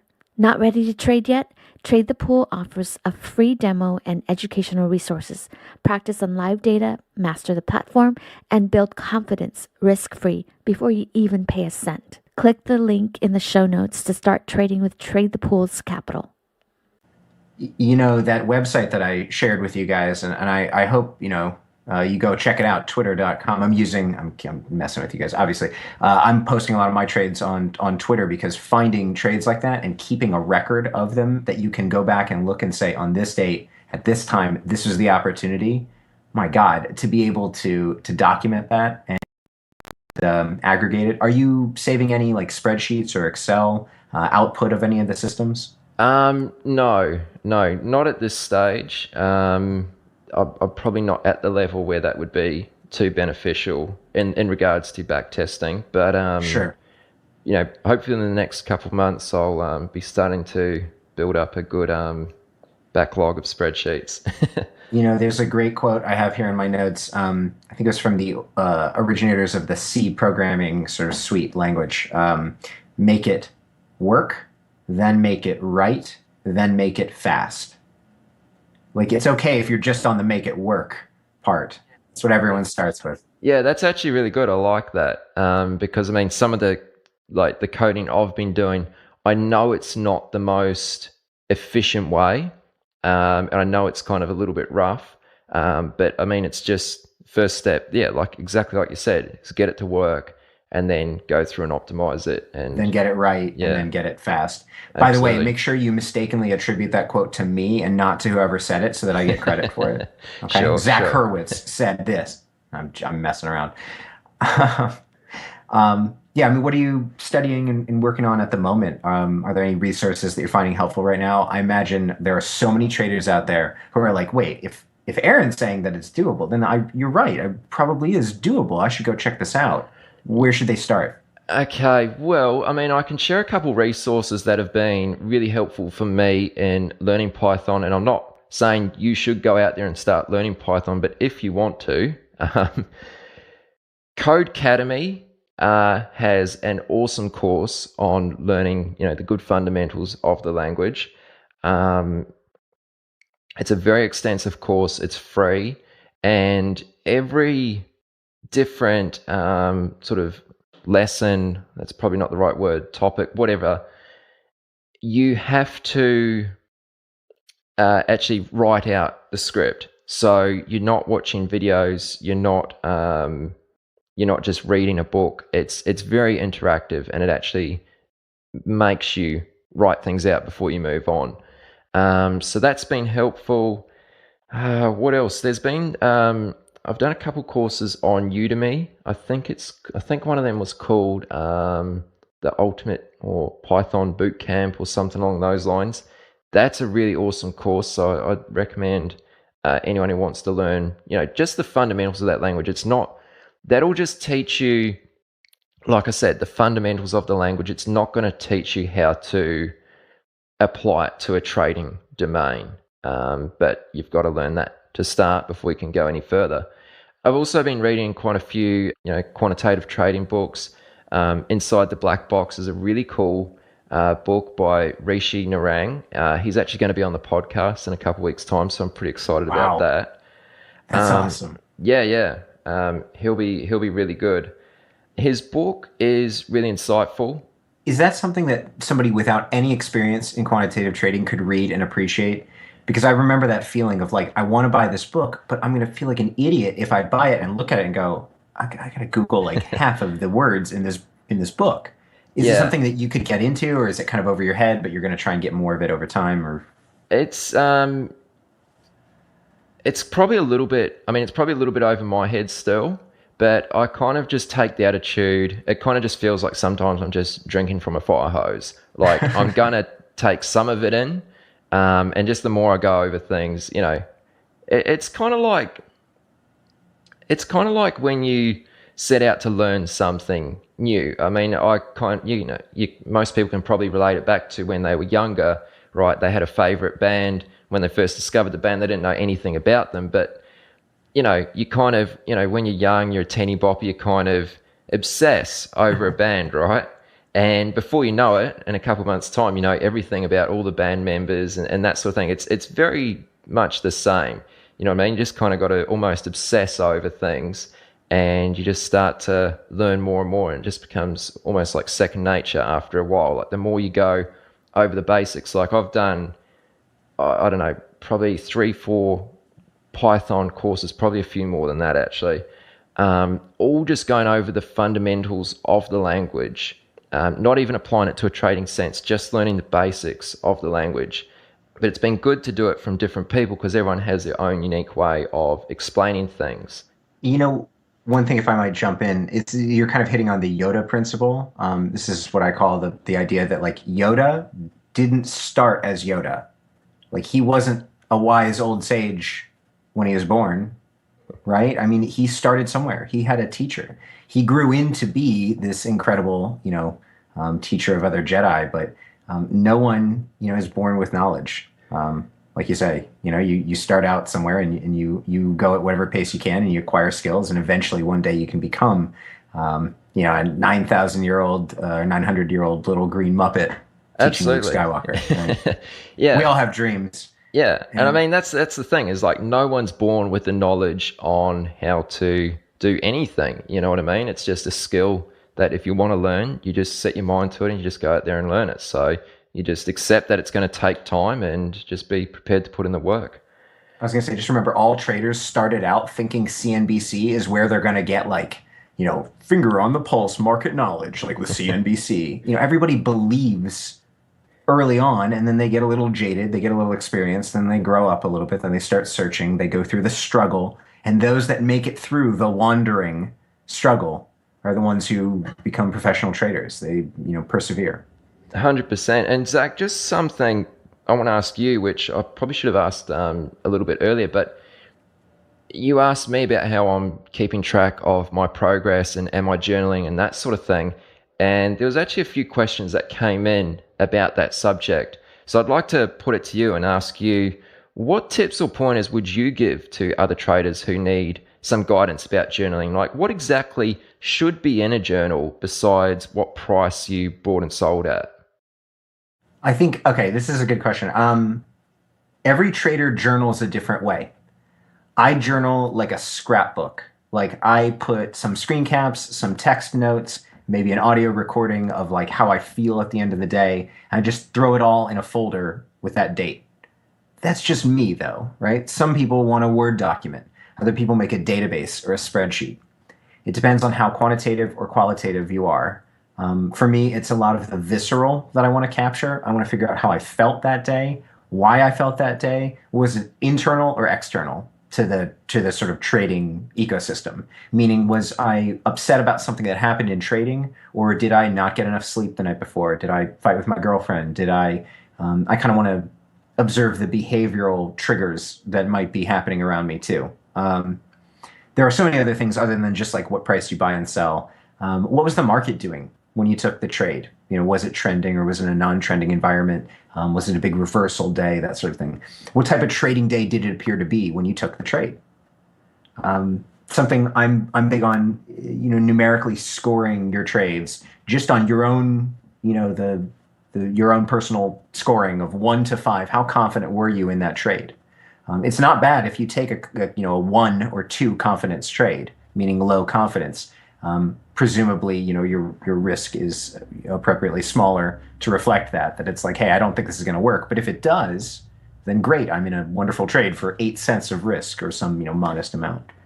What was your risk reward on the trade? How good was your entry?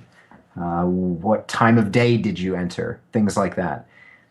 I think the more you trade, it's sort of like going out on dates. The more dates you go out on, the more you notice kind of commonalities. Like if the girl you're going out for a coffee date with doesn't show up for the first 20 or 30 minutes, she's like super late. Maybe that's not a good match. And for the record, for me, that would be a great match. I'm always running on Hurwitz time. Anybody who's taken me up on that free consult knows that I'm usually running 5 to 10 minutes behind. What a great, if it's 5 or 10 minutes, that's awesome. That's a success, Anyway.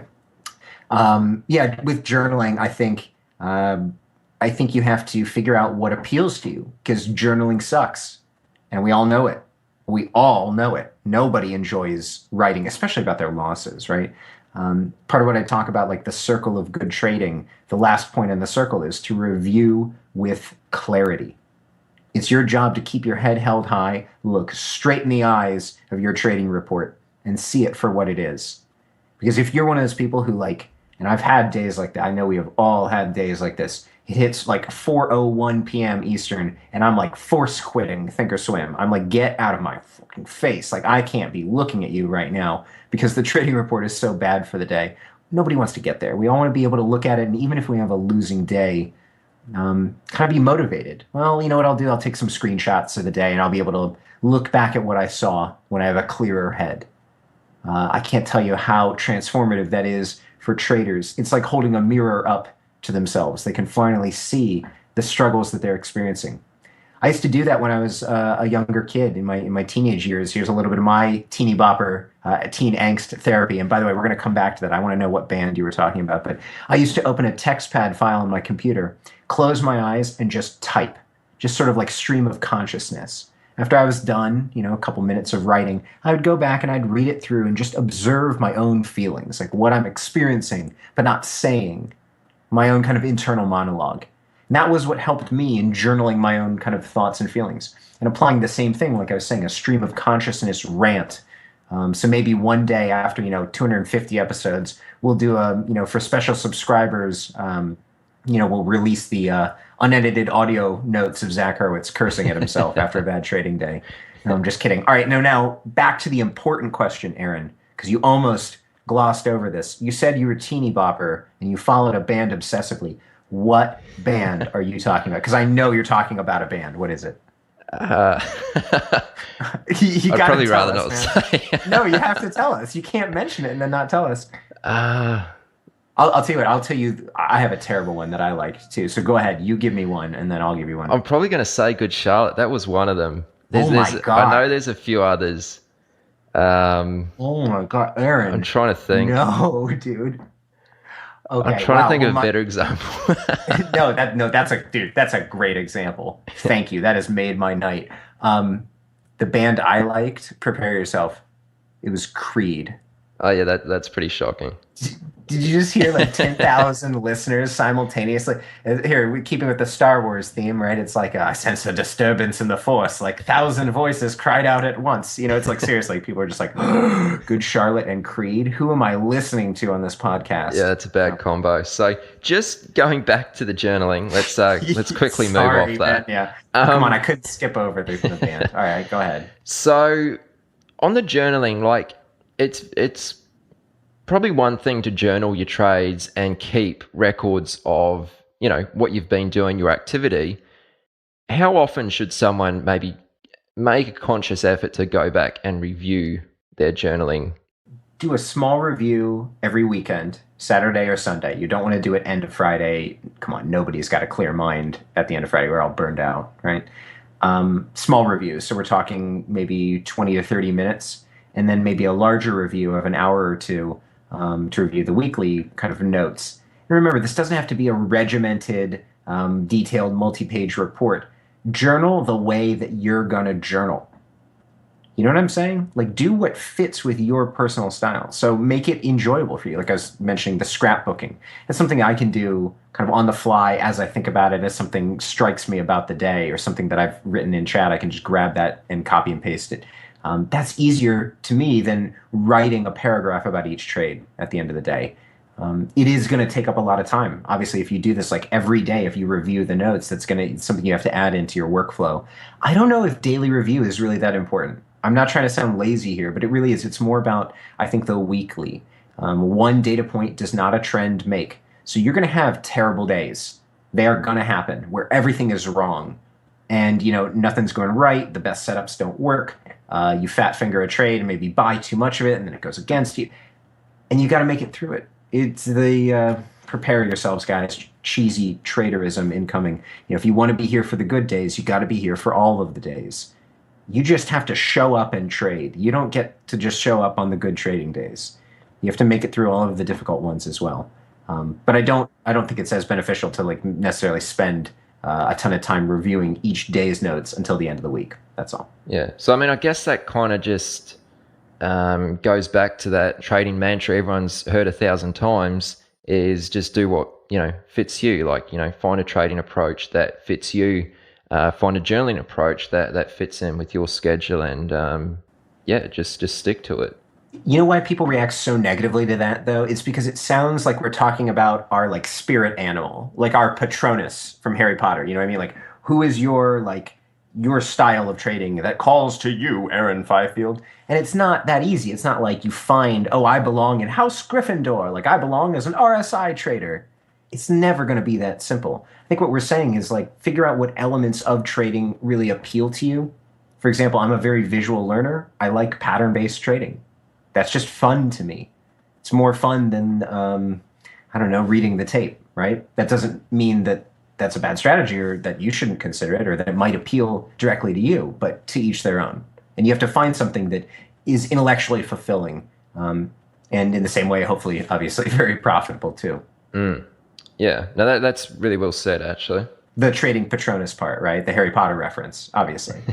Of course. Just messing around. All right, so do you mind if I keep going? Do you have? I know you've got some questions for me interspersed too. Yeah, no, keep going. I know we've got a bunch here to get through. I know. So. I gotta grill you, man. I'm sorry. This is a tough one.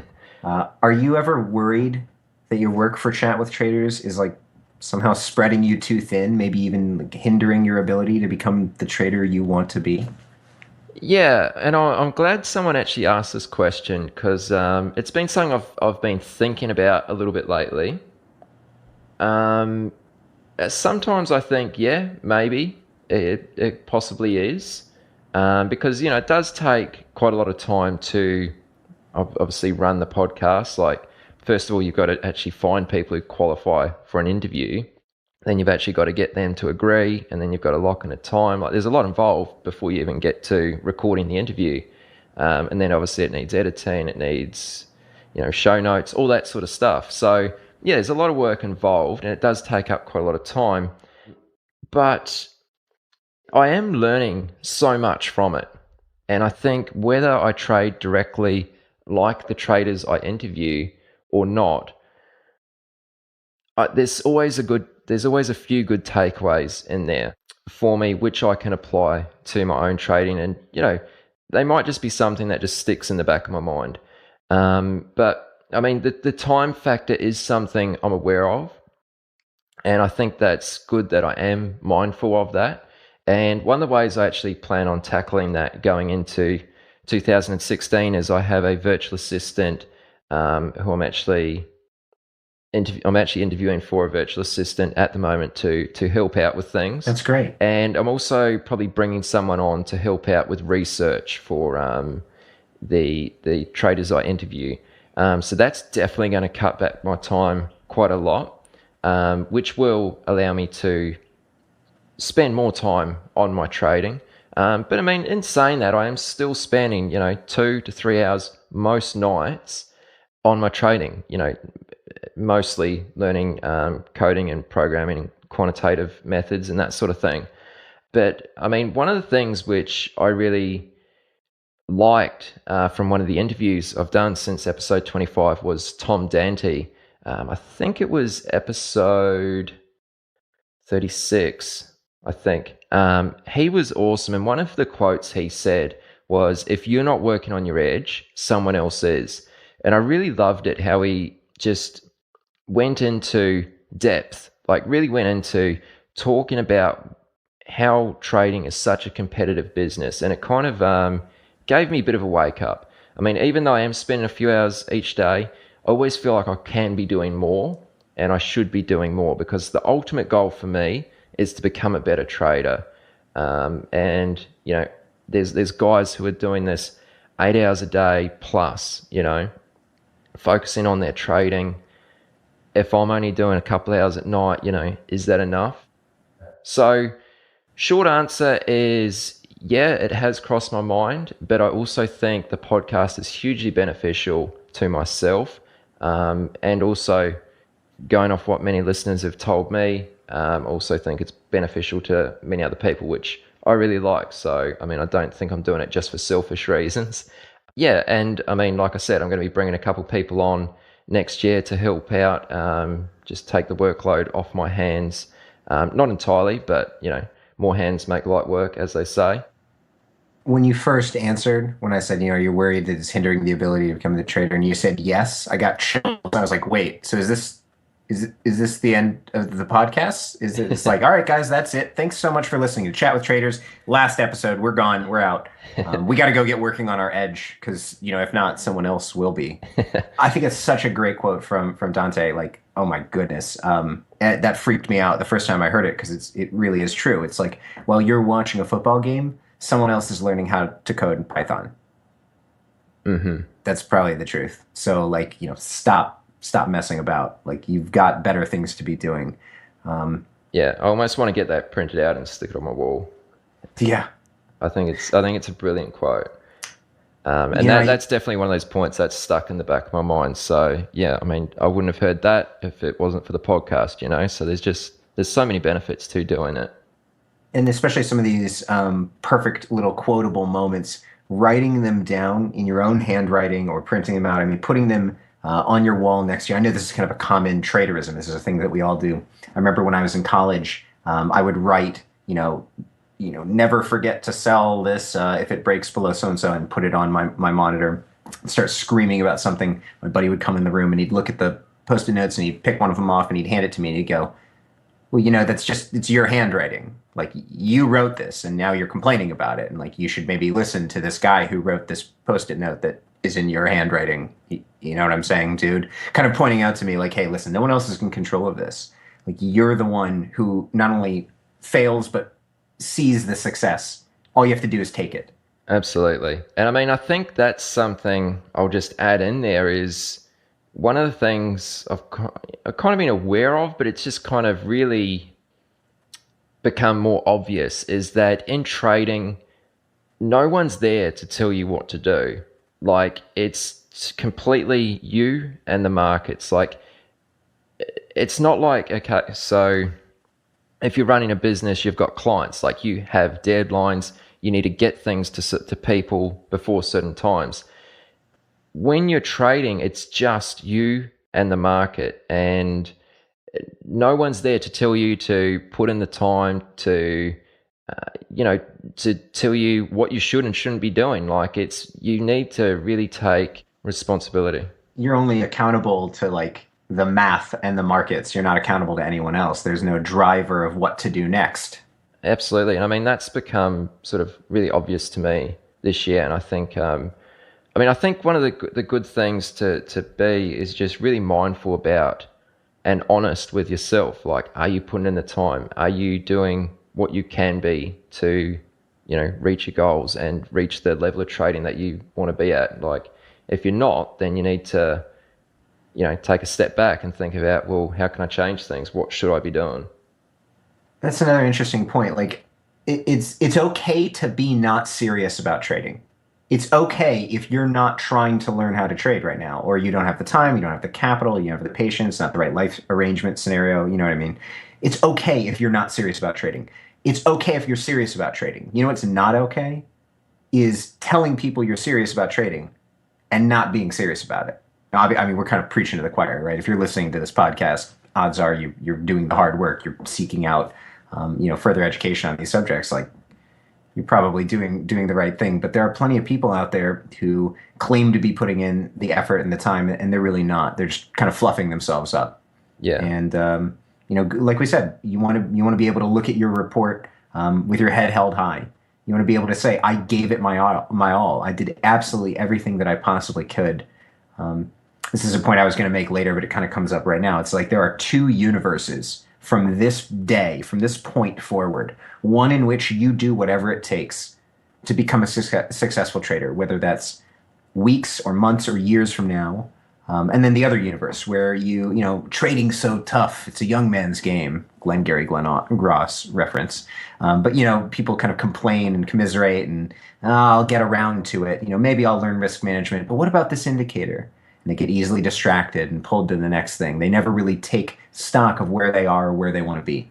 The two universes. It's the same universe, but in one you succeed and in the other you're always remembering what it would have felt like if maybe you had tried to succeed just once. You can choose which universe you live in.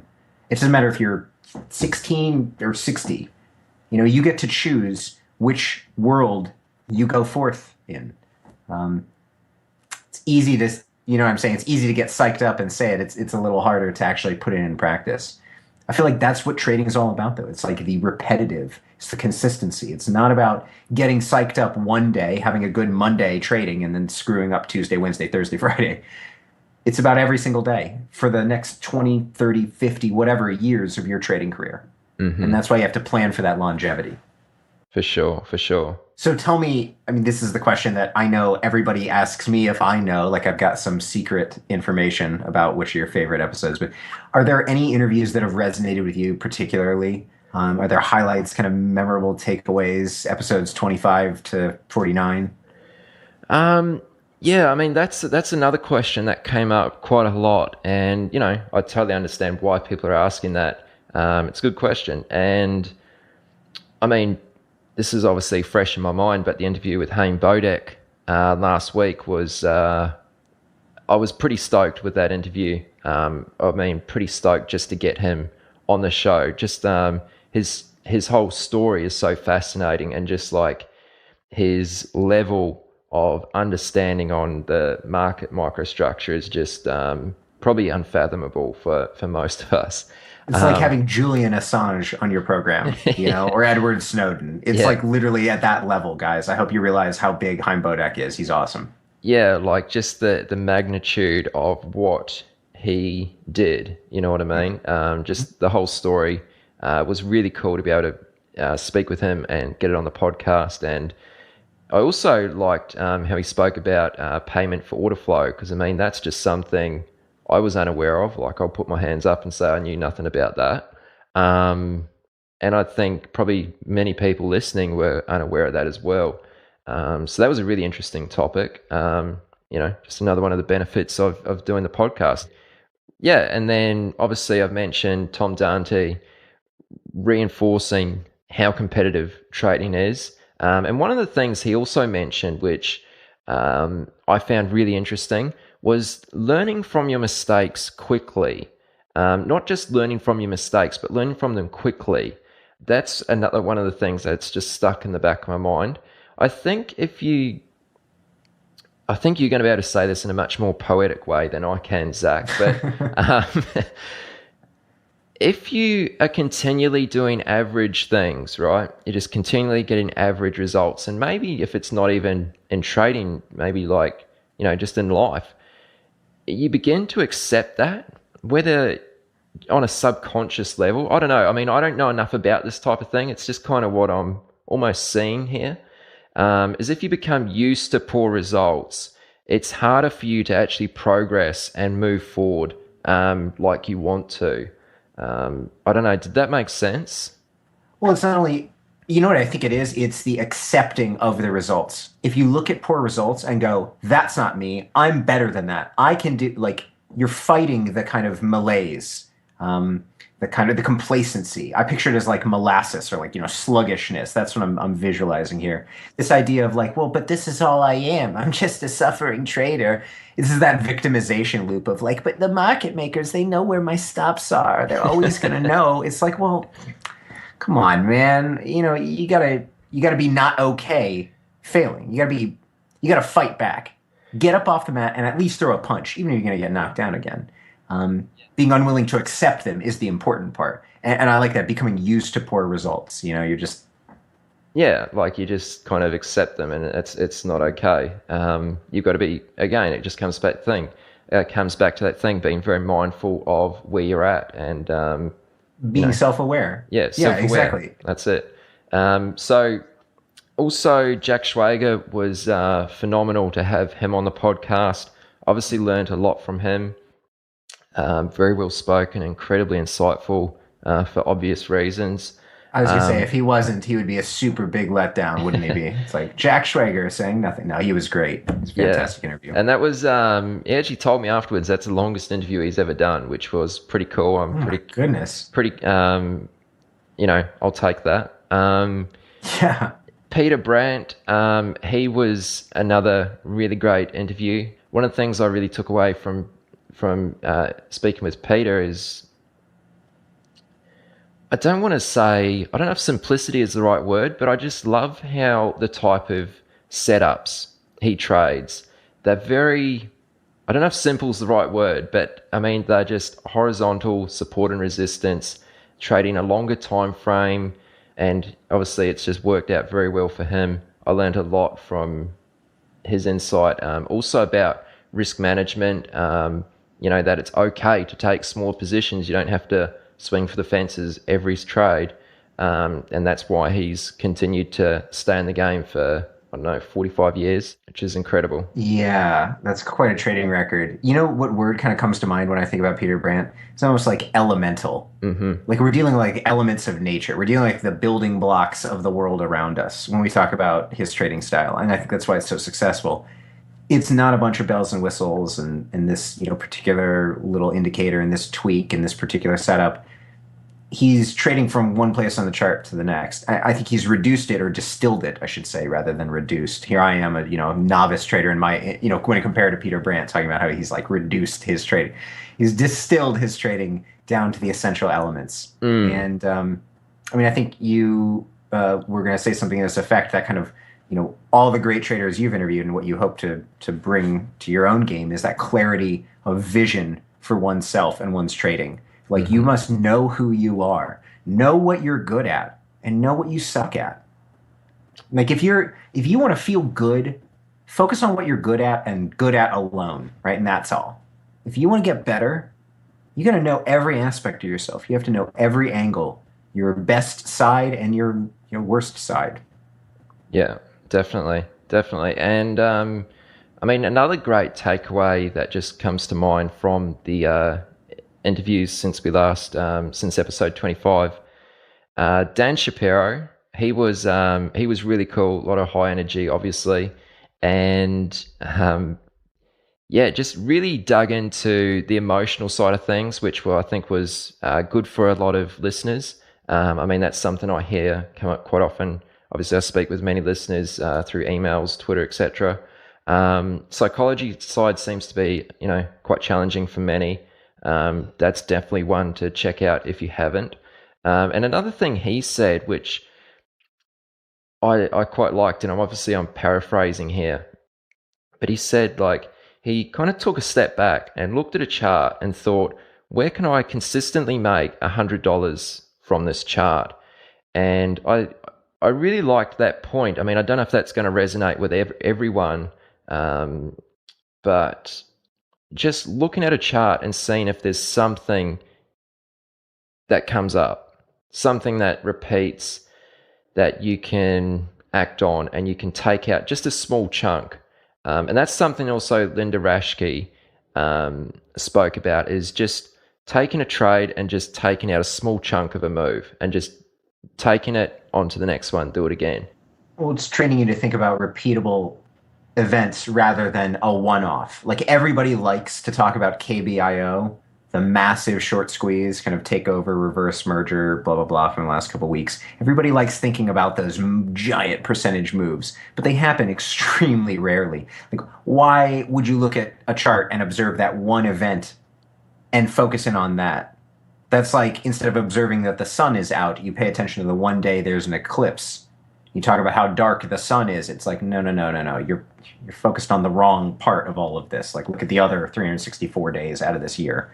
You know what I mean? Where there's no eclipse. Yeah. You have to see the chart for what it is. You have to, see opportunity in a consistent sense instead of just this one particular crazy event that, traders kind of habitually focus on. And why not? They're exciting. They're kind of a marquee event, right? There's something that everybody's paying attention to. And I think this is why momentum trading is so, like, highly sought after. And it's exciting. It's sexy, right? You're trading where there's big movement. I understand it. That doesn't mean it's reliable or it's the best, Yeah, that's a great point. So I cheated. I was saying, I guess one of the points that I think you're going to be answering this next question with, but what are some of the commonalities between many of the, traders, and particularly the great traders that you've interviewed? Yeah, so like you mentioned, obviously they are very clear on who they are. They know what they do, and they know what they do trade, and they know what they don't trade. Mm-hmm. So I think that's important, is being able to answer that for yourself and accept what you are going to trade and what you're not going to trade. That's something I've definitely taken on board. And I mean, we're speaking kind of like similarities here. So another thing I think is a similarity between many of the traders I've interviewed is they haven't succeeded by chance. So it's not like they got to their level of success and made the profits they did by a fluke. It was it really came down to their incredible work ethic. I think that's definitely one of the big commonalities between everyone I've interviewed, and a lot of them took years to get there. I haven't done a tally, but many traders who I've interviewed have said that they took 4 or 5 years before they started to see some consistency. And many of the traders I've interviewed have obviously been trading a lot longer than that. So just understanding and accepting that it's going to take time. You have to just stay alive for the first few years. Yeah. It's really all it is. It's not about thriving. It's just not dying as a trader. Mm-hmm. Yeah. So that's definitely a big one. They haven't got to where they are now as a fluke. It comes down to their work ethic. That's what I strongly believe. So how are you applying kind of like what you're learning to your own trading and your methodology? Yeah, this. I mean, again, this is another question that came up quite often. So it's a tricky one to answer, actually, because it's not like I'm applying everything I'm learning in like a systematic process of absorbing their knowledge. But like I mentioned, certain things just subconsciously stick in your mind and they stay around. I think just overall, it's just given me a deeper understanding of the landscape of trading, and it's going to pay off in the long run. Like there's just no way possible it's made me I'm worse off for doing this. Some things that I've heard have given me extra conviction that I am doing the right thing, which has been nice. But it's also, there has been a couple moments where I could have easily been distracted by, the shiny ball syndrome, but that's something I've always been very conscious of. So even if I don't trade, I think I've mentioned this already, directly like some of the guys I've interviewed, obviously that'd be very tricky. There's always things you can take away and learn and just keep in mind. You know what it is, man? It's that everybody thinks that there's like a secret conversation that happens between you and the guest, like shortly after you wrap up the interview, where you're like, "Hey, so Peter Brandt, like just tell me, man, like what do I set my RSI to? Can you just tell me like what length of moving average?" And Peter's like, "Oh yes, you just have to use this and this," and he gives you the like inside scoop. So people want to know, like, where do you get your hot tips from? Yeah, I'm totally kidding. And I think it's important that I say this, and I don't want to be a dick about it, but like, everyone who's listening has the same insight that I do. So we're both hearing like the same things. I just want to express that to make sure that people aren't just listening; they're actually listening and really sort of absorbing the content, taking on the wisdom that many of these traders are sharing. Because it's easy to do that. I mean, it's easy just to listen and not act on it. Like, what's that saying? Knowledge is useless without action. I don't know, paraphrasing. Something along those lines. So tell me, what were your beliefs and expectations about trading, like before you got started in trading compared to now? I always think that's funny to ask people, like, when you were not a trader, what did you think about trading that the minute you got in here, you're like, oh my God, I was totally wrong about all of this. Is there anything that's dramatically changed compared to when you started? Yeah, I think when I first started, I definitely did think it was going to be a lot easier than it is. 100%, I thought that. I thought, if I just read these few textbooks, I should be good in 6 months, and I'll, be making substantial money. Right? That's what I thought, and I remember thinking that traders just must laugh at the rest of the world because they just earn so much money. And I mean, I still think that probably is the case for many, but it takes a long time to get to that point. So it's definitely a lot harder than I thought. And I also realized that there are many ways to succeed. I mean, I know we've all heard this before, but that's one of the things that I understand is, I mean, obviously I was introduced to trading with a specific style and a specific methodology. But, I've since learned that there's just many, many ways to succeed and to make money in markets. And it's also your background is irrelevant, I feel, meaning like your level of education. I don't think that's, because I mean, many people use that as an excuse. They're like, oh, I don't know this, I don't know that. Yeah, well, I never took a class in finance, so who am I qualified to? I know what you mean. Yep. Yeah. So I think people's background is irrelevant. It's what do they say? It's about where you're going, not where you've come from. So, well, it's saying that trading is a meritocratic thing. It doesn't matter who you are, what car you drive, how tall you are, how good looking you are, who your dad was. Nobody gives a shit. It matters about your next trades. It's not even about the trades you have taken. There's the saying of you're only as good as your next trade. Not even the trade you're currently in, but the next trade. Because a man who can't find another trade and who can't manage that future position, that's a person who's done trading. Yeah. You know what I'm saying? Yeah. It's an ongoing process. And if you make it anything less, if you make it a one-off process, so to all you guys out there who have all of your account in some shitty little pharmaceutical letter ticker stock, you know what I mean? This one's for you guys. You got to plan on trading tomorrow too. You can't just risk it all to try and double up. That's not a strategy for success. It will work until it doesn't. And when it doesn't, of course, then you're done trading. Yeah, it's got to be sustainable. I think that's a really key word. Actually, that's something I've picked up from. I think that was Mike Bellafiore. I've probably mentioned this on episode 25, but that's a really key word, I think, to trading success, is have an approach that's sustainable. But I mean, another thing that's changed, or I've come to believe about trading, is that things can be as complex or as simple as you want to make them. And a lot of people say keep it simple, and that's probably a fair thing to say. But I mean, I've come to realize that some people actually thrive off complexity, and I don't think that's a bad thing. I think that's okay. But I mean, it just goes to show that it's, you can make this fit you. So it can be as complex as you want to make it, or it can be as simple as you want to make it. That's another thing I've come to realize. I think it's the difference between inductive and deductive learners. Inductive learners tend to get 80% of the material, in 20% of the time. And then there's the deductive people who will get 100% of the material, but maybe in 100% of the time. They're going to take longer, but they'll get full completion, right? That's just two different learning styles. That's not to say one is better. One might be faster, one might be more holistic. I mean, just depends. And there's not to say that one really is superior in the market. I've seen successful traders of both types. Yeah. So let me throw this back to you, Zach. What beliefs did you have, and what expectations did you have about trading before getting started?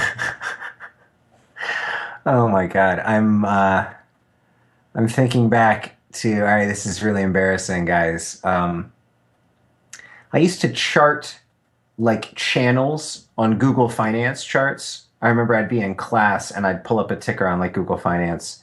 This is back in like 2007, 2008. And this is before I had Thinkorswim even. And I thought it was going to be so easy as to define two trend lines and just buy every time it hits that lower trend line and sell at the peak. Like I was measuring out how much money I was going to be making if I was trading 2 or 3 or 500 shares. Like I was counting my money. Like I had planned to make this with absolutely no deviation, no wrinkle in the fabric, and you start trading live, and you say, well, what do you mean I didn't get filled? Wait, what do you mean commissions are? Oh, what do you mean I just clicked that button too many times and now I have to pay extra commission? It's just you start appreciating more of the friction, the loss to entropy, just the kind of the energy loss, and therefore profitability loss in trading that you don't account for. You think it's going to be so easy, as you say. I mean, I remember thinking that the markets were going to be stable. You have to remember, I learned about the markets in 2007 when things were going perfectly fine. There was just the first inklings of some systemic crisis. What does that mean? Systemic? You mean it hurts the whole system? How could the banks be interwoven? I mean, nobody knew what subprime was, credit default swaps, etc. All these derivatives. I think the markets kind of were a fierce reality check for everyone around that time, that they are violent, that they are uncaring. They're like nature. They'll burn you or freeze you or blow you off a cliff, and they don't care because you're just another animal on this planet. This goes back to that idea of like elemental. When you're dealing with the elements, they can be friendly, they can be quite indifferent, quite scary, and we have to have respect for them. I guess I kind of had that arrogance of we as humans will control the elements around us. Man versus nature. What if it's man versus financial markets nature? Oftentimes in trading, it's not you versus them, it's you versus you. That's a concept I know a lot of people have said before, but that's what makes for such an evenly matched battle. And that's why trading is so hard. You are always fighting your next limitation. You are always struggling to take the leap to the next lily pad, the next stepping stone, without being able to see it sometimes. There's a great quote, sometimes you just have to take the leap and build your wings on the way down. And of course, that's a very ominous quote if you're not building your wings. I mean, that goes back to the two universes. If you're working in that first universe where you're working hard to be a great trader, you're pretty confident, I'm going to sprout wings any minute now. If you're not, I mean, you don't have much faith. You're just sort of biding your time until you hit the ground. And that kind of grim reality, of course, no trader wants to hear. This goes back to like why trading education is such a marketing-driven kind of industry. People want to be enticed. They want to be encouraged. They want to be uplifted. They don't want the reality check. They don't want the kind of the grim information about risk management. They want the sexy. They want the exciting. And there's definitely something to be said for being engaging, being entertaining, and relatable. But there's also something to be said for like teaching people survival skills. You know what I mean? It's like being a survival instructor and trying to just show people, I don't know, pictures of hot girls in outdoor clothes or something. I don't know, hunting clothes or whatever. It's not going to do them very much good when they're freezing to death and they forgot how to build a shelter. I think this might be a good time to say your quote. How's that go? Yeah, absolutely. Everything that we've been taught up until this point has been to make us feel better than it could ever make us trade. We're given all these tools that make us feel important and on the pulse of the market. It's almost like we're in our own Fidelity commercial of like, aren't you a modern trader on top of, the fast-moving financial markets? Well, you and your analytics is this cheesy kind of like, get psyched, Mr. Trader, because you're going to be powerful one day. Truth is, it's like the little speak and say stroller you give to a toddler to make them feel like they're interacting with the world around them, and really it's just keeping them busy. It's the same thing with our indicators, our crappy little beginner technical analysis. It's unfair because I think there are people who are really putting in hard work, trying to learn the more, like you're saying, some people thrive on complexity or they seek it out. Those who are looking for the more sophisticated pieces of technical analysis, like they deserve access to it.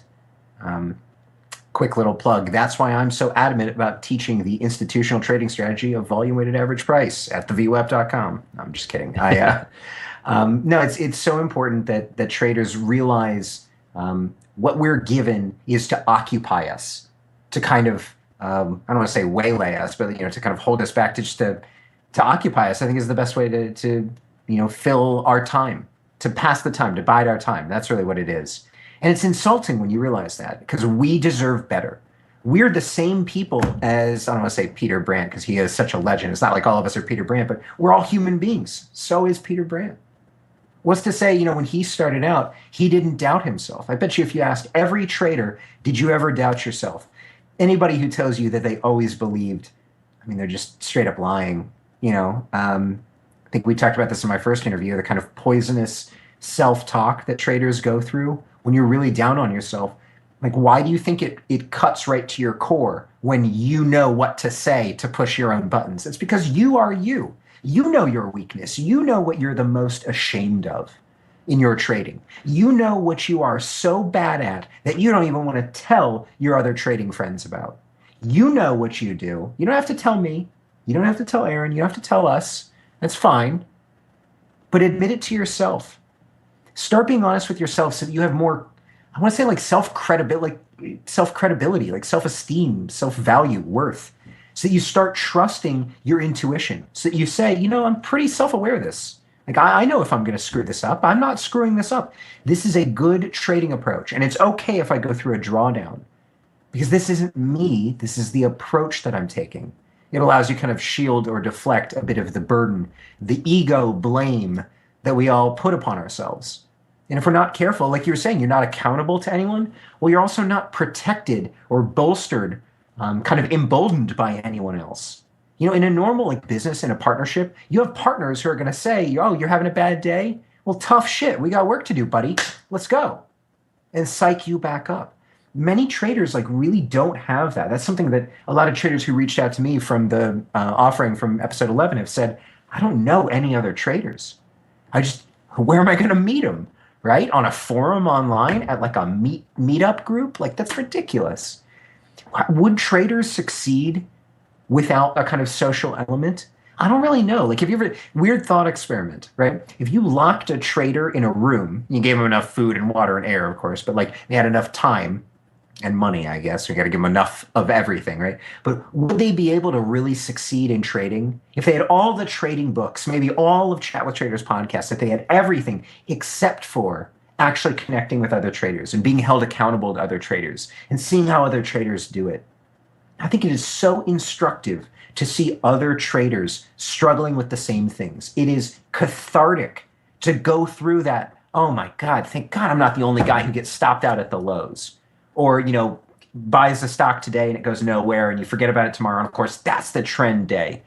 People need to see that you are doing something that is perfectly fine. It is right. It is part of the path.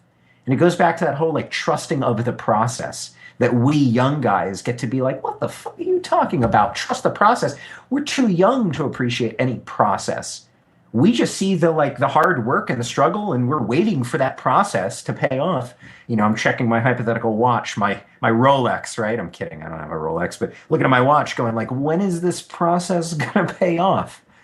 When I'm 30 or 35 or 40? It's hard to trust in the process when you're early in the process.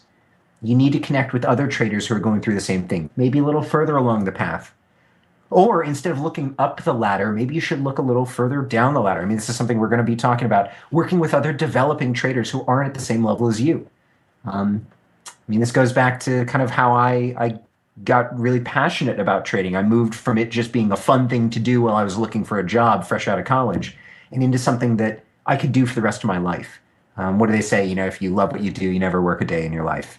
Yeah, that's a brilliant quote, and I really actually like that experiment you kind of suggested there. I think that'd be really interesting to find out how people would perform in that type of environment. Who do you want to lock into a room for 6 months? Do you have any traders who you want? We could pick a really annoying trader and just lock him away for 6 months and not have to talk to him. If you volunteer me for this experiment, I'm going to be pissed, Aaron. No, I'm just kidding. No, I'm thinking some of the Twitter trolls. Yeah, exactly. We'll just lock them in a room with each other, and yeah, and they can prove themselves there. Oh, that's too funny. So let's change this up a little bit, because we got a lot of questions coming in that listeners want the answer to from you. So I've got a big long list here. I mean, we've already over an hour into it. I think this is going to be a long episode. So I think so too. Did you want to? I'm sorry to interrupt. Do you mind if I get one more question in before we move on to my topic? Yeah, sure. You speak with so many of your listeners too, and I got to applaud you for that, because look, I thought I talked to a lot of traders. Guys, trust me. You think I have it bad? Aaron. I love that you guys reach out to him. I know Aaron does too. He doesn't want you to stop or anything, but it's great that you get to connect with so many of the people who say, I'm sure, overwhelmingly positive things about the podcast. Are there any common struggles? This is maybe that cathartic moment of show people what everybody experiences, Yeah. So that's a good question. Some of the things that tend to come up quite often in the emails I receive, which is awesome. I love hearing from all the listeners and that, so keep it up. One of the things that keeps coming up is many people think they're so close to profitability. They think they're almost there. I don't know that I have the solution for that, but that's definitely a common theme. People think they're very close. They've almost made it. They've almost got consistency, but they don't. Not yet, they don't. Maybe you can expand on that. Why do people always think they're so close? Are they so close, or is there something missing there? Yeah, I know what you mean. I don't think people are right. I'm sorry to give you guys the bad news. I don't think you're as close as you think. That doesn't mean you can't get there. That doesn't mean it's unattainable, but it's a lot further than you think. I mean, look at Aaron. We were just talking about this, man. 6 months ago, or whenever, right? We expected we were going to have a working algo by now, but there's a million things that come up. Life gets in the way of your best laid plans, and that's totally fine. I would say if you asked a room of 100 traders if they're good or close to profitability, 99 would tell you yes, and the one who didn't say anything is the profitable trader out of the bunch. You know what I'm saying? The people who are the most vocal are often not the best traders. Sometimes the quiet, diminutive, tiny voice, just oh yeah, I'm over here just watching the markets, no big deal. But I understand the wanting to feel, hey, I am this close, I am right there, man. And if it just, just risk management. If I could just nail down risk management. And it's like, guys, people write books about risk management. People write multiple textbooks about risk management. People's jobs, in some cases, are to be risk managers for a firm. You know what I mean? This is not something you can just master quickly and then you'll become profitable. It's like an engine. It's a million different intricate parts all working together in the right order and the right rhythm. And that's what's really important about when we keep saying, like, find something that fits to your personality. We're saying find something that is moving to the beat of, the song that you are playing, so to speak, right? I mean, you want to play something in rhythm with what you're playing. You don't want it to be a total mismatch that requires you to, let's say, wake up at a totally different, hour of the day, or trade a different style, or trade a different product. Maybe you're not you don't like trading Forex, but you have to trade Forex, for example. I don't want to discourage people. I don't want you to think you're never going to get there. It's just be realistic with yourself about how long this is going to take. Part of this is, and I think here's what you're getting at, managing expectations. If you don't manage your expectations well, you are going to get really upset at yourself. The poisonous self-talk is going to come back. I'm sure, Aaron, you even felt that. Like, you get discouraged sometimes when you say, oh, I should be a lot further along. God, if only I had more time, if I'd spent more time on the code. This isn't your fault. Come on, you know what I mean? Like, it's fine. We're talking about a multi-decade long process, and you have to treat it like something. Yeah, and I mean, that's something I was going to add, actually, is, interviewing Kunal, he brought this up on episode 20. He said, what is it to spend a couple years now? Just accept it's going to take a couple years. It's going to take a few years. Just really drill down and learn what you can now, because this is something you very well might be doing for the next 30 to 40 years. So I think, that's something worthwhile mentioning onto what you said there. Yeah, you don't need to be good right now. You have to be good when you have more money, when this is a higher stakes game, when you're highly experienced and you know exactly what to be looking for. That's when you need to be good at trading. You need to keep, like a sponge, absorbing information until it's your time to strike and dump all of that information back into the market. And it's okay if that's not right now. Traders are so adamant about proving to others that they're real, that they're using real money. It's like they're so worried about being considered fake. They got to go prove it with real money. I know this is what you're going to say. They rush into real trading, right? Yeah. And I mean, I think it ties in really well, as many people also seem to be trading knowing that they don't have an edge, like actually knowing they don't have an edge, or they're very unsure about things. You got to fake it until you make it. They got to just to get that experience. And that's what everyone says, right? You got to go really experience the markets to learn anything. And it's like, but I don't know what strategy I should be trading. What am I doing? Am I just watching? Yeah. Yeah. And I mean, they kind of, it's like they almost rush into trading real money because they feel like that's what they should be doing. Even though, everyone knows 90 to 95% of traders fail. I mean, I don't know where that statistic came from, but I'd say it's pretty accurate. I'd lean more towards the 95%, but it's a game where so many people fail, yet people just rush into it, and I think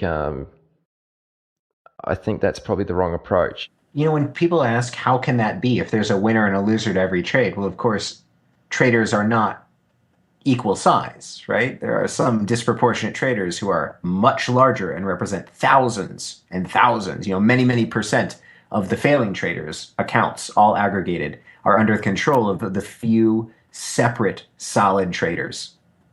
That's your goal, is to be a black hole of wealth, to just absorb and kind of attract money wherever there's an opportunity. Because if you're constantly growing in both skill and in account size, who cares when you get there? You're going to get there. You can rest easy in that and kind of act in a risk-appropriate manner, confident that you will arrive eventually. Totally. So let's roll into some of the questions that listeners contributed that they want you to answer. So I guess probably the first question is, how did you structure your study when you first started out? I think that's a good place to start, right at the beginning. So how did you first structure your study when starting out? Well, you remember what I said about Yoda, right? He didn't begin like Yoda. He probably was just, he wasn't a master when he started out. I didn't really structure my study at all because I didn't know that I needed to structure my study. I was one of those traders who thought they needed to get that real-time market experience. I was trading when I was still in college, just the last semester that I was at Tufts up in Boston. And I mean, I think back to I spent a lot of time on Tim Knight's website, Slope of Hope. He's awesome. Evil Speculator, another blog that I spent a lot of time on that I think they're still up and running. I really was seeking to connect with other traders, other people. And when I found chat rooms, it was a step closer to real connection. And eventually, I think I really took it to networking and connecting with traders, kind of an individual connection and study via Skype or the telephone or even just email exchange. And I think that's, we were talking about the social aspect of trading before. Networking cannot be overstated. You absolutely must start trying to find other people with whom you can connect, even if it's just other developing traders. I think part of my trading development, really going from an okay trader, an intermediate trader to a more advanced trader, was counseling other traders with whom I'd interact, almost just as a peer, as a friend, not as a trading coach. I think they saw that I had an aptitude for trading and teaching, and they wanted to learn more about how I was able to pick this up relatively quickly. That encouraged me to kind of evaluate, is this reproducible? Is it replicable? Can I counsel others on it? Can I observe? Am I self-aware enough? Am I aware of, let's say, others? You might recall, I think from the first episode we did, so episode 11, the Greek axiom, you cannot see that which is in your own knapsack. You can't see the thing you carry on your back. You know what I mean? We all struggle to see our own problems, but it's a lot easier to see the struggles of other traders. And I think, as I was saying to something from a prior question, you don't have to look just up the ladder at who can help you. Sometimes you look further down the ladder to who you can help bring up. That really reaffirms the fundamentals of your own trading game. And that particularly helped me to develop because it made me ask the question of what are they doing wrong that I also do wrong? And what are they doing right that I could be doing? This kind of goes back to, I think, when I worked at a recording studio back in college, I always thought it was easier to gain insight from what not to do from working with amateur artists versus really professional, seasoned, they kind of make it look easy guys. I wanted to know how the developing musicians would screw up so that I could see how other guitarists or other producers or recording engineers would similarly screw up. If the guys I was working with were all just pros, the best in the business, I'd probably not absorb just even 1% of what the pros were doing. They make it look effortless. The struggle of the amateurs, in a way, was a better learning experience for me than watching a seasoned veteran. I think it's the same way with trading. There's real value in being connected to other developing traders. We were just talking about how it's cathartic to hear somebody put a voice to the same struggles you thought you were the only person who ever experienced it. It's very humbling also to realize that even the best capitalized and best backgrounded people, the people who, let's say, have a quantitative finance degree. Listen, I love you guys out there, but it may or may not help you. There are plenty of people with quant finance degrees who suck as traders. They may be great systems engineers. They may be great analysts. They may be superior mathematicians. They're probably all out there cursing my name right now. But you know what I'm saying? It's each trader is his own person and needs to be self-aware enough, or needs to know, like we said, your strengths as well as your own weaknesses. So early on, connecting with other traders was such a huge part of me going from being just okay to how am I going to be better than this guy? How am I going to be better than the best? How can I, maybe just in a more incremental way, how can I just be a better Zach?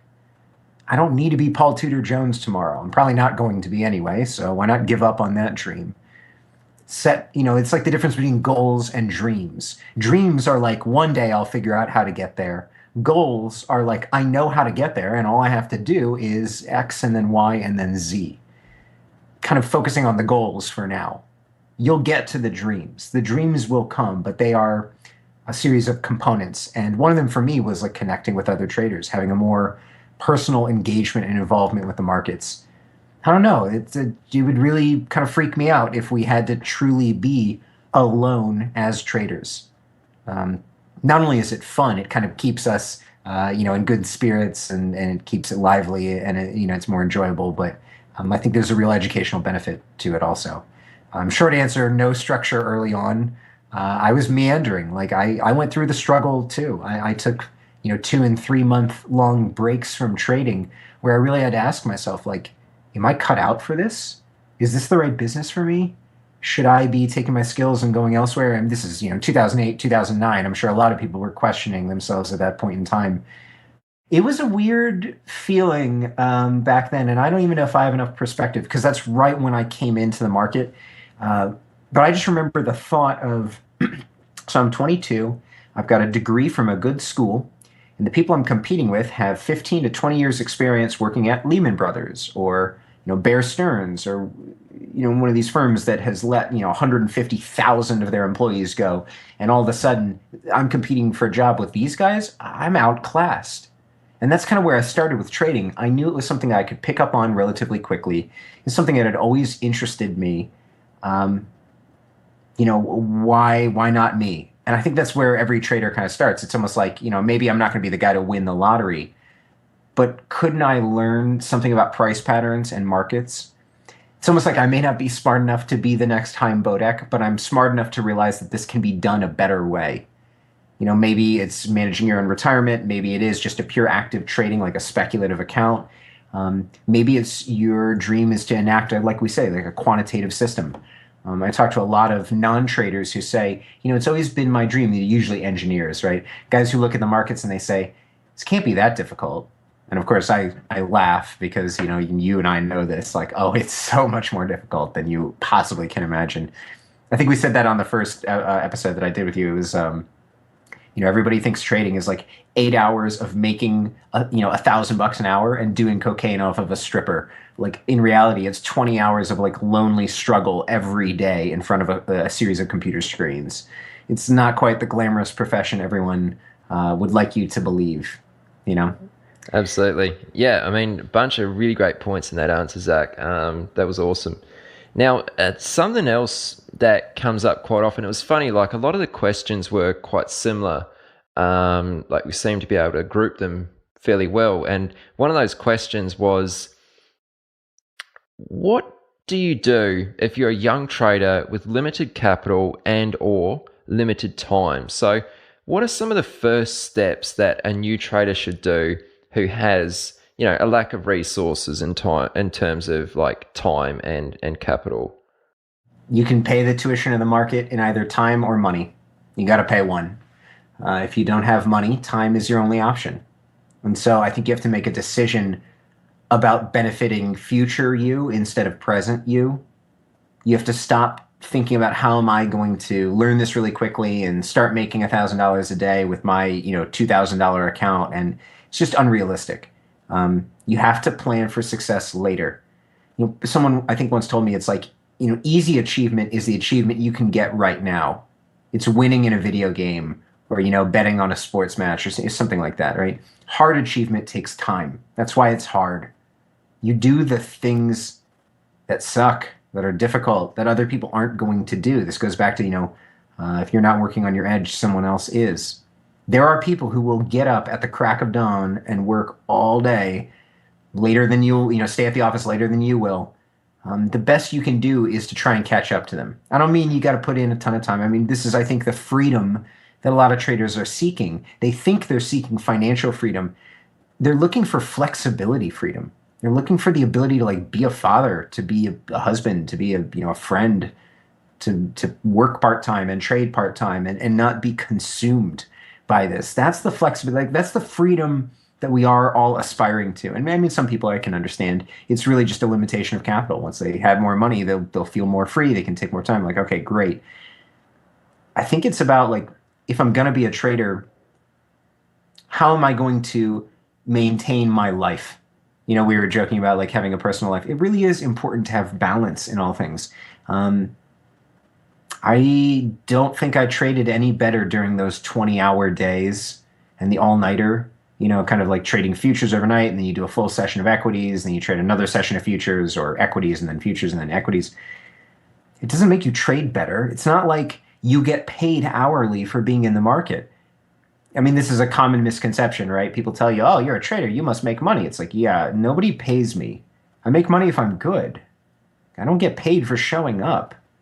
You know what I mean? That's why you see a lot of guys with no edge just sort of gambling. They're trading for the present. If they win, hey, right? And if not, oh well. This is as good as it's going to get for them. It's like if a coin flip, if 50-50 was the best the odds would ever be for you, once the odds became 50-50, you'd be like, all right, let's do it. Let's go. This is no better than, no worse than any other shot. For those of us who aspire to have longevity in our careers, we have to figure out how to survive to trade the next day. It's not about making money today. It's about making it to the next day. We as humans, you remember what you're saying, like, it's like, I've been doing this long enough, I'd be embarrassed if I were bad at it. It's like, I feel like you acquire through osmosis, if nothing else, as you last longer and longer in trading, more and more things. There aren't the kind of epiphanies, the eureka moments, the breakthroughs as there are early on in trading. But that's because you're more experienced, right? It's a more nuanced lesson that you may be learning. Maybe it's more of a lesson about yourself rather than a realization of like, oh, so you mean when I go short, I'm betting on the downside? Oh, it's like those kind of initial awakenings you have when you're a trader and you go, I get it. So you can bet on both directions in the market. How about that? It's not, you're not going to have those massive awakenings later in your trading career, but you are going to continue to develop to the point that if you make it a year in trading, I mean, like, people should respect not the 20-something-year-old fund managers, the hot hands. You should respect the guys who have been in this business for 40 or 50 years. Longevity is what's to be respected. And I'm serious because I'm a 29-year-old hotshot trying to convince you that I'm the one to be listened to. Now, I really have tremendous respect for people who have transitioned across multiple market shocks, multiple market regimes, different bull and bear cycles, different presidents, different just different regimes. It's just incredible when you think about how much they've seen. It's like when you look at a 300-year-old tree and you're like, oh, the stories that tree must be able to tell. Can you imagine a trader who's been in the market for 50 years? I think they'd tell you that everything we're seeing today, it's happened before and it will happen again. Actually, this goes back to the earlier question about structuring your study when you start out. Reading Reminiscences of a Stock Operator, the kind of semi-fictional account of Jesse Livermore, that really struck me because it made me realize, like, everything that I'm experiencing, this guy experienced 100 years ago with none of the technology. And he put, great phrasing, very elegant way of saying, some of the things that we are still experiencing, that we traders are still struggling with. So the best way is through experience. And that experience, fortunately, can be approximated with simulated trading. Like, anybody who tells you that sim trading is entirely useless probably owns or works at a brokerage firm.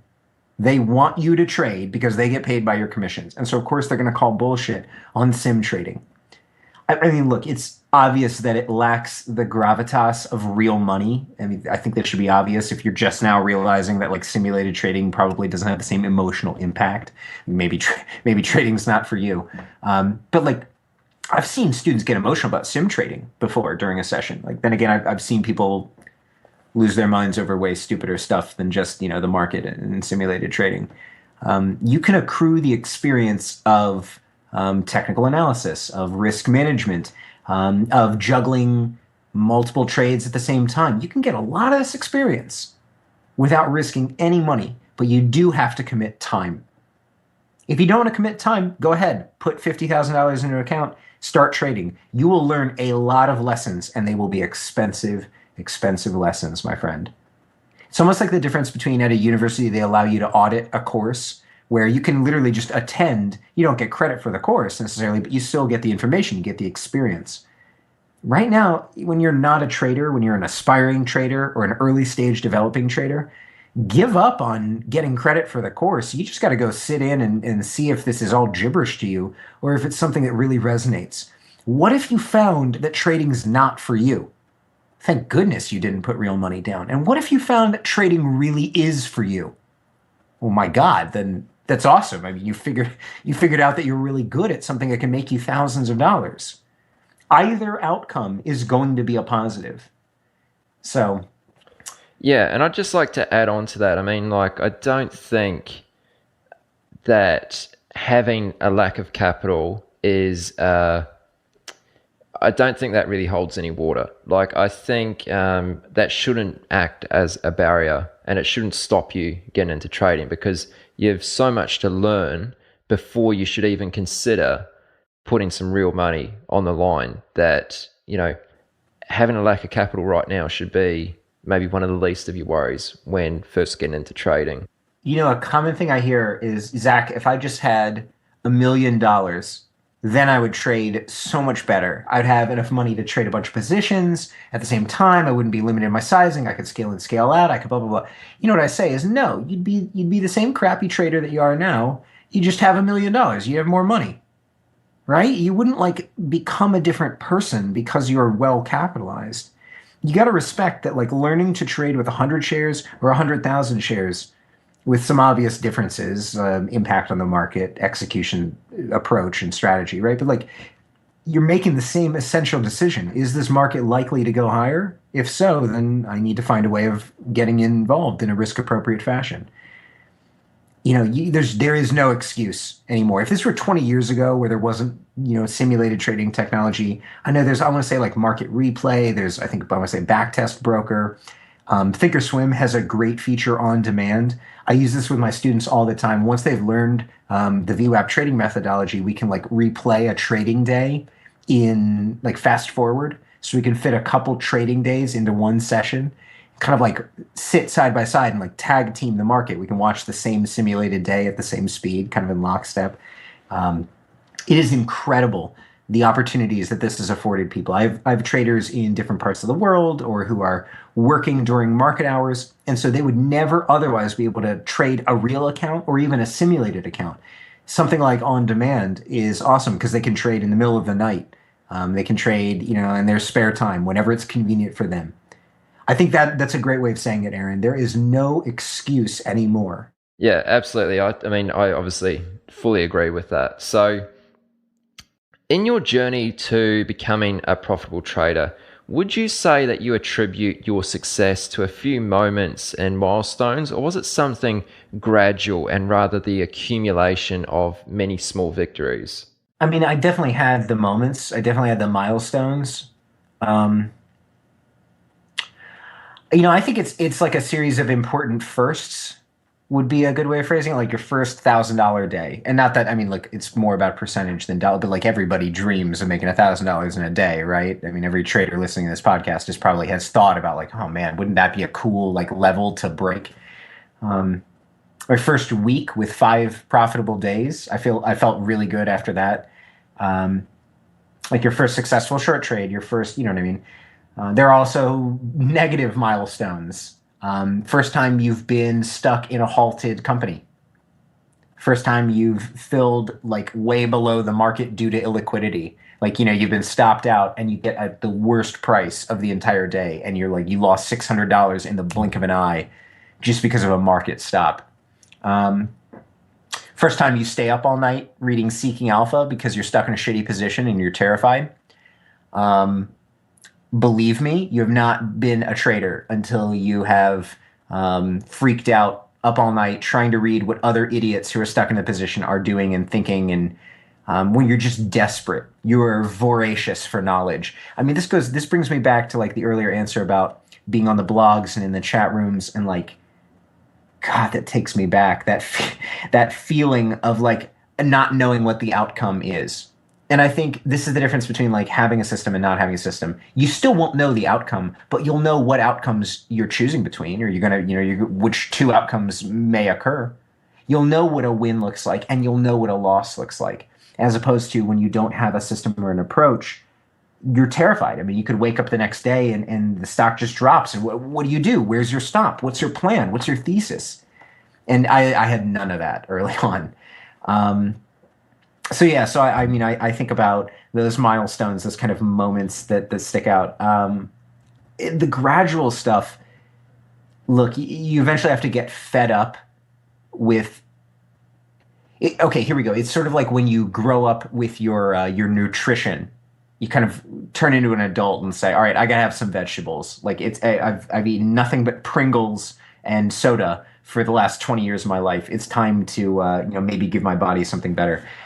You get more mature about what you put in to your to your trading brain. Are you reading the same annoying guys on Twitter who you just think are funny? They may not be very insightful, but whatever. Are you listening to the same market recap just because that's what you've always listened to? Okay, I don't know this guy, so I'm gonna talk a little shit. What's his name? Oscar Carboni. He's a guy who does like market recap videos. I remember watching him back in like 2008, 2009, and it was just like a habit. It was just a thing that I watched because when I started. And I caught myself like a year into trading. I was still watching those videos. They didn't give me any information whatsoever, but it was just habit. It was part of my routine. And it's almost like a bad habit that I had picked up. You need to start asking yourself, what are the bad habits? Who are the useless traders that I talk to, that I commiserate with, just because we're buddies? It doesn't mean you can't talk to them, but stop comparing notes about the next day. They're probably not that useful anyway. Find someone who you really genuinely admire their work ethic. And ask if you can just sit silently with them on Skype and listen to them, go through their prep or something. Be a sponge. You know what I mean? That's what's going to help you with the sort of gradual wins rather than the massive milestone. Like, look, obviously I'm going to say something like, well, when I first found VWAP, that really clicked with me. But even that, it took me a while to really appreciate what I had. I thought it was just another indicator. I'd become so jaded with all of the other indicators and being told, well, all you have to do is use a fast stochastic. That's the key. Or, whatever someone else has told you is going to work and it's just designed to make you feel better. You know what I mean? There will be those break points, those kind of aha moments, the eureka, the epiphany. But they're few and far between. And like I said, they get fewer and fewer as you go on in trading. It's just refining a process and not screwing up the results. Your results should reflect more of your system than your personality. You know what I mean? It's like it should be more about your design, your plotting of the course, rather than I grabbed the steering wheel and turned the car at the last minute and I screwed this up. It's like, don't make discretionary mistakes. Make systematic mistakes if you're going to make them. Make something that you can evaluate and then learn from and then change, rather than, I got nervous at the very last second and then I stopped out. You know what I mean? That's shooting from the hip. That's undisciplined behavior. You may not be a robot, but my God, you can be a more disciplined human. You can be a more mechanical human, let's say, right? Yeah, I really like that answer. That's excellent. And I also really like this question that someone sent in. I think this is spot on. They say, rather than what did you do to become profitable, what did you stop doing to become profitable? I think it probably leads on from that last question a little bit, but yeah. So I noticed that taking losing trades was really negatively impacting my profitability. So just by eliminating losers from my trading record entirely, that I'm messing around. Obviously, that's like somebody telling, well, I learned the secret was to buy low, and then this is the key, to sell high. Actually, no. Sincere answer. What did I stop doing? I stopped trying to get a better price. I was always that guy who I would see the setup and I would say to myself, just 2 more cents, just 2 more pennies. Cause that's, if I'm trading 300 shares, it's going to be $6. That'll cover commissions or something. I'd rationalize to myself, just a little more, just a little more, just a little more. And that's like, that's poking the bear a little bit. That's like, it's like, pushing someone's buttons. You're messing with them a little bit, but you're just pushing them to see how far they'll go. Eventually, the stock is going to take off and move without you. And you're going to be like, damn it, I missed it, because I was trying to get that best price. And same with the exit. The Jesse Livermore quote is, the most expensive eighth is the first eighth and the last eighth. And of course, that's like when stocks were still trading in eighths. So the first tick and the last tick, or the first penny and the last penny. I've seen so many traders ride a terrible position, not off into the sunset, but what's the opposite? Like off into the abyss, directly into the sun, right? They ride it into hell. Because they didn't give up on the position when it came back to break even. They said, well, what about 5 cents above break even? That'll cover commissions. And it's almost like penny wise, pound foolish, right? That's a common mistake. When you see a setup, your job is to get in the trade in a risk-appropriate fashion. It doesn't mean, just buy it willy-nilly, sort of like wherever. But it definitely means be more humble about being perfect. You're not going to be perfect. You're not. No offense, but you're listening to a podcast with other traders talking about how to be perfect. You are not perfect. You, listener of the podcast right now, probably not perfect. Truth be told, Aaron and I also very much not perfect. I think you guys have realized that by now. But giving up on perfection. This kind of goes back to like what I said in the ebook, right? Stop trying to prove it to your girlfriend, to your family, to your trader friends that you're an awesome trader. Just dissociate from the identity of being a trader. Give up on proving to others or bragging about it, or it's all fluff. It's just the fluff that we fill ourselves up with before we make the leap to the more nutritious kind of substantive meals for our trading brain, right? Here's another one. I mean, this applies to what you're doing with coding and quantitative trading. I stopped expecting one system to encompass the entire market. So early on, this particularly in my trading career, my coding career within trading, I was trying to make one system to rule them all, like one system to fit all. And I realize now that markets that are going through different regimes are like different weather. You've got to dress differently. Yeah, it's all outdoors, but it's cold outdoors or sunny outdoors or windy outdoors or rainy outdoors. They're very different styles of just going outdoors. It's not quite that simple. It's not so simple to be able to say, well, I'll code something to reflect every different outcome within the market. There are too many different permutations. The best you can do is build, think about like building a trap. You can't build one trap to catch every animal out there that you're trying to trap. You have to build different traps for squirrels or for a fox or for a wild hog, or I don't know, what are other people trap? I'm not much of a hunter, but you know what I'm saying, right? You have to build different traps for the different creature you're trying to pursue. Similarly, for different setups, there's a totally different system. And how nice and flexible it is. It's like giving, instead of one single system, one equation to fit them all, you kind of let the system flex to, encompass the entirety of the market. The up days, the down days, the sideways days, the up days that become down days, the up days that become sideways days, and vice versa, and every permutation of that.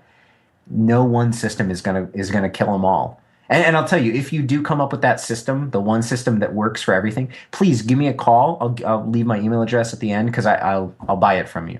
I'm kidding, of course. It's the Holy Grail. Yeah. I mean, that is a really great question because it talks about not just what is the secret to trading, but what do traders do thinking that they're doing it right. It's like driving through a skid in a car. Sometimes you're oversteering, you're overcorrecting. It's like you're doing too much. I often teach people, like, when you get in a good trend trade, your job is to go into a coma, is to forget that you're in that trade. If you're in a trend, think about it. Literally, it's probably moving in your favor. Check back in on it. Wake up every now and then. But you can kind of forget that you have to watch it like a hawk. You don't need to be so intent on every candle matters. Not every candle is created equally. Not every candle matters. And therefore, you kind of need to be an overseer of different systems, of different setups, of different price patterns. You have to be a manager of trades, not a trader. I know that sounds weird. I mean, that's okay. There we go. Another title for my book, right? Don't Be a Trader by Zach Hurwitz. You know what I mean? Wouldn't that be a great name for a book about trading? Don't Be a Trader. Anyway, all right. Sorry, long-winded answer. No, that's awesome. That's really good. So This one here is kind of like a two-part question, I guess. So when is the right time to seek out a mentor or some sort of education? And how does one go about selecting a mentor from all the folks out there offering their services? Like, how can they drill down on one that's right for them?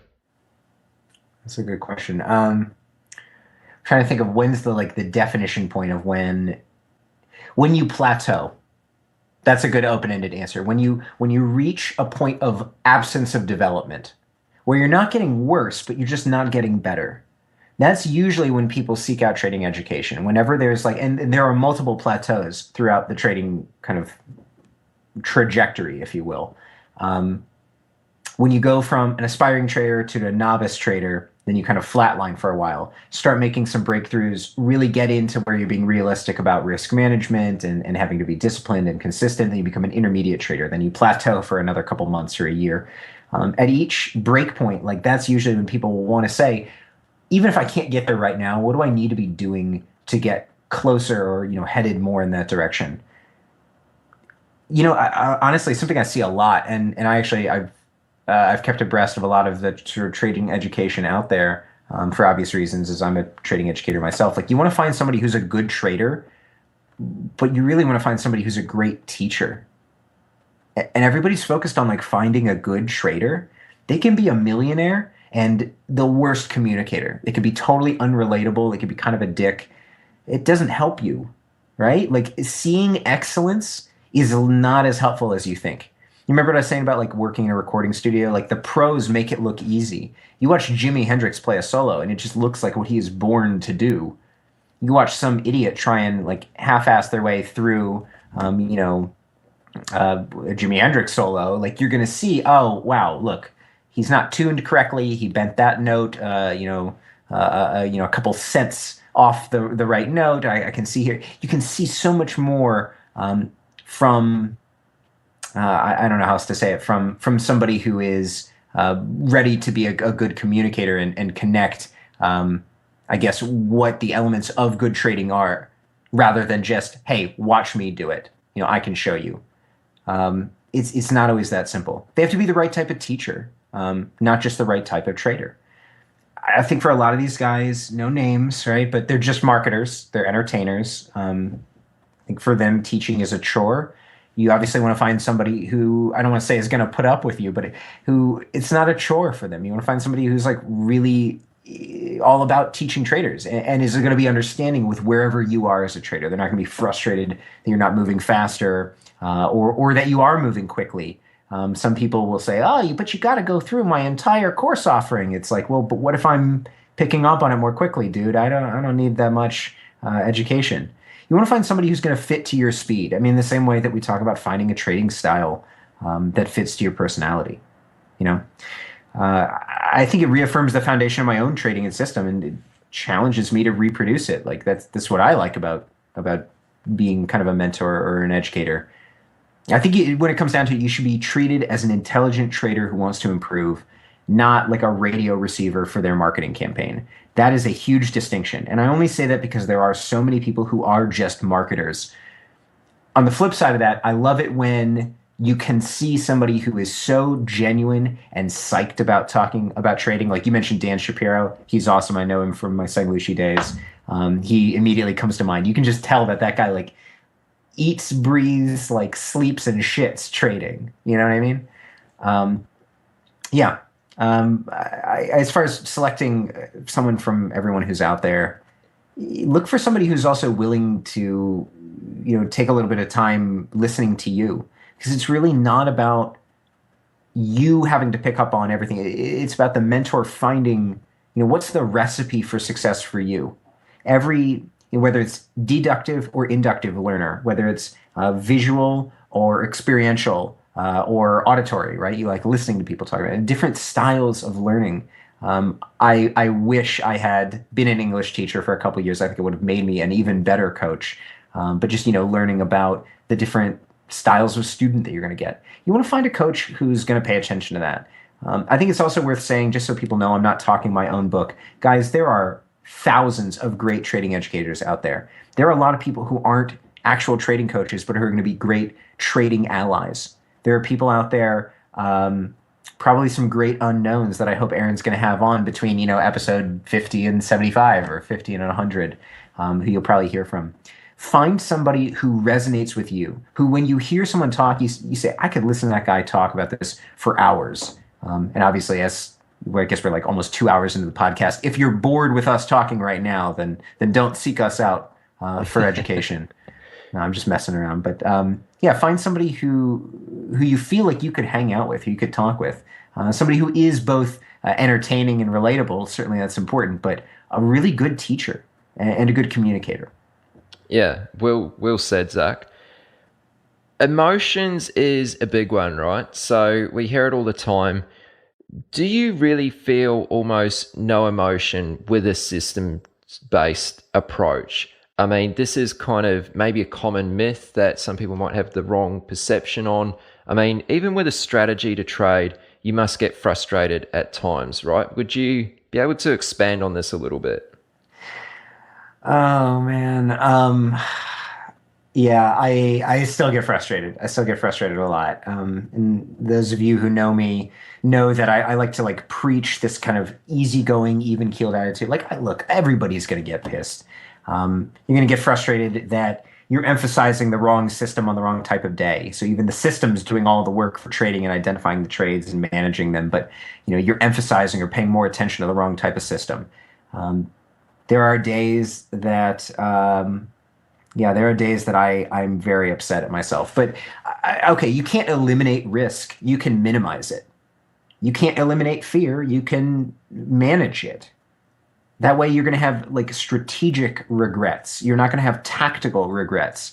This is the whole like I'd rather run aground because I charted the course incorrectly than because I like tried to steer the ship or the car or whatever on a whim. That makes me feel dumb when I try and act on my trading plan and actively screw it up. That's when I beat myself up. That's when the poisonous self-talk. That's when like the bile and the poison Zach comes back out. All systems lose money. Great systems lose less. So think about that. All systems are going to have terrible days. They're going to make 10 losing trades in a row. You're going to doubt yourself. You're going to doubt that you were ever a good trader. You're going to doubt that the data is right. Oh my God, you're going to doubt everything. And then you're going to get over it. You're going to get over the doubt and disillusionment and disbelief and frustration. And I think I read somewhere about eventually you're going to get over all this bullshit and it's going to be worth it. And that really stuck with me. It's true. You're going to find little things that you say, I may not be a genius, but I know what a bull flag looks like, and this is a bull flag. And then it breaks outward and upward of the bull flag, and you're long, and you're saying, hey, I may not be the best, but I'm learning. I'm getting better. You got to take the small victories and remind yourself for every time, like I say this all the time, it's almost like if you take the cow, you deserve the milk. So that's like the old phrase, if you want the milk, you got to take the cow. Like if you want the upside, you got to take the downside. If you are going to hold yourself accountable for all the failures, you deserve a little bit of the patting yourself on the back when you do it right. Like this isn't all luck when you do it right, and it's all your fault when you do it wrong. So I try and remind myself, what's one thing that I've done right today? What's a good trade what's a good read that I had? Where did I dodge a really shitty trade? Actually, it's really funny. So we talk about how like trading and life work together. This is a good strategy for a fight. If you're fighting with your girlfriend or your significant other, just say, honey, just say one nice thing about me. I'm going to say one nice thing about you. Let's just remind ourselves that we actually like each other. You know what I mean? Like when you're deep in a fight. Similarly, you got to you're not accountable to anyone else in trading. You have to be both your supervisor. You have to bear down on yourself, and you have to indulge and kind of remind yourself you're a good person, you're a good trader, and you're going to make it. You have to be both the super ego and the id, as I think I've said in prior interviews. If it's a trading plan that you don't have to trust yourself to follow because it's a system, like there is no alternative, that's a trading plan that I could follow. Like, remember that I'm a human being. I'm going to have days where I want to click the mouse more than the system says I should. there are days where I'm going to get nervous and want to stop out of a trade. One of my trader friends runs a stopless reversionary system, and he's like, oh man, was that a wake-up call? Some days where I'm looking at these trades and they are just crushing me. But I realize this is a statistically profitable event, and it may not work this time, but it's part of my plan. I'm trading small enough risk to where even if this totally botches me, it totally screws me, I'm still a small loss. I can afford to take this loss because it's within my plan.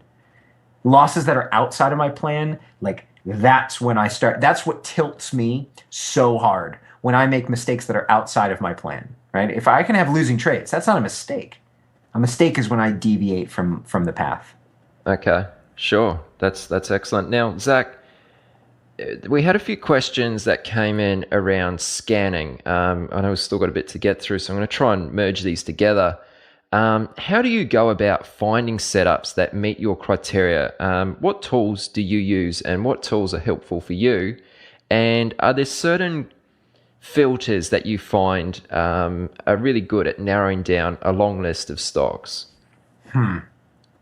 Yeah, well, there's quite a few products that you can use. The products that I have used in the past. So I've used my brokerage platform, Thinkorswim, but almost every brokerage has some sort of good basic scanning or filtering feature. Finviz.com, Finviz.com. I'm sure everybody knows about that. There is like the third-party alerts program that I use. Anybody who's more interested in hearing about that, obviously shoot me an email, tradingcoachz@gmail. Happy to tell you more about that. When it comes down to like what filters or what do you use, you got to make it more general. I don't think there's like any one set of filters. It's not like you can look for a certain grouping of stocks and that's the grouping you should be looking for. It's different, obviously, for every trading style. If you think generically about scanning, I always pare it down into like there's 3 layers to scanning. There's like universals. These are things that are true at the very beginning of the trading day. Like it's a U.S. domestic stock. It's closing over $10 a share. It's got 1 million shares on average over the last 20 days. I'm just making this up, but these are like universals, things that are universally true that make up the realm of potential, candidates for you. Then there's conditions, which is the next, nuanced layer, which is sort of things that must already be true but can change throughout the day. It's, let's say, above a VWAP. Its RSI is below 20. I'm making these up. Just conditions, things that must already be true. And then finally, there's triggers, elements about the setup that when they hit, like that's when you want to know about the trade. That's the shortest term, the most responsive aspect of all 3. So universals, conditions, and triggers. And you start realizing like what sophistication with which you're scanning the market based on, am I doing more universals? Because if I am, I'm probably on finviz.com. I'm probably doing like a daily level filter for what meets my broad criteria. If I'm doing conditions, I'm trying to filter down even further from the 1,000 stocks I could trade into maybe the 100 stocks that I might want to trade today. And then triggers, which is what I'm using, record for me the exact moment that all of my criteria were met. And if I were a perfect robot, I would have taken this trade. That's when it gets into like triggers. What is the actual event? What is the aspect, the facet that changes ever so slightly, and that's the trigger to get into the trade. I know a lot of like people are going to want me to give some like actual answer to this. Some common ones that I hear in terms of filters that I would agree with, so things that I either use or other traders I know use. Average volume versus current volume. So you can think of this like volume normalized or relative volume or like a volume multiple. I've heard all of these phrases before. What is today's volume versus the average historical?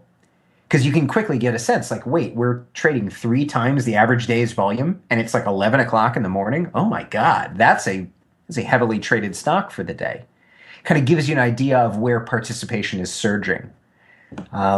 I personally track things like standard deviation width, just because that to me is a measurement of like relative opportunity, how much width there is on a chart for me to capture. And for every chart, every trader, it's going to be different on every chart. Some traders watch average true range, ADX, a measure of kind of trendingness of a stock, the average directional index. These are just the kind of common ones that I've seen across many different traders that seem to be helpful. None of these are the triggers. These are more like conditions or universals. Triggers are obviously up to each trader to decide, where am I on that spectrum of like responsive or credible? Am I trying to be more responsive where I get a lot of signals, but a lot of the signals are kind of crappy? Or am I willing to wait for a confirmation? I'm going to be patient. I'm going to get a worse price than the responsive guy, but I'm going to make absolutely sure that I'm getting, a confirmed signal. There are trade-offs to each one, of course, and there's no right answer, but I hate to say that. I wish there was a right answer. It's like, oh yeah, you just got to pick a responsive. Just don't worry about being credible. Just get a bunch of signals. You're going to be fine.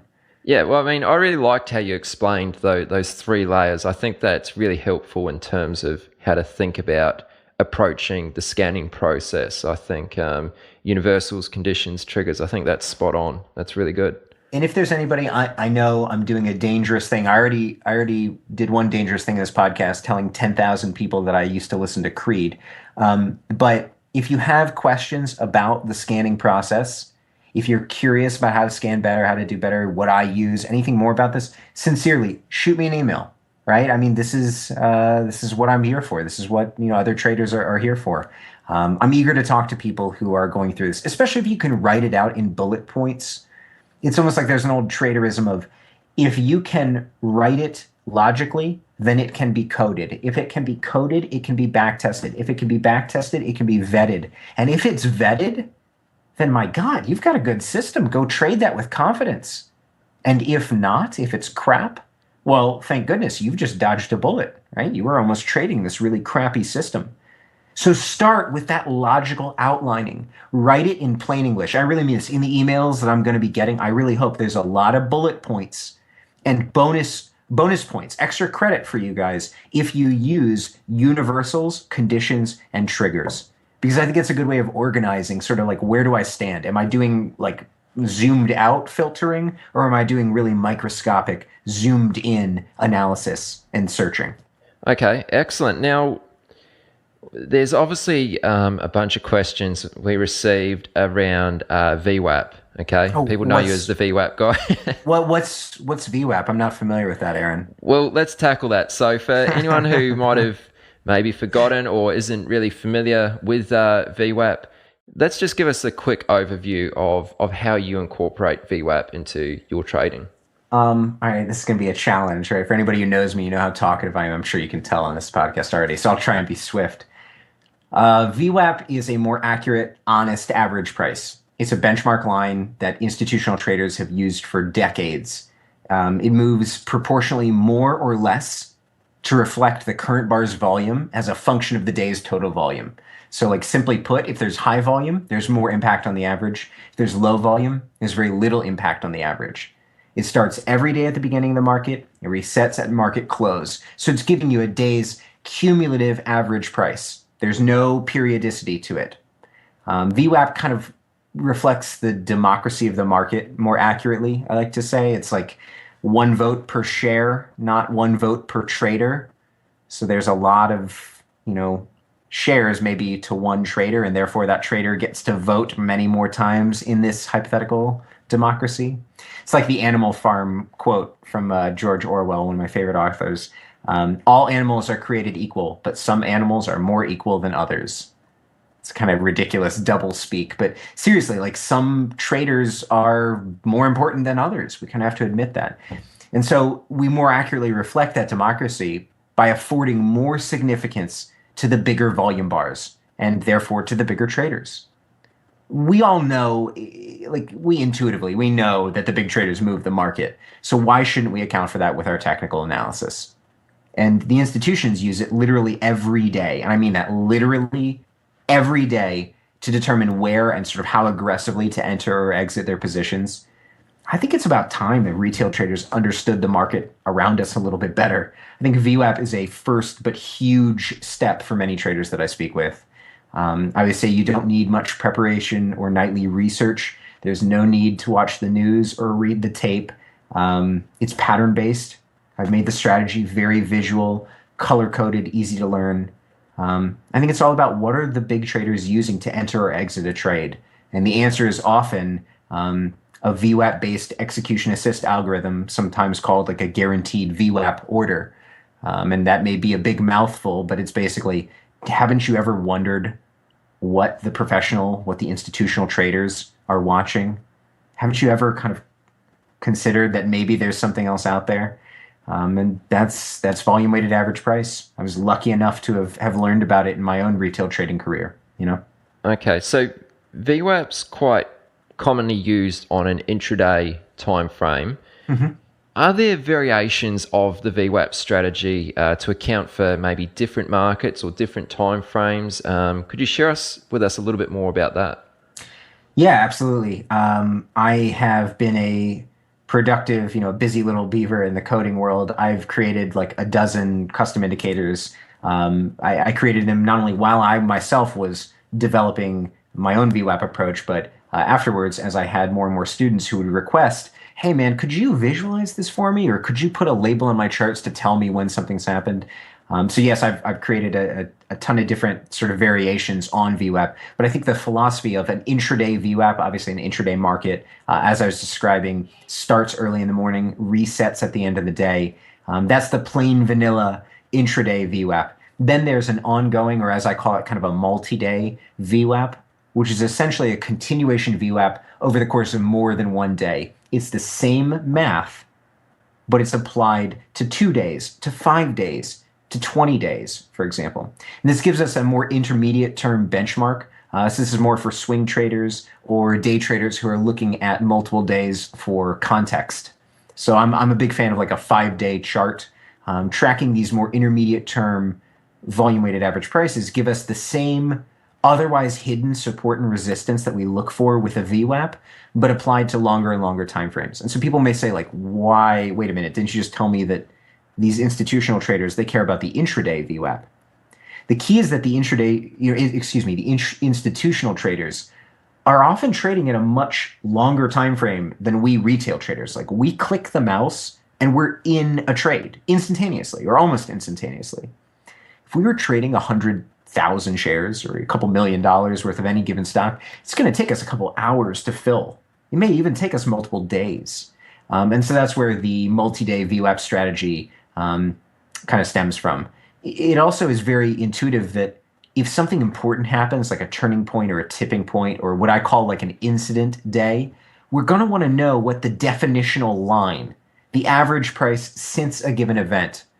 So in the same way we talk about VWAP as being like, since the market opened, what's the average price? And that's a pretty common question, right? I mean, we all kind of wonder that, what's the average price for the day? But the tools that we had been given is this, periodic moving averages that we had to set. Well, it's 128 bars into the day, and therefore it's 128 bar moving average. That just gets too clunky. And even the plain vanilla VWAP wasn't quite enough. Plain vanilla VWAP and multi-day VWAP. I've created a variety of other indicators, visualizations, and custom watch list columns for Thinkorswim that my traders use. I personally teach 4 trade types for the intraday market, and then multi-day VWAP, which is its own little segment. And that's predominantly for swing traders, like I said, but also for intraday traders who are looking for longer-term support or resistance. Do you find that VWAP becomes less effective the more you zoom out on a time frame, or does it sort of serve a different purpose? Like you mentioned there, intraday is obviously for day traders, and then the multi-days are more aimed at swing traders or those looking for stronger points of support and resistance. Is it still effective, using a multi-day VWAP? Is that also just as effective or almost as effective as an intraday VWAP? Sure. So, I mean, categorically, you're going to, just by the nature of the way a VWAP is calculated, as you add more and more volume into the total volume part of the comparison, because you remember a VWAP compares the current bar's volume to the total cumulative since inception. As you get 2, 3, 5, whatever days away from the inception of the VWAP, you're dealing with a larger and larger and larger accumulation of total volume. And so each bar that gets added to the calculation impacts it proportionally less. So sort of like human beings, as we get older, we slow down a little bit. Similarly, we're going to get further and further away from the VWAP the longer of a time frame over which we assess the VWAP. And that's just the nature of the calculation. It is going to get less responsive the longer and longer we take a VWAP over, right? But that's kind of how it should react when you think about it. We're asking for an accumulation of more and more market data. We're trying to encompass uptrends and downtrends, and maybe even if we stretch out to a longer time frame, bull markets and bear markets and totally different regimes. It's really going to be a challenge for a cumulative average price to fit very closely to the market. And so when you zoom out to a longer time frame, that definitely makes a case for other moving averages. But what I've found is when you're looking particularly in that, I call it the sweet spot, between 1 and 5 days, you're dealing with intraday traders or short-term swing traders or people who are trying to execute a trade over the course of, let's say, 2, 3, or 5 days. These, let's say, a large hedge fund or a mutual fund, that they can't trade their entirety of their position in one day. You talk to these guys who are managing $20-some billion. They don't make a decision on a whim, right? I mean, they have to go to the investment committee, and then it gets approved and heads back to the execution team, who's actually going to enact the order over the course of the next couple days. Watching a multi-day VWAP has been one of the bigger breakthroughs I've personally had in my own VWAP education, thinking that it was solely intraday, and then kind of realizing, well, it's a natural extension, pun intended, to extend it on into the next day. Okay, sure. So what markets is it most effective in? Does it work in options markets? What about Forex, futures, or, you obviously use it in equities predominantly. Sure. Is it just as effective in other markets, or can it even be applied to other markets? Yeah, so without sounding like a blanket, oh my God, of course, it applies to absolutely everything under the sun. It applies best to equities, best to liquid, large cap, algorithmically controlled equities. I hate to say this, it does not work on that $3 little biotech stock. I should say it doesn't work as well. It probably still applies, but the less granularity you have, so the smaller the price of a stock, the harder it is to really see the type of action that we're looking for on a VWAP. You want to see something that is fluid and mobile and very liquid, and something that other VWAP algos are probably acting on this stock. It definitely applies to futures. I've coached quite a few futures traders in the last 2 months, particularly. It seems like the futures traders came out of the woodwork. Forex, without a centralized volume number, and there is no centralized Forex volume, we can't get a VWAP of like Euro USD, like the pure pair, but we can approximate it by looking at, so for all you thinkorswim users, /6E would be the Euro futures code. You can use volume weighted average price on the futures proxy, if you will, for the underlying. So you can do that obviously with all the major currencies as they relate to the dollar. So that's kind of a workaround in the meantime. I used to say that this only worked on large cap equities. I realized that, KBIO, among many other, recent sort of momentum names, have shown me that it's really, VWAP works best wherever there's other traders trying to execute orders. And that sounds like pretty much every stock under the sun. So I hate to give a bold, generic, all-encompassing kind of answer like that. I'd be cautious with Forex just because the lack of centralized volume, and you're dealing with a proxy. You're dealing with another contract that's supposed to reflect or relate somewhat of the volume, but it can't really show you the actual volume. As far as options go, because you asked about that too, let me answer that 2 ways. Like, yes, you can chart an option with VWAP, and that's actually something a couple of my students have pointed out to me. They said, I threw an option chart up there, and did you notice some of the same trade types that you taught me are applying here on the option? And that's not obviously rocket science. If they are tied to the underlying, which is the price chart of the stock, and the stock is exhibiting some sort of pattern, options probably going to reflect that as well. But similarly, yes, the VWAP strategy can be used with carefully chosen strikes and risk tolerances. You just got to be careful you're not going to get destroyed by the Greeks because you're trading a totally technical approach, oblivious to the to the components of the options pricing model. So in that case, you couldn't blame anyone but yourself. You're trading a product designed for risk insurance, like it's a leveraged little vehicle for your trading purposes. It's like using the wrong end of your spoon to eat your cereal. Like, you shouldn't be surprised if that sucks. You're not using it for the way it was designed. You know what I mean? You can't hold the inventor of the spoon accountable if you misuse it. So I'm cautious with options. But yes, it can be done. And certainly anywhere where the underlying, the actual equity, is moving quite clearly according to a VWAP, absolutely. That's where there's no reason not to take that additional leverage, particularly if you are a skilled options trader and you're good at selecting the right strike. Right. Okay. Yeah. No, that's great. A few people have asked, what are some good VWAP resources? I mean, they're pretty few and far between from what I've seen online, but maybe you could share some insight on that. Okay, look, I have to plug my own website here because it's literally thevwap.com. I feel like that's a fairly safe bet. If you want to go learn about the VWAP, you might want to check that out. I thought about zachhurwitz.com, but I don't think my name is yet synonymous with VWAP. I'm working on it. Everything else that's out there is literally a quick Google away. So I can't say, oh, you should just check out so-and-so's blog. They've got everything on there. What I've seen on YouTube is literally laughably weak. And I'm even thinking about some of the interviews I've done in the past. I need to... You know what? Okay, how about that? I've got to change that. That's my trader resolution for 2016. My job is to put everyone else talking about VWAP to shame. I got to put so much content out there so that this question never gets asked again. And I say that in obviously a very positive way. I'm not upset. People are frustrated that there's not better resources for the VWAP.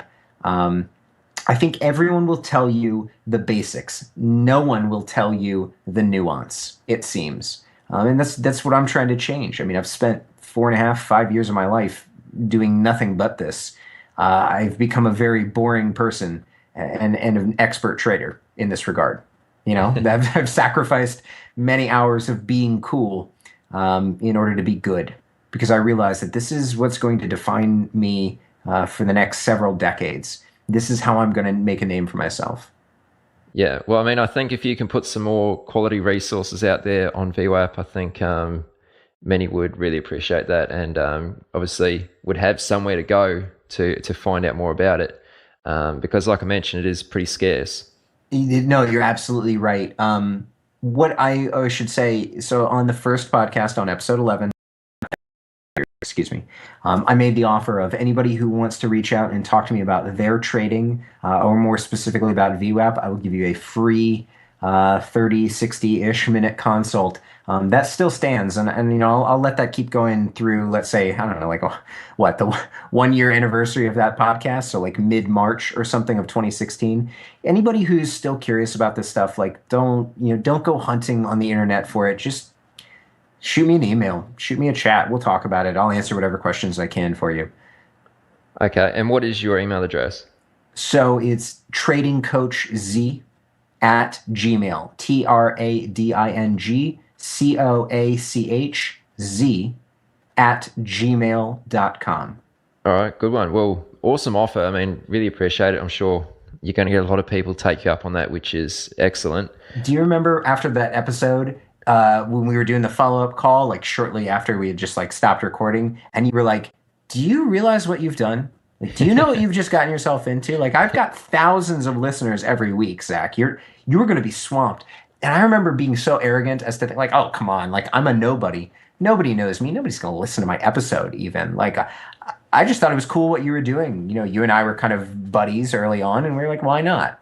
Well, now here we are. I'm still getting, 10 emails a week or so. But I'm sure it's the same with you. Like when you hear an email from somebody who's like, oh, I love the podcast. It's really uplifted me and kind of kept me going. Like, that's what keeps you going, isn't it, Aaron? Like, isn't that partially why you're doing this? It's not just selfish about your own trading. It's about seeing what you can do for others. Yeah, 100%. I mean, I love to hear that it is beneficial to others as well.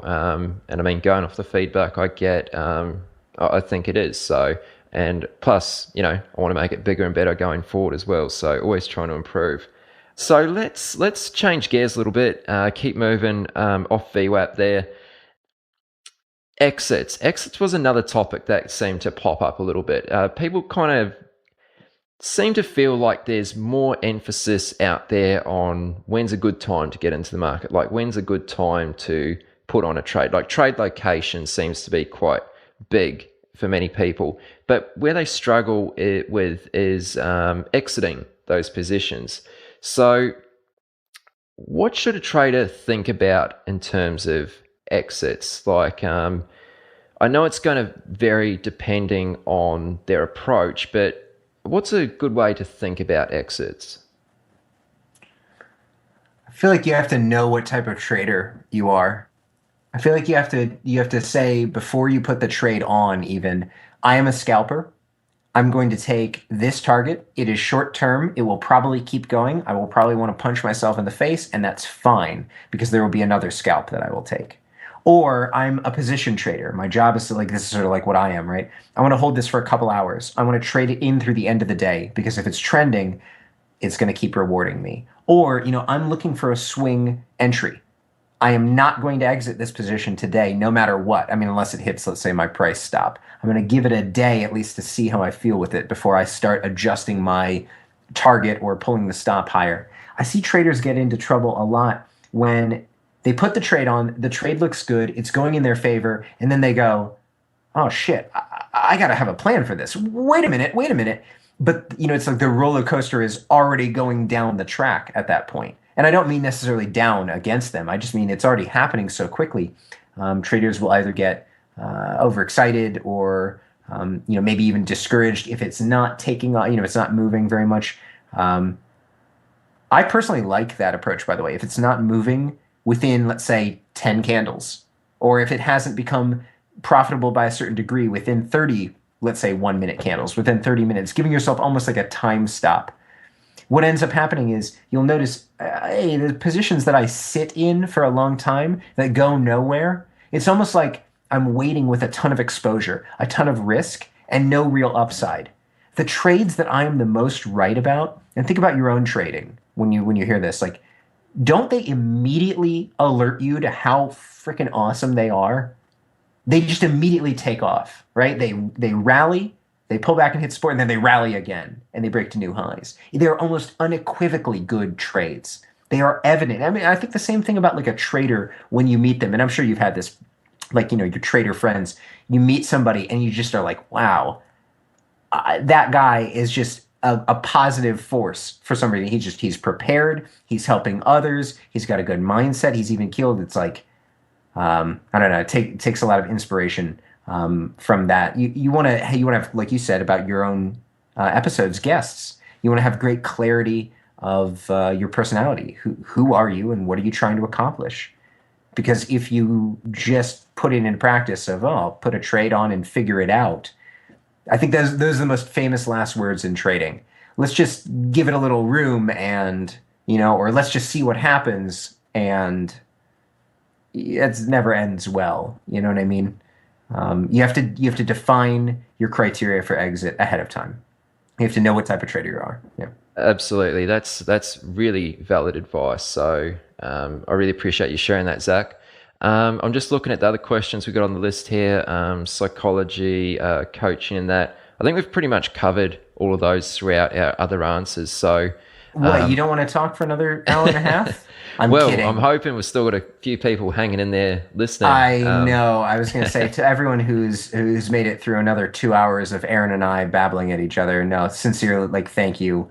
And I got to say, Aaron, on behalf of every one of the 500,000 downloads, really, man, thank you for everything that you do for the trading community. We were just talking about these people who are like a force for good in the world, and I've heard it universally.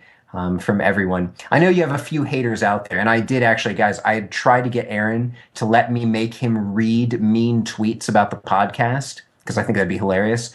But I don't think we have time. We'll have to save that for maybe episode 75 or something like that. That'll creep up soon as well. Aaron, thank you so much for having me on, and keep doing what you're doing, man. I know you've got a few things that you want to say about the plans for the podcast going forward too. I mean, I'm sure people want to know, what are the next 25 or 50 episodes going to be like? Yeah, so I mean, some of the things that I plan on, what can people expect going forward from this point on? I will be taking on sponsors for the podcast. So they'll be pretty unobtrusive, but hopefully I can get you guys access to some pretty sweet deals. I plan on aligning Chat with Traders with some really reputable and solid brands. I also plan on bringing on some people who might not be your typical traders. So maybe like some Bitcoin traders, people in like alternative markets. I was kind of thinking maybe someone who's like professional in sports betting, someone who's a professional gambler. I don't know if a professional gambler would call themselves a gambler. I'm not sure. The term sounds bad, but yeah, exactly. Somebody who makes their money by speculating in almost certainly a systematic, very quantified fashion. Yeah. Yeah, because I think there's lessons that can be learned and applied to trading from those who aren't, directly traders themselves. I mean, Jack Little, who was on the podcast a few weeks back, he was, or still is, a high stakes poker player. As well as a trader. And I found it really interesting to hear about how he views at things like probabilistic outcomes. So yeah, I hope to bring on some guys who are, not your typical traders, just to mix things up and keep things interesting. I want to bring on more guys who fly under the radar, who don't really have much of an online profile. Would be cool to hear from some guys who come from that side of things. I know that's something that a lot of people would be interested to hear about. There are so many good traders who exist in the periphery of this business. I know we've talked about a couple of, like you were saying, the non-traditional, non-trader guys who might make it onto the podcast. And I know some of the guests that he's planning, guys. I can't say their names. Oh my God, they're so good. You should definitely, keep your ears peeled. Yeah, and I mean, something that you suggested might be interesting is maybe bringing someone on who might have like the role of like a risk manager at like a prop firm, someone who might not directly trade themselves, but is very active in a trading environment, who could give some good insight from that angle as well. So that's all things to look forward to. Hopefully, have some awesome guests on next year as well. So I can't believe how quick this year's flown by. I can't believe it's episode 50 already. It's been a fast year, that's for sure. So Zach, let's wrap things up here. Where can listeners get in touch with you? So maybe share your Twitter, email, and web address. Sure. So my Twitter handle is at Zach Hurwitz. That's ZACHHURWIT as in Tom, Z as in Zach.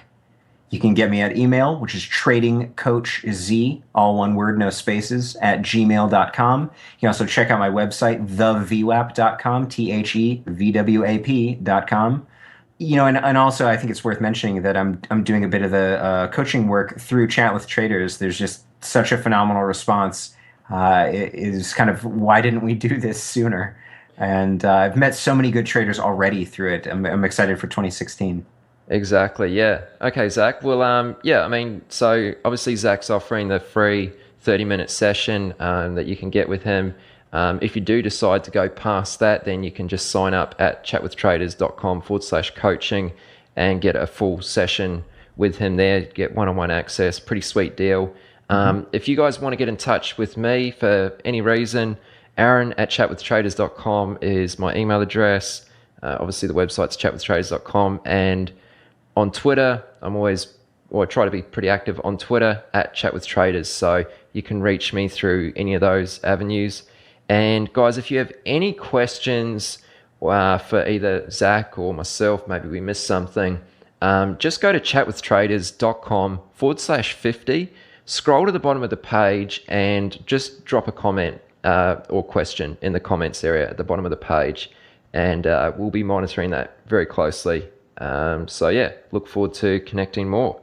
All right, Zach, well, absolute pleasure speaking with you. Thank you very much for coming on. It's really appreciated.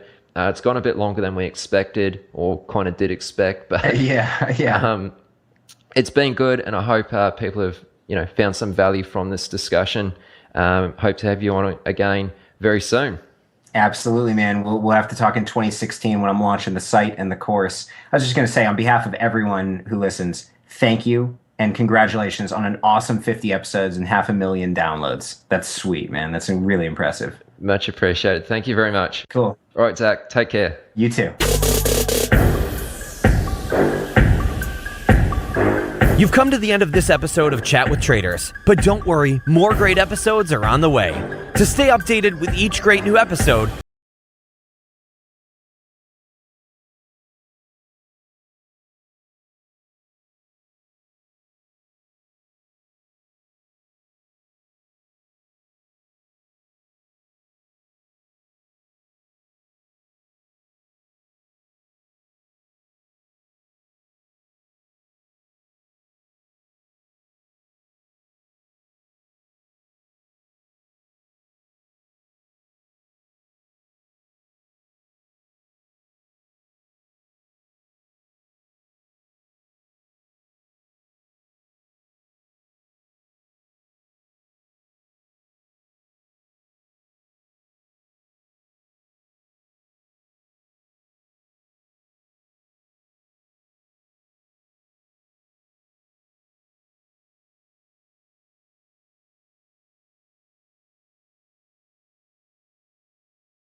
Brought to you by Trade the Pool.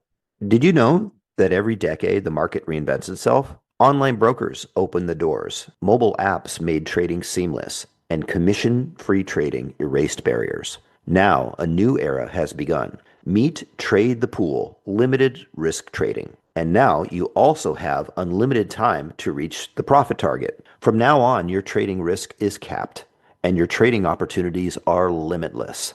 Trade the Pool funds home-based stock traders with up to $200,000 in buying power. That means you can trade larger positions and scale your strategies without risking your own savings. It's time to trade with more capital, making it truly worth your time and effort. Ready to trade the pool? Click the link in the description and join the stock trading revolution today. Are you ready to get serious about trading? Then join Tasty Trade, Investopedia's best platform for options trading in 2026. Stocks, options, futures, and more. Tasty Trade has everything you trade all in one platform. Get low commissions, including 0 commissions on stocks, so you can keep more of what you earn. Trade smarter with advanced charting tools, a pre-built strategy selector, risk analysis tools, and more features. Visit tastytrade.com/chat for more information. Tasty Trade Inc. is a registered broker-dealer and member of FINRA, NFA, and SIPC.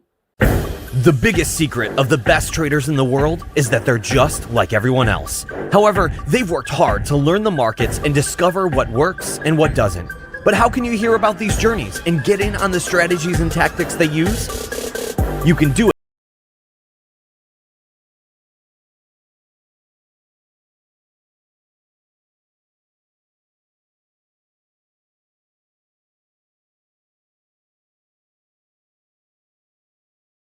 We're at episode 52, and I had the great pleasure of speaking with Dr. Ernest Chan. While many traders in the quantitative arena will already be familiar with Ernie, I'll give just a quick 30-second intro, and then we'll get into the interview. So I guess you could say Ernie had somewhat of an unconventional introduction to trading. He started out on a research team at IBM, using machine learning and artificial intelligence techniques, teaching computers to understand human languages before joining a prop trading group. Today, Ernie has upwards of 15 years applying similar techniques to the domain of finance and trading, working with multiple prop firms and hedge funds across his career. And as of right now, Ernie is the managing member of QTS Capital Management. Just to top it off, Ernie has also written 2 books, Quantitative Trading and Algorithmic Trading, and he speaks at conferences regularly. Some of the topics we covered during this episode are diversification, capital allocation, generating strategy ideas, backtesting, and a whole lot more. And you can get a full recap on this episode at chatwithtraders.com/52. You can find everything there all in one place. All right, guys, let's do this. I'm your host, Aaron Fifield. This is the Chat with Traders podcast, and here is my guest from Toronto, Canada, Ernie Chan. Hey, Ernie, how's it going? Oh, I'm fine. Thanks for talking to me, Aaron. No trouble whatsoever. It's nice to be speaking with you. Thanks a million for doing this. I'm really keen to dig in and get some of your insight on how you've had such great success in markets. I've been looking forward to this. So let's begin by talking about how it all began for you. Firstly, you graduated with a PhD in physics. Where did you go from there? Well, I went to IBM Research to do something quite different from physics in the field of really machine learning and artificial intelligence. So I spent about 3 years as a researcher there before I moved on to finance. Okay, and what were some of the tasks that you were working on there with your AI and machine learning at IBM? Well, the group is focused on teaching the computer to understand human language in all of its manifestations, such as machine translation, such as speech recognition, such as natural language understanding, meaning that understanding how to respond to a human inquiry. Like nowadays, if you speak to iPhone Siri, they will do whatever you tell them to do. That's the part of the research we did, and also how to retrieve relevant information in response to a human language query, like what Google is doing today. So, but bear in mind that was in 1994. At that time, Google did not exist, and Apple does not have iPhone yet. So we were, in the quite early stages of this kind of applications. But the interesting thing is that the group take a purely statistical approach. We do not have any people actually that really understand linguistics or anything. Everything is based on massive statistical models applied to data. Okay, yeah, and I mean I can imagine a lot has changed since that time. So share with us, how did you actually get into trading? Well, after IBM, I decided to move to live in New York City. IBM, though is a great organization, has a research headquarters really in the middle of nowhere, and I prefer a more urban lifestyle. So I moved to Manhattan, and pretty much the only kind of jobs in Manhattan at that time that are suitable for a person with my background would be in finance. So I joined the data mining AI group at Morgan Stanley, and it's an internal consulting group that consult for many different business units. However, one of the business that we consult for are the trading desk of Morgan Stanley, and so we have given some opportunity to develop trading models. To see if they could be useful to some of our firm's traders. So that's really my first introduction to trading. Is really from a research, supplying machine learning algorithms for trading research, for trading strategies research.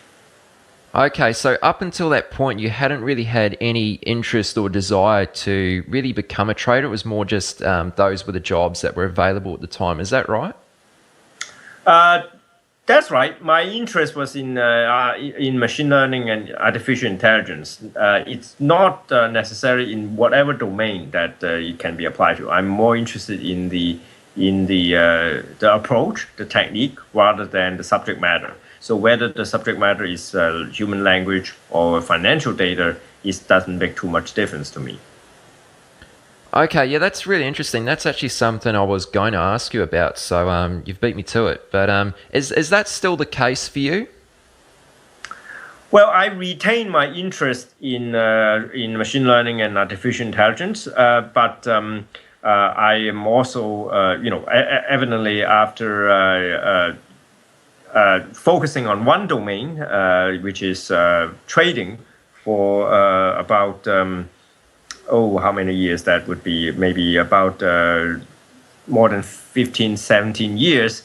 Obviously, I'm now very interested in financial market per se. So yes, my interest has narrowed considerably to one domain, which is finance. But I'm still, of course, interested in the techniques of machine learning and AI, though not on its application to other fields other than finance. Sure. Okay, so following your position at Morgan Stanley, I mean, what was the next step from there onwards? Well, the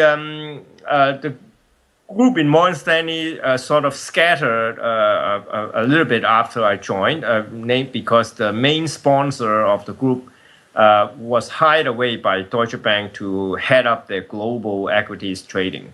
He became a very senior executive. He was a very senior executive at Morgan Stanley. He was the head of the U.S. equity trading at Morgan. But at Deutsche Bank, he became the global head of equities trading. So, it's a step up for him. But without this big sponsor behind our group, we a little bit at a loss for finding clients. So some of our colleagues decided to leave the firm and go on to Credit Suisse and started our own proprietary trading group. So I was asked to join them, and I agreed. So we went off to a prop trading group in Credit Suisse to apply these techniques that we have been researching all along.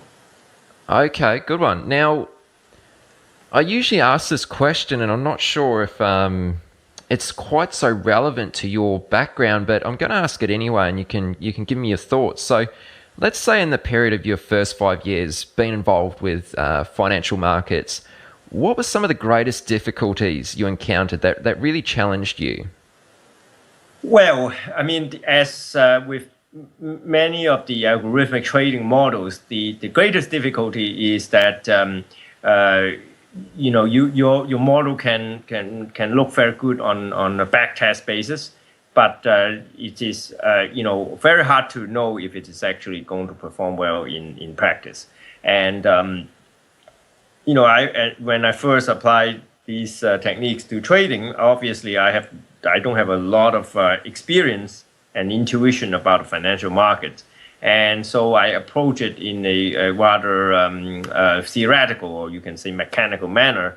And it turns out that actually almost every model that we produce didn't work in live trading. It worked perfectly in a backtest basis, but it's completely fail in the live trading. So that's certainly a big challenge for us. Okay, yeah, that makes sense. So pretty much what you're saying is that even if you do have the the knowledge of machine learning and AI and those types of things, applying them to financial markets, it still is very beneficial to have an understanding of how the market operates. It's not just as black and white as that's a different data set that you're now working with. Yes, because at that time at least the data set that is for financial markets are very sparse compared to other sort of machine learning data sets. Typically we would feed millions of articles into a machine learning system for it to teach it to understand human language, for example, literally millions. And whereas for financial data, especially if we are trading daily data, not high frequency trading, but daily data, there aren't enough data to really train the system properly. And so human intuition, I find, was necessary to really constrain the system so that it can result in sensible results, even with very limited data. Right, okay. Yeah, that's really interesting. Now, Ernie, how would you describe your style of trading to anyone who is completely unfamiliar with your work? So share with us maybe the frequency that you're trading, what markets, and just a little bit of more insight to your quantitative approach. Well, our focus is really in the intraday trading, but not high frequency trading. The reason for that particular time frame is that if it gives us a good enough Sharpe ratios, and and a good Sharpe ratio indicate a good statistical significance, so that we know that whatever result we are seeing is not pure luck. So there are enough trades to convince us that we are doing something correctly, not just random luck. But it is not high frequency trading, because to go into high frequency trading requires a much higher investment in the infrastructure that at our level of asset is not justified. So yeah, we focus on the intraday trading that holds for several hours on the average. And we focus initially on Forex because that's the most liquid market. And then later on we added the futures models and then also stocks models. So and now we actually dabble in options as well. So we are constantly looking for new models. So and we do not restrict ourselves in terms of what markets we can research and trade on. Okay, so trading such a wide range of markets, do you find that the strategies you develop for each market are vastly different, or is it sometimes the case that a strategy for stocks may also work effectively on futures? The strategies are vastly different. I know that there are futures traders, for example, who believe that you can trade orange juice future the same way as you trade the gold futures, and the same way that you can trade oil futures. If they can find such a model, all the power to them, I say, but we couldn't. So we have a separate model for every future. And you might say, well, that sounds like overfitting to the particular future. Well, the results speak for itself. The model that we focus on each market has a very decent Sharpe ratio and a decent return. So, and we have been running it for a while live, and it will not work on any other market. It just work on that single market. So practically for every single instrument, we have a separate model for it. Okay, and how do you deal with that when you come to markets such as just the equities and stocks markets, as well as options? Or do you have do your strategies operate on just a basket of stocks, or are they still individual strategies for individual stocks? Yes, stocks are different because we typically run stocks in a market neutral strategy. So essentially a stock selection model. So we have one model to select what stock to buy and sell every day. And so indeed the same selection model is applicable to all the stocks. Okay, sure. So running multiple strategies at any given time, in your opinion, what are the benefits of doing this? And could you give us an idea on how many maybe different strategies you're running? we run over 7 or 8 strategy. Now, some of them have very little allocation. Some of them have a large allocation, so they are not equally capitalized. So some of them are in the experimental stage, so they have a trivial allocation. So the benefit, of course, is diversification. As a portfolio are subject to many risks. There are risks due to, for example, if you're long only portfolio, of course, it will be subject to market risk. If you are market neutral, but somehow overweighted on, let's say, one sector of stocks and underweighted in the other sector of stock, so you will still have some factor risk.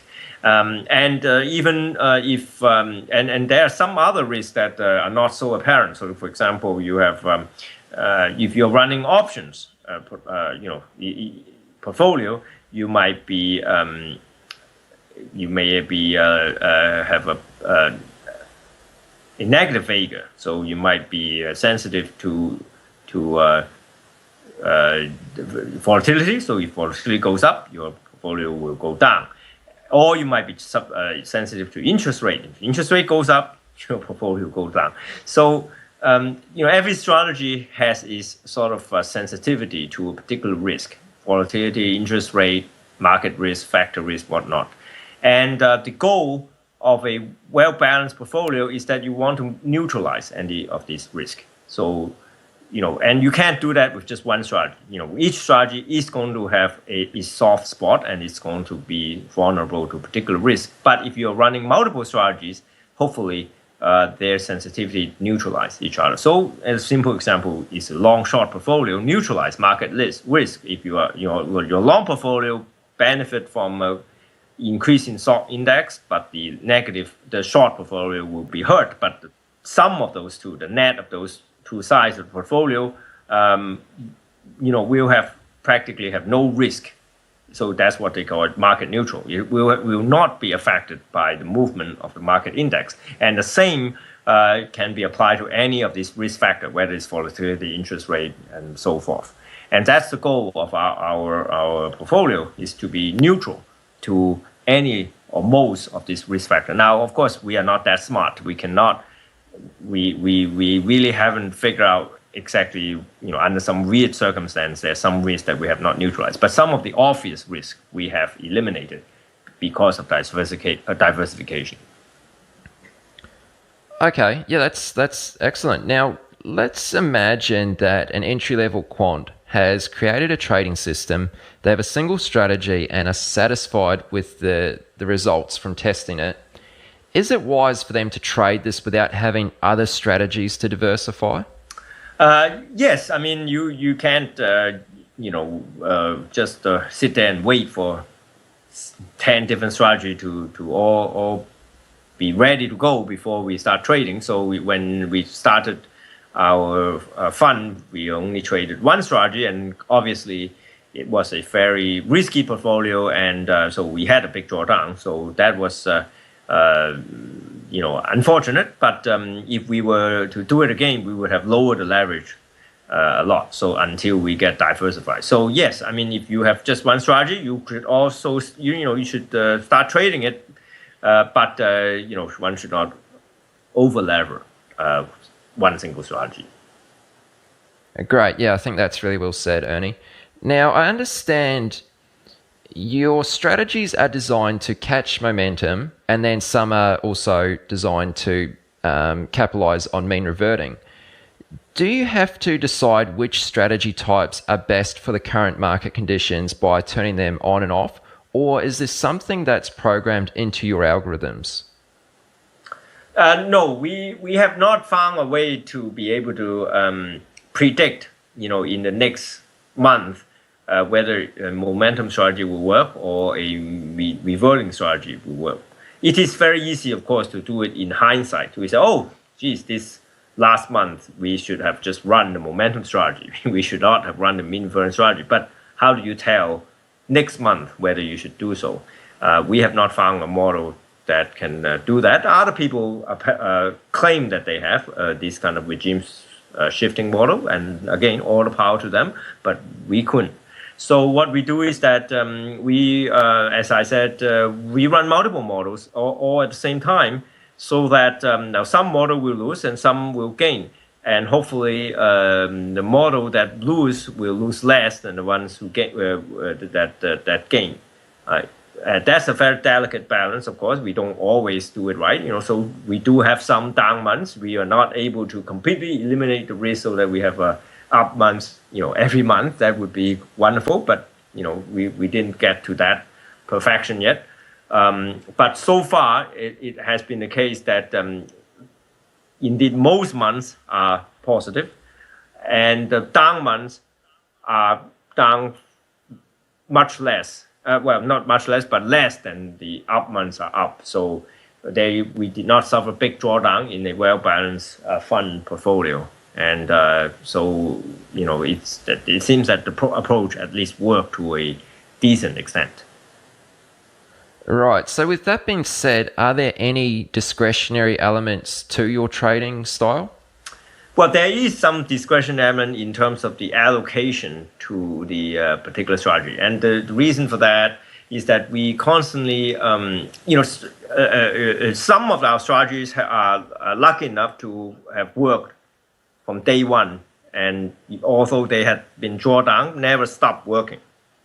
So, we've been trading it for more than 4 years, and, they form the backbone of our fund. But there are other strategies that we started, and it might work for a year, and then it become quite weak and start to lose money month after month. And so we need to reduce their leverage. Well, in that sense, it's somewhat systematically. We do reduce them based on their loss. But there are other strategy that we just created is a new strategy. Now, with a new strategy, you never know how much to allocate to it. I would say that it is imprudent to immediately allocate, just based on backtest. Oh, this strategy has a Sharpe ratio of 2. Let's allocate it based on the backtest Sharpe ratio. I think that would be imprudent. Because no matter how well your backtest is, there is always the possibility of A, overfitting, data snooping bias, and B, regime change. So the live, and also thirdly, you don't know exactly what the market impact is until you actually trade it in substantial size.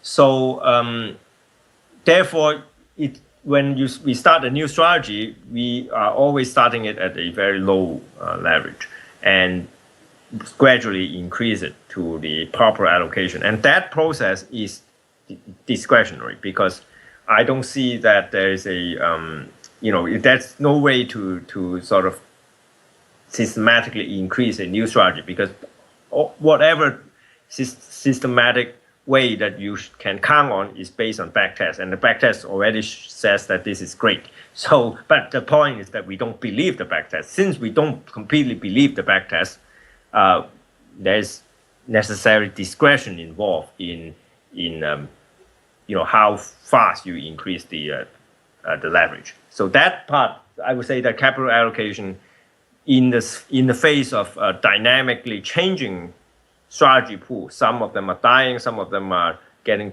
born. That process has a discretionary element to it. Okay, that's really great. Now, I'm really keen to ask you more about backtesting actually in a little bit, but right now I'd like to ask you a couple questions about some of the less obvious differences between discretionary and quantitative trading. So let me ask you this. How does profit distribution differ between discretionary and quantitative strategies? And the reason I ask that is because some discretionary traders will say their profits are quite lumpy. So they'll say that 90% of their profits come from 10% of their trades. Do you find this is also the case with quant trading strategies, or is the equity curve somewhat smoother? Well, I think that the difference is not between discretionary trading or algorithmic trading. The difference is between mean reverting and momentum strategies. Typically, the characteristic of a mean reverting strategy is that the profit of every trade is very similar. and almost every trade will be profitable, except there are a few trades, very rare trades, that will lose maybe 10 times the typical profit of a trade. That's the characteristic of a mean reverting strategy. Whether you're running a mean reverting strategy by discretion or by algorithm, it would have the same characteristic. The opposite occur for momentum strategy. Momentum strategy is such that a lot of trades will not be successful. In fact, they will lose a little bit of money. But once in a while, there will be a rare trade that will make 10 times as, or maybe more, profit than the typical losses of a momentum trade. So I would say that the sort of the profile of profits that you describe are really, I would say, differentiated by the whether it's mean reversion or momentum. Now, discretion or not, I think that the problem with discretion. Now, there's pros and cons to discretion versus algorithmic. The good thing about discretionary trading, is that you can take into the context of macroeconomics. There are a lot of variables that you can take into context, like did a major earthquake just happen? Did some major government decision just being made in some corner of the world? Your model could not possibly take into account all those rare events, but a human can. So a human can say, well, today obviously there's a maybe a major default that is looming over Greece, and we don't want to trade the euro bonds or something like that. Then that would be perfectly sensible, a sensible discretionary decision. But your model would never be able to make that sort of decision. So that's the good thing about discretion trading, that you can take into the context and particularly rare events. But the problem with discretionary trading is that a human brain can focus on only very few things at a time, and research has shown that multitasking doesn't work. If you do multitasking, all you get is the degraded performance in every task that we do. So as a discretionary trader, you're unlikely to be able to manage more than a small handful of strategies, and as a result, the equity curve will not be terribly smooth. And unless you're just running a very high frequency mean reverting strategy. But because of the lack of diversification for a discretionary trader, it is very unlikely that your Sharpe ratio will not be as high as a well-diversified algorithmic trading portfolio. And indeed, it will look kind of rugged, the equity curve. That might be why one might see a different shape of the equity curve, being not as smooth as algorithmic trading. It's simply a consequence of the lack of diversification in the discretionary case. I challenge a discretionary trader to run, 7 day trading strategies simultaneously. I don't know how they would be able to do that. Yeah, that's very well said, Ernie. Thank you for explaining that. You mentioned in there that while you can't take all news and macro events into consideration, do you take some of these news events and sentiment into consideration when developing your strategies, or is it purely always just based off price? Well, at this point, we in developing the strategy, we have not been able to take into account the news. But certainly nowadays there are more and more vendors of news sentiment data. We may be able to incorporate that going forward. But even though the back test does not incorporate news sentiment, there are some exceptional events that we would take into account when we are trading the model live. So there are some rare occasions that we would indeed override a model, in the sense that we will shut down the model because we don't believe that the model has incorporated those events that is coming up. And so from a risk management point of view, we will not trade because of those events, such as natural disaster or major economic event. So that's another place where discretion would come in, is that because our model does not have news data as input, we feel that it is prudent to sometimes override a model and not trade because of some exceptional news. Okay, yeah, I mean, that makes sense. Are you ready to get serious about trading? Then join Tasty Trade, Investorpedia's best platform for options trading in 2026. Stocks, options, futures, and more. Tasty Trade has everything you trade, all in one platform. Get low commissions, including 0 commission on stocks, so you can keep more of what you earn. Tasty Trade is packed with advanced charting tools, backtesting, a pre-built strategy selector, risk analysis tools, and more features to help you trade smarter. See equities and derivatives with high trading volumes, dividends, upcoming earnings reports, and more with their pre-built watch lists. Or create a custom watch list to keep an eye on the companies and sectors that matter to you. Manage your positions with speed and precision using active trader mode, one-click trading, and smart order tracking. Plus, Tasty Trade's stellar trade desk team offers live support during trading hours if you need it. Visit tastytrade.com/chat for more info. Tasty Trade Inc. is a registered broker-dealer and member of FINRA, NFA, and SIPC. Have you ever watched a stock explode and thought, if only I had the capital? Or sat on the sidelines because your account balance felt too small to matter? Good news, with Trade the Pool's limited risk platform, you don't need millions or even thousands to start trading the U.S. stock market. Bypass the PDT and tap into over 12,000 U.S. listed equities, from penny stocks to big caps, ETFs, even the newest IPOs, and short anything you like with 0 locate or hard to borrow fees. Start your evaluation, get funded with up to $200,000 in buying power so you can go big without risking your own savings. And now you can also have unlimited time to reach the profit target. It's a game changer. Not ready to trade yet? Trade the Pool offers a free demo and educational resources. Practice on live data, master the platform, and build confidence risk-free before you even pay a cent. Click the link in the show notes to start trading with Trade the Pool's capital.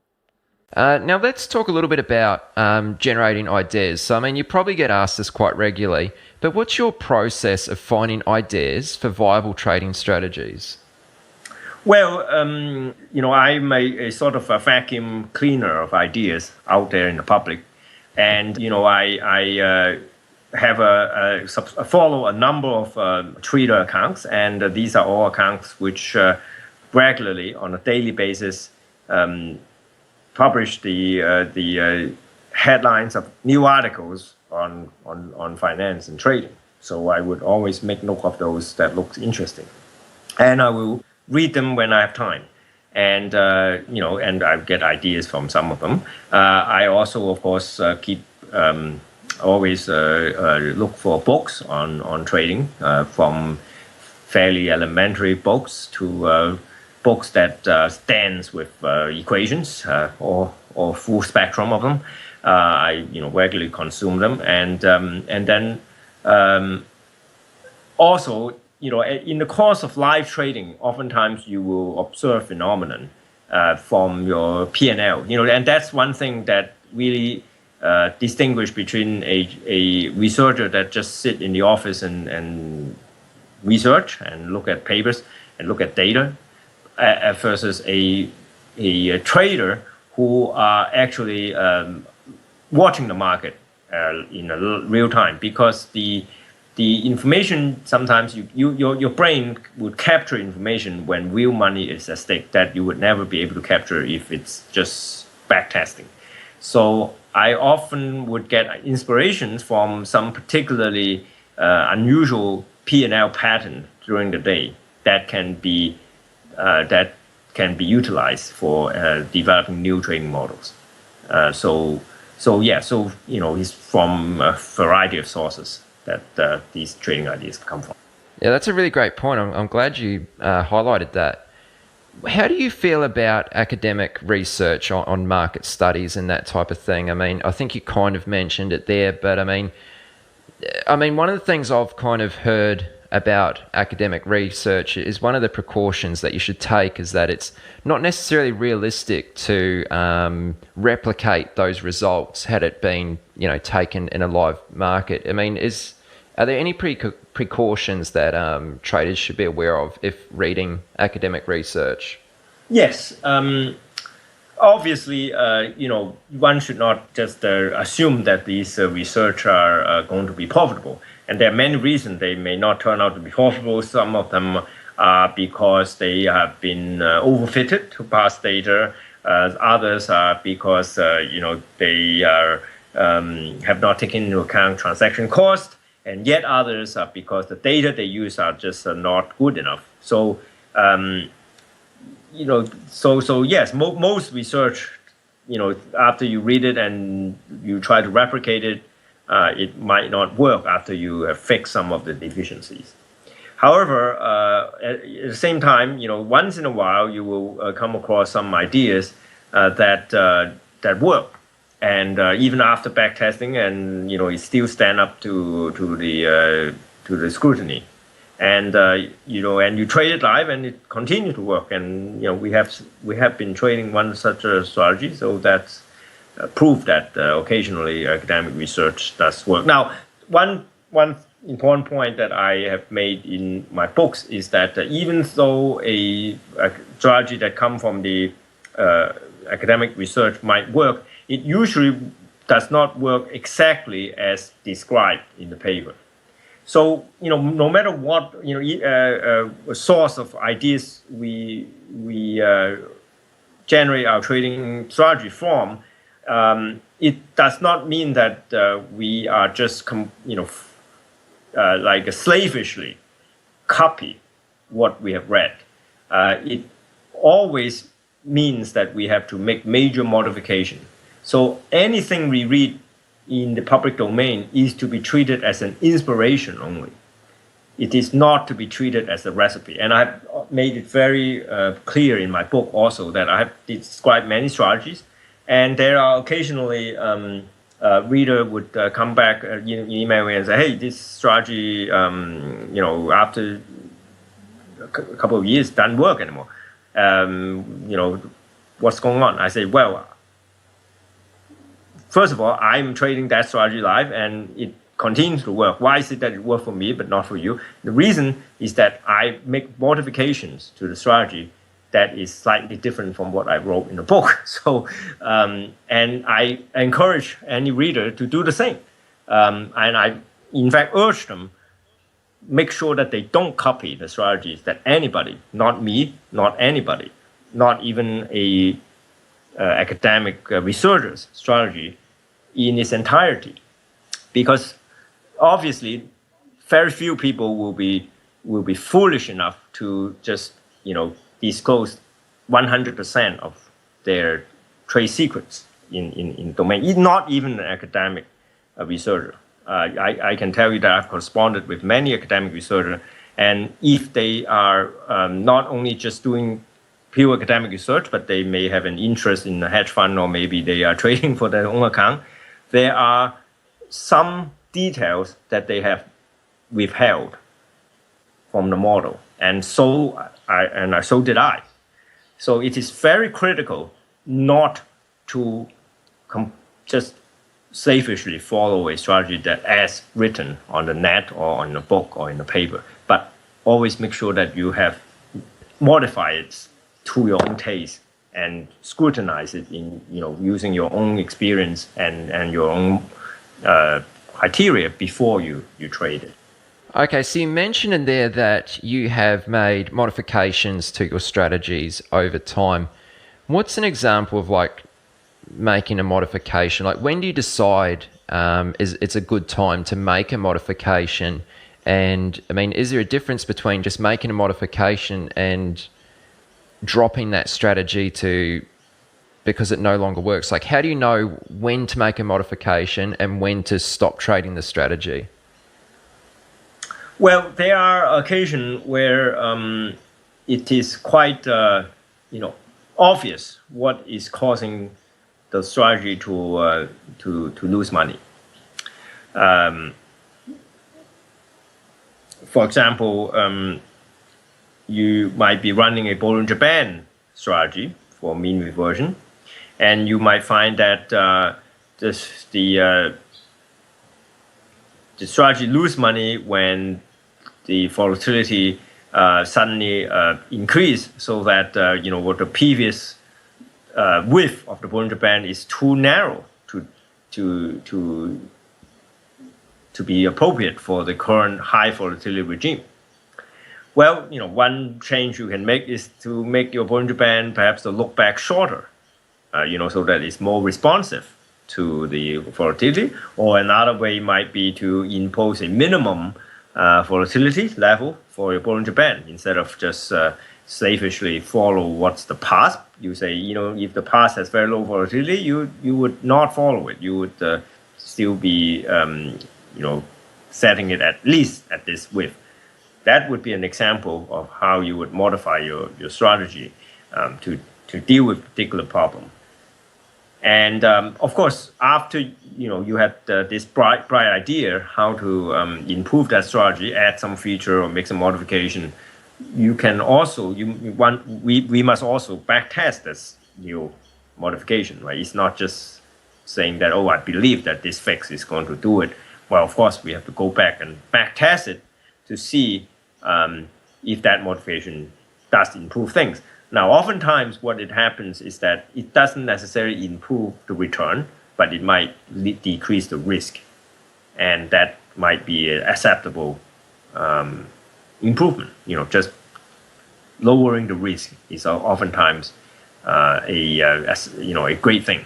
You don't have to really improve the return.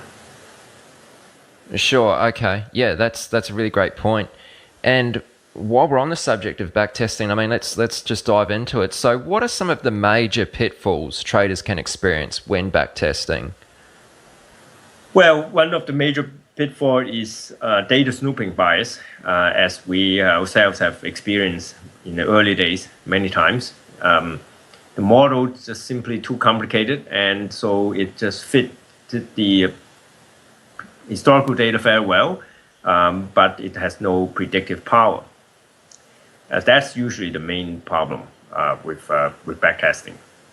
And the cure for that is typically to make sure that the model is simple enough and it actually sensible, not just produce good result, but sometimes you have to make sure that it's sensible.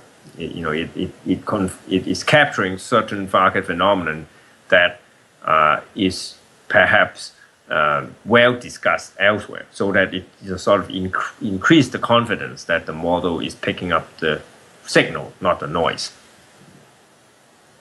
Yeah, and I mean, I guess that kind of comes back to what we hit on a little bit earlier about how it's important to have an understanding of how the market operates, as well as the programming knowledge. So, let me ask you, to what extent can a backtest tell you the likelihood of a strategy producing similar results in the future? Like, how much do you rely on a backtest? Well, we really regard a backtest as some sort of a rejection of a null hypothesis in statistical testing. In other words, we want the backtest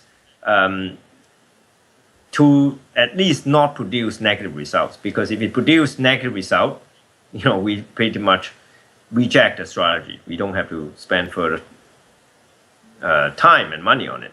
But if the strategy has produce a decent Sharpe ratio, and Sharpe ratio itself is pretty much a significance test. The higher the Sharpe ratio, the more statistical significance the strategy is. So if a strategy has a high positive Sharpe ratio, it really means that we are much more confident in that backtest.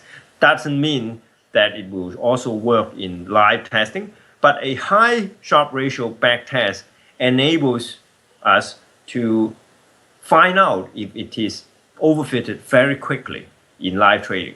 Because if you have a strategy that, for example, has an astronomical Sharpe ratio, 10, let's say, practically, every day, if not, every week, if not every day, it would be profitable. If you have a Sharpe ratio 10, that's pretty much guaranteed that every week you'll be profitable and practically every day you'll be profitable.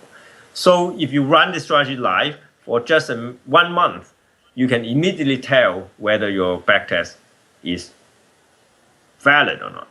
Because the backtest says that practically every day you're going to be profitable, and then you run it for a month and you find that it has a drawdown of 3 weeks.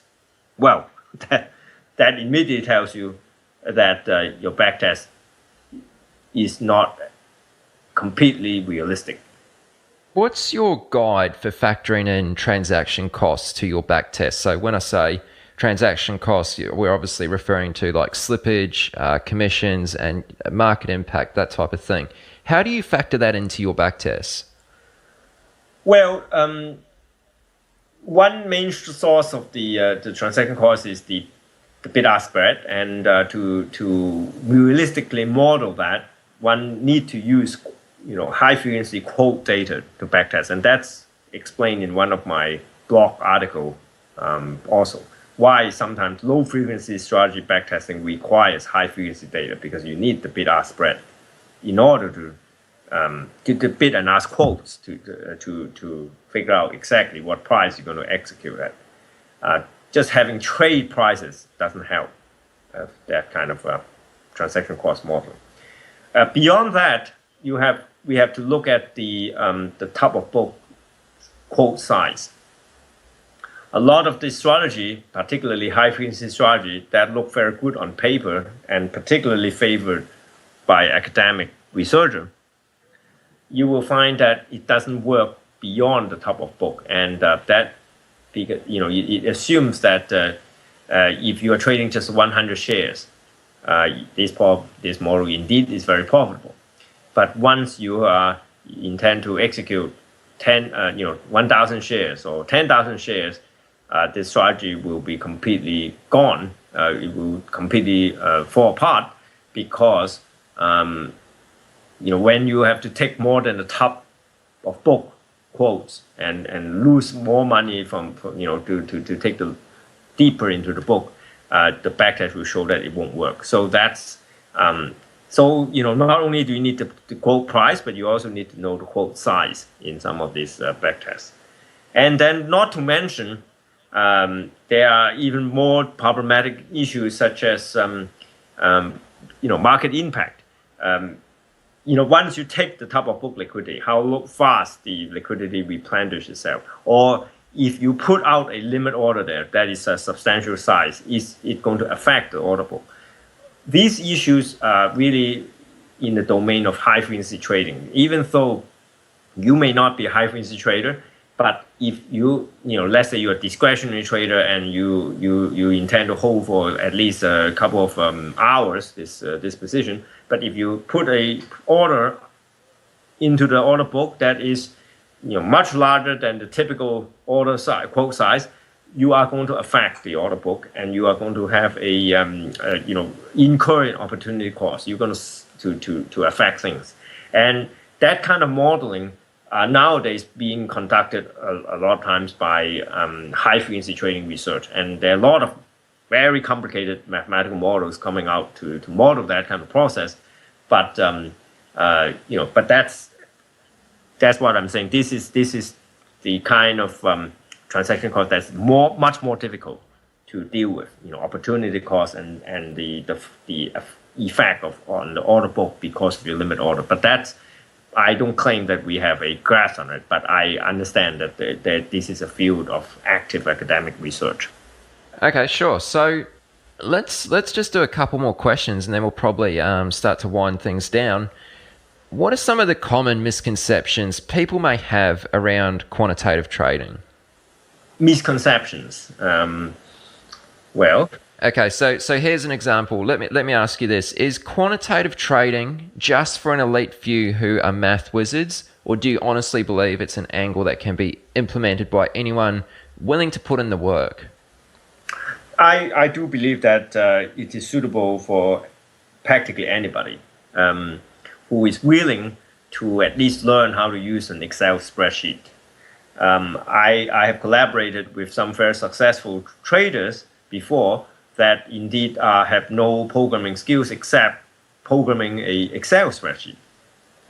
Not naturally, they are not doing high frequency trading. They are doing trading that enter a position once a day, but that doesn't mean it's not quantitative. Quantitative trading could be a very slow trading. Could be holding a position for 1 quarter or 1 year. That could still be quantitative trading. So one does not need to be a math whiz, and certainly does not need to be a programming computer whiz in order to do quantitative trading. All one needs to do is to be able to gather data and backtest it, no matter what tool you use to backtest. Could be as simple as Excel spreadsheet. Okay, so a trader who wants to get started in quantitative trading or really wants to dive deeper into the subject and, give it a real shot, where should they start? I would suggest that they should start from trying to backtest some of the simplest strategies that they know about or they read about in any sort of trading magazine or blog or books. And there are many of them. I've seen some that are really simple. I've read a lot of trading books where the strategies are extremely simple. Such as sell on the 1st of May and buy the index, at the end of October. That how can it be simpler than that? But that's a start. And or some strategies such as saying that we should always buy when the price drops below the 10-day moving average and sell when it's above the 10-day moving average, something like that. That can be quite readily backtested in an Excel spreadsheet. And once you gain confidence in your backtest method, you might want to next learn a simple programming language. I even though I said that yes, it's possible to start as a quantitative trader by using Excel only, but that doesn't mean that's the optimal state of affairs. To improve your ability as a quantitative trader to sort of expand the repertoire of your strategies, one should learn a better programming language than Excel, namely, and I always recommend one of 3 languages: Python, R, and MATLAB. So that's the next step. Once you have some confidence in backtesting using Excel, well, start to learn the programming language so that you can backtest a wider variety of strategies, especially intraday strategies. Okay, yeah, that's a really great answer, Ernie. And just on the languages there, so you mentioned MATLAB, Python, or R.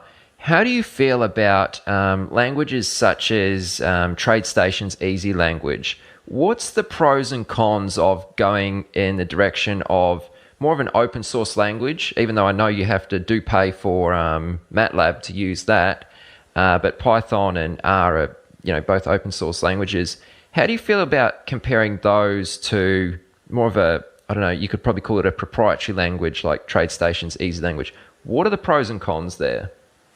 Well, the pro of using a language that a brokerage trading platform provide is that it can be very easily turned into a live trading system. So you can backtest and trade live using exactly the same code and just flip a switch and it will generate real-time orders. So that's very convenient. The problem is that if you want to switch brokerage, all the script that you've written before, of course, doesn't work anymore. If you want to switch to interactive brokers, your easy language will have no use and you have to start from scratch. And another problem with those brokerage languages is that they tend to be rather limiting. They are not designed to encompass. So just quick, very extreme example. Let's say you want to build a neural network to generate trading signals. I challenge you to do that with easy language. It's just not possible. I don't believe it's possible because if you want to build a neural network from scratch, it will probably take months. And maybe even months won't do it because there will be many bugs, unless you're an expert in building machine learning languages. for a MATLAB trader or a Python trader or a R trader, we would not be building a neural network from scratch. We would be using a neural network library that is ready-made in order to generate training signals. So that shows you the flexibility that is inherent in one of these standard languages. Whereas, if you want to use the same neural network program in easy language, well, you have to wait until TradeStation develop it for easy language, which might be never. All right, Ernie. Well, thanks for summing that up. Now, you've got 2 published books. One is Quantitative Trading, and the second is called Algorithmic Trading. What can readers expect to learn from reading your 2 books here? Well, I think the first book particularly answers some of the questions you raised earlier about how to get started in quantitative trading. Let's say you are a discretionary trader, or maybe you never traded before even. Maybe someone is a new graduate or came from a different business. Let's say they are an accountant and wanted to get into trading as a hobby or as a full-time job. Well, the first book is really geared for that type of people. It really starts from the basics.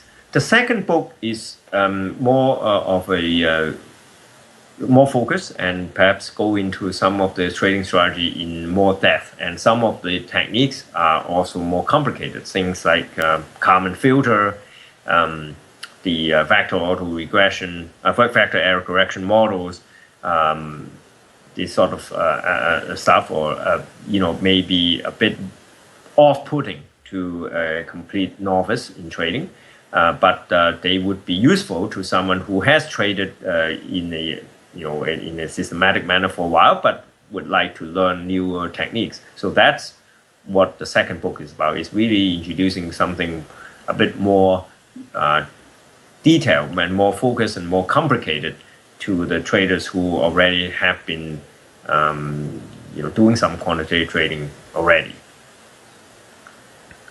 Okay, yeah, and I mean, both those books are definitely on my list to read, and I hope to get stuck into those very soon. So I'll link to those in the show notes at chatwithtraders.com. Ernie, where can listeners go to find out more about you, and where can they connect with you? Well, I run a blog, epchen.blogspot.com, and it's open to comments. Anybody can comment on it, and I try to answer them very rapidly to any questions. I have also I have been used to updating the blog with new articles more frequently than now, but now I'm writing a new book, so I don't have much time to update it. So, but despite not having a new article published every month, it doesn't mean that I don't answer the comments that readers might want to post on the blog. So that's certainly a great venue. The other one is that on my website, epchen.com, I listed my email, and a lot of readers are communicate with me just by emailing me. So that's sometimes when a reader asks me questions that are generic, I would direct them to the blog because I like to answer a question so that many people can benefit at the same time. But other times, if they just want to ask for advice on a particular situation that they have, certainly feel free to email me directly. And and then also, of course, I run courses online and off, and some of the people who have read my blog and books would come to these seminars, and we could have a real-time conversation as well. Excellent. Yeah, well, I'll link to both your blog and your website in the show notes also. I definitely encourage listeners to head on over and check out those links. Really great resources there. And Ernie, you're also on Twitter, I believe. Oh yes. What's your handle? That's right. In my blog, I oftentimes include my Twitter feed, and I don't tweet very often. I don't want to, burden our followers with too many irrelevant information. But I do tweet once in a while when I see some interesting information out there. Feel free to follow. Okay, and what's your Twitter handle? ChanEP, ChanEP. Okay, good one. And you mentioned you've got a new book coming out. When can we expect that? Well, that should be out. It usually take a year to write a book, and I just started very recently. So, and then it will go through editing and reviewing, and then production and the marketing. So, we probably should see it in the first quarter of 2017. Very cool. And what's it about? Is it a carry on from your last two? Yes, the topics will be largely different from before. It will, following the second book, it will go into techniques that I have not discussed before. For example, machine learning techniques. For example, options techniques, trading options, which I have not touched on before, and so forth. So it will be, a bit more advanced techniques than what I've discussed before. And also, however, I will just sort of look back into some of the strategies that I've discussed in the first two books and see how they did, post-mortem in some sense for some of the strategy who died, what caused death. And hopefully we'll find some that didn't die either. Yeah, that sounds really good, and I'm sure many people are eager to get their hands on that. So, Ernie, thank you very much for doing this. I really appreciate you taking the time. It was a lot of fun speaking with you, and I mean, I sure learned a lot. I'm sure the listeners did too. So, yeah, big thanks for doing this, and let's speak again soon. Great. I enjoy talking to you too. So, have a good night. All right, awesome. Thank you, Ernie.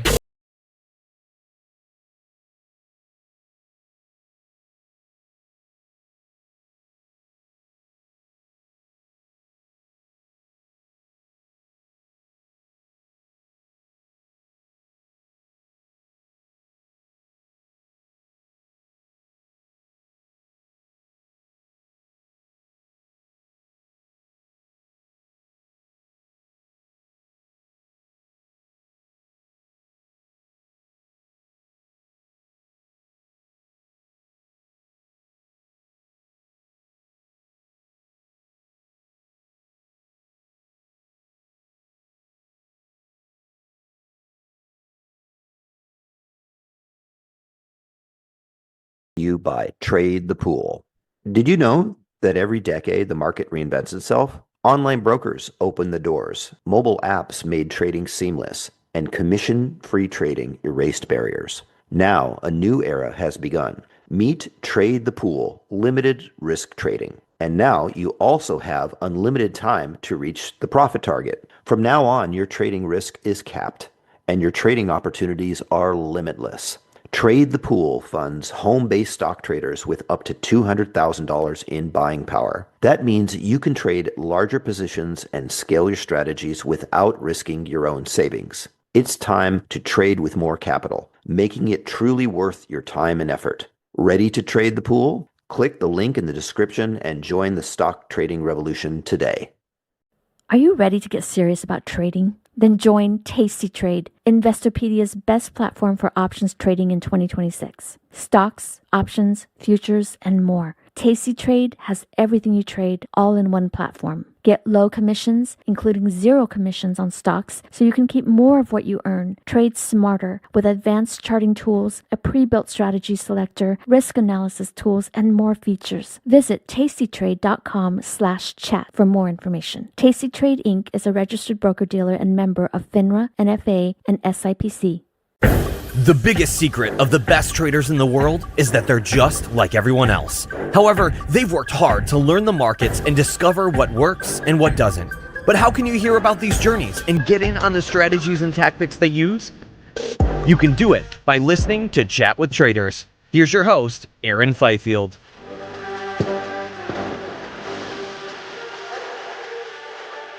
What's happening, guys? I hope you had an awesome Christmas and you're enjoying a well-deserved